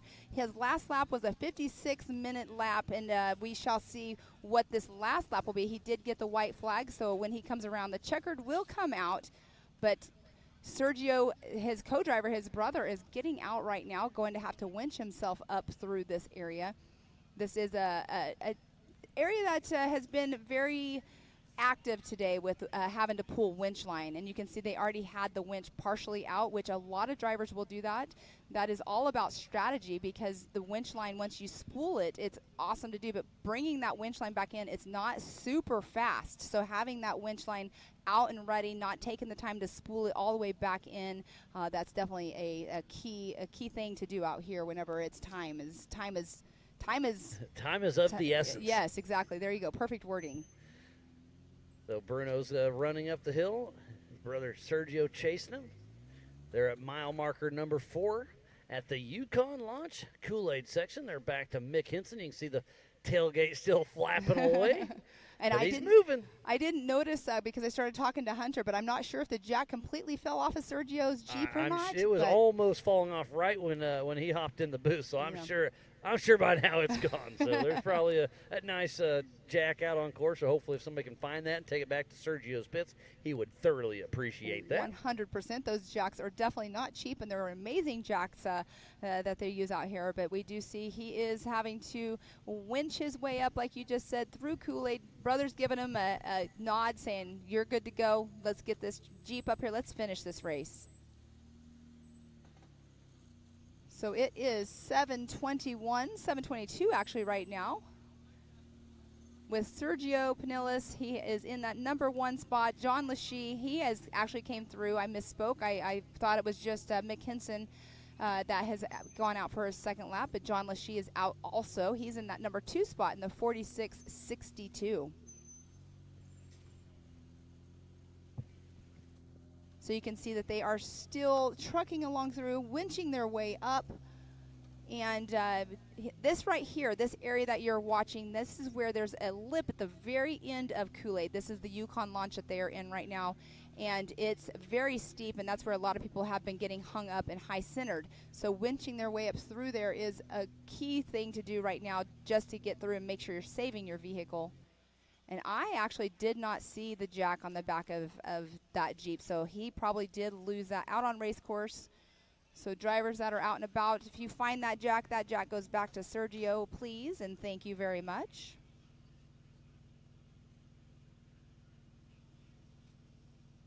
So here we have, they are making sure that everything is all good right there, going to put that winch line back inside the cab of the truck instead of spooling it all the way back in, like I had just said, that saves time is what it does.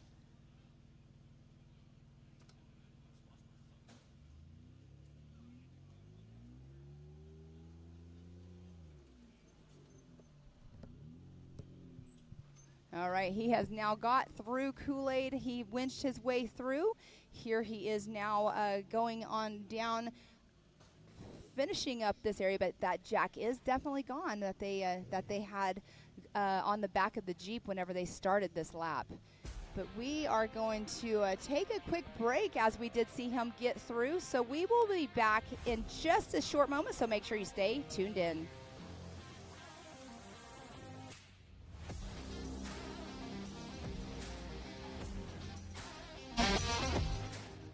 Connect with the Wild is about off-roading with your buddies. Connect with the Wild is about going to Moab and conquering new challenges that you didn't think were possible.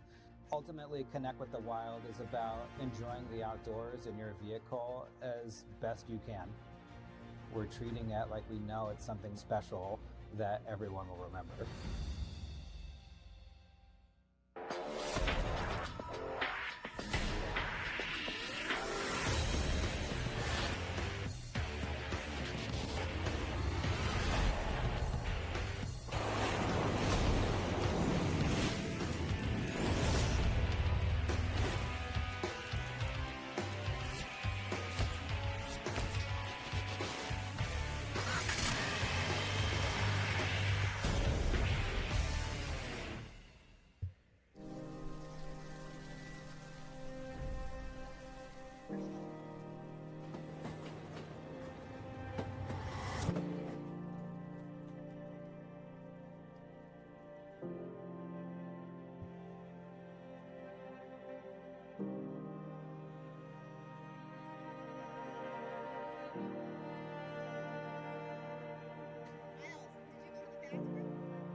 You're watching Speed Sport 1, your home for great American grassroots racing. It's time to rumble! Whether you're into sprint cars or stock cars, at the line!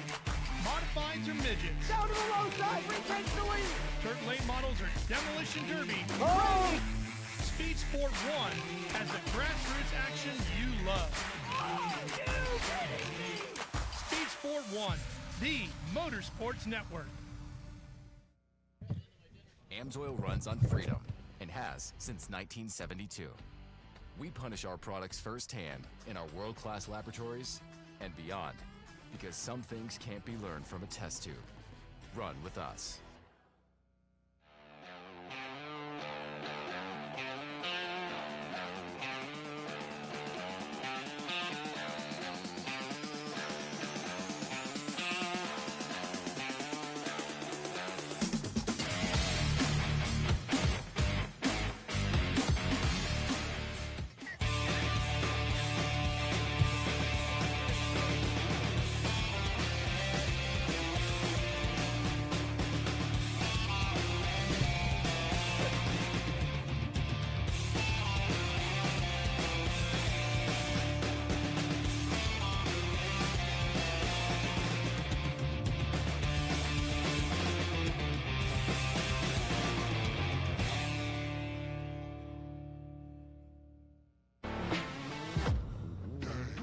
Lightweight, agile, and strong, the Pit Bull is perfect for the job.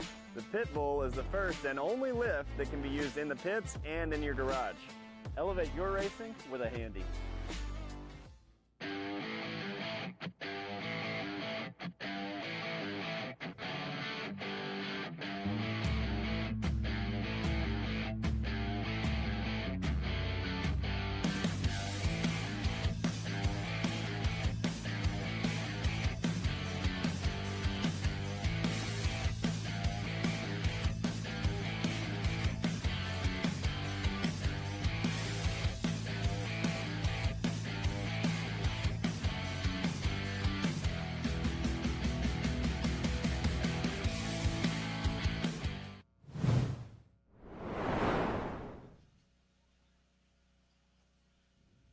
Welcome back to the 2023 Reading Rumble presented by Project X Off-Road. There's Mick Henson right behind. Oh, there's Doug Langford is back in the mix.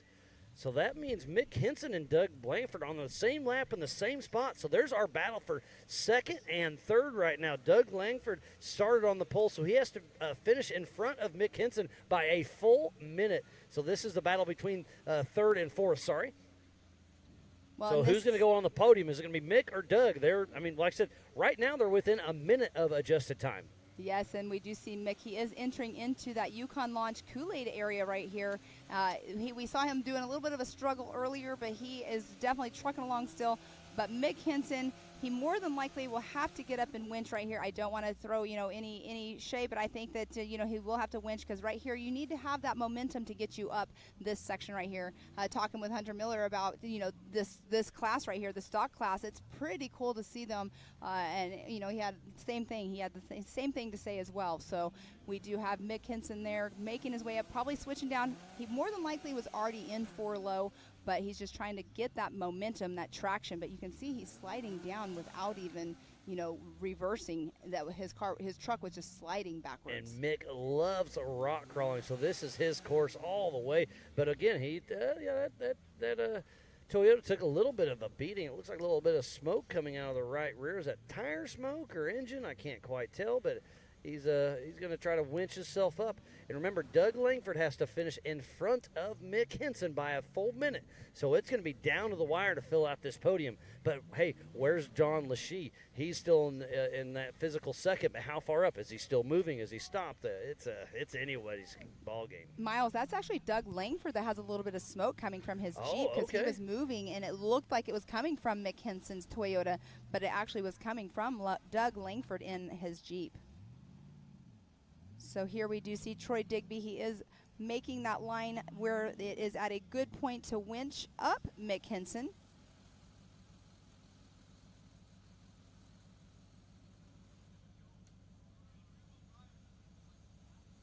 So here Troy will get back up on that higher ground. He'll be directing Mick through. Mick will be getting that assistance like we were talking about earlier. The winch is helping him get up this obstacle. But if you still have 4-wheel drive, that's all the difference in the world, because trying to pull up this Toyota as dead weight is no easy feat. Exactly. So he's still just trying to turn the wheels. He's not really hot rodding up it. He's just trying to keep forward momentum, use the winch, use the tires, and Doug Langford is right behind Mick Henson. And you could see Doug Langford's co-driver was already out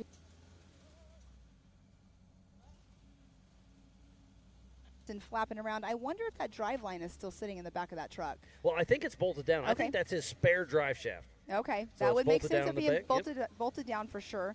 But he is almost over that last lip of the obstacle of Kool-Aid here for But the Yukon look launch. how dug out that is getting. This is a great little shot of how tore up. So you can see that hanging. That is part of that ratchet strap that is keeping that axle centered on the leaf springs. Like we said earlier, if you're not finishing a race with ratchet straps, duct tape, and zip ties, are you really racing? I mean, you'll do whatever it takes. You got to adapt and overcome. So Doug's getting ready to winch his way up. Still trying to drive, but Rob Craven is up there ready to hook up and help old Doug winch on out. I believe he was stopped for a little bit, changing a tire, had some issues, but it was good to see him back moving. Now we saw Jeremy Purick with rock crawler suspension a little bit. This is one of his drivers. Exactly. Now, is that Tom Biddle that's sitting back there waiting patiently to make his way up? I can't quite make it out. That would be my guess. That would be Tom Biddle and Joe Fabrizio. I think you're right on the money there. And he's in. Joe's already walking up like, well, let's just get where you can. I'll hook the winch up from there. It almost looks like he has a tow rope in his hand. It's just a long strap so you can run it down, and that just makes your winch not have to stretch out as far. Right. Okay. Yeah, it looks like that's what he had in his arm, and I was like, I haven't seen anybody else with one of those in their arms, but we do see Doug Langford right here making his way up. You can see the winch is pulling down the front end of his front Jeep. suspension, yeah. He's letting that 392 just idle along up.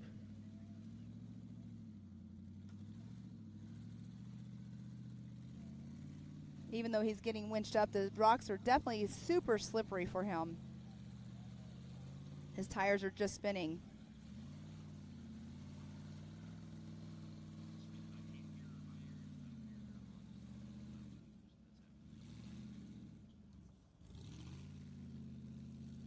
So Doug Langford trying to make his way up and out of the Yukon launch.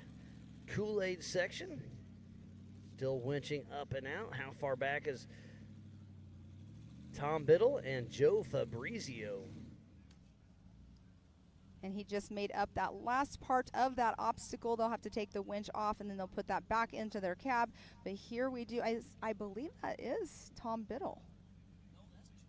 Oh, it is not. That is John Lachey. He's sitting in second place right now. So he fell back somewhere. Well, let's look at let's look at live.ultra4racing.com. It is only Sergio Pinillas and John Lachey out on the lead lap. So that means John Lachey right there is in physical second. So Doug Langford and Tom Biddle are a lap down, and Mick Hinson. And there we are seeing Sergio going through that water section. That's mile marker number 4. That's bypassing the Brannick boulders right there. That's the Joker section. So mile marker 4. So he's almost halfway through this 10.75 mile loop. But the last 2 miles are pretty gnarly. So we still got another, I'm going to say, a good half hour of racing before we see the checkered flag fly for the 4600 Spider Track stock class.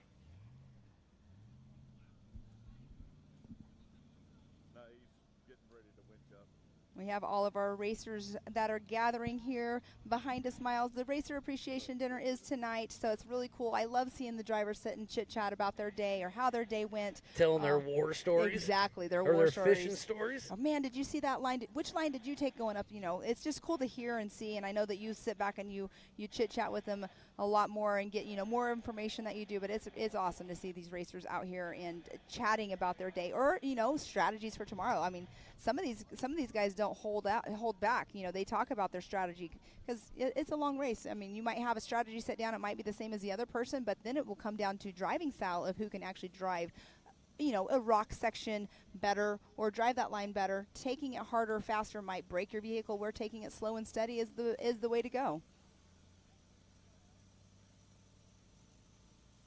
So John Lachey and Bryce Litschauer making their way up the Yukon launch. Kool-Aid section. You can see the Project X tape that kind of keeps you in the rocks right there. That winch is pulling them in the right direction. Yes, that winch helping them get on up this. It's definitely a steep area, and this is one of the areas that I keep saying it. I mean, it looks like this area has been the most challenging area of the race course today. It's pretty tough, and it gets worse and worse each lap. We still have 2 more races yet to come tomorrow on this same exact course. We'll start out with the Everyman Challenge at 11 o'clock on this course. They'll have 37-inch tires. Then it'll be the Unlimited class with up to unlimited. I mean, we've seen some 50-inch tires before, but most everybody will be running on those 40-inch tires. And that will definitely be key. They won't be getting high-centered out here like we've seen other cars doing today, getting stuck on those rocks. Those larger tires are definitely a bonus out here at this race course. And John Lachey is almost up and over the end of this obstacle.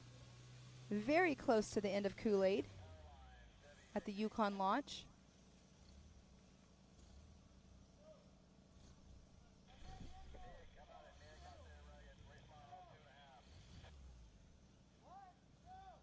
So John Lachey trying to put those Bilstein shocks to work.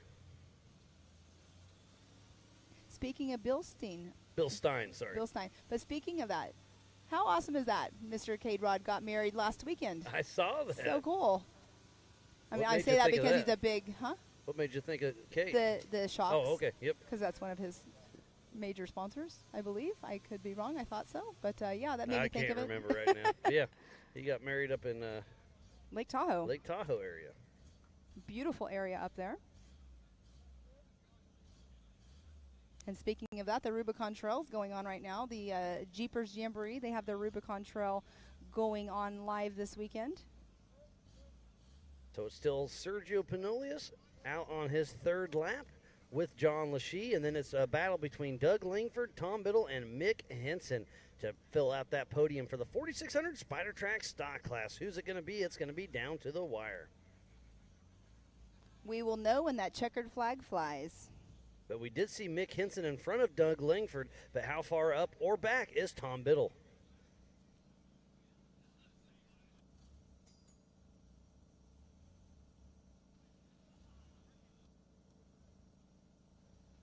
You can see the Optima leaderboard in the top left of your screen.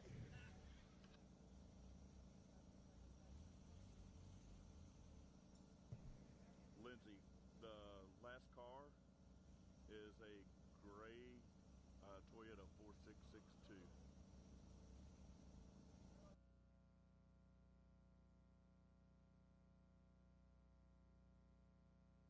There's the Spider Trek backstretch.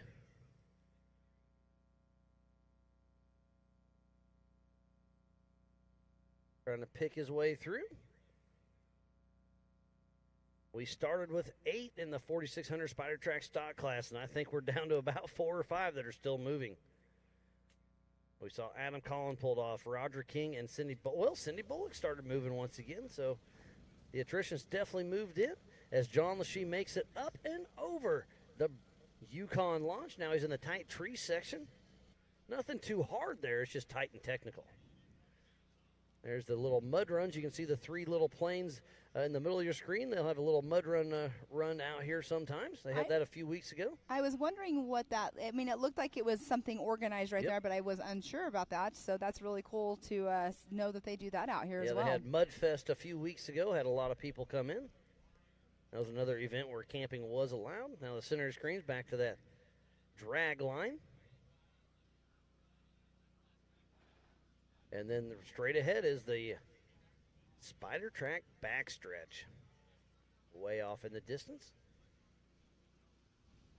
This place is absolutely beautiful here at famous Redding Outdoors in Pottsville, Pennsylvania. There's a nice little water section there to the left. Absolutely beautiful out here. There's a lot of ponds out here that are they're natural spring fed, so they're really pretty, really cold. There's lots of creek crossings. This place is just, it's amazing. There's I think there's roughly 20,000 acres, 650 miles of trails, 5 or 6 different trailheads you can do. So get on famous Redding Outdoors, check it out. You can buy a membership and come out here 365 days a year from dusk till dawn. Yes, and having Shane over here earlier talking about all the stuff that goes on out here is really cool to hear, you know, some background stories to the famous Redding Outdoors and everything. It's a great place to come out here, and buying your membership, you can come out and you can ride the trails 365 days a year. You can also, if you're not a member, you can also have a tour. You can have somebody take you through the trails. There's a tour guide that will actually run you through these trails, which has a lot of history on the place and the area as well. But we do have, I believe that's probably one of our photographers that's sitting right there. But and part of the safety crew as well. Yes, we have them all over the race course. That could possibly be the person that's flying the drones area as well, you're probably right. He's probably watching himself.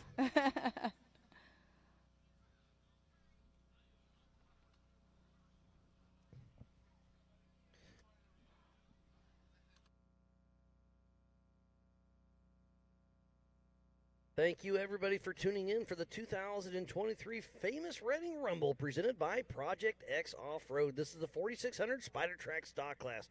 We're waiting for Sergio to come around. Where's John Lachey?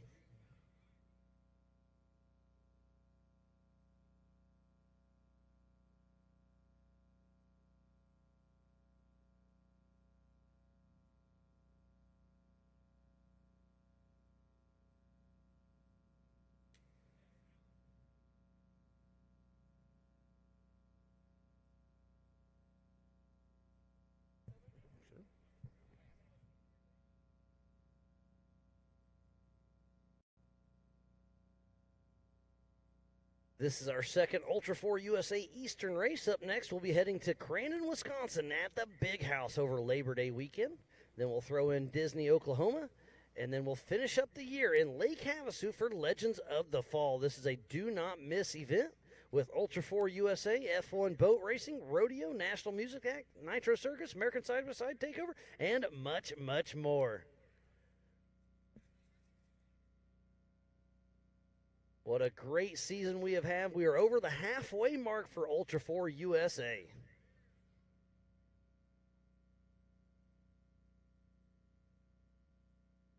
Something new for the 2023 season is all registered racers will receive an Air Evac Live Team free of charge.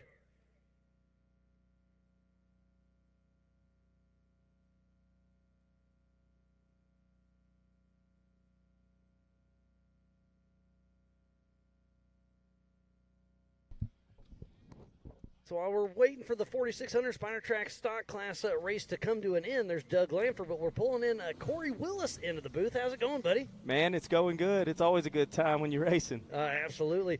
You started out good, but what did happen? Man, we were waiting for you, and then we were waiting for you, and we're still waiting for you. Well, I think I'm still waiting for it too, man. We Paul Wolf was behind me, and he told me that coming into Kool-Aid, it looked like I had a issue with the axle, so I think we figured out what went on there, so we can solve it. But I mean, the course was awesome. It was a good time. Awesome, wasn't it? Yeah, pre-running, absolute blast. So that probably why. So what we think was wrong with the car is maybe I had too much fun pre-running. I can see that. So you're saying you're listening to Paul Wolf. Are you guys on the same race channel then?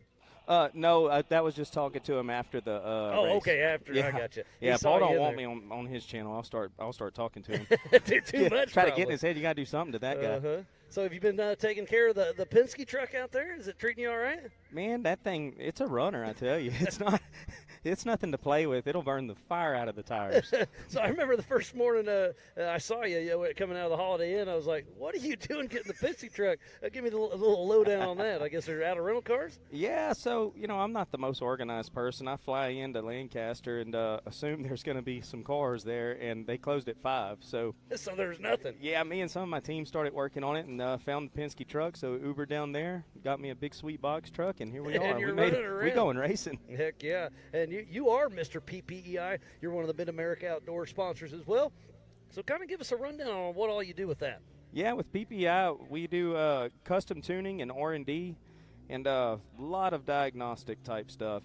But software calibrating, so like people put a chip in their truck, we develop that software and make trucks and cars and basically anything we can get our hands on go faster. Heck yeah, so a lot of the diesels, you do the 5-switch and do the tunes for that and all that, right? Yeah, we do a lot of that, and we actually, while I'm out here, my buddy's taking care of our Pro Mod diesel car. It's out running at another track today, and it impressed us. Yeah, I had to make a converter change. It's just a little part more of it. power. So there's our physical race leader. I believe that's Tor Buren. So he's hopefully about 10 minutes, maybe 15 minutes out from grabbing the checkered flag. But, man, it's been a great day of racing. Are you sticking around tomorrow to watch some racing, or you got to get out of here? Man, I'd love to, but, we was short course racing last weekend and then ran up busy. here. And, so I'll be on a flight in the morning. All right. But I wish I'll be watching the live stream. Oh, heck yeah. You got to go return the Penske truck and get on home, huh? That's right. Well, always a pleasure. Thanks for coming to race with us at Mid-America Short Course out here at Ultra 4 USA. I know you and Jason Watt work tightly together. So basically, he preps your car, and you're just too busy. So you fly in, fly out, huh? Yeah, for the short course, we kind of handle all that outside of PPI for the Mid-America Series. But out here in Ultra 4, Jason Watt, JW Performance, he takes care of all the cars and does a fantastic job. And he's had some good luck with getting them on the podium. Oh, absolutely, yeah. He's got a lot of cars out here, a lot of fast cars, and it's great to see. And I saw you started dabbling last year in Ultra 4, and then you just kind of caught the bug, and I'm glad to see you out here still racing with us. It's always a pleasure, my man. Yes, sir. Thank you. It's a good time, and I mean, you can't beat the whole Mid-America Outdoors Ultra 4 and Short Course Series. It's just amazing. It's a lot of stuff going on. It's unbelievable. It's awesome. What they're doing for off-road right now is just remarkable. Yeah, and like I said, you're a motorhead, doing that stuff on this side, and then coming out here on your spare time. If you call this spare time, I mean, you're a busy man. But yeah, what everything's going on is just absolutely amazing. So I assume we'll see you up in Crandon. Yeah, we'll be in Crandon, and we might bring another car too. Oh, all right. Yep. Do a little fun. There's Mick Henson plugging away. That's at mile marker number 4 as he's bypassing the Joker line. He would have been coming back at us, but it looks like the tailgate's still hanging on for now. And things are tough. They're pretty wild, aren't they? They're tough, man. And there's just a great I mean, how beautiful is this park? Oh, it's unbelievable. I mean, I took and just went out on the sides and was videoing everything. It's awesome. Yeah, how many guys they still got on the track? So we got 8 total. We have a couple that are down. So we're still waiting for Sergio. He should be grabbing the checkered here soon. John Lachey's still moving, but he's still a ways out. And then Doug Langford, Tom Biddle, and Mick Henson are kind of in the mix, trying to round out the top 3. Kind of see how it all shakes out. Yeah, and I tell you, we didn't. We didn't make it easy on them. We cut it out right before them, so they got a course. Yeah, I mean, the course is definitely getting beat up because you're in the Pro Mod class, right? So you're running 35-inch tires. These stock cars are running 35-inch tires. It's you guys definitely put a beating on the course out there. Oh, yeah. We cut them no mercy, but they like it like that. So 100%. Everybody want it more, and it looks like they're getting it. Yeah, so obviously you didn't make too many laps today, but during pre-run yesterday, I mean, give us your 2 cents on the course. What would you like to see more of? What did you not like? I loved it because it's a little bit of everything. It really was. It was a little bit of everything, and, you didn't have to tear the cars up. We had some bad luck today, but that's racing. But it was a really, really good time, very technical. Take your time, get through it, and then there are some fast sections. And if you want to let her hang out, do it. You can let her hang out, man. There was a couple of them I was trying to be mindful of the tire, but I really want to just throw it sideways and dip it in there like short course. Heck yeah. What was the top speed you hit out there? Man, I didn't look down, but it sounded and felt probably around 60, 70. All right, something like that. so just I'd say 3/4 pace. You weren't full out. Oh yeah, no, not out here. You're trying to preserve the cars, preserve the belts, and so do what we can. Yep. So he's heading down towards that little mud section. These drones have some great shots, and it just shows you how vast this place is. And on the left, you can see that's like a 45-degree angle, just a rock shelf. It's really cool to see in person. It is. It is beautiful. And those are 3 lines you don't want to hit. Those are about 3-4 foot deep if you want to do a little mud whomping. Yeah, I spotted that. No, I didn't want any part. I'm from Louisiana, but I didn't want none of that. We'll stay away from those swamps. That got cleaned out real good right there, too, but it's good suspension through it. Yeah, we're hoping to see Sergio here in about 15 minutes, right around that 8:05, 8:06 mark, if he can keep his pace going. Was that John Lachey? I couldn't quite tell, passing mile marker number 4. You get bit up on these little flies? Yeah, they're getting down. they're getting it. They're getting it. I promise I'm not over here dancing. I'm just scratching at flies. Yeah, it's getting us a little bit, but that's just part of being off-road. Have you headed over to the appreciation dinner yet? Got a little pizza and some wings? I was just over there, and I came over here to visit for a little bit. Pam ruined your dinner, huh? Man, I didn't get started yet. There's still more time. We got all night. Yeah, it looks good. All in good fun. It's a great time out here, that's for sure. So I've been super busy with everything, obviously. How is your short course side going? It seems like you've had some pretty good success this year. Yeah, we have. We kind of did a crazy and swapped from our 64-inch setups to 72 right in the middle of the season. Went from skinny to wide, huh? Yeah, me and that old Cheney guy's kind of been up there trying to battle around on 3rd place. And so last weekend we was able to make up a little time there, but that new setup we have from CT Raceworks is just unbelievable. It's a different car. When we showed up to the last round, we didn't feel like we brought a knife to a gunfight. Okay, you were ready, huh? Yeah, it's awesome. We got some more tuning and dialing in to do the setups, and then my brother was able to run with the front pack as well, Jacob Geisendorf, so that was pretty cool. So give us kind of the rundown. What's the difference between your short course car and an Ultra 4 car? I mean, they're both Can-Ams, but I assume it's suspension, tires, wheels. You want to be a little more height? Right. Yeah, the short course car, and another thing with it, it's going on sprints. So it goes wide open for 15 minutes. So we got the power dumped to it. Yeah, you're wide open the whole time. Yeah, we would tear these cars up if we had that power in these cars. But, this car here, we run it on 33 to 35-inch tires. The suspension setup's just absolutely completely different because they just got two different worlds, and the short course cars sit way lower, 27-inch tires, 28-inch tires. And not much traction sometimes on some of those tires. You're always fighting for traction, but that's short course. You got to change the setups on the fly out there pretty quick. There's Doug Langford. Looks like he's heading into the bottom of Hell's Half Acre. Nope. This is the start of Torburen. That first, right when you start enter the rocks, there's a little rock crawl right here where he's at. That's where we saw Adam Collins stuck there for quite some time. Did you make a full lap on this course today? Huh. What kind of joke are you trying to make right now? No, my brain's fried. I'm sorry. No, I didn't, unfortunately. Yeah. So But pre-running, you came through this section. Yeah, right? yeah. I pre-ran this a few times, and it was awesome. Yeah, the rocks here are amazing, and the traction was interesting. I thought there'd be more traction, but some of these there's some dirt that gets on these rocks that you had to fight it. Yeah, so like King of Hammers, I could put a tire on the rock, and I've got grip for days, hardly no wheel slip, and out here, this is actually, I'm not that experienced in the rocks, so whenever I got on these rocks and I didn't have the grip, it was like relearning how to drive on rocks. It's not really what I'm from. But it was a really good time, and we ended up getting a setup that works. I just heard it too early.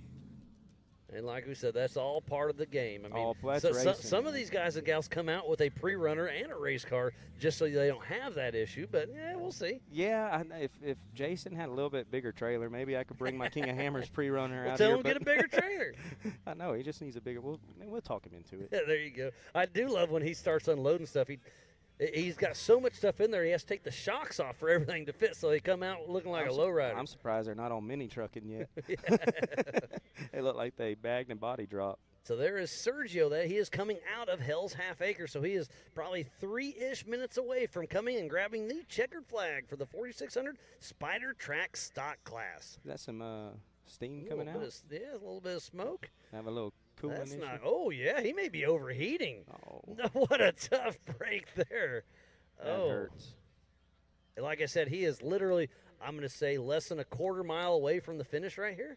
Right at a quarter mile, probably. Oh, no. Tough break for Sergio, and he's at a pinch point, so nobody else can make it around this spot exactly. So he needs to winch out of the way.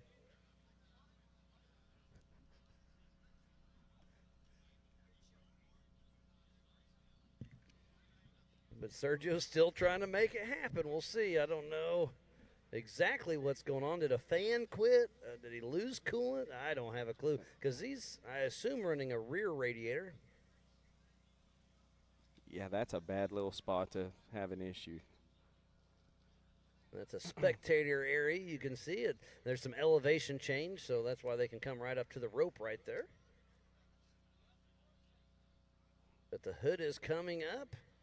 Oh, you just want this race to end, and he's almost at the finish and just having a little struggle. Man, what do you do in this scenario? Just start dumping bottles of water and go for it. Yeah, make it happen. Oh, tough break.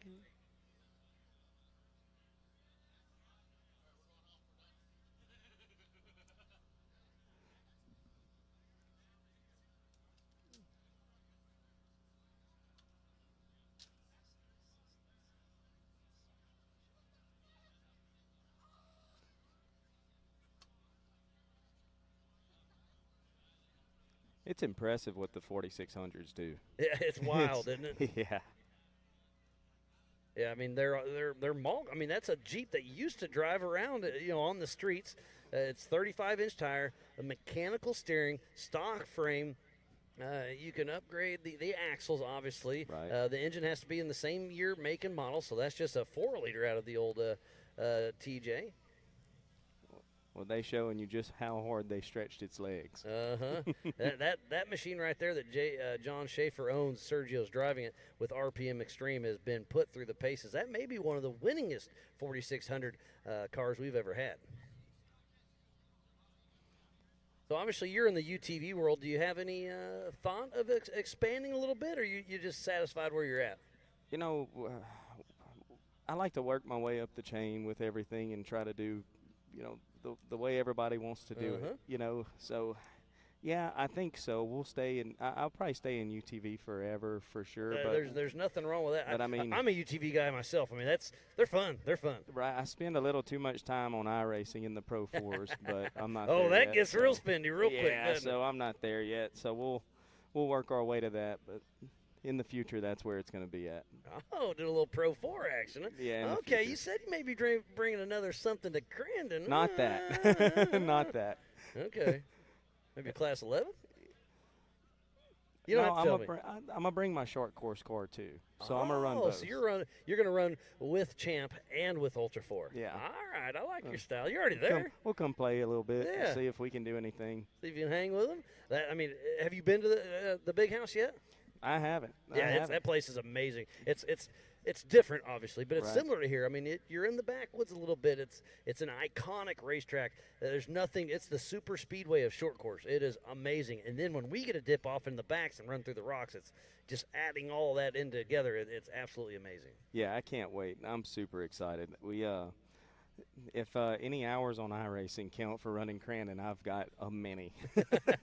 But that's all the Crandon experience I got. But I think I see that track in my sleep. Yeah, I think we were at Dave's Ranch over Thanksgiving, and you guys showed up. We were having a little work week and got on that little iRacing. That was pretty fun, wasn't it? Oh, yeah, it's a good time. It's just, especially with VR, you got muscle memory and everything that comes into play, and it just makes wild. everything natural. I use it for training. It's about the only training I can get between rounds, so that's what I use. Nothing wrong with that. Playing a little video game. So Sergio's about a quarter mile away from the finish, and now he's having some overheating issues. What a tough break, but he's physically leading. How far back is John Lachey?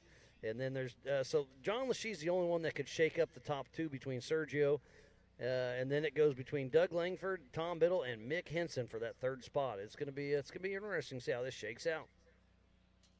It's going to be interesting to see how they get around here, too, if they're unable to get this machine back running.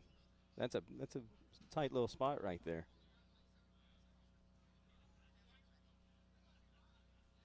Well, Corey, I know your buddies are over there probably drinking some beverages, eating some pizza and wings, so I'll let you go hang out with them. But thanks for hopping in the Project X booth with me. Always a pleasure. Good luck to the rest of your Mid-America Short Course Series, and we'll see you at the big house in Crandon, Wisconsin here in about a month, buddy. Yeah, we'll see you there. Thank you, guys. All right, always a pleasure. Always. Thanks, Corey Willis with PPEI Tuning.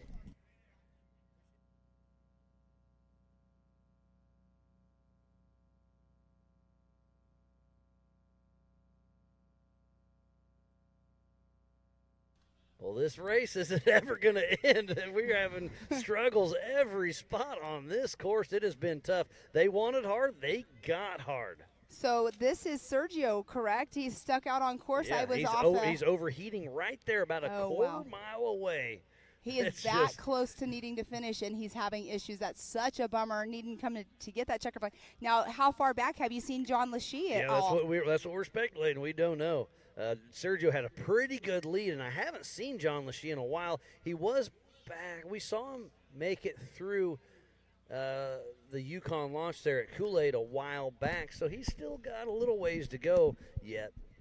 But then there's going to be Doug Langford and Mick Henson. Is Tom Biddle still moving? I don't know. It's still anybody's race. But again, it is only Sergio and John Lachey out on their third lap. The rest of the field is out on their second lap.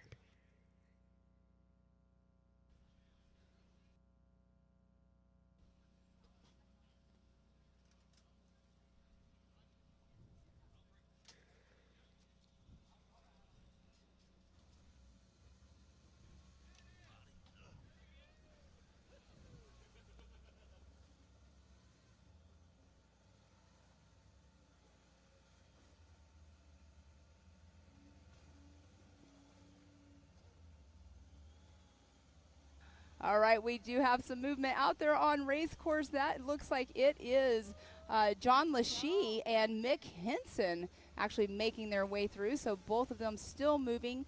I believe Mick Henson is a lap down, but John Lachey is running in that second position. So we shall see if Sergio Panilis gets his Jeep moving along. But he is so close to coming in and finishing this race right now. But having overheating issues, that's where you want to make sure you don't push it too hard, because you want to save your motor. You don't want to blow up your engine whatsoever. But we do have John Lachey making his way up with Mick Henson behind. I can see that Mick Henson actually ended up getting his tailgate put back up. I heard over from talking to some racers that were over out and about, and Cody St. Clair said that he actually lost his spare tire. He went through an area and it bounced, and it actually opened up the tailgate. So that's why Mick Henson's tailgate was wide open, was because his spare tire bounced and hit it and then fell out. So there's going to be a lot of spare parts out there, but that is John Lachey, like you just said, with Mick Henson right behind him. So could this be second and third? Did we see Doug Langford? He was still trucking. Where's Tom? We haven't seen Tom Biddle for a little bit. So as of right now, it looks like it's John Lachey should have second place, and then Mick Henson in that third. But look, Sergio did it, close his hood. So, yes, it could be John Lachey. If he passes Sergio, that is the lead. They're both on the lead lap. John Lachey left 30 seconds behind at Sergio. So, Sergio has to beat John Lachey by 30 seconds. Is it going to happen? I don't know that answer. Well, this could be the race. Exactly, and he's not too far behind, but you can see he just looked like he moved his Jeep just a little bit. But, yeah, John Lachey's not too far behind where Sergio is actually stuck right now. And Pam, look at this. There isn't anything to hook to with a winch. So if he's stuck, he's stuck, and there isn't much room to go around. Are they going to hook on him and drag him backwards? I don't know. And then it also, it depends on if one of these boulders are big enough to get the winch line around, and strong enough to hold the Jeep. I don't think there's anything there. I'm remembering there isn't a big enough rock there that would hold it, I don't think. But obviously they're searching for it. And that is his brother actually out. You can see him over on that rock. He still has his helmet on as well. He's walking around trying to find something. I mean, there's a dead tree. If it could get pinched behind a rock, I don't know. But, yeah, John Lachey and Mick Henson are probably 10 minutes behind Sergio. But if Sergio isn't running, he's not going to finish.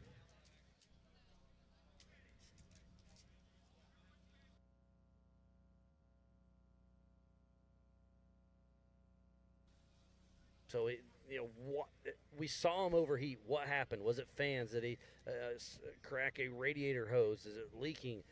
What happened? Oh, what a tough break. 100%. He ran a great race. I mean, only 2 laps out here, because this is a very tough race course, as we're seeing right now. I mean, we saw a lot of the UTV drivers earlier on having issues, having to winch up that Yukon Launch Kool-Aid section. And here's section. Doug Langford. We hadn't seen him. He is a lap down, but that is physical. He's third on third timing right now, yeah. So, but how is he going to make it around? Sergio is blocking the path. And like you were saying earlier, Miles, where you see the people that are walking around, that actually is a ledge up there, so they're not equal with the racers, so they're actually looking down on them. So that right there, we know he can't go that direction because it's basically a wall of rocks. That's definitely a pinch point. So we have another trail issue going on right here. And Doug Langford's going to give him a little bump, see if he can get him moved, and he is. And look at that, though. There is a rock in front of driver side front tire that was stopping him from moving any farther. So Sergio's still moving under his own power right now.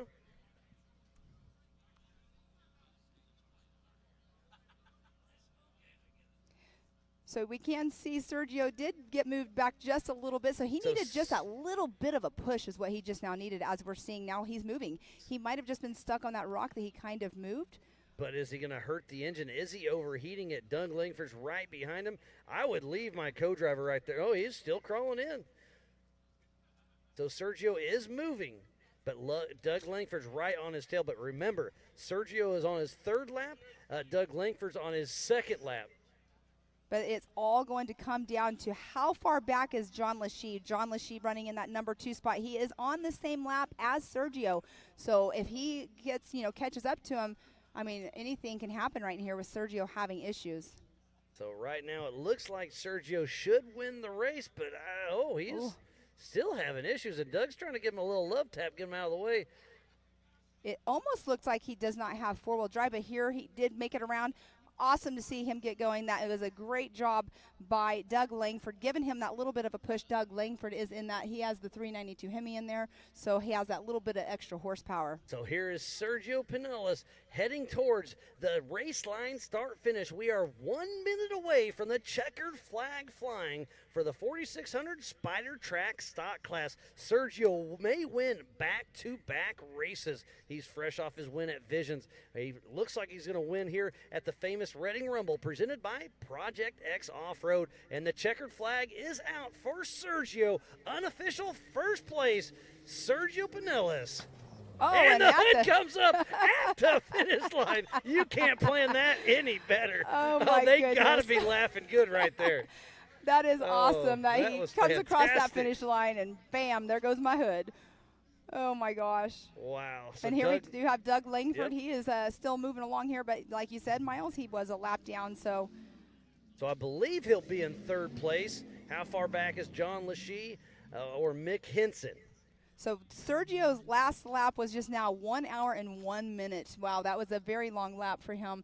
I'm sure he's ready to get out of that race truck and be done, but what a celebration it'll be just to complete it. And also, I mean, if it becomes official, he is the one at Visions. Now he's winning here.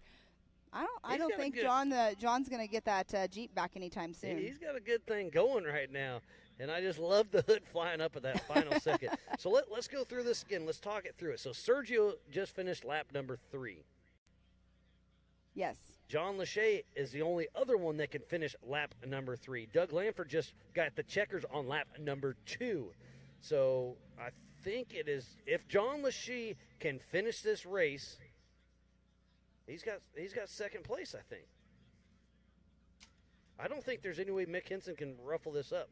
Nope, it's not. So Doug Langford should get third place, and John Lachey, even though he's still out on course, he is out on lap number 3. So unofficially, it is Sergio Pinellas, John Lachey in second, and Doug Langford in third place unofficially.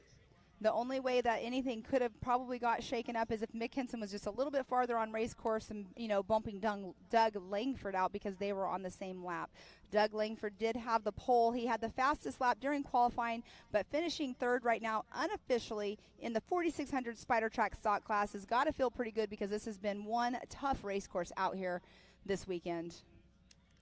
But unofficially right now, Sergio Pinellas in that number 1 spot, John Lachey in second, and Doug Langford in that third position. And we still have a great day of racing yet to come tomorrow. At 10 a.m. we kick off the youth racing. And then at 11 a.m. we'll kick off the 4500 Yukon Gear and Axle Modified class and the 4800 Brannick Motorsports Legends class. Another hour and a half race until the white flag comes out. And then at 2 p.m., we will kick off the 4400 Unlimited race. It's going to be absolutely amazing. And then don't go anywhere. If you're here in the area, Dark Water Racing will be racing on Sunday. They kick off at 8 a.m., and they'll be racing till 5 or 6 in the evening, so still lots of racing. I know some of our Ultra 4 competitors are going to stay back and check that out. Great shot of the Ultra 4 camping area. On the left is the Amsoil Hot Pits, but obviously where all the campers are is where we've been camping all weekend long. Coming in the center of your screen is the Ultra 4 USA merchandise trailer.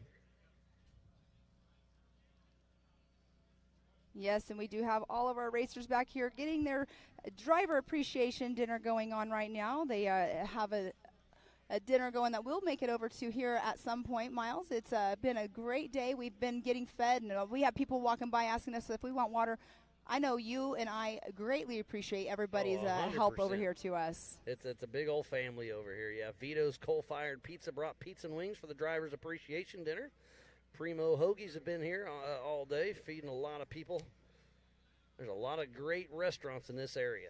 And where else can you get Where else can you get food delivered to you here on site? There's a Walmart, there's a Home Depot, there's a Holiday Inn Express, all within 10 minutes. Yeah, it's pretty cool actually to have all of this within arm's reach for us. We're used to being out, where there's not stuff that's super close to. Exactly. I mean, Montana, the closest drive was 45 minutes, to town for us, but we love racing at those places. It's a lot of fun. Not complaining about it at all, but it's also pretty awesome to be in an area where we can just go right down the street and get something. Absolutely.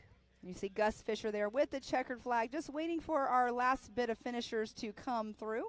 Thank you so much to Gus with all of your hard work that you do here with Ultra 4 USA and also at Mid-America Outdoors. And the entire team. We've got a great group. Angels in the merchandise. We have Caleb and Bailey, Weaver Fisher. So it sounds like Erica Allreed is down there with our unofficial race winner for the 4600 Spider Track stock class. What a great race. Erica, what do you got for us? Thanks, Miles. Joining me is Sergio Pinillos. Sergio, backing up your win at Visions with another win here today at the famous Reading Rumble. This one was not easy, but you seem to manage to navigate all of the chaos and obstacles with ease. So what were the key elements in putting this one together? Because I know it must not have been easy. I don't know about navigating with ease. As you can tell, the Jeep has a couple new dents. Sorry, John. I guess that wasn't in the rental agreement. So, my bad. A couple trees came close. It was tough. It was an awesome course. We really, really had to drive.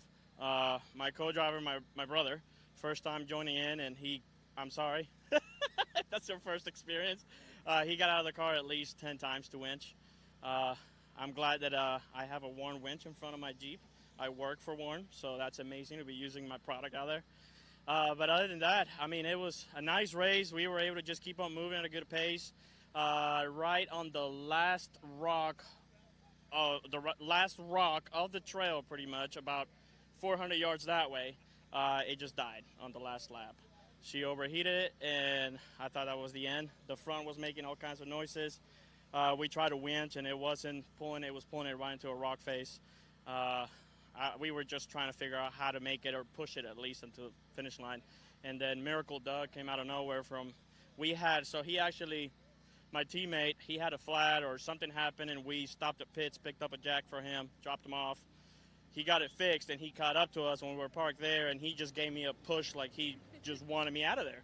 But he got me out of there, and we were able to, I think it was running at 270, 275, so I just pinned it, and I said, it's all one shot to the finish line. And I'm glad we're here. I'm glad it's over, but it was awesome. It was fun. It was definitely an awesome race to witness, and we're glad you were able to cross that finish line because, like you said, for a while, we didn't know if you would be able to. But, Sergio, what a drive. Congratulations to you and your brother. This one was very hard fought. Thank you. Yeah, this one we earned it. It was a lot of work, but that was awesome. It was awesome to have a course that we actually had to drive, not just keep it in between the trees, but actually drive through the rocks, so that was great. That was awesome, and I want to thank all my sponsors, BFG, Raceline, Rock Crawler. They're actually out here. They helped me change the steering that was a little questionable, I should say. John at RPM Extreme, he keeps letting me take this Jeep out and beating the crap out of it, and he's not even here to enjoy it. And, I kind of feel bad, but I like it because I get to drive, not just navigate for him. But, again, all my sponsors, Savio Off-Road built this Jeep 9 years ago, and it's been doing KOH after KOH and season after season. How is it still going? We don't know, but it's still going. So ADS shocks. Who else we have? Anarock, Curry with the axles. It's just too many, but I'm tired. But thank you to all my sponsors that make this possible, and this was a win. This was great. I'm sure he'll be okay with this rental agreement after you keep on putting it up on top. But Sergio, again, congratulations. We look forward to seeing you in our next round. Thank you. Appreciate it. Thank you, Eric, and congratulations to unofficially winning the 4600 Spider Track stock class goes to Sergio Pinillos. And we saw Mick Henson come through, unofficial 4th place in the little Toyota that could. It's really awesome to see that we have had 4 of our racers, so half of the field has finished out here today at the famous Reading Outdoors. It's been an amazing race out here. We will be tidying things up here at some point. We still have awards to do. We still have all kinds of stuff going on. We have our drivers back here with the appreciation dinner. Miles, it's been great. And Pam, look at this. The heads-up loop. John Lachey just crossed, getting the checkered flag. So unofficial is locked down. Sergio winning. Then it's John Lachey. Then third place, Doug Langford. Unofficial for the Optima leaderboard. What a great race by these three drivers. It's been a great day out here. It's been a great day out here with you, Miles, as normal, as usual. It's been fun. I've had a blast. I can't wait for tomorrow. It's going to be wild. We still have some hardware to hand out sometime this weekend. And then, yeah, tomorrow at 10 a.m. we'll kick off with the Ultra 4 Youth Race presented by JT Customs at 10 a.m. Eastern Time. And then at 11 a.m. we'll kick off the 4500 Yukon Gear and Axle Modified class and the 4800 Brannick Motorsports Legends class. And then the main event, the 4400 Unlimited class will be taking off, presented by Good Boy Vodka. There's John Lachey. It looks like he's pretty stoked to be here and off of that racetrack. What a long, brutal course. So it's only Sergio Pinillas and John Lachey that completed 3 laps in the 4600 Spider Track stock class. It's got to feel good to complete those 3 laps as well. It's great. You can see his face is a little bit dirty as well. He's gone through some of the water. But, yeah, completing 3 laps in this stock class has to be feeling a good feeling for sure, because it was such a tough race out there for them.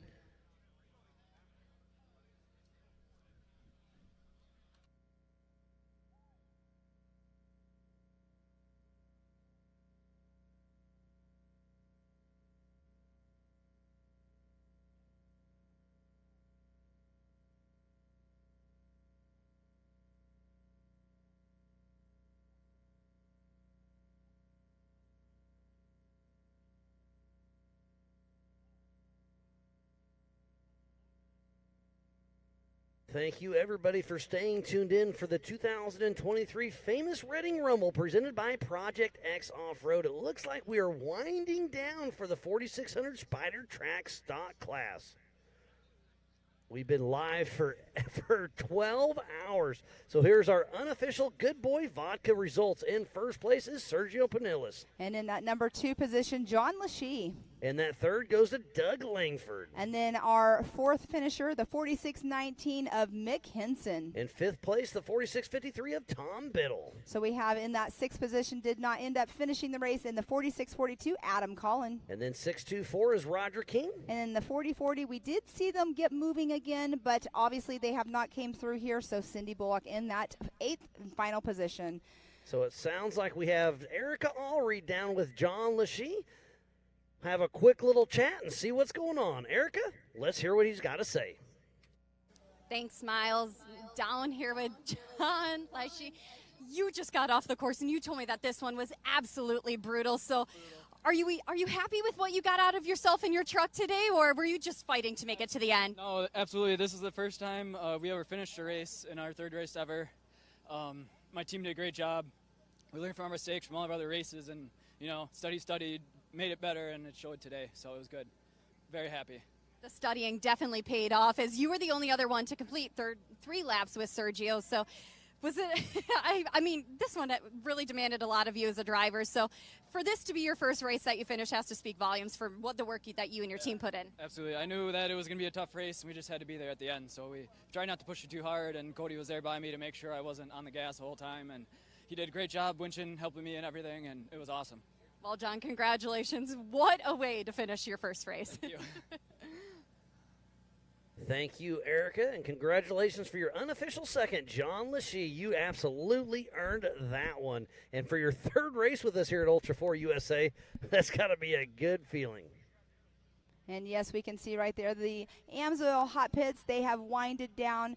Tomorrow is going to be a full area for sure. And we are now, that's coming over into our Mid-America Outdoors and our Ultra 4 USA merchandise trailer. That's where all of the drivers are over here gathered, having their dinner. That is awesome that we do. I love that there is a driver appreciation dinner to get everybody together, everybody chatting. Like we were saying earlier, Miles, I mean, it's awesome to sit there and listen to them telling their stories about their day, or, maybe what's going on tomorrow. Reminiscing. Yep. There you go. So, again, thanks to Jason and Gayla Robinette for putting on this. It's been a great shot.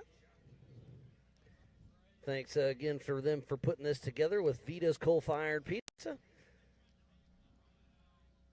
Sounds like Erica Allreed's down there with Doug Langford. We saw him bump Sergio there at the end, so let's see what happened down there. Erica, take it away.